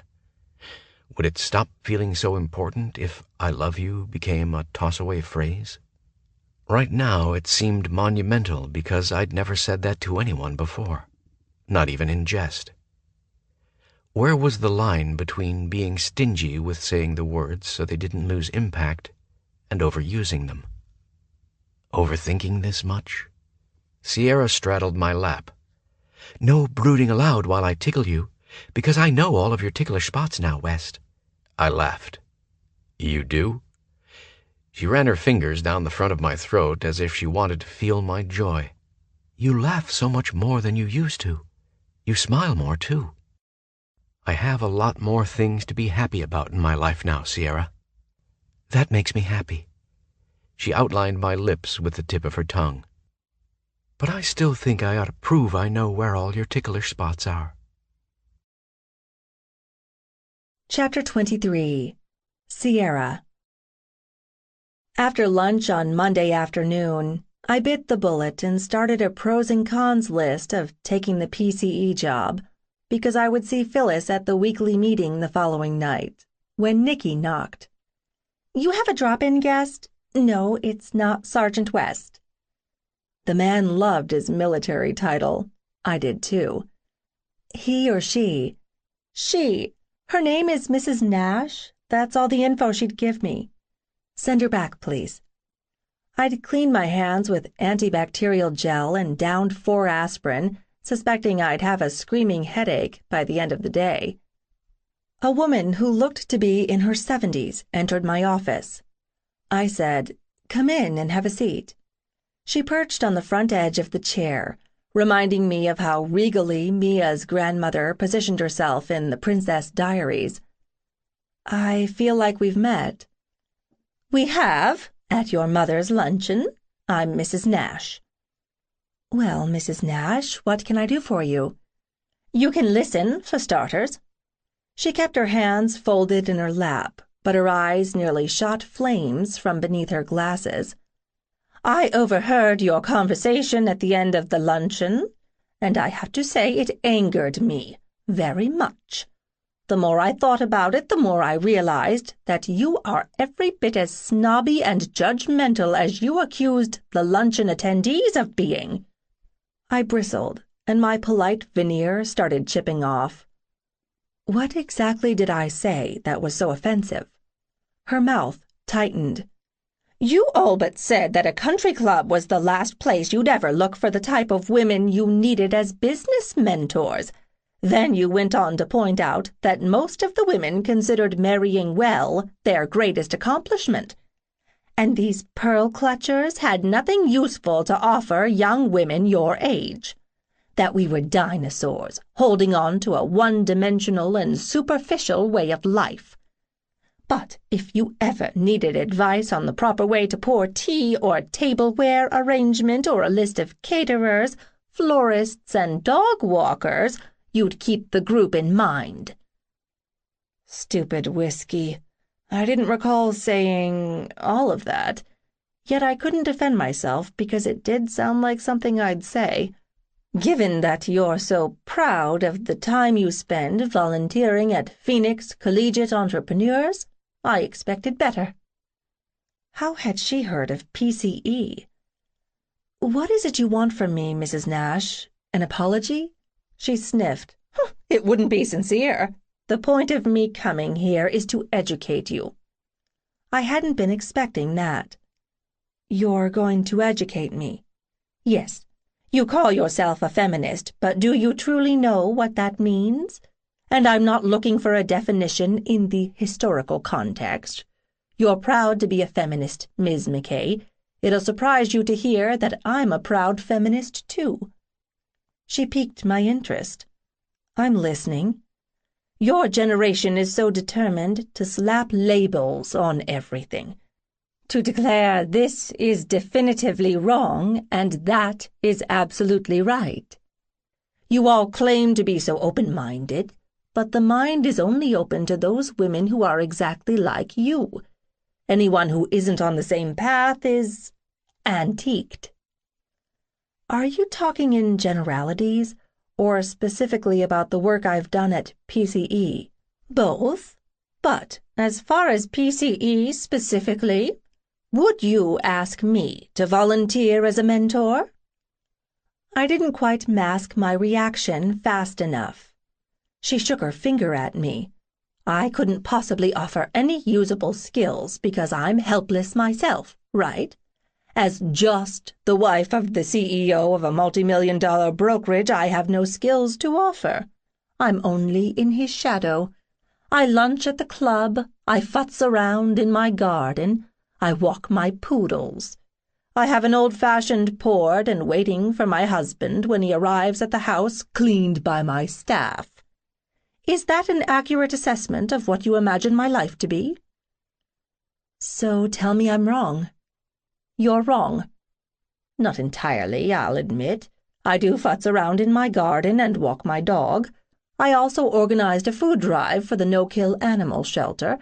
I secured funding over a luncheon for a transitional home for women leaving prison.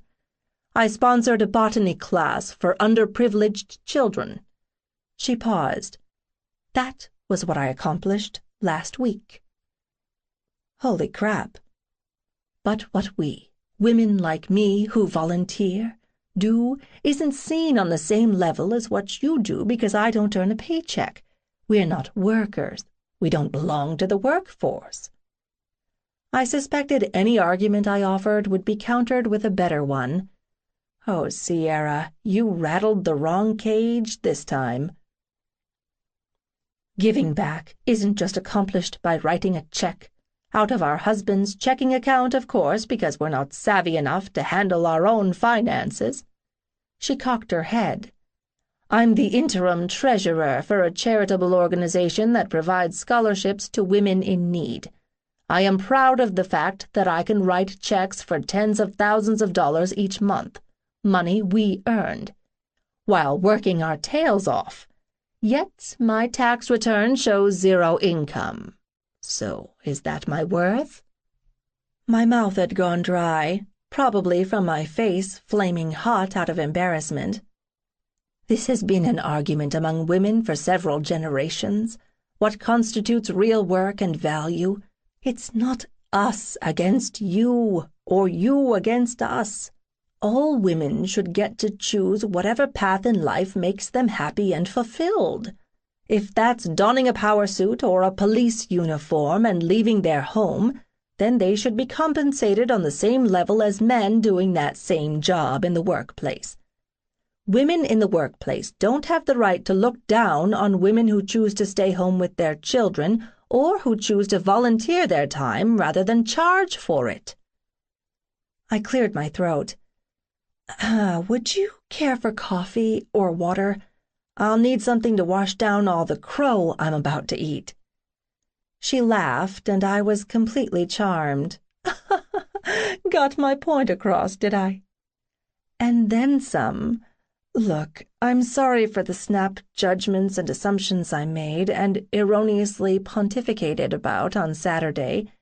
Your indignation is justified, and while I'm embarrassed, I'm also grateful that you had the guts to call me to task. Please, accept my sincerest apologies for offending you. She blinked at me. You are not reacting at all as I expected. I'm nothing like my mother, I said sharply. You don't have to tell me that, dear. Sorry, she is a touchy subject with me. I imagine. I'll phrase this as delicately as I can.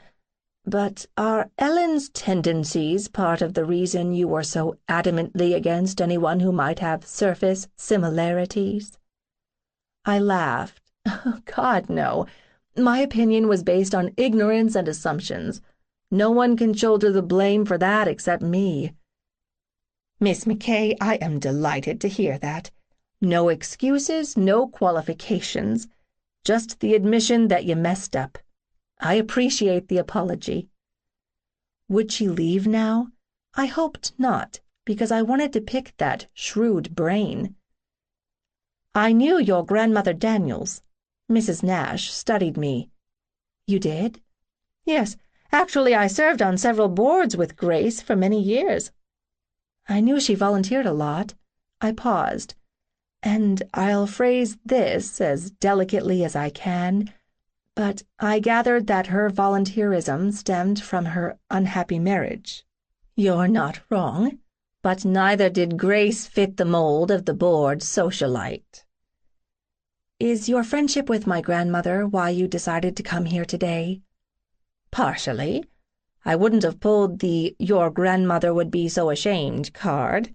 I might have used her name to remind you that the things you were prejudiced against were in your own family history. She smiled.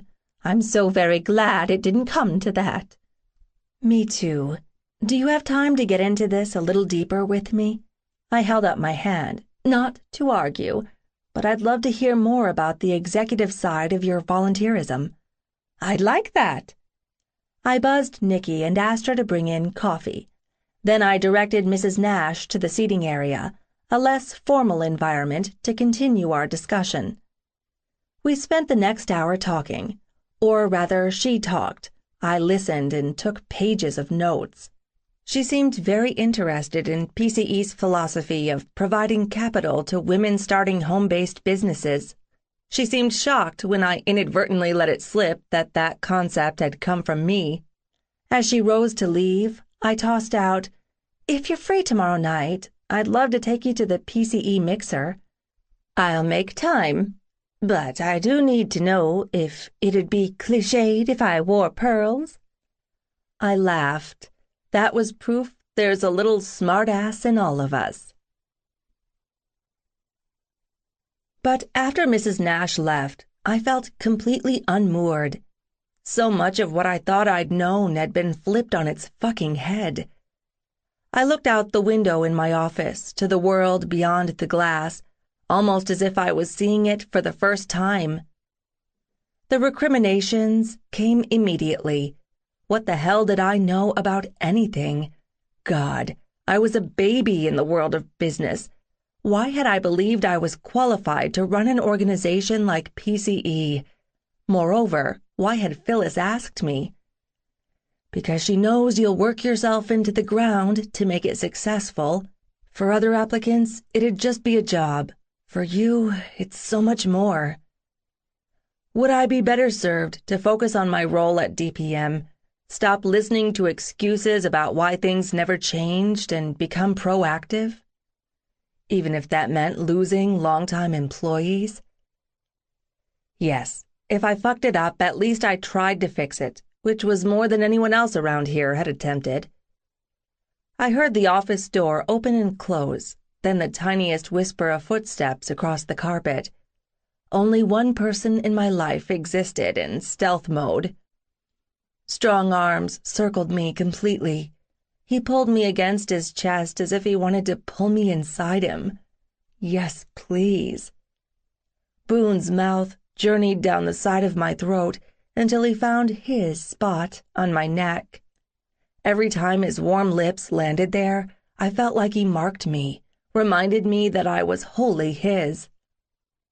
He murmured, "I missed you." At one time, I would have pointed out it had been less than 8 hours since we'd seen each other. He couldn't possibly have had time to miss me. But this was what I gave to him. Someone who missed him, too. "Back at you, babe. What are you doing here?" I wanted to surprise you with a nooner. I planned to yank your skirt up and fuck you over your desk. He sank his teeth into the side of my throat, and I squirmed. But I got a late start, so I'm filing that idea for another day. "I've never had sex in this office." He groaned. Oh, don't tell me that. "I assumed you knew." I assumed that every fucking man in this office building had the fantasy of doing you in your ivory tower. I just didn't realize none of them had the balls to give it a try. Not that I'm unhappy I'll be the first and only dude you'll bend over for in here. I laughed. Such a way with words, West. I turned around so we were chest to chest and wreathed my arms around his neck. My gaze roamed over his face. What? Sometimes when I look at this gorgeous face I've only seen in my dreams the past few years, I can't believe you're really here. His sexy growl sent a curl of heat through me. He framed my face in his hands, giving me tender kisses. Can you play hooky the rest of the day? What would we do? Spend it in bed? Yes. After I fucked you in the living room, maybe the kitchen, definitely the pool, and the shower. Then we'd hit the bed. His slumberous gaze rolled over me. I kinda like having sex with you, McKay. I forced my eyes wide. Really? Because I was starting to worry you didn't. I mean, you only had your wicked way with me twice yesterday and once this morning. His eyes clouded. Boone, I was joking. Promise me it'll always be like this between us. Hot and sexy and all the damn time? No.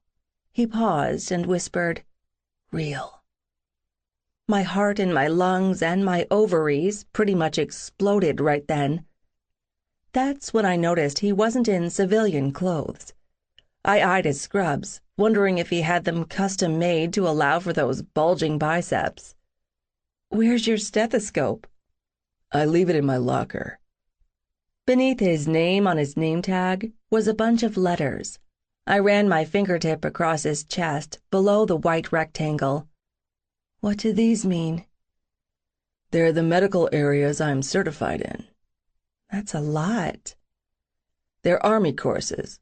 The designation doesn't mean anything to anyone but me. If they weren't important, they wouldn't be listed, would they? Probably not. I glanced up at him. All traces of teasing Boone were gone. Something else going on? Did you hear from Oakley or your dad? I knew he worried his dad would flake on him. I talked to Oakley earlier. She says the electricity is back on. Rock is home and Mom has been decent. That's all good to hear, but something has put a wrinkle in your brow. Boone retreated and rubbed his hand across the top of his head.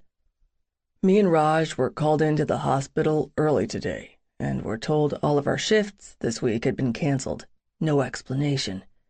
Our preceptor doesn't know what's going on either, and our liaison on base is out of the office for 2 weeks.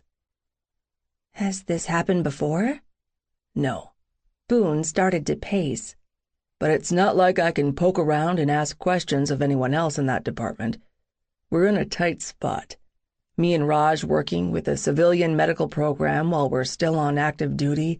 It's so far out of the norm that there is no precedent. I'm confused.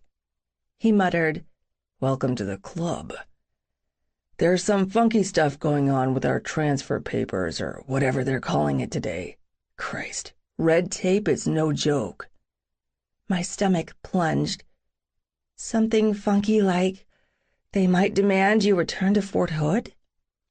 I appreciated that he looked me in the eye when he said, I'm not sure. I wanted to yell, I just got you back. You can't leave again. But he could be yanked away from me at any moment. Clearly that was a real possibility if he was worried enough to mention it to me. I wandered over to the window. I'd intended to talk to him about the PCE offer tonight. After my discussion with Mrs. Nash, I realized that perceptions were always skewed. Everyone had a different way of looking at things, so maybe I needed Boone's take on this opportunity. But he had more than enough on his mind with the military stuff that was his career, so it appeared I'd continue to wrestle with the biggest decision of my adult life on my own. Boone moved in behind me. You okay? I've been better, to be honest. What can I do? This. Keep me wrapped up in you. Several long moments passed. We stayed like that, me resting against him, as we both gazed out the window. Finally, I said, My mom called today. Did she apologize? Sort of. My dad and I call it an Ellen apology, along the lines of, I'm sorry you made me yell at you. She asked if I was still mad or if I planned to attend the wedding, and if I had a +1, she needed to know your name so the wedding coordinator could add you to the seating chart.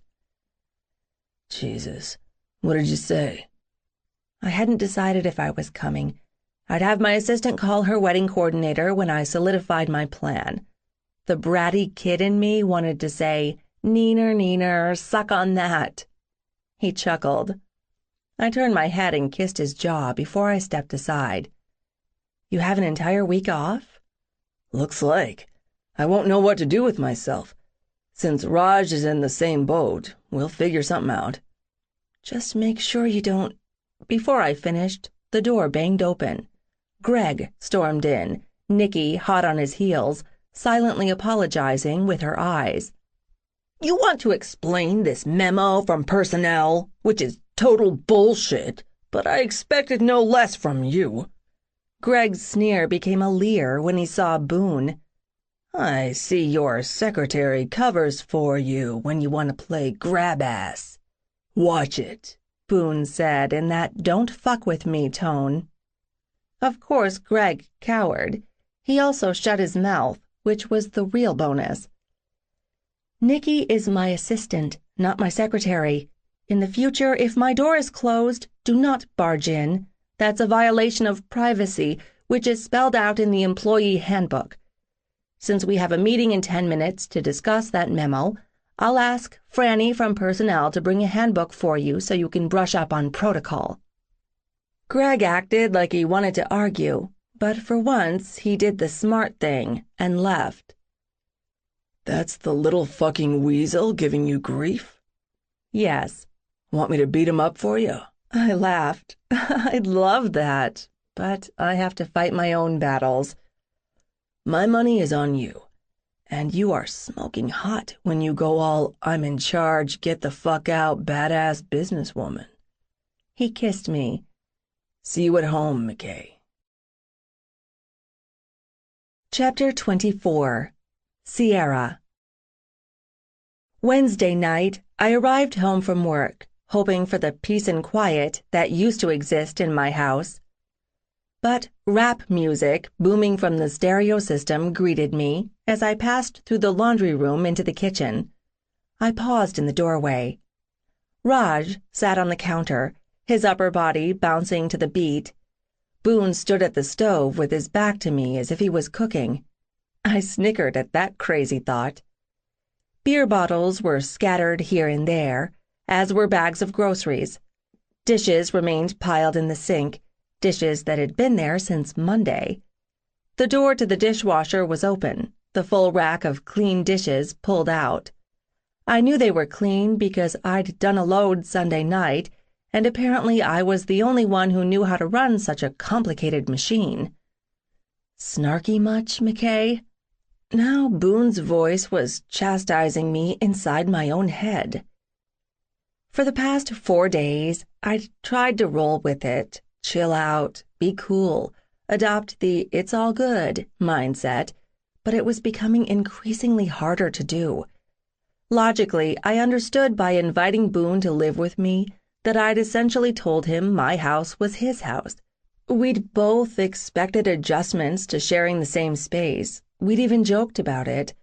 But I guess my man thought I'd been joking when I told him to pick up after himself and return whatever space he'd used to the way he'd found it, meaning clean and clutter-free.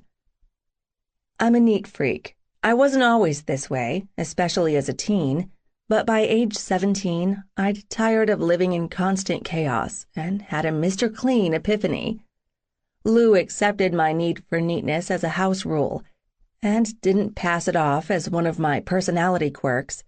She kept the common areas in the house up to my standards. I didn't give a damn if her bedroom, bathroom, and the extra room she used as a study were a mess. Those were her personal spaces. Plus, she could just shut the doors. Out of sight meant I didn't mind. But Boone, totally a dude, used to living with another dude.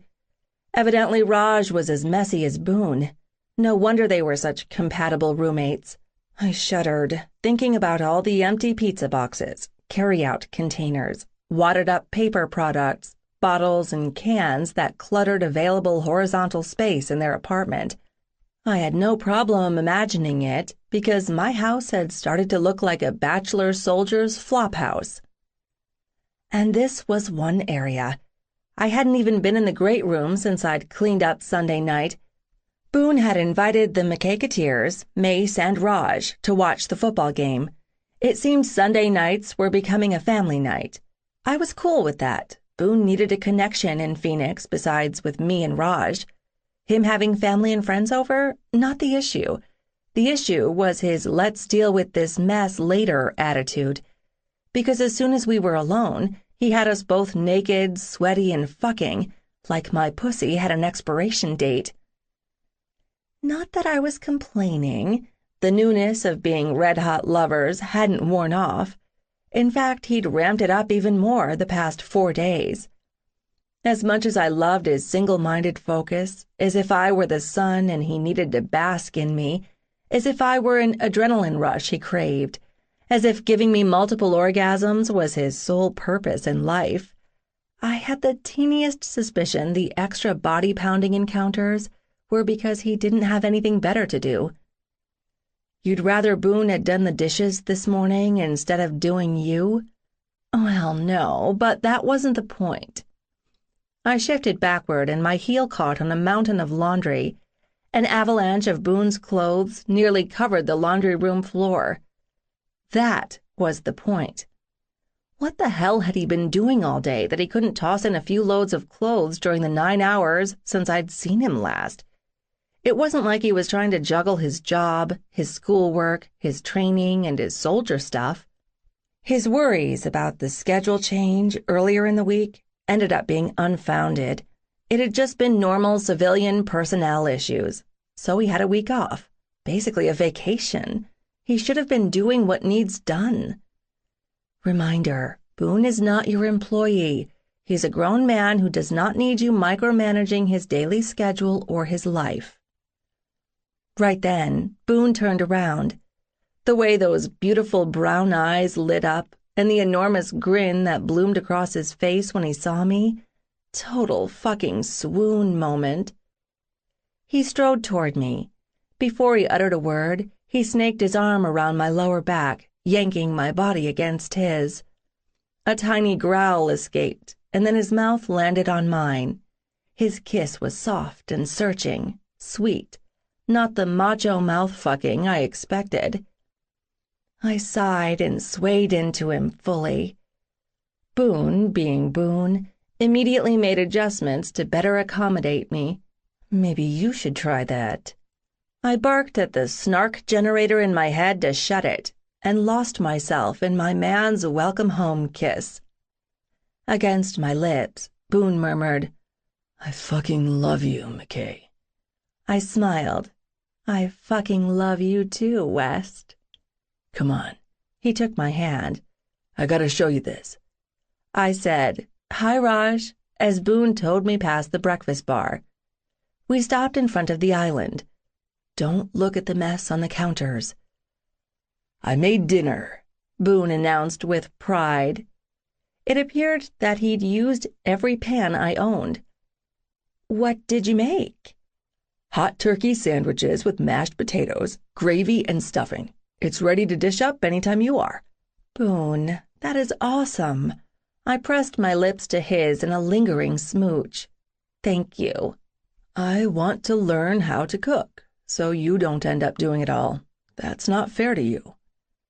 I felt a little weepy and sort of like an asshole for my previous bitchy thoughts. Then Boone smacked my ass. "Go shed the skin of the corporate exec. We'll eat when you're done." Sounds good. I looked at Raj. "Are you staying for dinner?" "Yes, ma'am. Lucinda Grace is studying at the library tonight. I'm not used to being alone, so here I am hanging with B. Me and Raj finally hooked up the PS4. We're testing it out tonight." "Cool," I said offhandedly.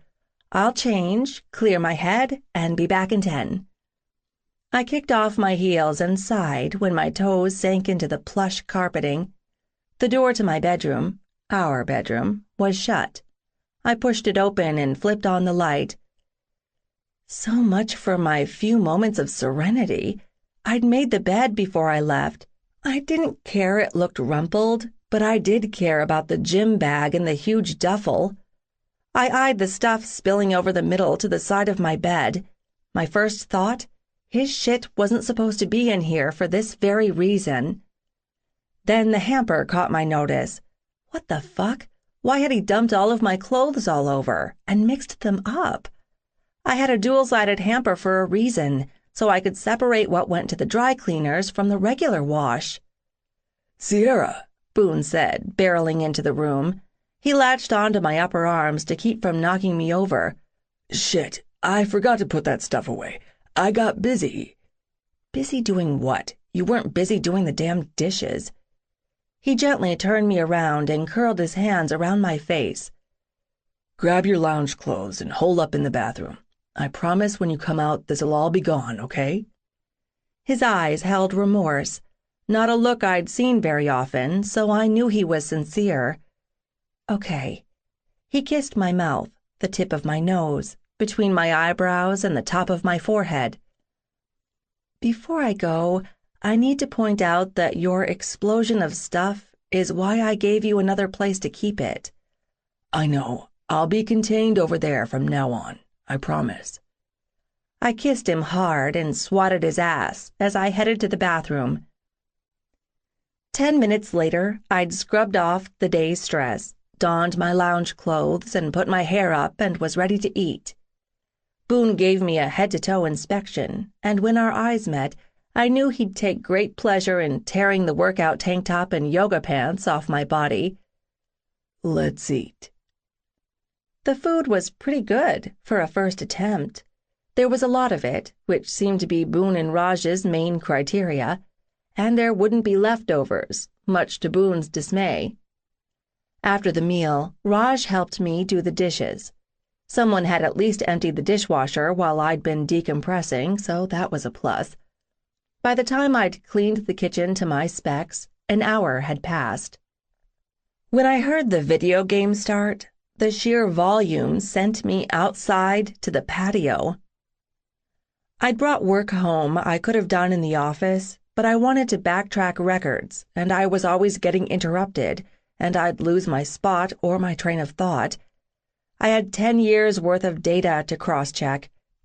Data I should have gone through the proper channels to get, but I'd asked my dad for 6 months ago. Since this was a pet project of sorts, I worked on it when I had time. When my eyes started to burn and my mouth was dry, I realized in my effort to escape, I hadn't brought anything to drink. The second I opened the sliding glass door, the noise assaulted me, louder than ever. Enough. They weren't chasing me out of my own house with this. I marched into the living room and focused on the noise, not the huge fucking mess. "Guys," I yelled, "turn it down." Hang on a sec, Boone said, hand busy on the game controller, eyes wrapped on the screen. "Take that, motherfucker," Raj taunted. "You cocksucker, that was a total dick move. All's fair in Doom, baby." And they were ignoring me. Awesome. Hit pause. Right fucking now. I might have shrieked that. The noise ceased. "What?" Boone asked, a little testily. "Sorry I had to yell at you to get your attention away from a video game, asshole.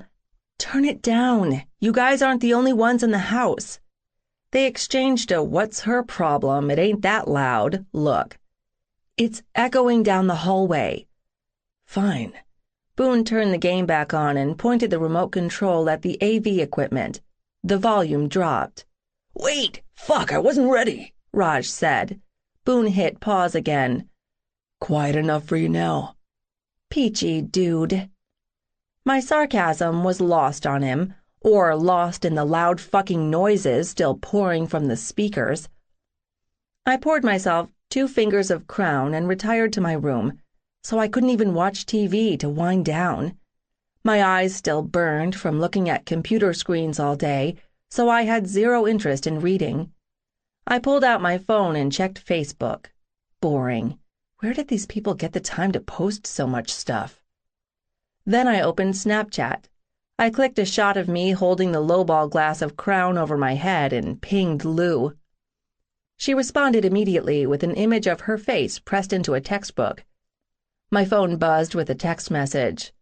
"Lou, what's up?" Me, "I might need hearing aids or a machete." Lou, "Why?" Me, "R and B are playing a loud video game." Lou, "I wondered how you'd like that. You're right, it is loud."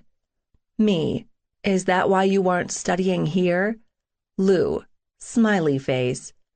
Me, "You suck. I miss you," frowny face. Lou, "Miss you too." Me, "Why are you at the library?" Lou, "In the BFF vault." Me, "Of course." Lou, "Needed break from Raj tonight. Me. Why? The dick don't fit anymore? Lou. LOL. No. Just too much togetherness. He's in my face all the freaking time or in my pants. I have school and a job. Me. I hear ya. I'm feeling very stabby with B. Lou. Why? Me. He's messy. Lou. How messy? Me. Like an F5 tornado messy. Lou. Ha ha ha ha ha. Me. Not funny. Third night I've come home to dishes in the sink. Stuff from Sunday is still in the great room. His dirty clothes all over the laundry room and bedroom. He even dumped out my hamper.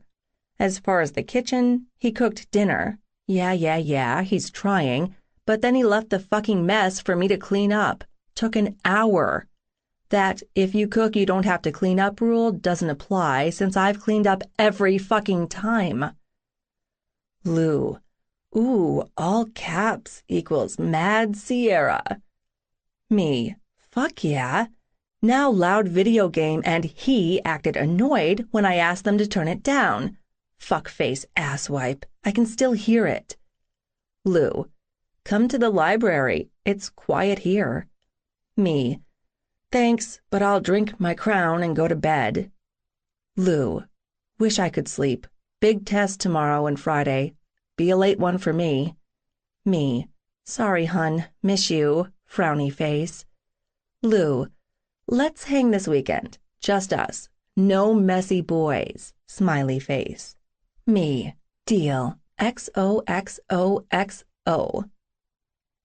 I didn't feel like texting anyone else or scrolling through social media. I didn't even feel like popping in my earbuds to drown out the constant sounds of gunfire and explosions.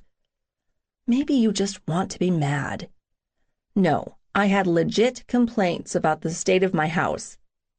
Then talk to him about it instead of stomping around griping about it under your breath.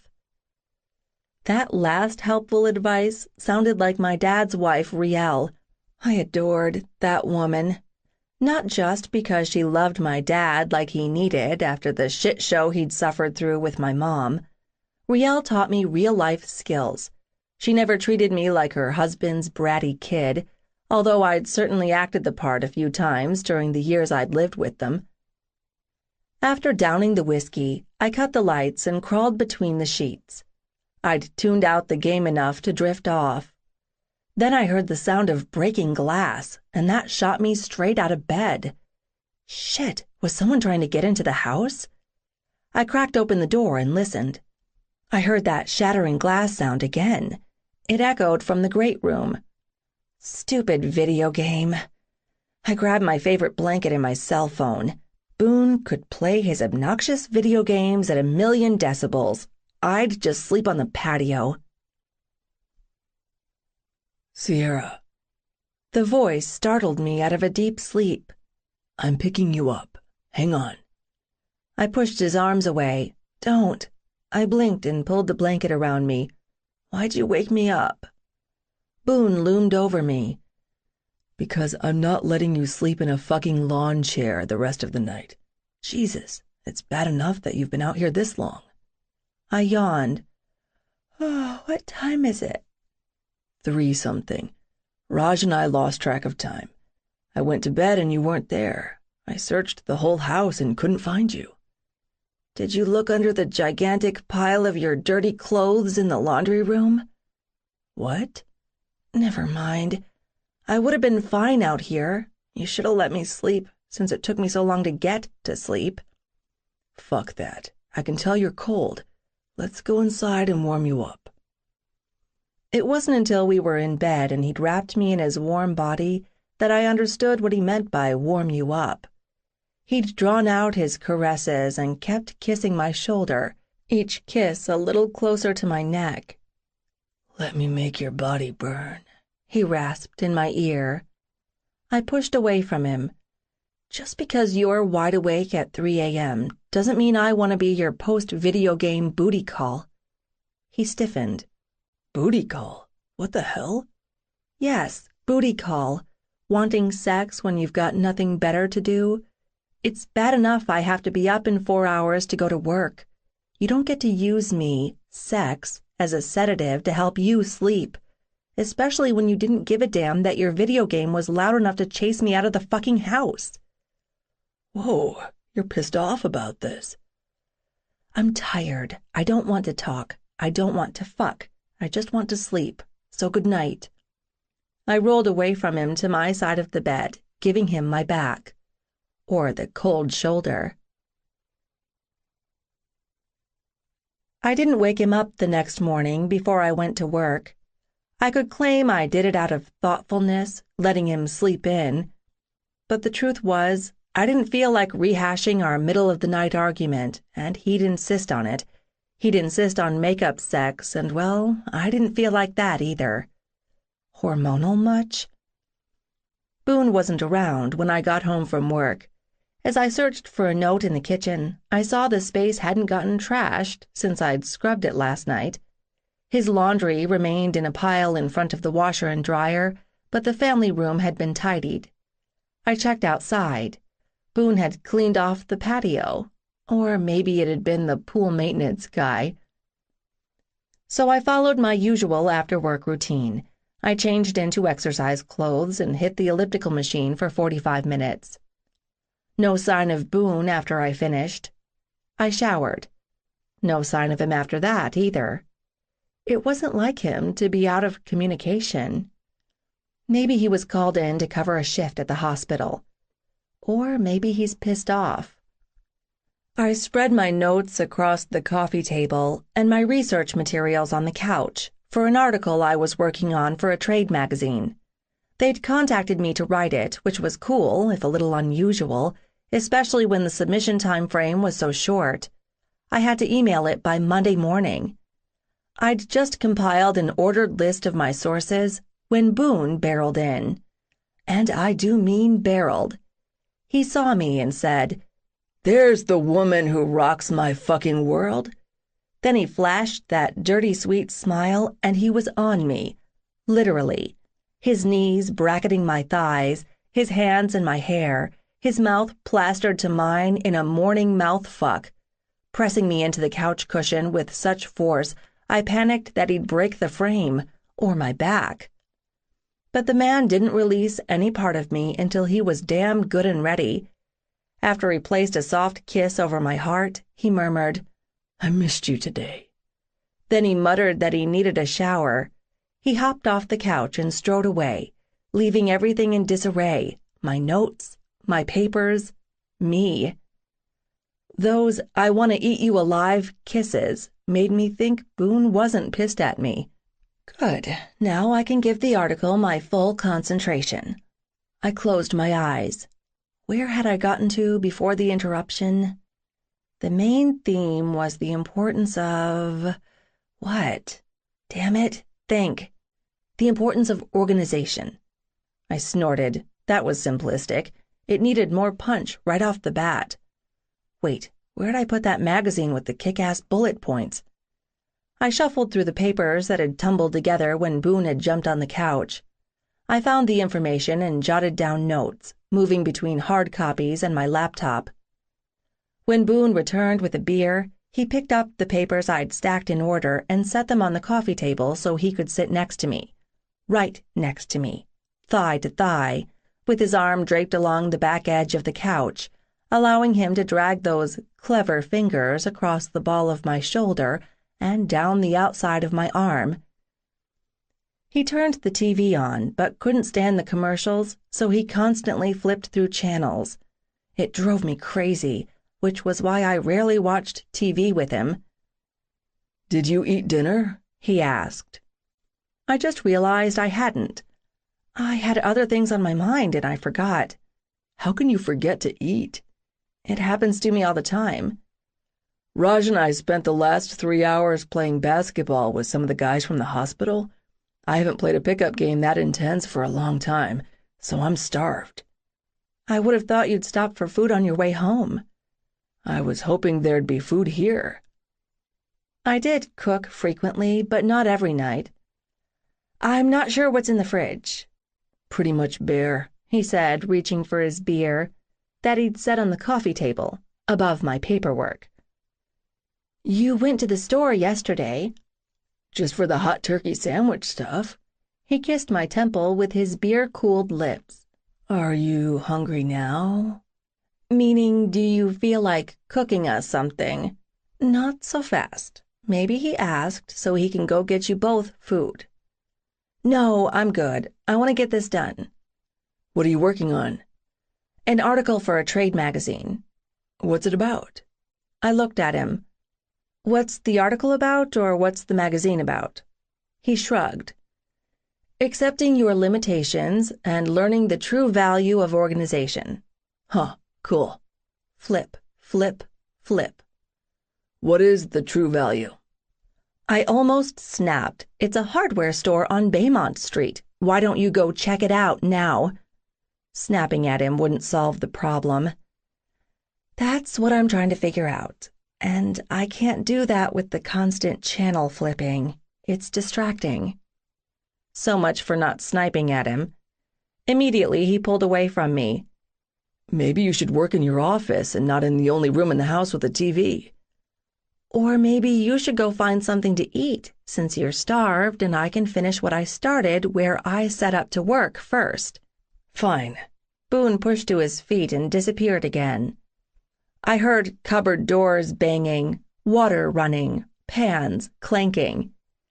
Did he expect me to follow him and take over preparing his meal? Dream on, buddy. He annoyed me beyond words today. Now I was mad and distracted, so I needed to find a different location to work. I closed the lid on my laptop. I picked up my papers, stacking them crossways to keep them separated. Hugging it all to my chest, I hoofed it upstairs to the family room at the opposite end of the house from the great room. I'd done nothing with this big space except create a corner to stash my elliptical machine and other workout gear. I gave the ugly-ass floral couch the stink eye. It was a cast-off from my mom. She insisted I could repurpose it, but there was no freaking hope for it. It sucked. It was the only furniture in here. I dragged the weight bench over to use as a table. A cloud of dust puffed up when I plopped down on the couch. I sneezed 4 times. Awesome. Somehow I managed to focus. The absolute silence helped, and I finished the rough draft for the article in 3 hours. I gathered everything for the 3rd time and returned to the kitchen to load up my laptop bag. Boone had left the pan, his bowl and spoon, a sandwich plate, and a wadded-up plastic sleeve from a box of crackers right where he'd finished with them. Just pick it up and put it away. It's not that big of a deal. But it was. If I picked up after him from the start, he'd expect I'd always do it. It was setting precedents. I did the same thing with my clients. Made a point to be upfront from the start about their responsibilities and mine. Boone is not your client. I wasn't his mommy either. That thought was a sharp stab in the heart. Boone's mother hadn't bothered to feed him. What were the odds she cleaned up after him? Slim to none. Let it go, Sierra, just for tonight. Bring up your expectations for house care, chores, or whatever tomorrow. I locked the doors and shut off the lights in the kitchen. Then I went to find my man. Boone had fallen asleep sitting up on the couch. His head lolled to the side, his lips were parted, and his arms were crossed over his chest. I had to smile that he'd kept the TV volume low. I straddled his lap. I ran my fingers over his ropey forearms and up his biceps, trying to wake him gently. Then I framed his face in my hands, loving the feel of the dark scruff on his cheeks beneath my fingers. He stirred. His confusion melted into happy eyes and a drowsy smile. Hey. Hey yourself. Did you get your article done? Yes. He placed an open-mouthed kiss on the hollow of my throat. I'm so damn proud of you. When he tipped his head back to look into my face, his eyes clouded. What's wrong? Don't make excuses. Make time to discuss this. It doesn't have to be now. Remember those unspoken rules I talked about at Kyler's that night? And you said you preferred no rules? Well, soldier, that is not working out so well for us. So starting tomorrow, we'll have defined rules of the house. That way our duties and responsibilities are clearly spelled out. That way order is maintained and violations will be dealt with swiftly and immediately. Understood? Boone stared at me oddly. What? You would have done great in the military. I feel like saluting and then polishing your boots. I laughed softly. He started to say something, and I shook my head. It can wait until morning. Let's go to bed. Chapter 25. Boone. The Parent Trap was the code name my smart-ass girlfriend called the day I was meeting my dad in Flagstaff, and she was attending her mother's wedding at the country club. I suggested meet the parents, but apparently that was too obvious. I took comfort when I pulled into the motel parking lot that I wasn't alone in dealing with a parental shit show today. Sierra was stuck watching her mother pledge her eternal love and devotion to Bill's bills. Nope, no cynicism there. I wondered why I agreed to this meeting with my father. Maybe I should have asked over the phone if he'd recently joined a 12-step program and had committed to acknowledging his past mistakes. I didn't need that clarification. I already knew his mistakes. I'd lived with them. After snagging my duffel from the front seat, I headed to the lobby to check in. The room had a king-sized bed, and that's all I cared about. I sent Sierra a quick text asking if being in room 113 was a bad sign. What was a worse sign? Dad hadn't been in contact for a week. I'd be pissed off if he had to cancel and hadn't bothered to let me know. With nothing else to do besides sleep, I pulled out the 2 textbooks I'd brought for the next semester and copied the proposed class list. Repetition helped my retention.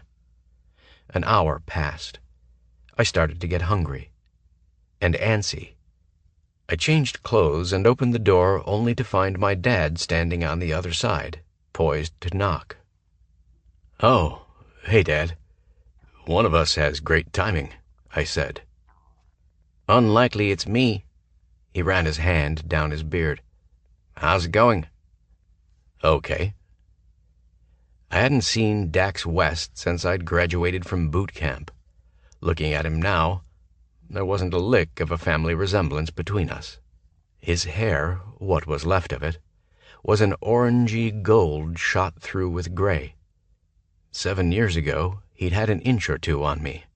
Now, with his shoulders slumped, I towered over him. "I'm starved. You want to eat at the restaurant here?" I asked. "That'll work." We walked side by side down the hallway. "You're checked in?" "Yep." Christ, if this was how our talk would go tonight, I needed alcohol to get through it. Which made me blurt out, "Did you insist on this meeting because you're in a 12-step program?" "Nope." Awesome.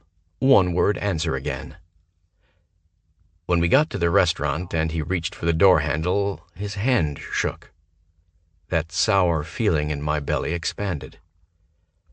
The place was empty, but he asked for a table in the back anyway. He took the seat in the corner where he had a full view of the room and no one could look over his shoulder. I studied the menu without seeing it. I ordered beer. I glanced up at him. He aimed his gaze out the dark window. "How pathetic is it that I don't know if my 26-year-old son likes beer?" "I like beer just fine." He said nothing. The waitress poured the pale liquid, poorly, into glasses, leaving 3 inches of foam on top. Next round, I'd forego the glass. Yeah, I figured this would be a multiple beer conversation. We both ordered hot beef sandwiches. That was one meal that reminded me of him.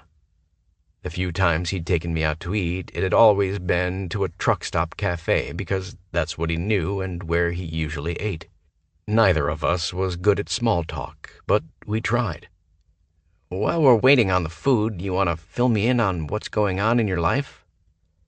I told him about being selected for the Army's experimental program with the VA that resulted in me being in Phoenix to attend school. I talked about Raj, but didn't mention hanging out with my McKay cousins or my relationship with Sierra. He'd mutter about McKays just because that's what the West family did. He talked about a few of the more unusual items he'd loaded and driven across the country. The food arrived. We each ordered another beer before we tucked in. I kept shooting glances across the table at him, searching for some familiarity. The harder I tried to rattle those memory banks, the more I realized there wasn't anything there. But I did notice he wasn't shoveling in food like I remembered. He pushed his potatoes around on his plate, set down his fork, swigged his beer. He's stalling. As much as I wanted him to get to the fucking point of this meeting, I wouldn't push him. Whatever he needed to say, he had to work up to it. That kicked those alarm bells in until my ears rang from them. I purposely slowed my eating pace to match his, but he only ended up eating half of it. I hadn't seen that before either. The waitress cleared our plates. Dad turned his focus to picking the soggy label off the previous bottle of beer. When he finally started to speak, his voice was so low I had to lean closer to hear him.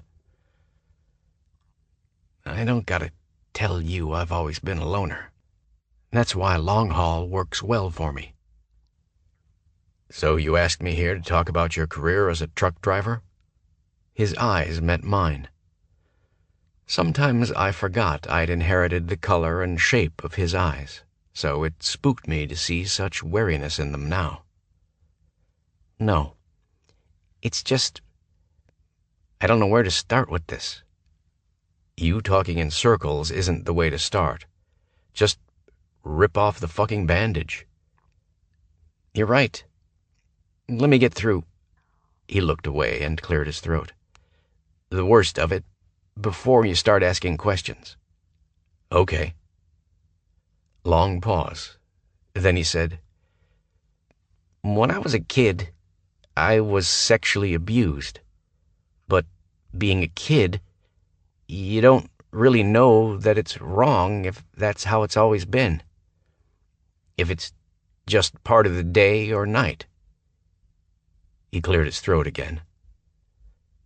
My first memory of it was when I was 3 years old. And it's not one of them false memories, where you see a picture and convince yourself that you were there when you weren't. I know how old I was because there are pictures of my birthday party. The only birthday party I ever had. A picture of me with the plastic truck someone gave me as a gift.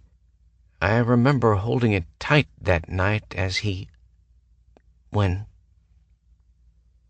I felt hot and cold, then that surreal sense of disbelief that accompanies shock.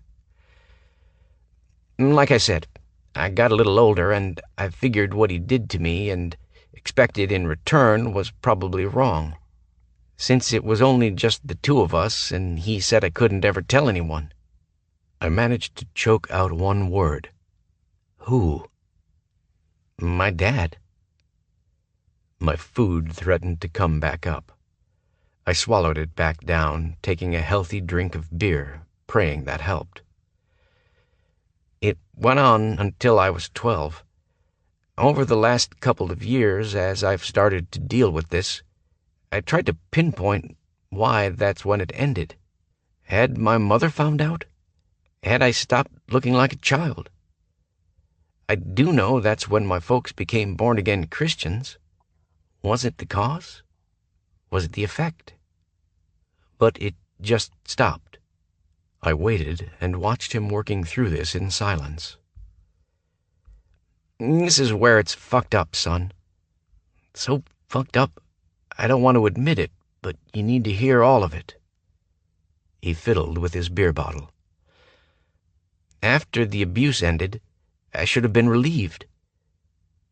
But not only did the physical contact end, All contact ended. For my dad, it was like I ceased to exist. He ignored me. He wouldn't even look at me. I had no idea what I'd done wrong. No idea how to deal with such complete rejection. So I followed him out to the garage where all the stuff happened, and I tried. My father seemed to shrink before my very eyes. I felt so goddamn helpless. I reached out and put my hand on his arm and wasn't surprised when he flinched away from me. "It's okay. Take your time." He nodded. Keeping his eyes closed, he drained his beer. I signaled the waitress for 2 more. He finally leaned forward again. I followed him out to the garage and tried to do what he'd always made me do before. He hauled me up off my knees and backhanded me. He beat the hell out of me, calling me a sick little pervert, claiming I'd been possessed by evil, and he wasn't letting me lead him astray from the righteous path ever again. Rage immediately supplanted that sick feeling. He sexually abused me, and then he shunned me. We didn't have a normal conversation until I turned 15. Now, I can guess it was because I didn't look like a boy and the temptation was gone. And so, did you just block all of this out? Yeah, for a few years. Especially those years I lived at home. I left as soon as I graduated. In those days, if you passed the test for the commercial driver's license, then you could be trained on the road by a company that hired you and not have to go to vocational school. I started out a secondary driver for long haul. I intended to get a fresh start someplace else. He looked me in the eyes for the first time since he'd started talking. Then I found out about you. What to say to that? My birth had forced him to keep a residence in Wyoming, so he couldn't cut ties with his family. I'm a shitty dad, Boone, I know that. I've always known that. I took one look at you when you were a baby and I felt sorry for you. You had a fucked up mom and dad. I suggested adoption because you deserved better than you were going to get, but your mom, she had visions of us being a family, which I promptly crushed when I accepted jobs for logging hauls in Canada and didn't return to Wyoming until you were 7 months old. At first I sent money because I promised I'd support you, but I heard she'd started doing drugs again, so I stopped paying and let her take me to court. At least with wage garnishment, there'd be a paper trail of the support I'd paid instead of it going up in smoke. He sipped his beer. During that time, she left you with her sister for a few months. I frowned. I don't remember that. That's because you were only 2 or something. One promise I had her make from the start was she was never, ever, under any circumstances, to leave you with my parents. Did she ask why? We'll be right back after this short message. Looking to burn fat without the hassle of fasting? Check out BioVanish. It's made with premium 9C fats from high-quality coconut extract, and it's here to help you lose weight the easy way. Studies show that 9C molecules can raise your BHB levels more than a strict keto diet, meaning your body finally starts burning fat as fuel.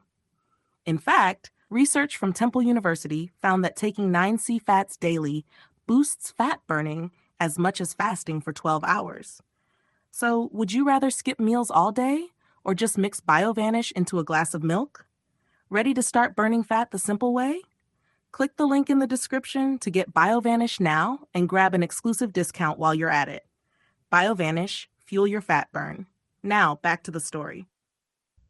Not that I remember, but I wouldn't have told her the real reason even if she had. As far as I know, she didn't take you over there. But you didn't keep Chet and Remy from getting to know me. So I'll just ask this straight out. Do you think they were abused? He didn't answer immediately. My gut feeling is no. They were born so close together, and they've always been inseparable, so it would have been harder for him to get one of them alone.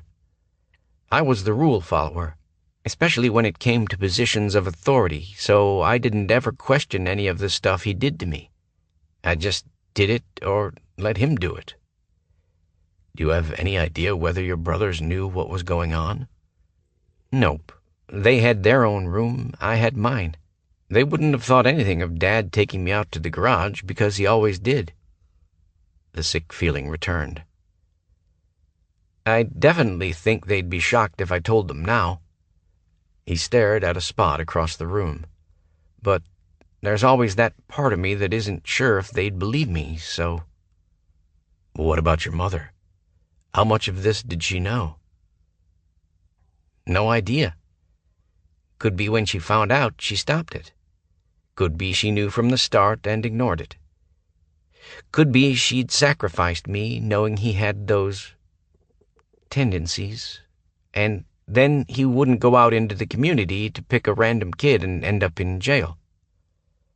Did she treat you differently after your dad stopped? He shook his head. When I looked back at some of this stuff and tried to, I don't know, break it down, it becomes obvious.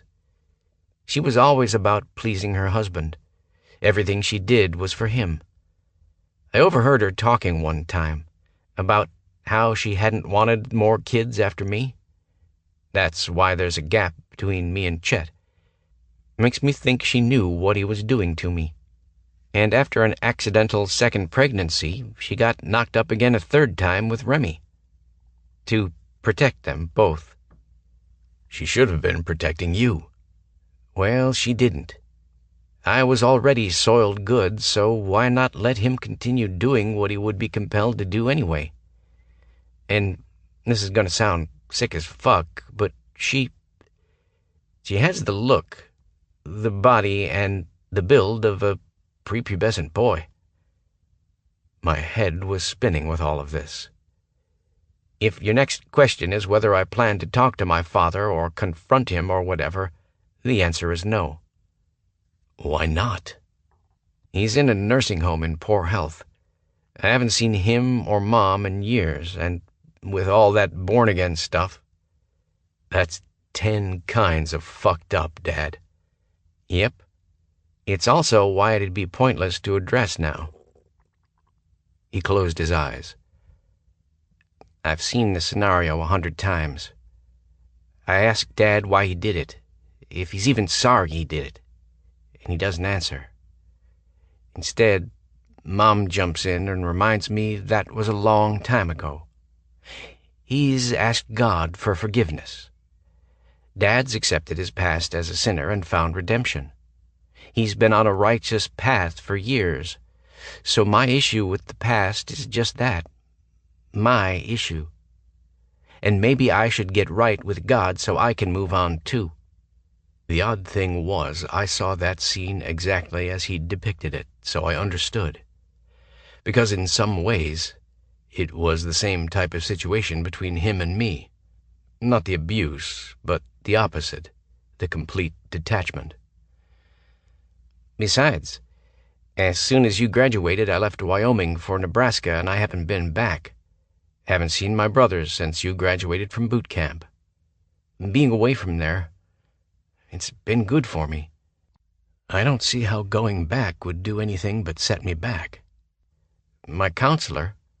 Wait, you're seeing a counselor? He blushed. Weird, huh? But yeah, I met this woman and I really like her. It was embarrassing to admit I didn't know how to be with her because I hadn't done any of the normal, dating stuff since I started driving trucks.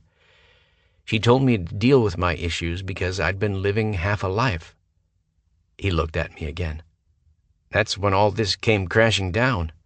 I checked into an addiction clinic in Omaha. Official diagnosis was exhaustion.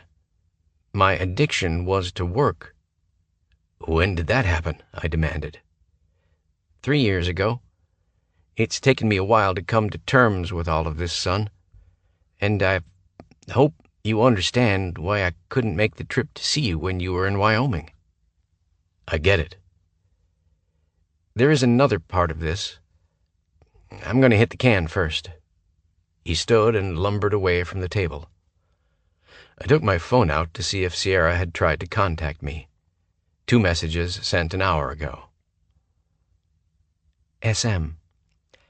At least I have a third-row seat to witness the wedding of the year. Eye roll. Mom is acting strangely calm, so I'm assuming she popped Valium before she arrived in her limo. SM. What is up with all the pastel-colored golf shirts and plaid shorts? Do these dudes' wives purposely dress them like that in some kind of ugliest outfit contest? Anyway, 4 geezers were checking out my ass, and I wished you were here, going all growly, sexy caveman on them, letting them know who that ass really belongs to. Smiley face. My everything belongs to you. I miss you, and I hope things are going well. Call no matter what time you get done. I need to hear your voice, Boone. Love you. I shoved the phone back in my pocket and closed my eyes. I knew it defined selfish, but I wanted her here, waiting in the room for me. I needed her. I don't think she grasped how much I needed her. I wondered how long it'd take Dad to get back into the swing of conversation after this break. He launched in immediately after he returned to the table. I already told you I was a shitty father. Not that it's news to you. What probably is news, though, is that it was intentional. Why? He was back to label picking. I didn't trust myself around you, Boone. My dad was a sexual abuser. I had no way of knowing whether that trait, tendency, whatever the fuck you want to call it, had been passed on to me. Back then, I didn't know half the stuff I do now, but a lot of this bad shit is learned behavior. It's a pattern. It's passed down. That sucks. I don't have any idea whether my dad was abused or who did it to him. To be honest, I don't give a fuck. I didn't know any better is never a valid argument. But one thing I did know? He looked at me with the most haunted eyes I've ever seen. Whatever fucked up cycle of abuse I'd been born into would stop with me. I'd never do to you what my dad did to me, never. And to ensure that didn't happen, I stayed away as much as I could. My last sip of beer threatened to come back up. With all the implications of what I'd learned in the last hour about my family, that hadn't crossed my mind. I never would have seen my dad as the perverted fucker who liked little boys. Did you ever, in your wildest imaginings, believe your grandfather was a pedophile in an incestuous situation with your father? No. Maybe this is the beer talking, or maybe it's just that we've come this goddamn far in being able to talk about it. I can honestly say I never had any pull in that direction. Ever. But I'll also admit I never put myself in a situation where it had become an issue. Including spending time raising your son. Including that. I counted to 10 before I responded. So, while you fought with your demons, trying to keep me safe from sexual abuse, my mother abused me and neglected me, starved me, tried her best to turn me into a feral animal. And that was somehow fucking better than you stepping up to the plate and saying, I gotta draw boundaries, but here's how we can do it? I know that now. I didn't know that then. Back when your mom wanted you to live with me full-time because she was pregnant, I couldn't do it. That makes me a shitty parent on a whole different level since I chose to leave you in what I knew was a bad situation. Yeah, you did. While I'm sorry that your past scarred you, now mine does too. That could have been prevented. His eyes took on a hard glint. Or you could be in therapy for the rest of your life after all the sick shit I did to you because I hadn't dealt with any of what had been done to me. Jesus, fuck, this was so messed up. I did eventually bring you to live with me. Why did you bother? I mean, you were never home. Chet and Remy ended up looking after me. You just went on, business as usual. Things didn't change a whole lot for me, except I didn't have my brother and sister underfoot, so I spent even more time alone. I still never had enough to eat. You never gave me money for anything. I had to get a fucking job at age 13. A job I had to walk 4 miles to. What lesson was the hardship supposed to teach me? It got the job done, didn't it? You're no worse for the wear. Look at all you've accomplished. I tuned him out. Fuck. I was tired of hearing that response. I was no worse for the wear now. I'd gone without then. That's what burned my ass. I was a child. I didn't have clothes that fit. I didn't have enough food or school supplies or gym shoes. Now, if I needed that stuff, I could get in my car that I paid for myself and buy what I needed with the money I earned. But being a 13-year-old boy, without transportation, without money, without supervision, no wonder I stole a dirt bike and drove into town, straight to the grocery store in Moorcroft, where I sat in the aisle and filled my hungry belly until the deputy came and hauled me away. Had my dad come and picked me up and paid for the food I'd consumed? No. Chet and Remy had. Besides admitting I didn't know how to read at age 9, that had been the most humiliating thing that had ever happened to me. The next day, my uncles took me to the local farm discount store where I ended up with jeans, gym shoes, work boots, t-shirts, socks, underwear, and winter gear. I'd hated that they'd had to buy it for me, even when I'd been so grateful to have it. That's when my uncles had started dragging me along to their job sites after school and on weekends. Keeping me out of trouble, they claimed, but mostly to make sure I wasn't starving and alone. Boone? I looked back at my father and didn't block the resentment from my eyes. Maybe he didn't need it, but he'd brought it up so he could just fucking deal with it. What? What were you thinking about just now? All of this, you, me, the big reveal. Me thinking back and trying like hell to find one decent father-son memory. I leaned forward. And I can't. Not one. You weren't a bad father. You weren't a father to me at all. You were this random guy who showed up sometimes. Your neglect and shirking your parental duties don't earn you the right to be proud of my accomplishments. I had no choice but to make it on my own. And it wasn't the lessons in hardship you taught me that got me there. I told you I was a shitty dad. You didn't try not to be. The casual way you're admitting lousy parenting is almost a point of pride with you. Maybe that attitude deserves an additional conversation with your counselor. I believe they'd call that a self-fulfilling prophecy. That startled him. I guzzled my remaining beer. 6 beers, in roughly an hour and a half. And that didn't seem like nearly enough. I didn't want things to end this way, but I guess it's better than you being disgusted.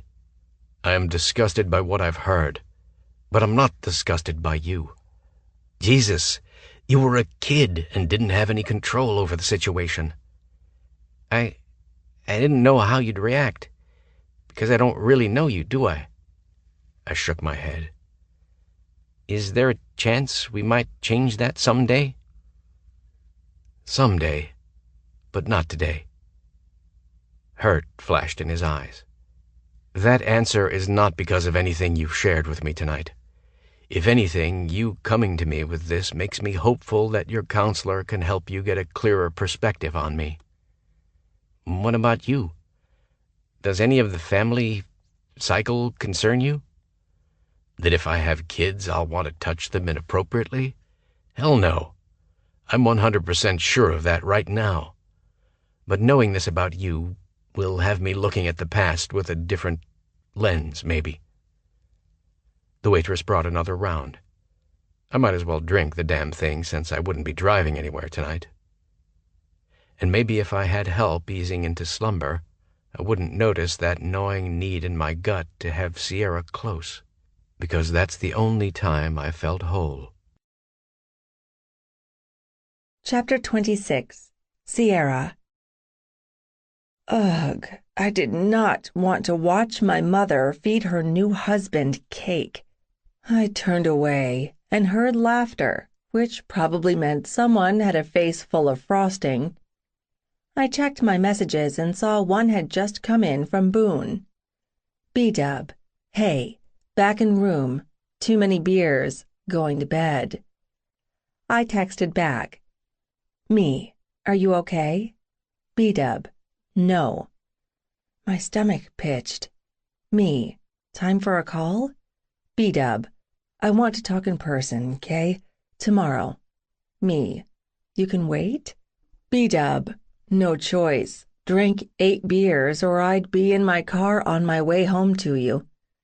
Before I responded, he texted back, B-dub. Love you. Night. Fuck this texting shit. If he couldn't come to me, I'd go to him. I left the reception. I doubted anyone noticed. I had to wait for the valet to bring my car around. As soon as I cleared the gated area, I hit start route for the motel in Flagstaff. 3 hours later, I stood in front of Boone's hotel room door. I knocked loudly in case he'd fallen asleep and made sure he could see me through the peephole. The security lock slid on the inside. Boone opened the door wearing just his boxer briefs. He crushed me against his chest before I said a word. My purse fell to the floor when I wrapped myself around him, touching as much of him as possible. At some point, we realized we stood in an open doorway. Boone shut the door, locked it, and sagged against it. You came. I didn't ask you to. I curled my hands around his face. You didn't need to ask me. He closed his eyes. God, Sierra, I'm so fucking glad you're here. He hauled me against him, burying his face in my neck. Can we just stay like this for a while? Let's try this over here. I threaded my fingers through his. 10 steps later, we'd reached the king-sized bed. The bedding was a wreck. I kicked off my shoes, yanked the dress over my head, and tossed all the pillows back onto the mattress. Then I situated myself in the middle and held my hand out to him. It took Boone some time to settle in. I ran my hands through his hair, down his shoulders and arms, trying to soothe those ragged edges, because I knew my touch did that for him. It didn't surprise me that his breathing slowed and he fell asleep. I closed my eyes, relieved that I'd brought him some peace, even momentarily. Later, Boone's soft kisses peppered my jaw as he pulled me from a light sleep. He whispered, "Be right back," as if he expected me to leave. Silly man. The toilet flushed. Water ran.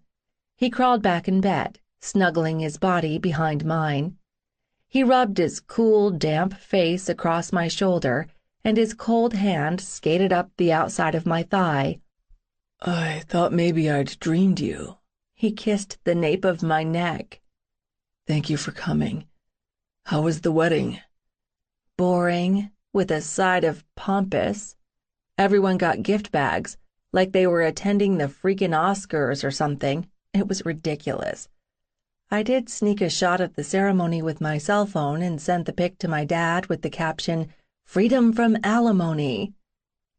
I felt Boone's smile against the nape of my neck. Did Gavin see the humor? Is it mean to say he always laughs at my mom? No. Better laughing than crying or screaming. Thankfully, those days are in the past, for both of us. He started to move his hands all over me, more out of reflex than anything else. He pressed his lips into the back of my head. Stalling. Prompt him, or let this play out on its own time frame? My concern for him won out. What happened? I don't even know where to start. probably because I didn't know what to expect with him. I haven't talked to you about it because it seemed stupid to speculate. That doesn't mean I didn't. I'd half convinced myself he'd been born again and wanted to share his personal journey to salvation. I had awesome zingers worked up for that possibility. I snickered. I'd also prepared myself for the apology portion of the 12-step program, where he admits how he wronged me, swears he's given his life over to a higher power and accepted the change, needing me to offer him my forgiveness. The last two possibilities were either he would tell me he was gay, he'd been in a serious secret relationship for a few years and couldn't live the lie anymore, or he'd met the love of his life, decided to give up driving truck so he could marry this woman with 4 young kids that he planned to adopt, and he'd be a stay-at-home dad. He rubbed his mouth across the top of my ear, and his fingers dug into my hips. I wasn't even fucking close to any of those scenarios. I waited. This is so fucked up, he whispered. I never imagined this stuff went on in my family. So he totally blindsided me when he said he'd been sexually abused from age 3 until he turned 12.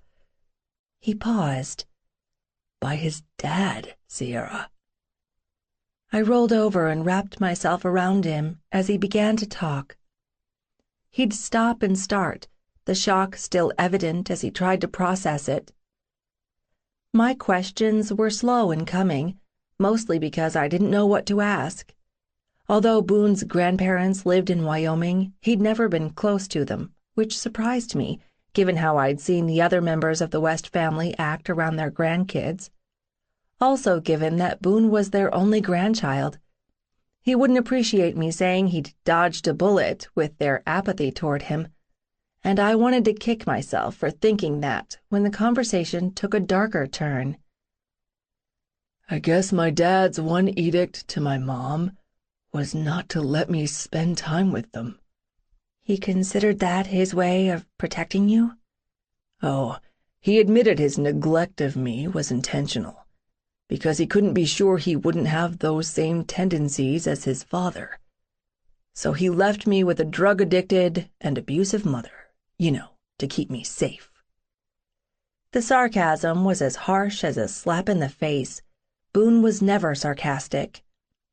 I raised my head from his chest and looked at him.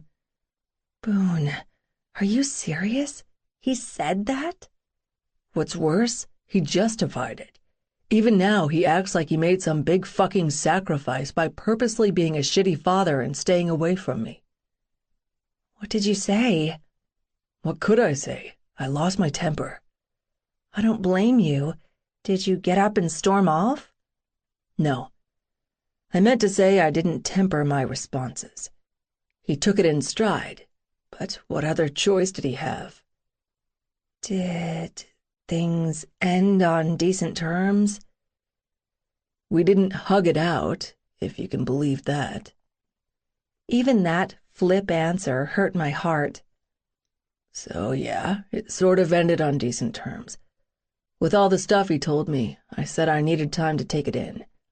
That wasn't a total lie. Boone traced my jawline. You're clenching your teeth, gorgeous. Of course I am. Tell me what's going through your head. Filtered or unfiltered version? Unfiltered. He leaned down and kissed me softly. Always. I glanced down at his chest and started toying with his chest hair. Just because his childhood had been stolen from him didn't give him the right to steal yours. That's what he did. He can lie to himself and claim it was to save you, but it was to save himself the embarrassment of having to tell anyone what his father had done to him. I said the same thing, but it seemed really harsh to say. He didn't act like telling you his traumas should change how you view the past, your past? All those years that you spent a lonely, neglected little boy, with no one hugging you or feeding you or giving a damn about you?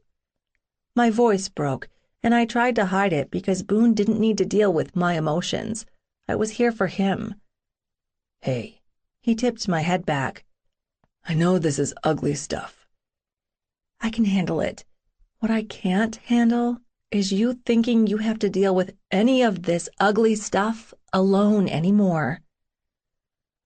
I sort of gathered that when you showed up at midnight. He traced the indent of my chin. Thank you. Then Boone idly stroked my arm, so I knew something else was on his mind. I waited. After a while, he said, Do you think love forgives everything? For example? I love you, Sierra. The longer we're together, the more I'm gonna love you. I hope so. Should my love for you forgive you for everything?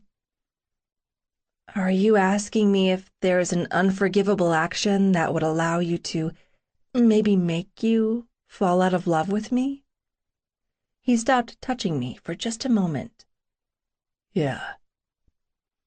I'm not being flip or saying this to make a bigger point, but if you found out that I sexually abused kids, ours or others, that's unforgivable. I wouldn't deserve your love or anyone else's. But even if you stopped the behavior and sought help, even if you had regrets and remorse, I shouldn't love you. I shouldn't believe you could change. I shouldn't stand by you and support you. I rolled slightly to look into his face. What are you getting at? Boone paused again. I was thinking about my grandmother. Say she didn't know about the sexual abuse. Say she found out and confronted her husband.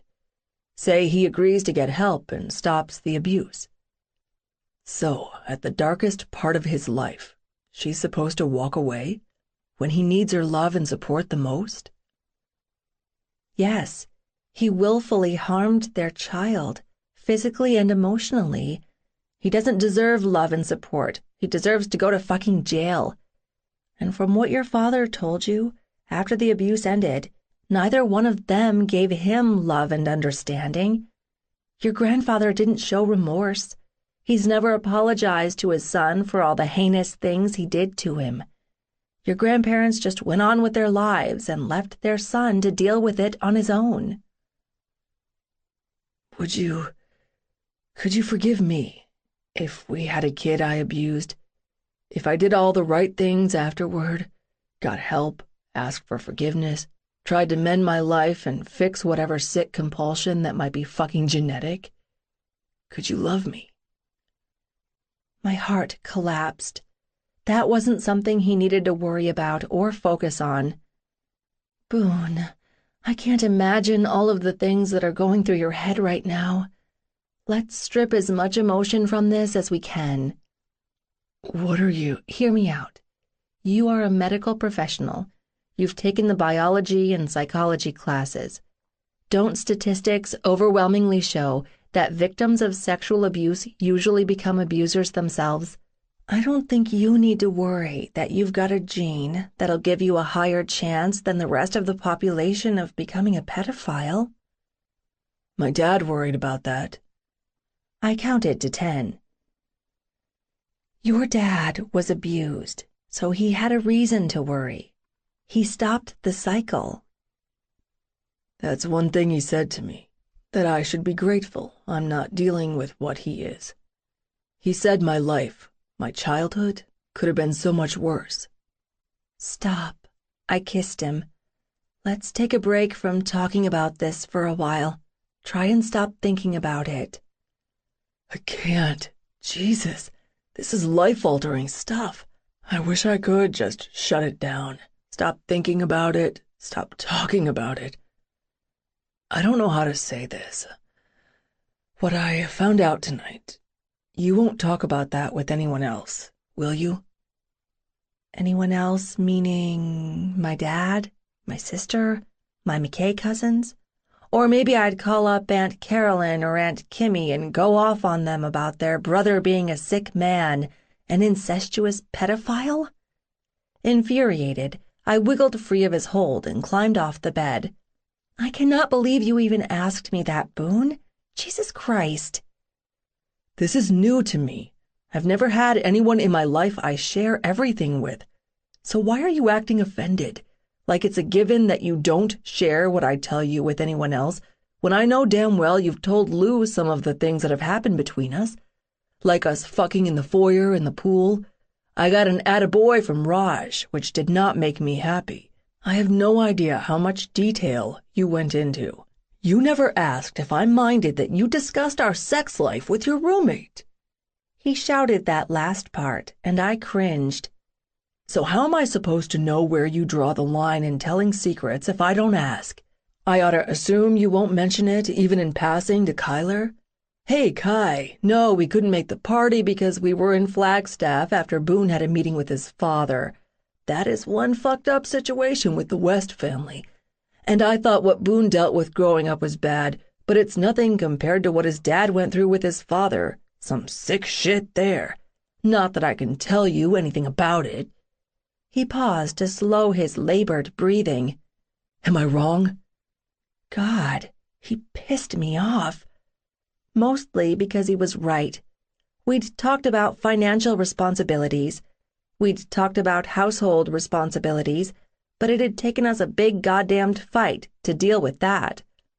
I did never want to make a misstep and hurt him by my assumptions. Maybe I already had. I assumed because Lou and I joked around about sex that Boone and Raj did too. Had it been wrong to tell Lou that I'd finally christened the pool with Boone because it had been a topic of conversation between her and me since I'd bought the house?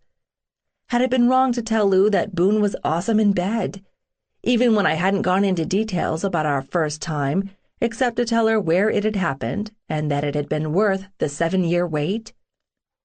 We hadn't set parameters for what was private between us as lovers, between us as a couple, and as each other's confidants. I'd never had anyone in my life that I'd bared all to either. I looked up and found my beautiful, brooding Boone staring at me, practically daring me to argue. I'm sorry, you're right.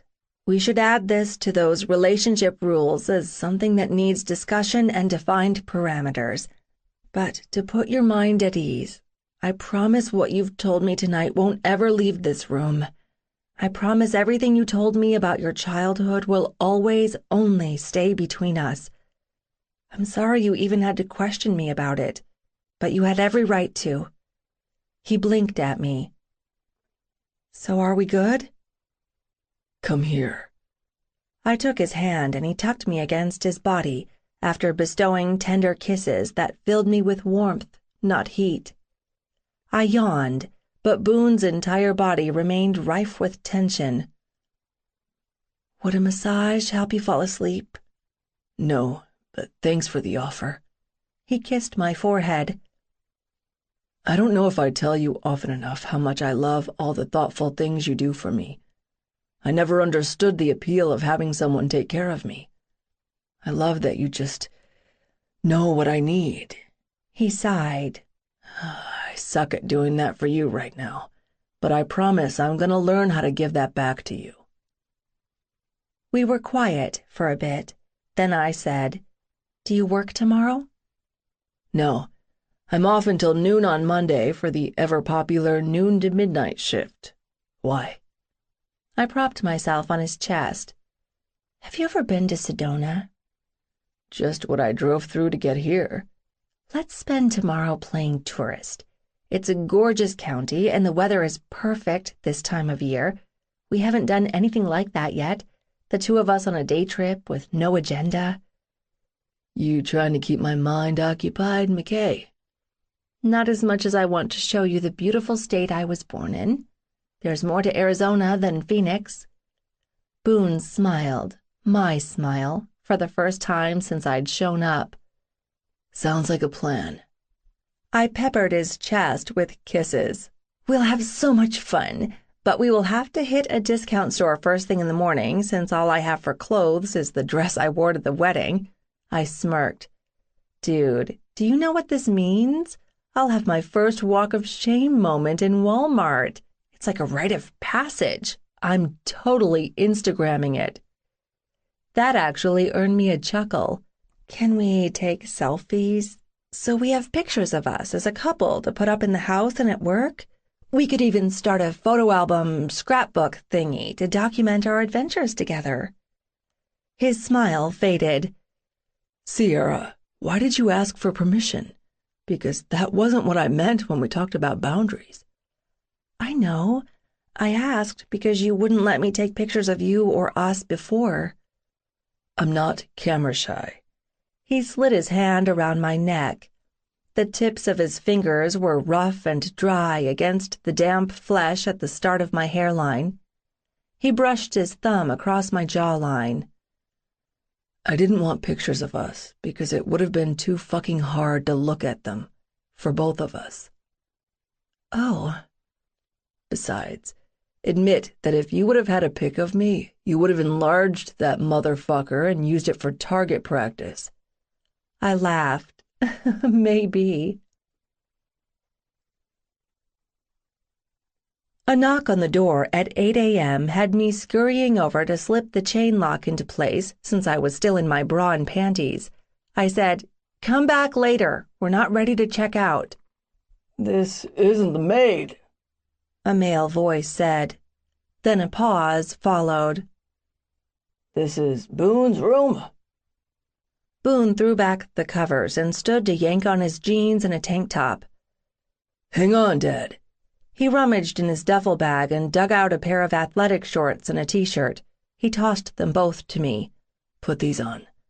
"Or I could just hide in the bathroom." He didn't even crack a tiny grin. As soon as I covered myself, Boone opened the door. "Hey, I wasn't expecting to see you this morning. I thought maybe we could have breakfast before we went our separate ways." He craned his neck to see me better. "I didn't realize you'd met a friend." "Sierra is my girlfriend. She arrived last night from Phoenix, and we're touring Sedona today. We were just about to head out." I didn't fault Boone for using sightseeing as an excuse to explain my presence. I waggled my fingers at Boone's dad and said, "Hi," knowing that'd be the extent of our interaction. I tried not to stare, but I didn't see a family resemblance, either between him and Boone or between him and his brothers, Chet and Remy. Boone's father put me under equal scrutiny, as if he should know me. That kicked me back to a memory I'd forgotten. I had seen Dax West one time. West Construction had been doing some remodel work for my dad. Because at 16 I was obsessed with all things Boone West, I watched the construction from the upstairs window, hoping for a glimpse of my crush. That day, a truck I hadn't seen before pulled in. The man opened the driver's side door and stood on the running board. Then he honked the horn twice and yelled something. Chet and Remy exited the barn with Boone following behind them. Boone of the slumped shoulders, with his hair obscuring his face, his hands shoved in his pockets, and his focus on the toes of his work boots. Boone's father pointed at his son, and then the passenger side of the truck. I remembered thinking how odd it was that he never actually addressed Boone. The entire terse conversation had happened between Dax and his brothers. Then he'd gotten back in his truck and sped off. So to watch this Boone, standing tall, looking his father in the eye and telling him no to breakfast because we had plans today, made me so freaking proud. Boone had become his own man. No thanks to this man. Boone said, "Safe travels," and shut the door. Then he faced me. "Better get your dress on for that walk of shame, baby." Sightseeing with Boone ruined me for sightseeing with anyone else. We spent the entire day exploring one part of the Red Rock Secret Mountain wilderness. He convinced me that instead of doing a drive-through and trying to see all of the famous rock formations in one day, we should concentrate on a specific section. Setting a limit also provided us with an excuse to return, because we'd barely scratched the surface of all the places to see. He fell in love with the area, just as I suspected he would. Although the topography, rock coloration, and vegetation was nothing like East Central Wyoming, I knew it reminded him of Sundance and Devil's Tower. We hiked the 8-mile Secret Canyon Trail to Maroon Mountain. The gorgeous vistas included a dazzling display of scarlet and gold foliage from the maple and oak trees that grew in the upper section of the canyon where there was water year-round. I snapped tons of pictures with my phone and ended up with several great shots of us on our first day-trip adventure. By the time we were back in the city of Sedona, we were both tired. Boone booked our reservation for the night, and I didn't have any expectations. I just wanted a room with a shower and bed and him in it. So the luxury of l'Auberge de Sedona stunned me. We had a corner room with a 4-poster canopy bed, a fireplace, a sitting area, and a balcony overlooking Oak Creek. After I showered, I slipped on the complimentary spa robe and wandered onto the balcony. I rested against the railing, watching the setting sun throwing light over the cathedral spires in the distance, when Boone came up behind me. He latched onto my hips and placed a kiss on the side of my neck. So, what do you think? His scent enveloped me, and I closed my eyes. I think everything about it is beautiful. You have excellent taste, West. Yes, I do. He swept my hair aside, using his teeth on my neck in that skillful and maddening way that weakened my knees. I know what I need to taste right now, he growled against my skin. Right here? I breathed. No, I want you naked, and no one gets to see you like that but me. Boone steered me into the room, his mouth never leaving my skin. Immediately, I noticed a warm, woodsy scent filling the space. I twisted away from his marauding mouth for a moment so I could pinpoint the source of that scent. Candles. Boone had lit the candles scattered throughout the room. Every surface glowed from the flickering flames, reflected in the mirrors, the glass coffee table, the polished wooden side tables, and glinted in the steel behind the mantel. The open balcony doors sent the sheer white canopy on the bed fluttering in the breeze. This fairy tale setting disproved his claim about not being romantic. My throat went tight.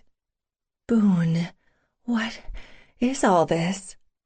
Me, taking care of you. He untied the sash on my robe, purposely dragging the fluffy, nubby fabric across my skin as he peeled it off my body.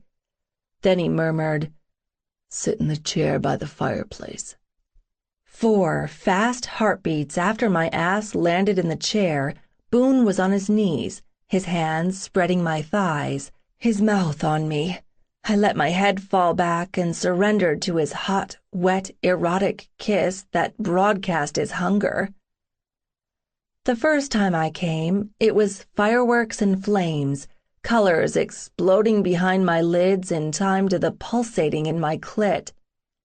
The second time I came was even better. Right after orgasm number 2, while my breathing remained ragged and my entire body quivered, Boone had me on my hands and knees on the rug in front of the fireplace. His legs shook as he caged me beneath him. He kept one hand between us, his fingers teasing my drenched sex as he guided himself inside me. He paused, his hardness buried to the hilt as he fought for control. Or else he was waiting to see how long I could hold out before I begged him to fuck me. He nuzzled the side of my head, his lips traveling from my temple to the edge of my jaw. I lost my mind when he did that sucking the air out of my ear rather than blowing it in thing as he began to stroke in and out of me, each one a little faster, a little harder. Then he sank his teeth into the ball of my shoulder and surged into me. His pelvis slapped my ass with every deep stroke. He placed his palm between my shoulder blades and pushed, a wordless lover's command to lower my chest. I groaned as the rug abraded my nipples, shooting a zip line of tingles from those tight tips straight down my belly to my wet, desire-inflamed core. Boone's sexy grunts, as his flesh slammed against mine, were almost enough to tip me over the edge. Almost. So when his clever fingers started a soft pinch and release on my slippery clit, that sent me bucking and arching as orgasm number 3 steamrolled me. My head was still spinning, my sex was still spasming, when Boone stretched over me completely, threading his fingers through mine and pressing his face into the nape of my neck. He pumped his hips in an erotic cadence, not fast, not slow, just mind-blowingly perfect. When he started to come, in that dreamy, unhurried pace, I felt every hard jerk of his cock, every hot burst of his seed bathing my swollen tissues, every short exhale from his lungs as he poured every bit of his passion for me, into me. Spent and sated, and unwilling to lose the connection, we stayed like that until not even the heat from the fireplace could warm the chill from our bodies. Boone retreated, planting kisses down my spine as he moved out of me. He lifted me into his arms and carried me to bed. We woke up 2 hours later, completely famished. Rather than leave our romantic love nest, Boone ordered room service. But in a place this classy, it wasn't food brought up on a tray. We had balcony service. A waiter arrived and set up the table with linens, a small bouquet of flowers, and gleaming tableware. After popping the cork on the bottle of champagne, he left us to enjoy our romantic dinner in our robes. So I nearly fell off the chair when Boone lifted the silver dome on the butler's cart to reveal pizza. Gourmet pizza, to be sure, but it was still pizza. I had to hide my watery eyes when he said he'd chosen pizza because it had become a Sunday night tradition with us. Later, when we were curled up in bed, he sighed. Oh, back to the real world tomorrow. Today was perfect, Boone. Thank you. Thank you for being there for me last night. He tightened his hold on me. Did it bug you that I didn't introduce you to my dad this morning? No, and not just because you didn't introduce yourself to my mom. Why, are you wishing you had? Fuck that. I knew he'd turn into an asshole when he found out your last name is McKay. But there was a nasty part of me that would like to see him squirm about that. He sighed again. That nasty streak I inherited from my mom rarely wins. I smiled. The reason I didn't introduce you is because he doesn't deserve to know you, Sierra. You are the best part of my life, and something I never thought I'd have because of my fucked-up childhood. Since he was a good part of that misery, he doesn't deserve to see me happy. He hasn't earned that right. I suspect he never will. It's not me being petty. It's not me retreating because of what he told me about his abusive past. It's about me not letting my crappy past have any hold on my future. He pressed a warm kiss to the top of my head. I love you. I know how to love because of you. That was the first time I'd ever cried myself to sleep with happy tears. Chapter 27. Boone. It had been a long day, sitting in on conference calls, then writing up reports summarizing the calls. I'd scrambled to get everything finalized for our departure in the morning. Sarah wasn't home from her PCE meeting. She warned me she might not be back until late. The clock inched toward 2200, and I hadn't heard from her. After being inside all day, I opted to wait for her by the pool. I stretched out in a chaise, can of Coors on the table, earbuds in, but on low. I could sit out here for hours, watching the play of light, shadows, and movement across the pool's surface.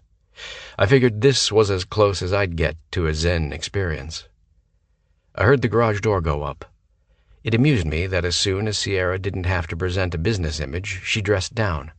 Not that I'd ever complain about that ass of hers in yoga pants. As I waited, I wondered if she'd eaten dinner. She forgot half the time, especially on nights when she went directly from DPM to her meeting at PCE. She'd been on edge this past week, which meant she'd been on a baking spree. Any time I asked if she wanted to talk, she claimed everything was fine. So tonight she deserved to unwind. From the small cooler, I pulled out a plastic cup and poured a can of pre-mixed margarita over the ice. I even popped in an umbrella next to the straw. The patio door opened, and there she was, her beautiful brown hair secured into a messy bun on top of her head, a loose cotton tunic that hit her mid-thigh, and her feet bare. I got that 1-2 punch in the heart and the gut. My love for her just grew every damn day.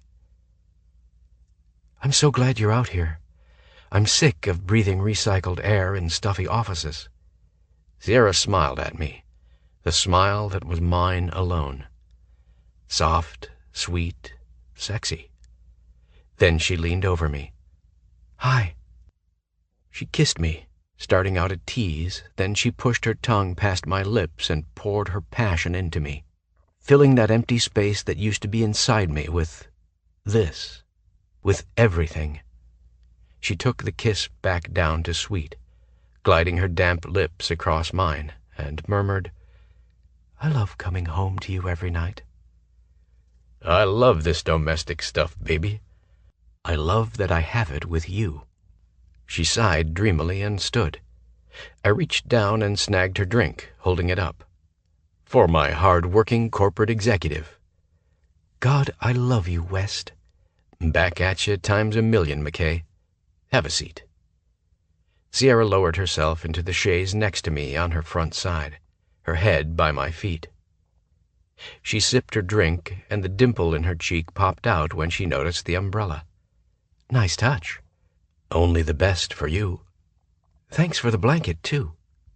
The first week we lived together, I learned that the fuzzy blue and white blanket belonged to Sierra, and she didn't share it. Ever. And the girl turned pissy if she suspected someone had been using it. I did not get her attachment to it, but I did respect it. I'd taken a chance bringing it poolside, and I breathed easier that I hadn't fucked up. "You're welcome." I ran my hand up the back of her thigh. "Take a moment to clear your head." "Okay, but please keep doing that." I brought my hand back down to her knee and let my palm slowly journey upward again, over and over. Only the right side of her face was visible, but I knew when she dozed off. I'd miss this in the next 2 weeks. After a lifetime of feeling adrift, this connection to her and proof of the life we were building together filled me with pride. I'd do everything in my power to keep this. Sierra stirred after half an hour. The first thing she did in that groggy state was reach for me. Fuck. I was just bursting with happiness over that one small thing. She lifted her head and smiled at me. "Power nap accomplished." She readjusted herself so we were side by side and sucked down half of her drink. "Guess I was thirsty." "You want to talk about your day, your meeting tonight, or would you rather just chill?" "Just chill. Except I will say the PCE meeting was the most productive we've had in months." "Awesome. What crazy things did Sergeant West get up to today?" "Phone conferences with the brass all morning and half the afternoon. Paperwork fun after that." "I didn't know you had conference calls scheduled today." "That's the thing, we didn't." She looked at me. "Tell me." "I have to go back to base tomorrow. Raj, too." Her face fell. "Really?" "Yeah, it's just for 2 weeks." 2 weeks? I raised a brow at her. "That's better than a month." "I know that's supposed to put it in perspective, Boone, but damn it, 2 weeks without you? That sucks." I shifted my body, dropping my feet to the concrete and leaning over to touch her face. "It's part of the deal with me, you know that." "Doesn't mean I have to like it," she retorted.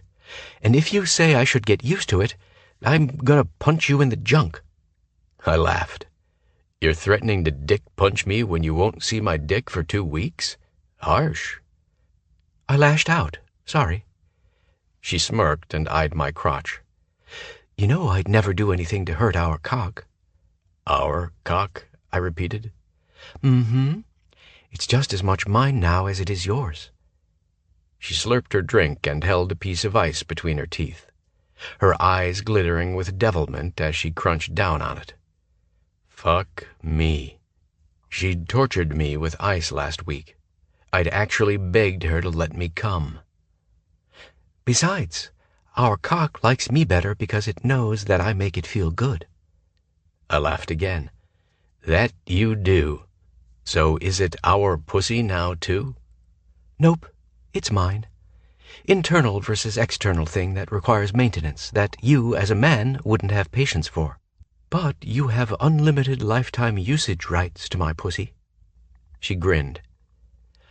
"I'll admit my pussy loves you way more than it loves me. Way more. So it'll expect a really long goodbye kiss before you take off. For 2 freaking weeks." "Deal." I looked at her. "And there's something else." "What?" "There's a retirement party a week from Saturday night." I scooped her onto my lap. "Would you consider flying to Fort Hood and attending it with me?" Sierra tilted her head back to gaze at me. "It's important to you?" "Yeah. A party isn't representative of military life, but it is a bonus. And it'd really be a bonus for me if you'd be there with me." Her eyes softened. "I'd love to come." I rested my forehead to hers. She had no idea what this meant. I'd never brought any woman to an event. The first, and only, one I'd attended, I'd gone alone. I'd been the only guy who didn't have a date. From that point on, I'd avoided them. She leaned back. "So it's formal? Like I have to wear a long dress and you wear—" "My dress uniform." "I finally get to see you in uniform?" "Anytime you want to play soldier and spy, all you have to do is ask." My hands followed the outside curve of her thighs. "I've dreamed up a few interrogation methods that are all kinds of kinky." I opened my mouth on her throat and squeezed her ass. She arched back with a gasp. "Bed. Now." I wrapped her legs around my hips and stood, carrying her inside. Later, we were entwined together. I'd started to drift off when I felt her planting insistent kisses on my left pectoral. "Sierra, babe, after that last time I am wiped out. I have to be curbside at 0500. "I wasn't kissing you to tempt you into fucking me again, dumbass. I was just kissing your heart goodbye. I didn't want it to feel left out since I said a very thorough goodbye to our cock." Her next kiss was whisper soft. "I'm so focused on worshipping other areas of your body I forgot about this one. And your heart is one of the best things about you." God, what she did to me when she told me things like that. I swallowed the lump in my throat. "You don't have to tell my heart goodbye, because it'll be right here with you when I go." Chapter 28. Sierra. The first couple of days without my man hadn't been too terrible. Wednesday night after work, I paddled around in my pool. Then I nursed 3 fingers of Crown and watched the weekend preview for college football. I paused the TV during the ASU profile to snap still shots of Kai's stats, and then texted the images to him, begging for his autograph. He responded with "piss off" and 100 middle finger emojis. Thursday night, the McKay-Keteers showed up to watch the football game. None of us gave a damn about the Eagles or the Rams, so the game served as background noise. I baked molasses cookies and had a lively discussion with Hayden about his business ethics class. Friday night, I attended my first pro hockey game. I loved it from the first drop of the puck, not just because I knew the Scorpions' star player. The atmosphere, infectious. The fans, maybe more rabid than football fans. Watching the players literally skating circles around each other was as entertaining as the fights. The first time I shot to my feet and yelled at the player from Minnesota for tripping Mace, Anton smirked at me and said they'd created a monster. But home alone at night, I missed Boone like crazy, more than I anticipated. Saturday, while Lou worked on her landscaping project, I watched the Sun Devils game on TV. Then Lou and I decided to test out the PS4 to figure out why our guys loved video games. We ended up playing Grand Theft Auto until 2 a.m. I spent Sunday at McJock Central for football and Meat-topia. I'd baked 3 different desserts, which Mace almost single-handedly devoured. Despite the killer brisket, Anton seemed as preoccupied as I was. When my dad called Sunday night to recap the weekend games, I avoided talking to him.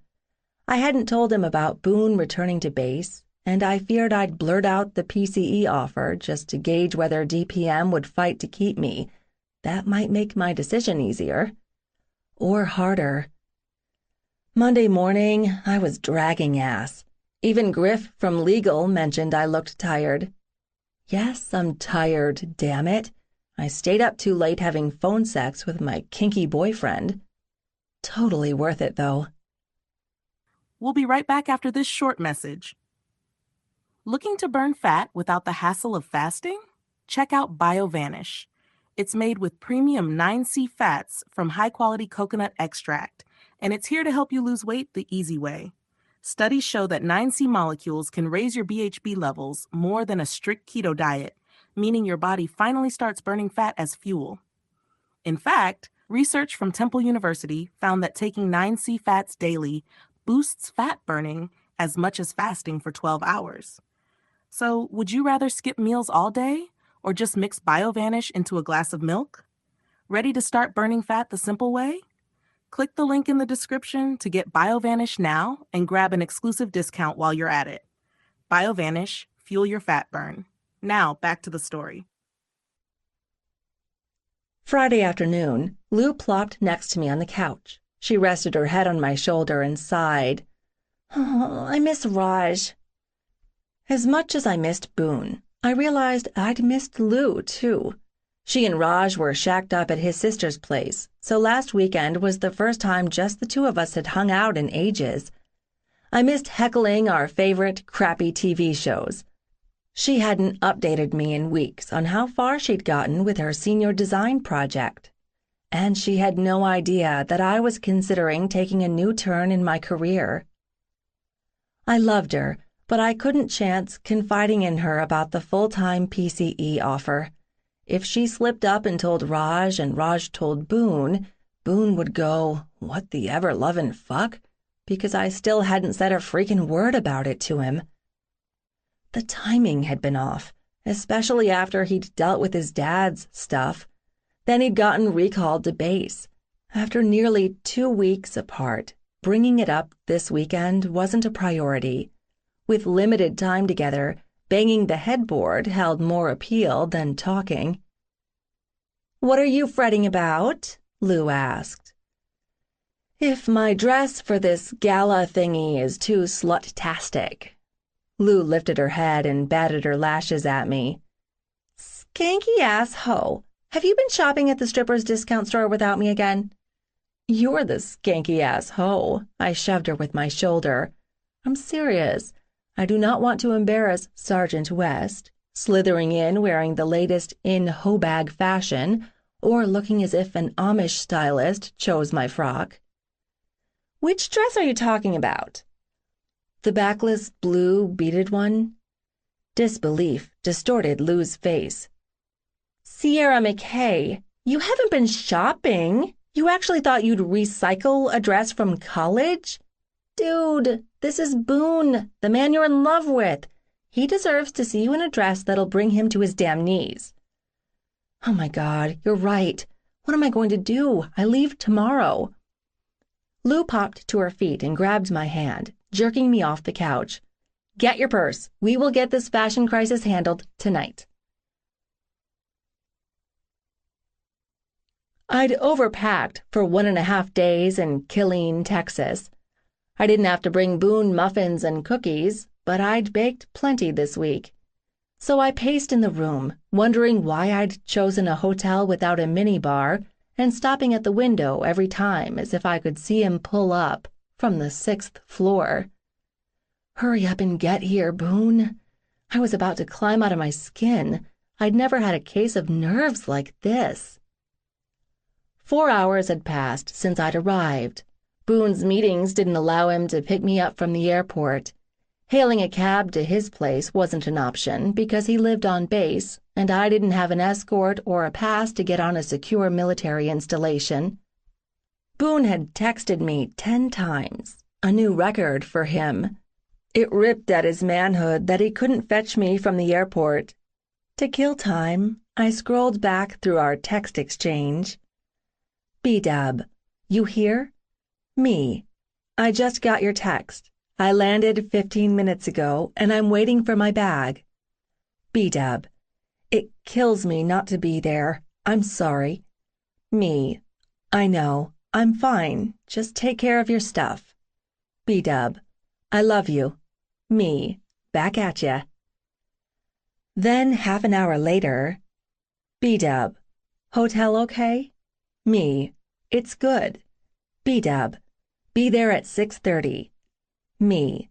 I'll be ready. Will we have time for a quickie first? B-Dub, you are mick-nag me hard." Mick-nag? What was that? Then I realized he'd transposed the letters. He was so anxious that he wasn't taking an eternity to type out a text. Me. I have to get ready. See you soon. B-Dub. Can't wait. Love you. So sweet, that man of mine. Darkness had fallen, and I stared out at the city lights. Strange to think Boone lived here. He'd never mentioned loving it or hating it. Accepting it was more his way. Had he ever driven by the military family housing and imagined coming home to a wife and maybe a kid or two? If we hadn't reconnected, would he have settled for someone else? That seemed plausible, certainly more plausible than us ending up together. Then again, he'd come after me. The harder question was, would I have ever gone after him? When the word no echoed through my head, my heart and my stomach clenched with outrage. Now I couldn't imagine a life without him, but I could have easily gone the other way, ignoring Boone's attempts to start over. Thank heaven for the man's tenacity. Thank heaven for his faith in us, in this. 4 solid raps sounded on the door. I raced over and flung open the door without checking the peephole first. I thought... My brain stopped. My heart did, too. I had the vague sensation I'd abandoned that whole breathing thing when I got my first look at him. Boone was 100% polished, from the tips of his shiny shoes to his belt buckle to the brim of his hat. Talk about heart-stopping to see Boone West in that uniform. I flashed back to the anguish in his eyes the night he'd told me he needed to leave Wyoming. He had to make it on his own. I hadn't doubted he could do it, even when I'd hated the decision he'd made, but it had been the best possible option for him. "Sierra?" My eyes met his. Such pride there, such love. "Look at you," I managed. "You're so—" I wished I'd had the foresight to grab a tissue, but the tears started regardless. Boone followed me in. "What's wrong?" I shook my head and kept walking backward. "Sierra, stop." He latched onto my upper arms. "What is going on?" "I'm so proud of you. It just hit me, seeing you in uniform like you were born to wear it. And it makes me so ashamed that I was so selfish that I didn't want you to have this." "Baby." "No, let me finish. I would have happily sabotaged your entire life and all your plans in order to make you mine. You were so much stronger than I've ever given you credit for. Maybe that sounds stupid, but I couldn't have made that choice. You did. For both of us. I sniffled. So I'm just crazy in love with you, okay? Crazy in love and crazy proud that I get to be part of your life. Boone studied me with an intensity that made me tremble. He didn't touch me. He didn't kiss me. Every inch of him, except his eyes, had gone still. Never has anything that anyone ever said to me meant as much as this. I thought I was done crying. I thought wrong. But he caught the next tear, and the one after that, and the one after that, on his own cheeks as he kissed me. I was utterly lost in him. When he finally relinquished my mouth, he smiled. That leaves us no time for a quickie. You can make it up to me later. His lips grazed my bare shoulder and collarbone. You look fantastic, by the way. Thank you. I'd chosen a red dress, simple in cut and design. I'd splurged on shoes, with distinctive red soles, the exact same color as the dress. I'd debated on wearing my hair up, but I'd opted to leave it down because I loved how Boone swept my hair away so he could kiss my neck. I needed that familiarity. You ready? I have to check my makeup. With my luck, I'd have black streaks running down to my chin. I crossed to the small vanity and leaned closer. Not too bad. The waterproof mascara lived up to the name. I blotted under my eyes, added concealer, touched up my eyeliner, and dusted powder across to seal it. Boone had done a number on my lipstick. He moved in behind me. I smiled, which made it hard to put on my lipstick. I almost stopped and bought you flowers, but it seemed more important to get here than to get here with a flower you probably wouldn't wear.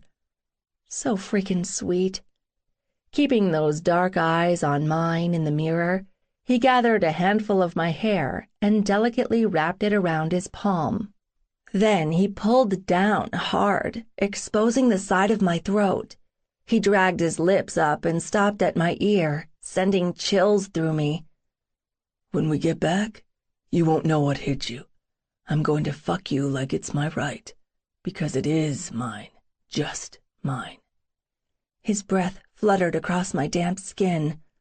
All night, Sierra. And not so sweet. The ballroom sparkled as if we'd stepped into a fairy tale castle. Crystal chandeliers, enormous arrangements of fresh flowers, tuxedoed waiters serving champagne and beautifully crafted finger foods. The lighting was superb, dim enough to be intimate, bright enough that you weren't banging into tables in the dark. Boone kept his hand in the small of my back. With any other guy, it could be seen as gentlemanly behavior. With Boone, his continual touch was proof of ownership. If I could have dragged him off to a coat closet so he could fuck me fast and hard as a private testimonial, I would have done it without shame. Warm lips touched my ear. Care to share the dirty thought you just had? How did you know? Wouldn't it be worse if I didn't recognize it? Point to Sergeant West. I tipped my head back to look at him. This is some fancy gig. I had no idea it would be like this. I frowned. Haven't you been to a bunch of these? One. I didn't bring a date.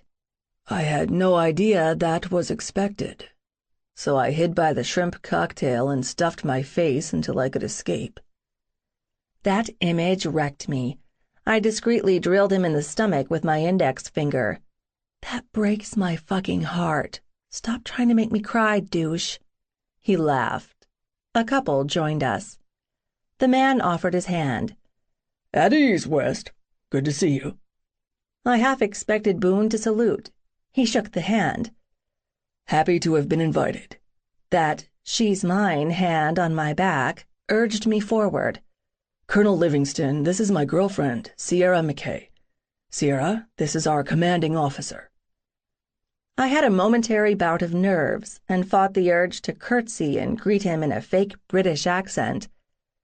"So happy to meet you." Colonel Livingston offered his hand. "Very pleased to make your acquaintance. This is my wife, Bridget." Bridget deigned a brittle smile and a limp handshake. "Yes, lovely to meet you." I murmured something back. At least no one here had gone the kiss on each cheek route. "Have you settled into Phoenix?" "Day by day, sir. Things are done differently, but I'll adapt." "You always do." The colonel studied me. "And where are you from?" "Phoenix," I tacked on, "sir." "Ah, that's where you two met?" "Sierra and I lived in the same small town in Wyoming. We recently reconnected in Phoenix." Bridget paid no attention to the conversation. She appeared to be scanning the crowd for a more powerful, or at least more interesting, couple to speak with. She touched her husband's arm. "I see the Winchells have arrived. We should say hello." "Of course. Enjoy the party," the colonel said. "We will, sir. You also." Boone didn't breathe again until the man disappeared into the crowd. No one else would have noticed it, but I did. He seemed friendly. "He is. Good man and great leader." "He's your big boss, or the semi-in-charge?" "Big boss. Come on, I need a drink." I'd been sipping the free champagne, but Boone ordered a beer. "So where are we sitting and all that jazz?" "Assigned table numbers. At least I hope we sit with the guys from my unit." We wandered through the room. Boone stopped to speak with a lot of people whose names I didn't catch. We ran into his group, 4 guys and their dates, in the far back corner. "West, my man, why are you here?" I saw Boone stiffen, as if he feared the guy might do the half-hug, chest bump, back slap, bro hug. He shifted slightly, using me as a buffer. "I'm here to contribute to the destruction of more trees in the name of a metric shit-ton of paperwork." They all laughed. My man personified charm. "How are things in First?" Same old, same old." The stealth hugger cocked his head and smiled at me. "Sweetheart, what you doing with him? The man is boring. Work, work, work all the damn time. Gets off on making us all look like slackers." "You are slackers." "Wasn't talking to you, Sarge. I was asking your very beautiful date." "Sierra, this rude gearhead is D.T. Sharp. D.T., this is my girlfriend Sierra." "Girlfriend?" He whistled. "Man, you are coming up in the world." D.T. smiled at me. "Good to meet you. To say I'm shocked to meet you is an understatement." "And why is that, Mr. Sharp?" "Like I said, the man is all work. His off hours tend to be about short pursuits." Boone stiffened behind me. Then all eyes were on me to see how I'd react. "Really? I beg to differ. Boone is very specific in his long-term goals." He kissed my temple. "Besides, short is never a word I'd use to describe any part of him." Everyone laughed. Then the insults flew, and that loosened the tension. But military speak confused me, so I let my gaze wander. Even with all the men in uniform, none of them looked as good as Boone. He carried himself with confidence, and I loved seeing it since I knew it hadn't always been there. "I need a drink of water," I said to him. "I'll be right back." "I'll go with you." "No, stay. I won't get lost." At the hospitality table, I filled a crystal glass with ice water. Disappointing not to find snacks there, since the waitstaff had stopped circling with tidbits and I was starving. "So you're Boone's girlfriend?" I slowly faced the woman with the sneering tone. "Yes, I am. Who are you?" "Janelle. I'm here with Cody. These guys don't bother introducing their dates." But mine did. "Cody works with Boone?" "Only in the broadest sense. It's a little freaky to see them all in dress uniforms. Usually they resemble bums when we're hanging out at Spike's." The old "I know them, I'm part of the group" tactic to make me feel like an outsider. Ha! Too late. I already felt as if I'd stepped onto a movie set, and it appeared I'd found the villain. Boone hasn't mentioned Spikes. That's weird. That's where I met him, at least a couple of years ago. Nice follow-up with the neener I've known him longer shot. I said nothing. So she kept on. DT said they were all at Spike's earlier in the week. Boone went along, but he didn't say anything about a girlfriend, which was why DT was so surprised tonight. Oh, right. When Boone called me Monday night, he did mention he'd gone out for a beer with the guys. He didn't specifically say DT was there, so I don't know what they talked about. Did Boone mention Catherine being there, too? She's been pretty close to him. Why didn't she just hand me a list of the chicks Boone fucked? But now I was curious about her endgame, so I'd play dumb at first. I just met DT. We didn't talk long enough for him to say anything about a Catherine, so I don't know how close they are. I didn't mean DT and Catherine were close. I meant Catherine and Boone were close. Ah, I nodded. I wouldn't know that either because Boone doesn't talk about his work in Fort Hood or who he works with. I waited for steam to come out of her ears. You're not the brightest bulb, are you? She sneered. I'm perfectly bright. Here's a thought. Since you want me to know that you fucked Boone and your friend Catherine fucked him too, just say it outright instead of adding in all of the bullshit and expecting me to dig through it. Me and Catherine weren't the only ones, she retorted. Again, what is the point of this? To make me jealous? To make me mad? To get me to pick a fight with Boone about his past that has nothing to do with me? Why don't you just admit you're not Boone's girlfriend? That you're just some random chick he brought as his date to save face? Why would he need to save face? Her eyes lit with triumph.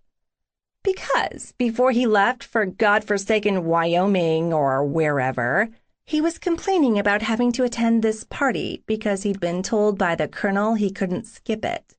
He said he'd just pick some random chick off the street as his date. I'm betting that's you.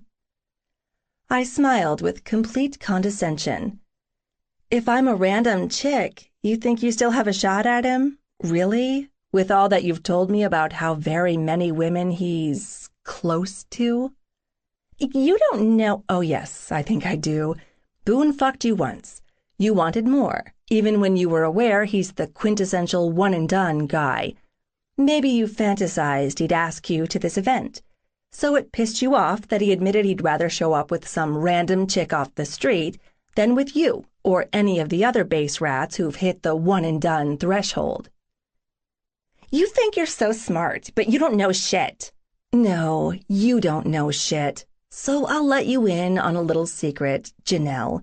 I am Boone's girlfriend. I was his first girlfriend, and I'll also be his last girlfriend. See, we met in godforsaken Wyoming years ago. We lost track of each other, but we found our way back to each other. So I'll admit the irony that one and done applies to me too. But it's like this. I'm his only one, and he's done with everyone else. I don't care that you fucked him in the past, but I do care if you put your fucking hands on him now, because if I see you lay a single finger on him, I will come after you with everything I have because he is mine. Get that? Mine. Not so ballsy now, are you, Janelle? I got right in her face. Nod your head if you understand. Yeah, I get it. Good. Feel free to pass that around to any of your fellow base rats who have visions of Sergeant West's combat boots under their bed. She practically ran away. Right then I believed that blood could actually boil.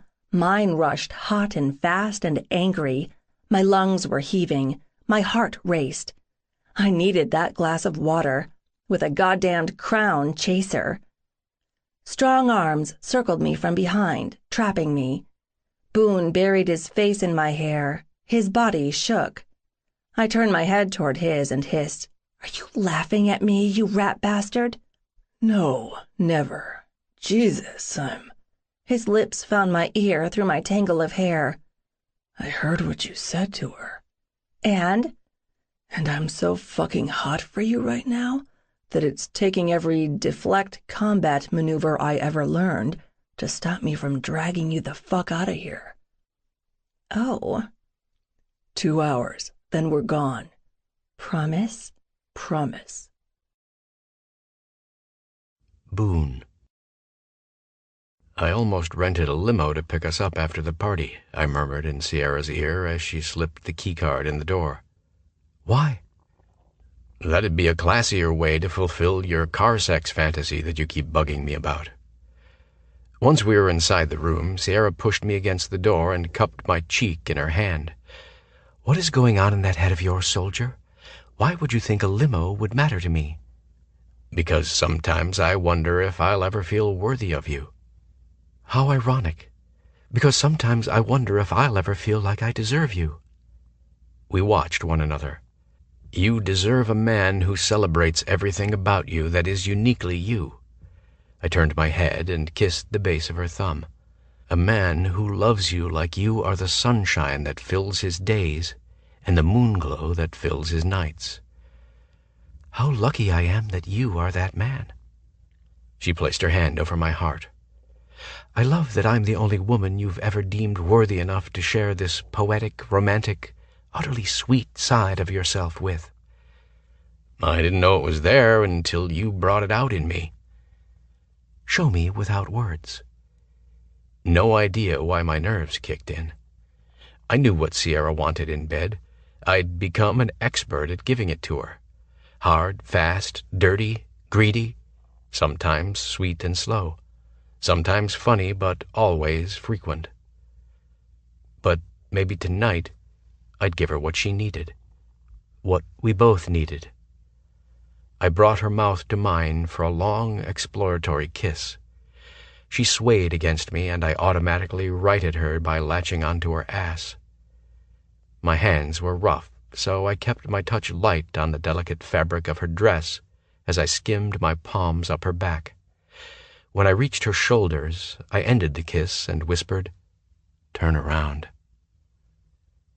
Her teeth dug into her bottom lip as her eyes met mine. Then she faced the bed. I slowly tugged the zipper on her dress down.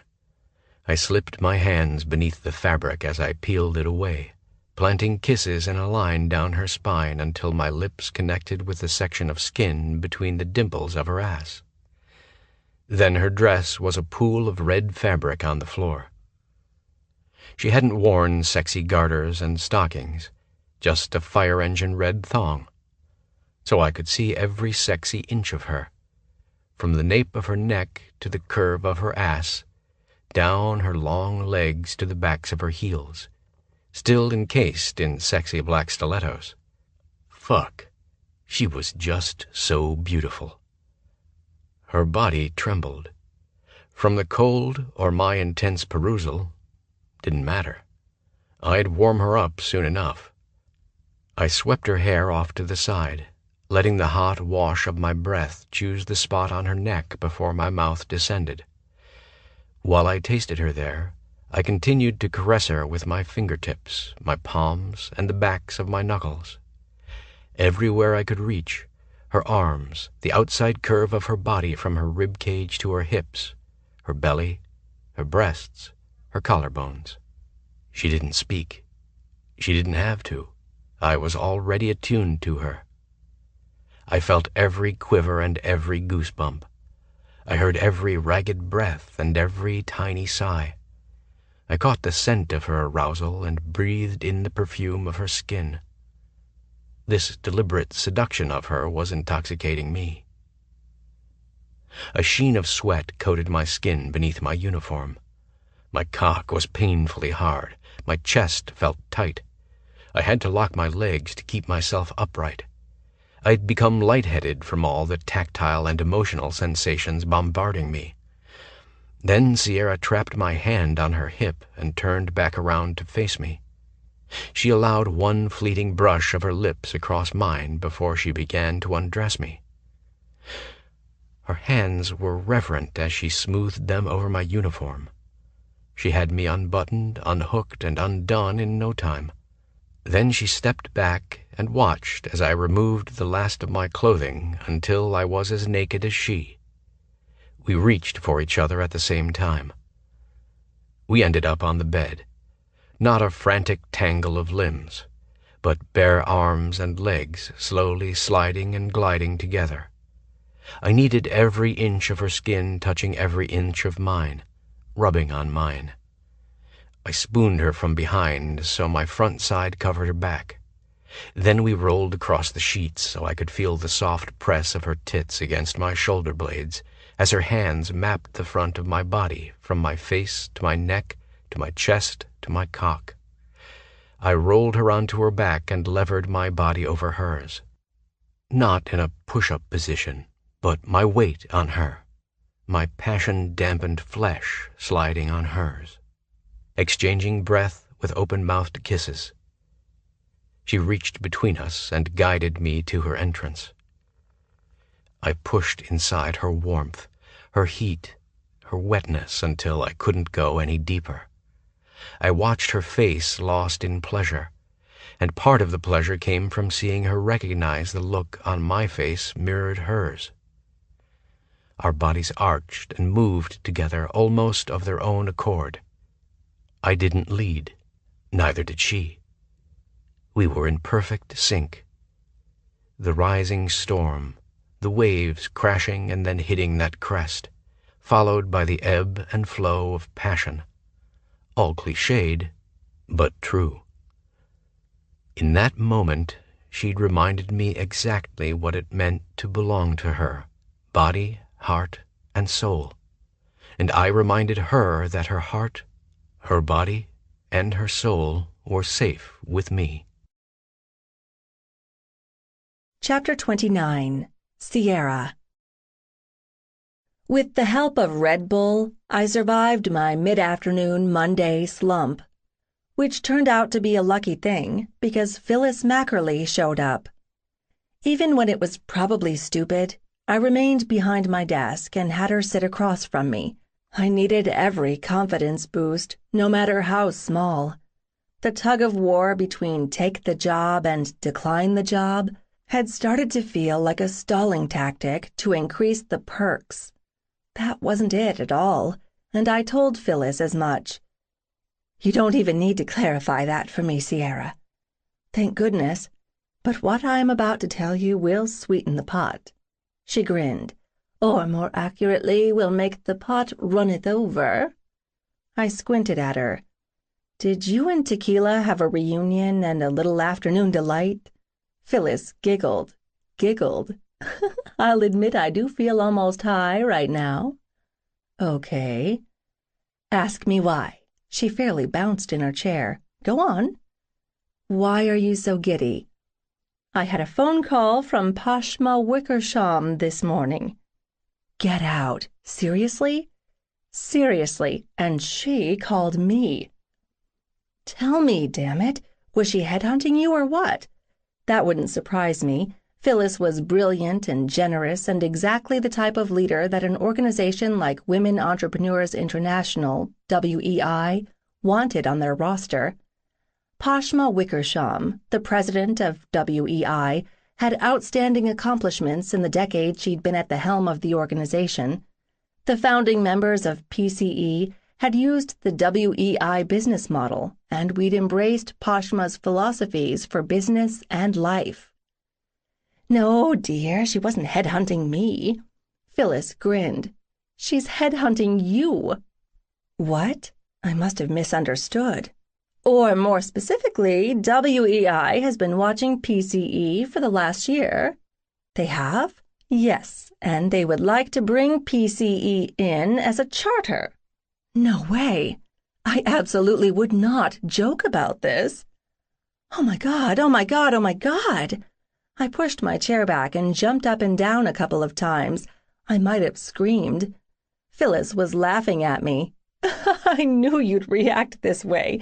Isn't it just unbelievable? Yes, this is huge. WEI doesn't have any charters in Arizona, and the cities that do have a WEI charter, the members have access to the WEI database, their speakers bureau, their conferences, not to mention the whole financial side and the worldwide networking. I know, I'm in shock. This is beyond anything I could have ever hoped for, Sierra. Me too. I lowered into my chair. But why us? Isn't the vetting process done by the CIA or something? She laughed. No, but it is very thorough, and like I said, they've tested PCE a few times. Tested? Like how? From what Poshma told me, WEI sends a new potential member to PCE for guidance with a marketable product. How things are handled at each stage earns a rating. If the first test is failed, there are no others. If the first test is passed, then 2 more tests are conducted, a product with limited marketability and one that isn't viable at all.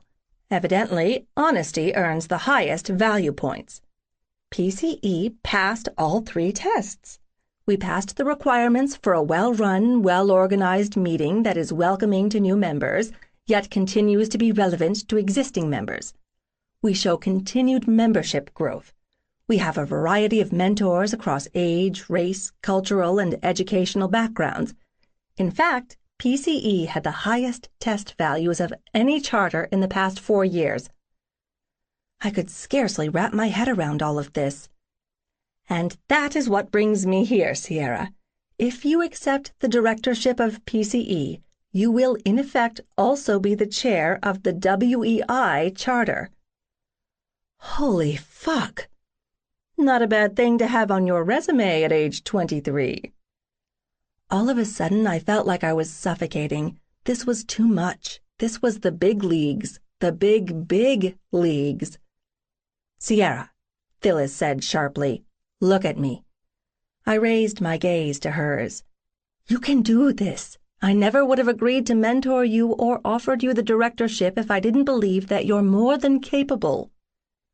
Can I be brutally honest? She nodded. I don't feel like I've earned your confidence. I don't have that confidence in myself. I briefly closed my eyes. I poured everything I'd become into PCE because of my early success. I wanted to make sure it had been more than just a fluke or luck. Sierra McKay, flipping 6 pieces of real estate and netting over $1 million in profit is not a fluke. You invested in your friend's business and put her innovation into production. Yet you understood the finite time span for ROI and adjusted accordingly. You still personally netted $250,000, which was 30% of the gross receipts, and then you turned around and leased the patent. That wasn't luck. You created a business model that worked. It worked from inherited capital, I reminded her. Phyllis narrowed her eyes at me. Because you inherited the money, that somehow lessens the success you had increasing the principal? Because you didn't earn that cash waiting tables, you're not allowed to put the money your family earned to work for you? God, I hate that you're so fucking logical. She laughed. Never discount your successes. Trust me, there are plenty of other people who are more than happy to do it for you. True, I'm just a little torn. I suspected that. Can you be specific? How can I hope to foster a productive work environment at PCE when I can't manage it here? My cheeks burned with embarrassment. If I can't achieve results here at DPM, why do you have faith that it'd be different for me at PCE? Maybe you're stymied here by a number of factors that you aren't even aware of. I'd heard that before, from Rory. But the reason I'll put all of my faith in you, Sierra McKay, you fostered the work environment at PCE. You didn't inherit it and all its problems from other managers. You built it. You nurtured it. You created it from the ground up. Maybe that's easier to do than stepping into someone else's vision, figuring out what's wrong and having to right it. I truly feel you cannot compare the 2 entities. That means you'll have different levels of success, one for each of them by default. I burst into tears. Phyllis let me cry. She tracked me down a tissue. She gave me the there pats I needed. After I wiped my eyes and blew my nose, I looked at her. It's overwhelming, in a good way. I've been beating myself up about this for a month, and now I feel like a weight has been lifted. Thank you. You have influenced me more than any person besides my father. If I'm ever half as good of a mentor as you, I'll consider myself blessed." She reached for a tissue. "Silver-tongued little thing. Thank you." "So now what? You're officially agreeing to take the directorship of PCE?" "Yes." That felt good. Damn good. "We'll announce it at next week's meeting. They'll put it to a vote, but you won't get any opposition because everyone admires you and sees you as the future." "They do?" "Yes. Last piece of business, and this is a biggie. WEI requires the director of the charter to go through an orientation process, to learn all aspects of WEI from the ground up, to network with every chapter. That is key. That global network is the glue that holds the organization together." "Okay, that won't compromise my responsibilities running PCE?" Phyllis smiled. "I love that you asked that first thing. No, it won't. You'll have a liaison while you're traveling, and I volunteered to do it for the year you're in orientation." Everything inside me stilled. "Maybe you'd better go into a little more detail about this year-long orientation." "Your schedule for the first year will be networking focused. That means a considerable amount of travel.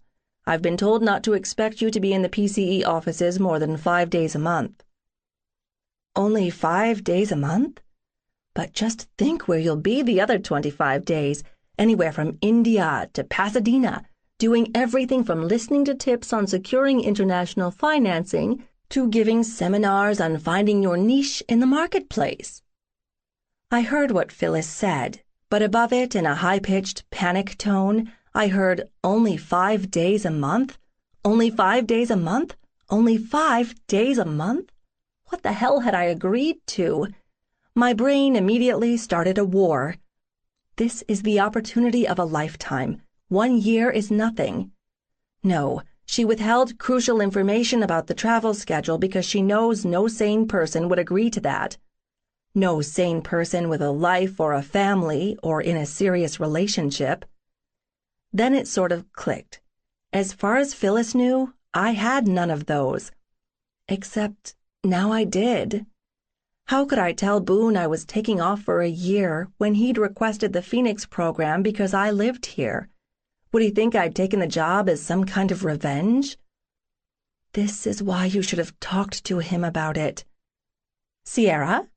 I refocused on Phyllis. When had she pulled out a contract? I glanced at it, then at her. "It's just a statement of intent," she explained quickly. "Not a big thing." "Then you won't care that I don't sign it until I've had my attorney look at it?" I said coolly. That surprised her. "If that's what you prefer, but it is an unnecessary step." "I always err on the side of caution. You taught me that." "I also taught you to accept things at face value." A standoff. Not what either of us had wanted. Phyllis gathered her things. "I'm so glad you verbally agreed to take the position, Sierra. I'll let the folks at WEI know, and I'll be by later in the week for additional discussion." I watched her walk out. "I'm so glad you verbally agreed to take the position, Sierra."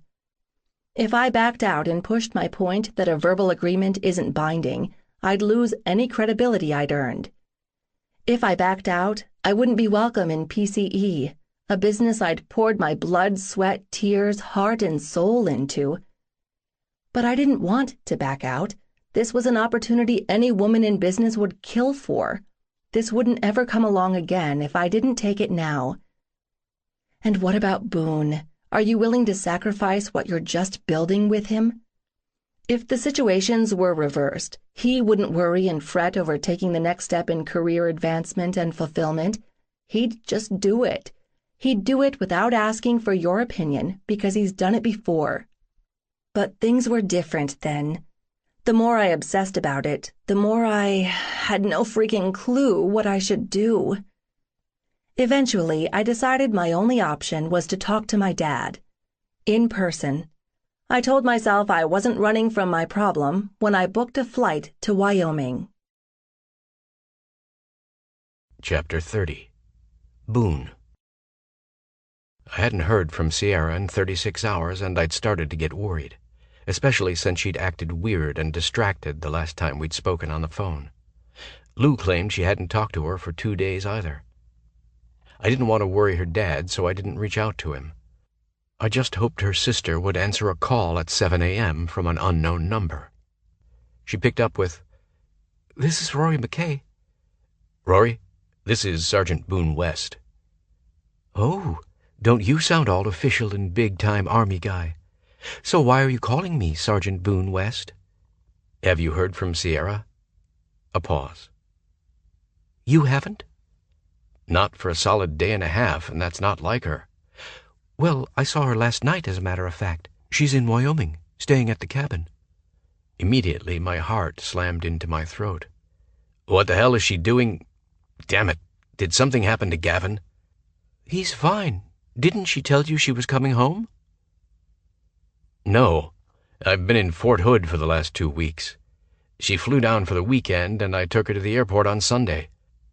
I talked to her Monday night. Me and my roommate left at 1500 yesterday, and we've been driving straight through to Phoenix. Sierra hadn't returned any of my calls, but she didn't say anything this weekend about going to Sundance." Rory sighed. "It wasn't something she planned. It was last minute." "Why?" "Why should I tell you?" I'd expected her to protect Sierra. I just hoped I could convince her I only had Sierra's best interests in mind, too. "I appreciate that you look out for her and that you're her sounding board. But if you've talked to her, you know that everything is good between us. I know that she's not running from me. You know that she's not running from me. So please tell me what she is running from so I can help her, okay?" A beat of silence passed. Then she sighed. "Fine. You know she's having some issues at DPM. It's to the point where she has to make some hard decisions." She paused. "Did she tell you any of this?" "Some. But I can tell by the careful way you're phrasing things I'm missing several pieces." "You are. I don't know whether to be annoyed with her or you." "Be annoyed with her. I knew something was on her mind, but she wouldn't talk to me about it no matter how many times I asked her. So tell me what's going on." We'll be right back after this short message. Looking to burn fat without the hassle of fasting? Check out BioVanish. It's made with premium 9C fats from high-quality coconut extract, and it's here to help you lose weight the easy way. Studies show that 9C molecules can raise your BHB levels more than a strict keto diet, meaning your body finally starts burning fat as fuel. In fact, research from Temple University found that taking 9C fats daily boosts fat burning as much as fasting for 12 hours. So, would you rather skip meals all day or just mix BioVanish into a glass of milk? Ready to start burning fat the simple way? Click the link in the description to get BioVanish now and grab an exclusive discount while you're at it. BioVanish, fuel your fat burn. Now, back to the story. "Did you know that Sierra was offered the directorship at PCE? Full-time with pay and everything?" I grinned. "She was?" Her face lit up whenever she talked about the work she did with the organization she helped to found. So it would be a huge coup for her career.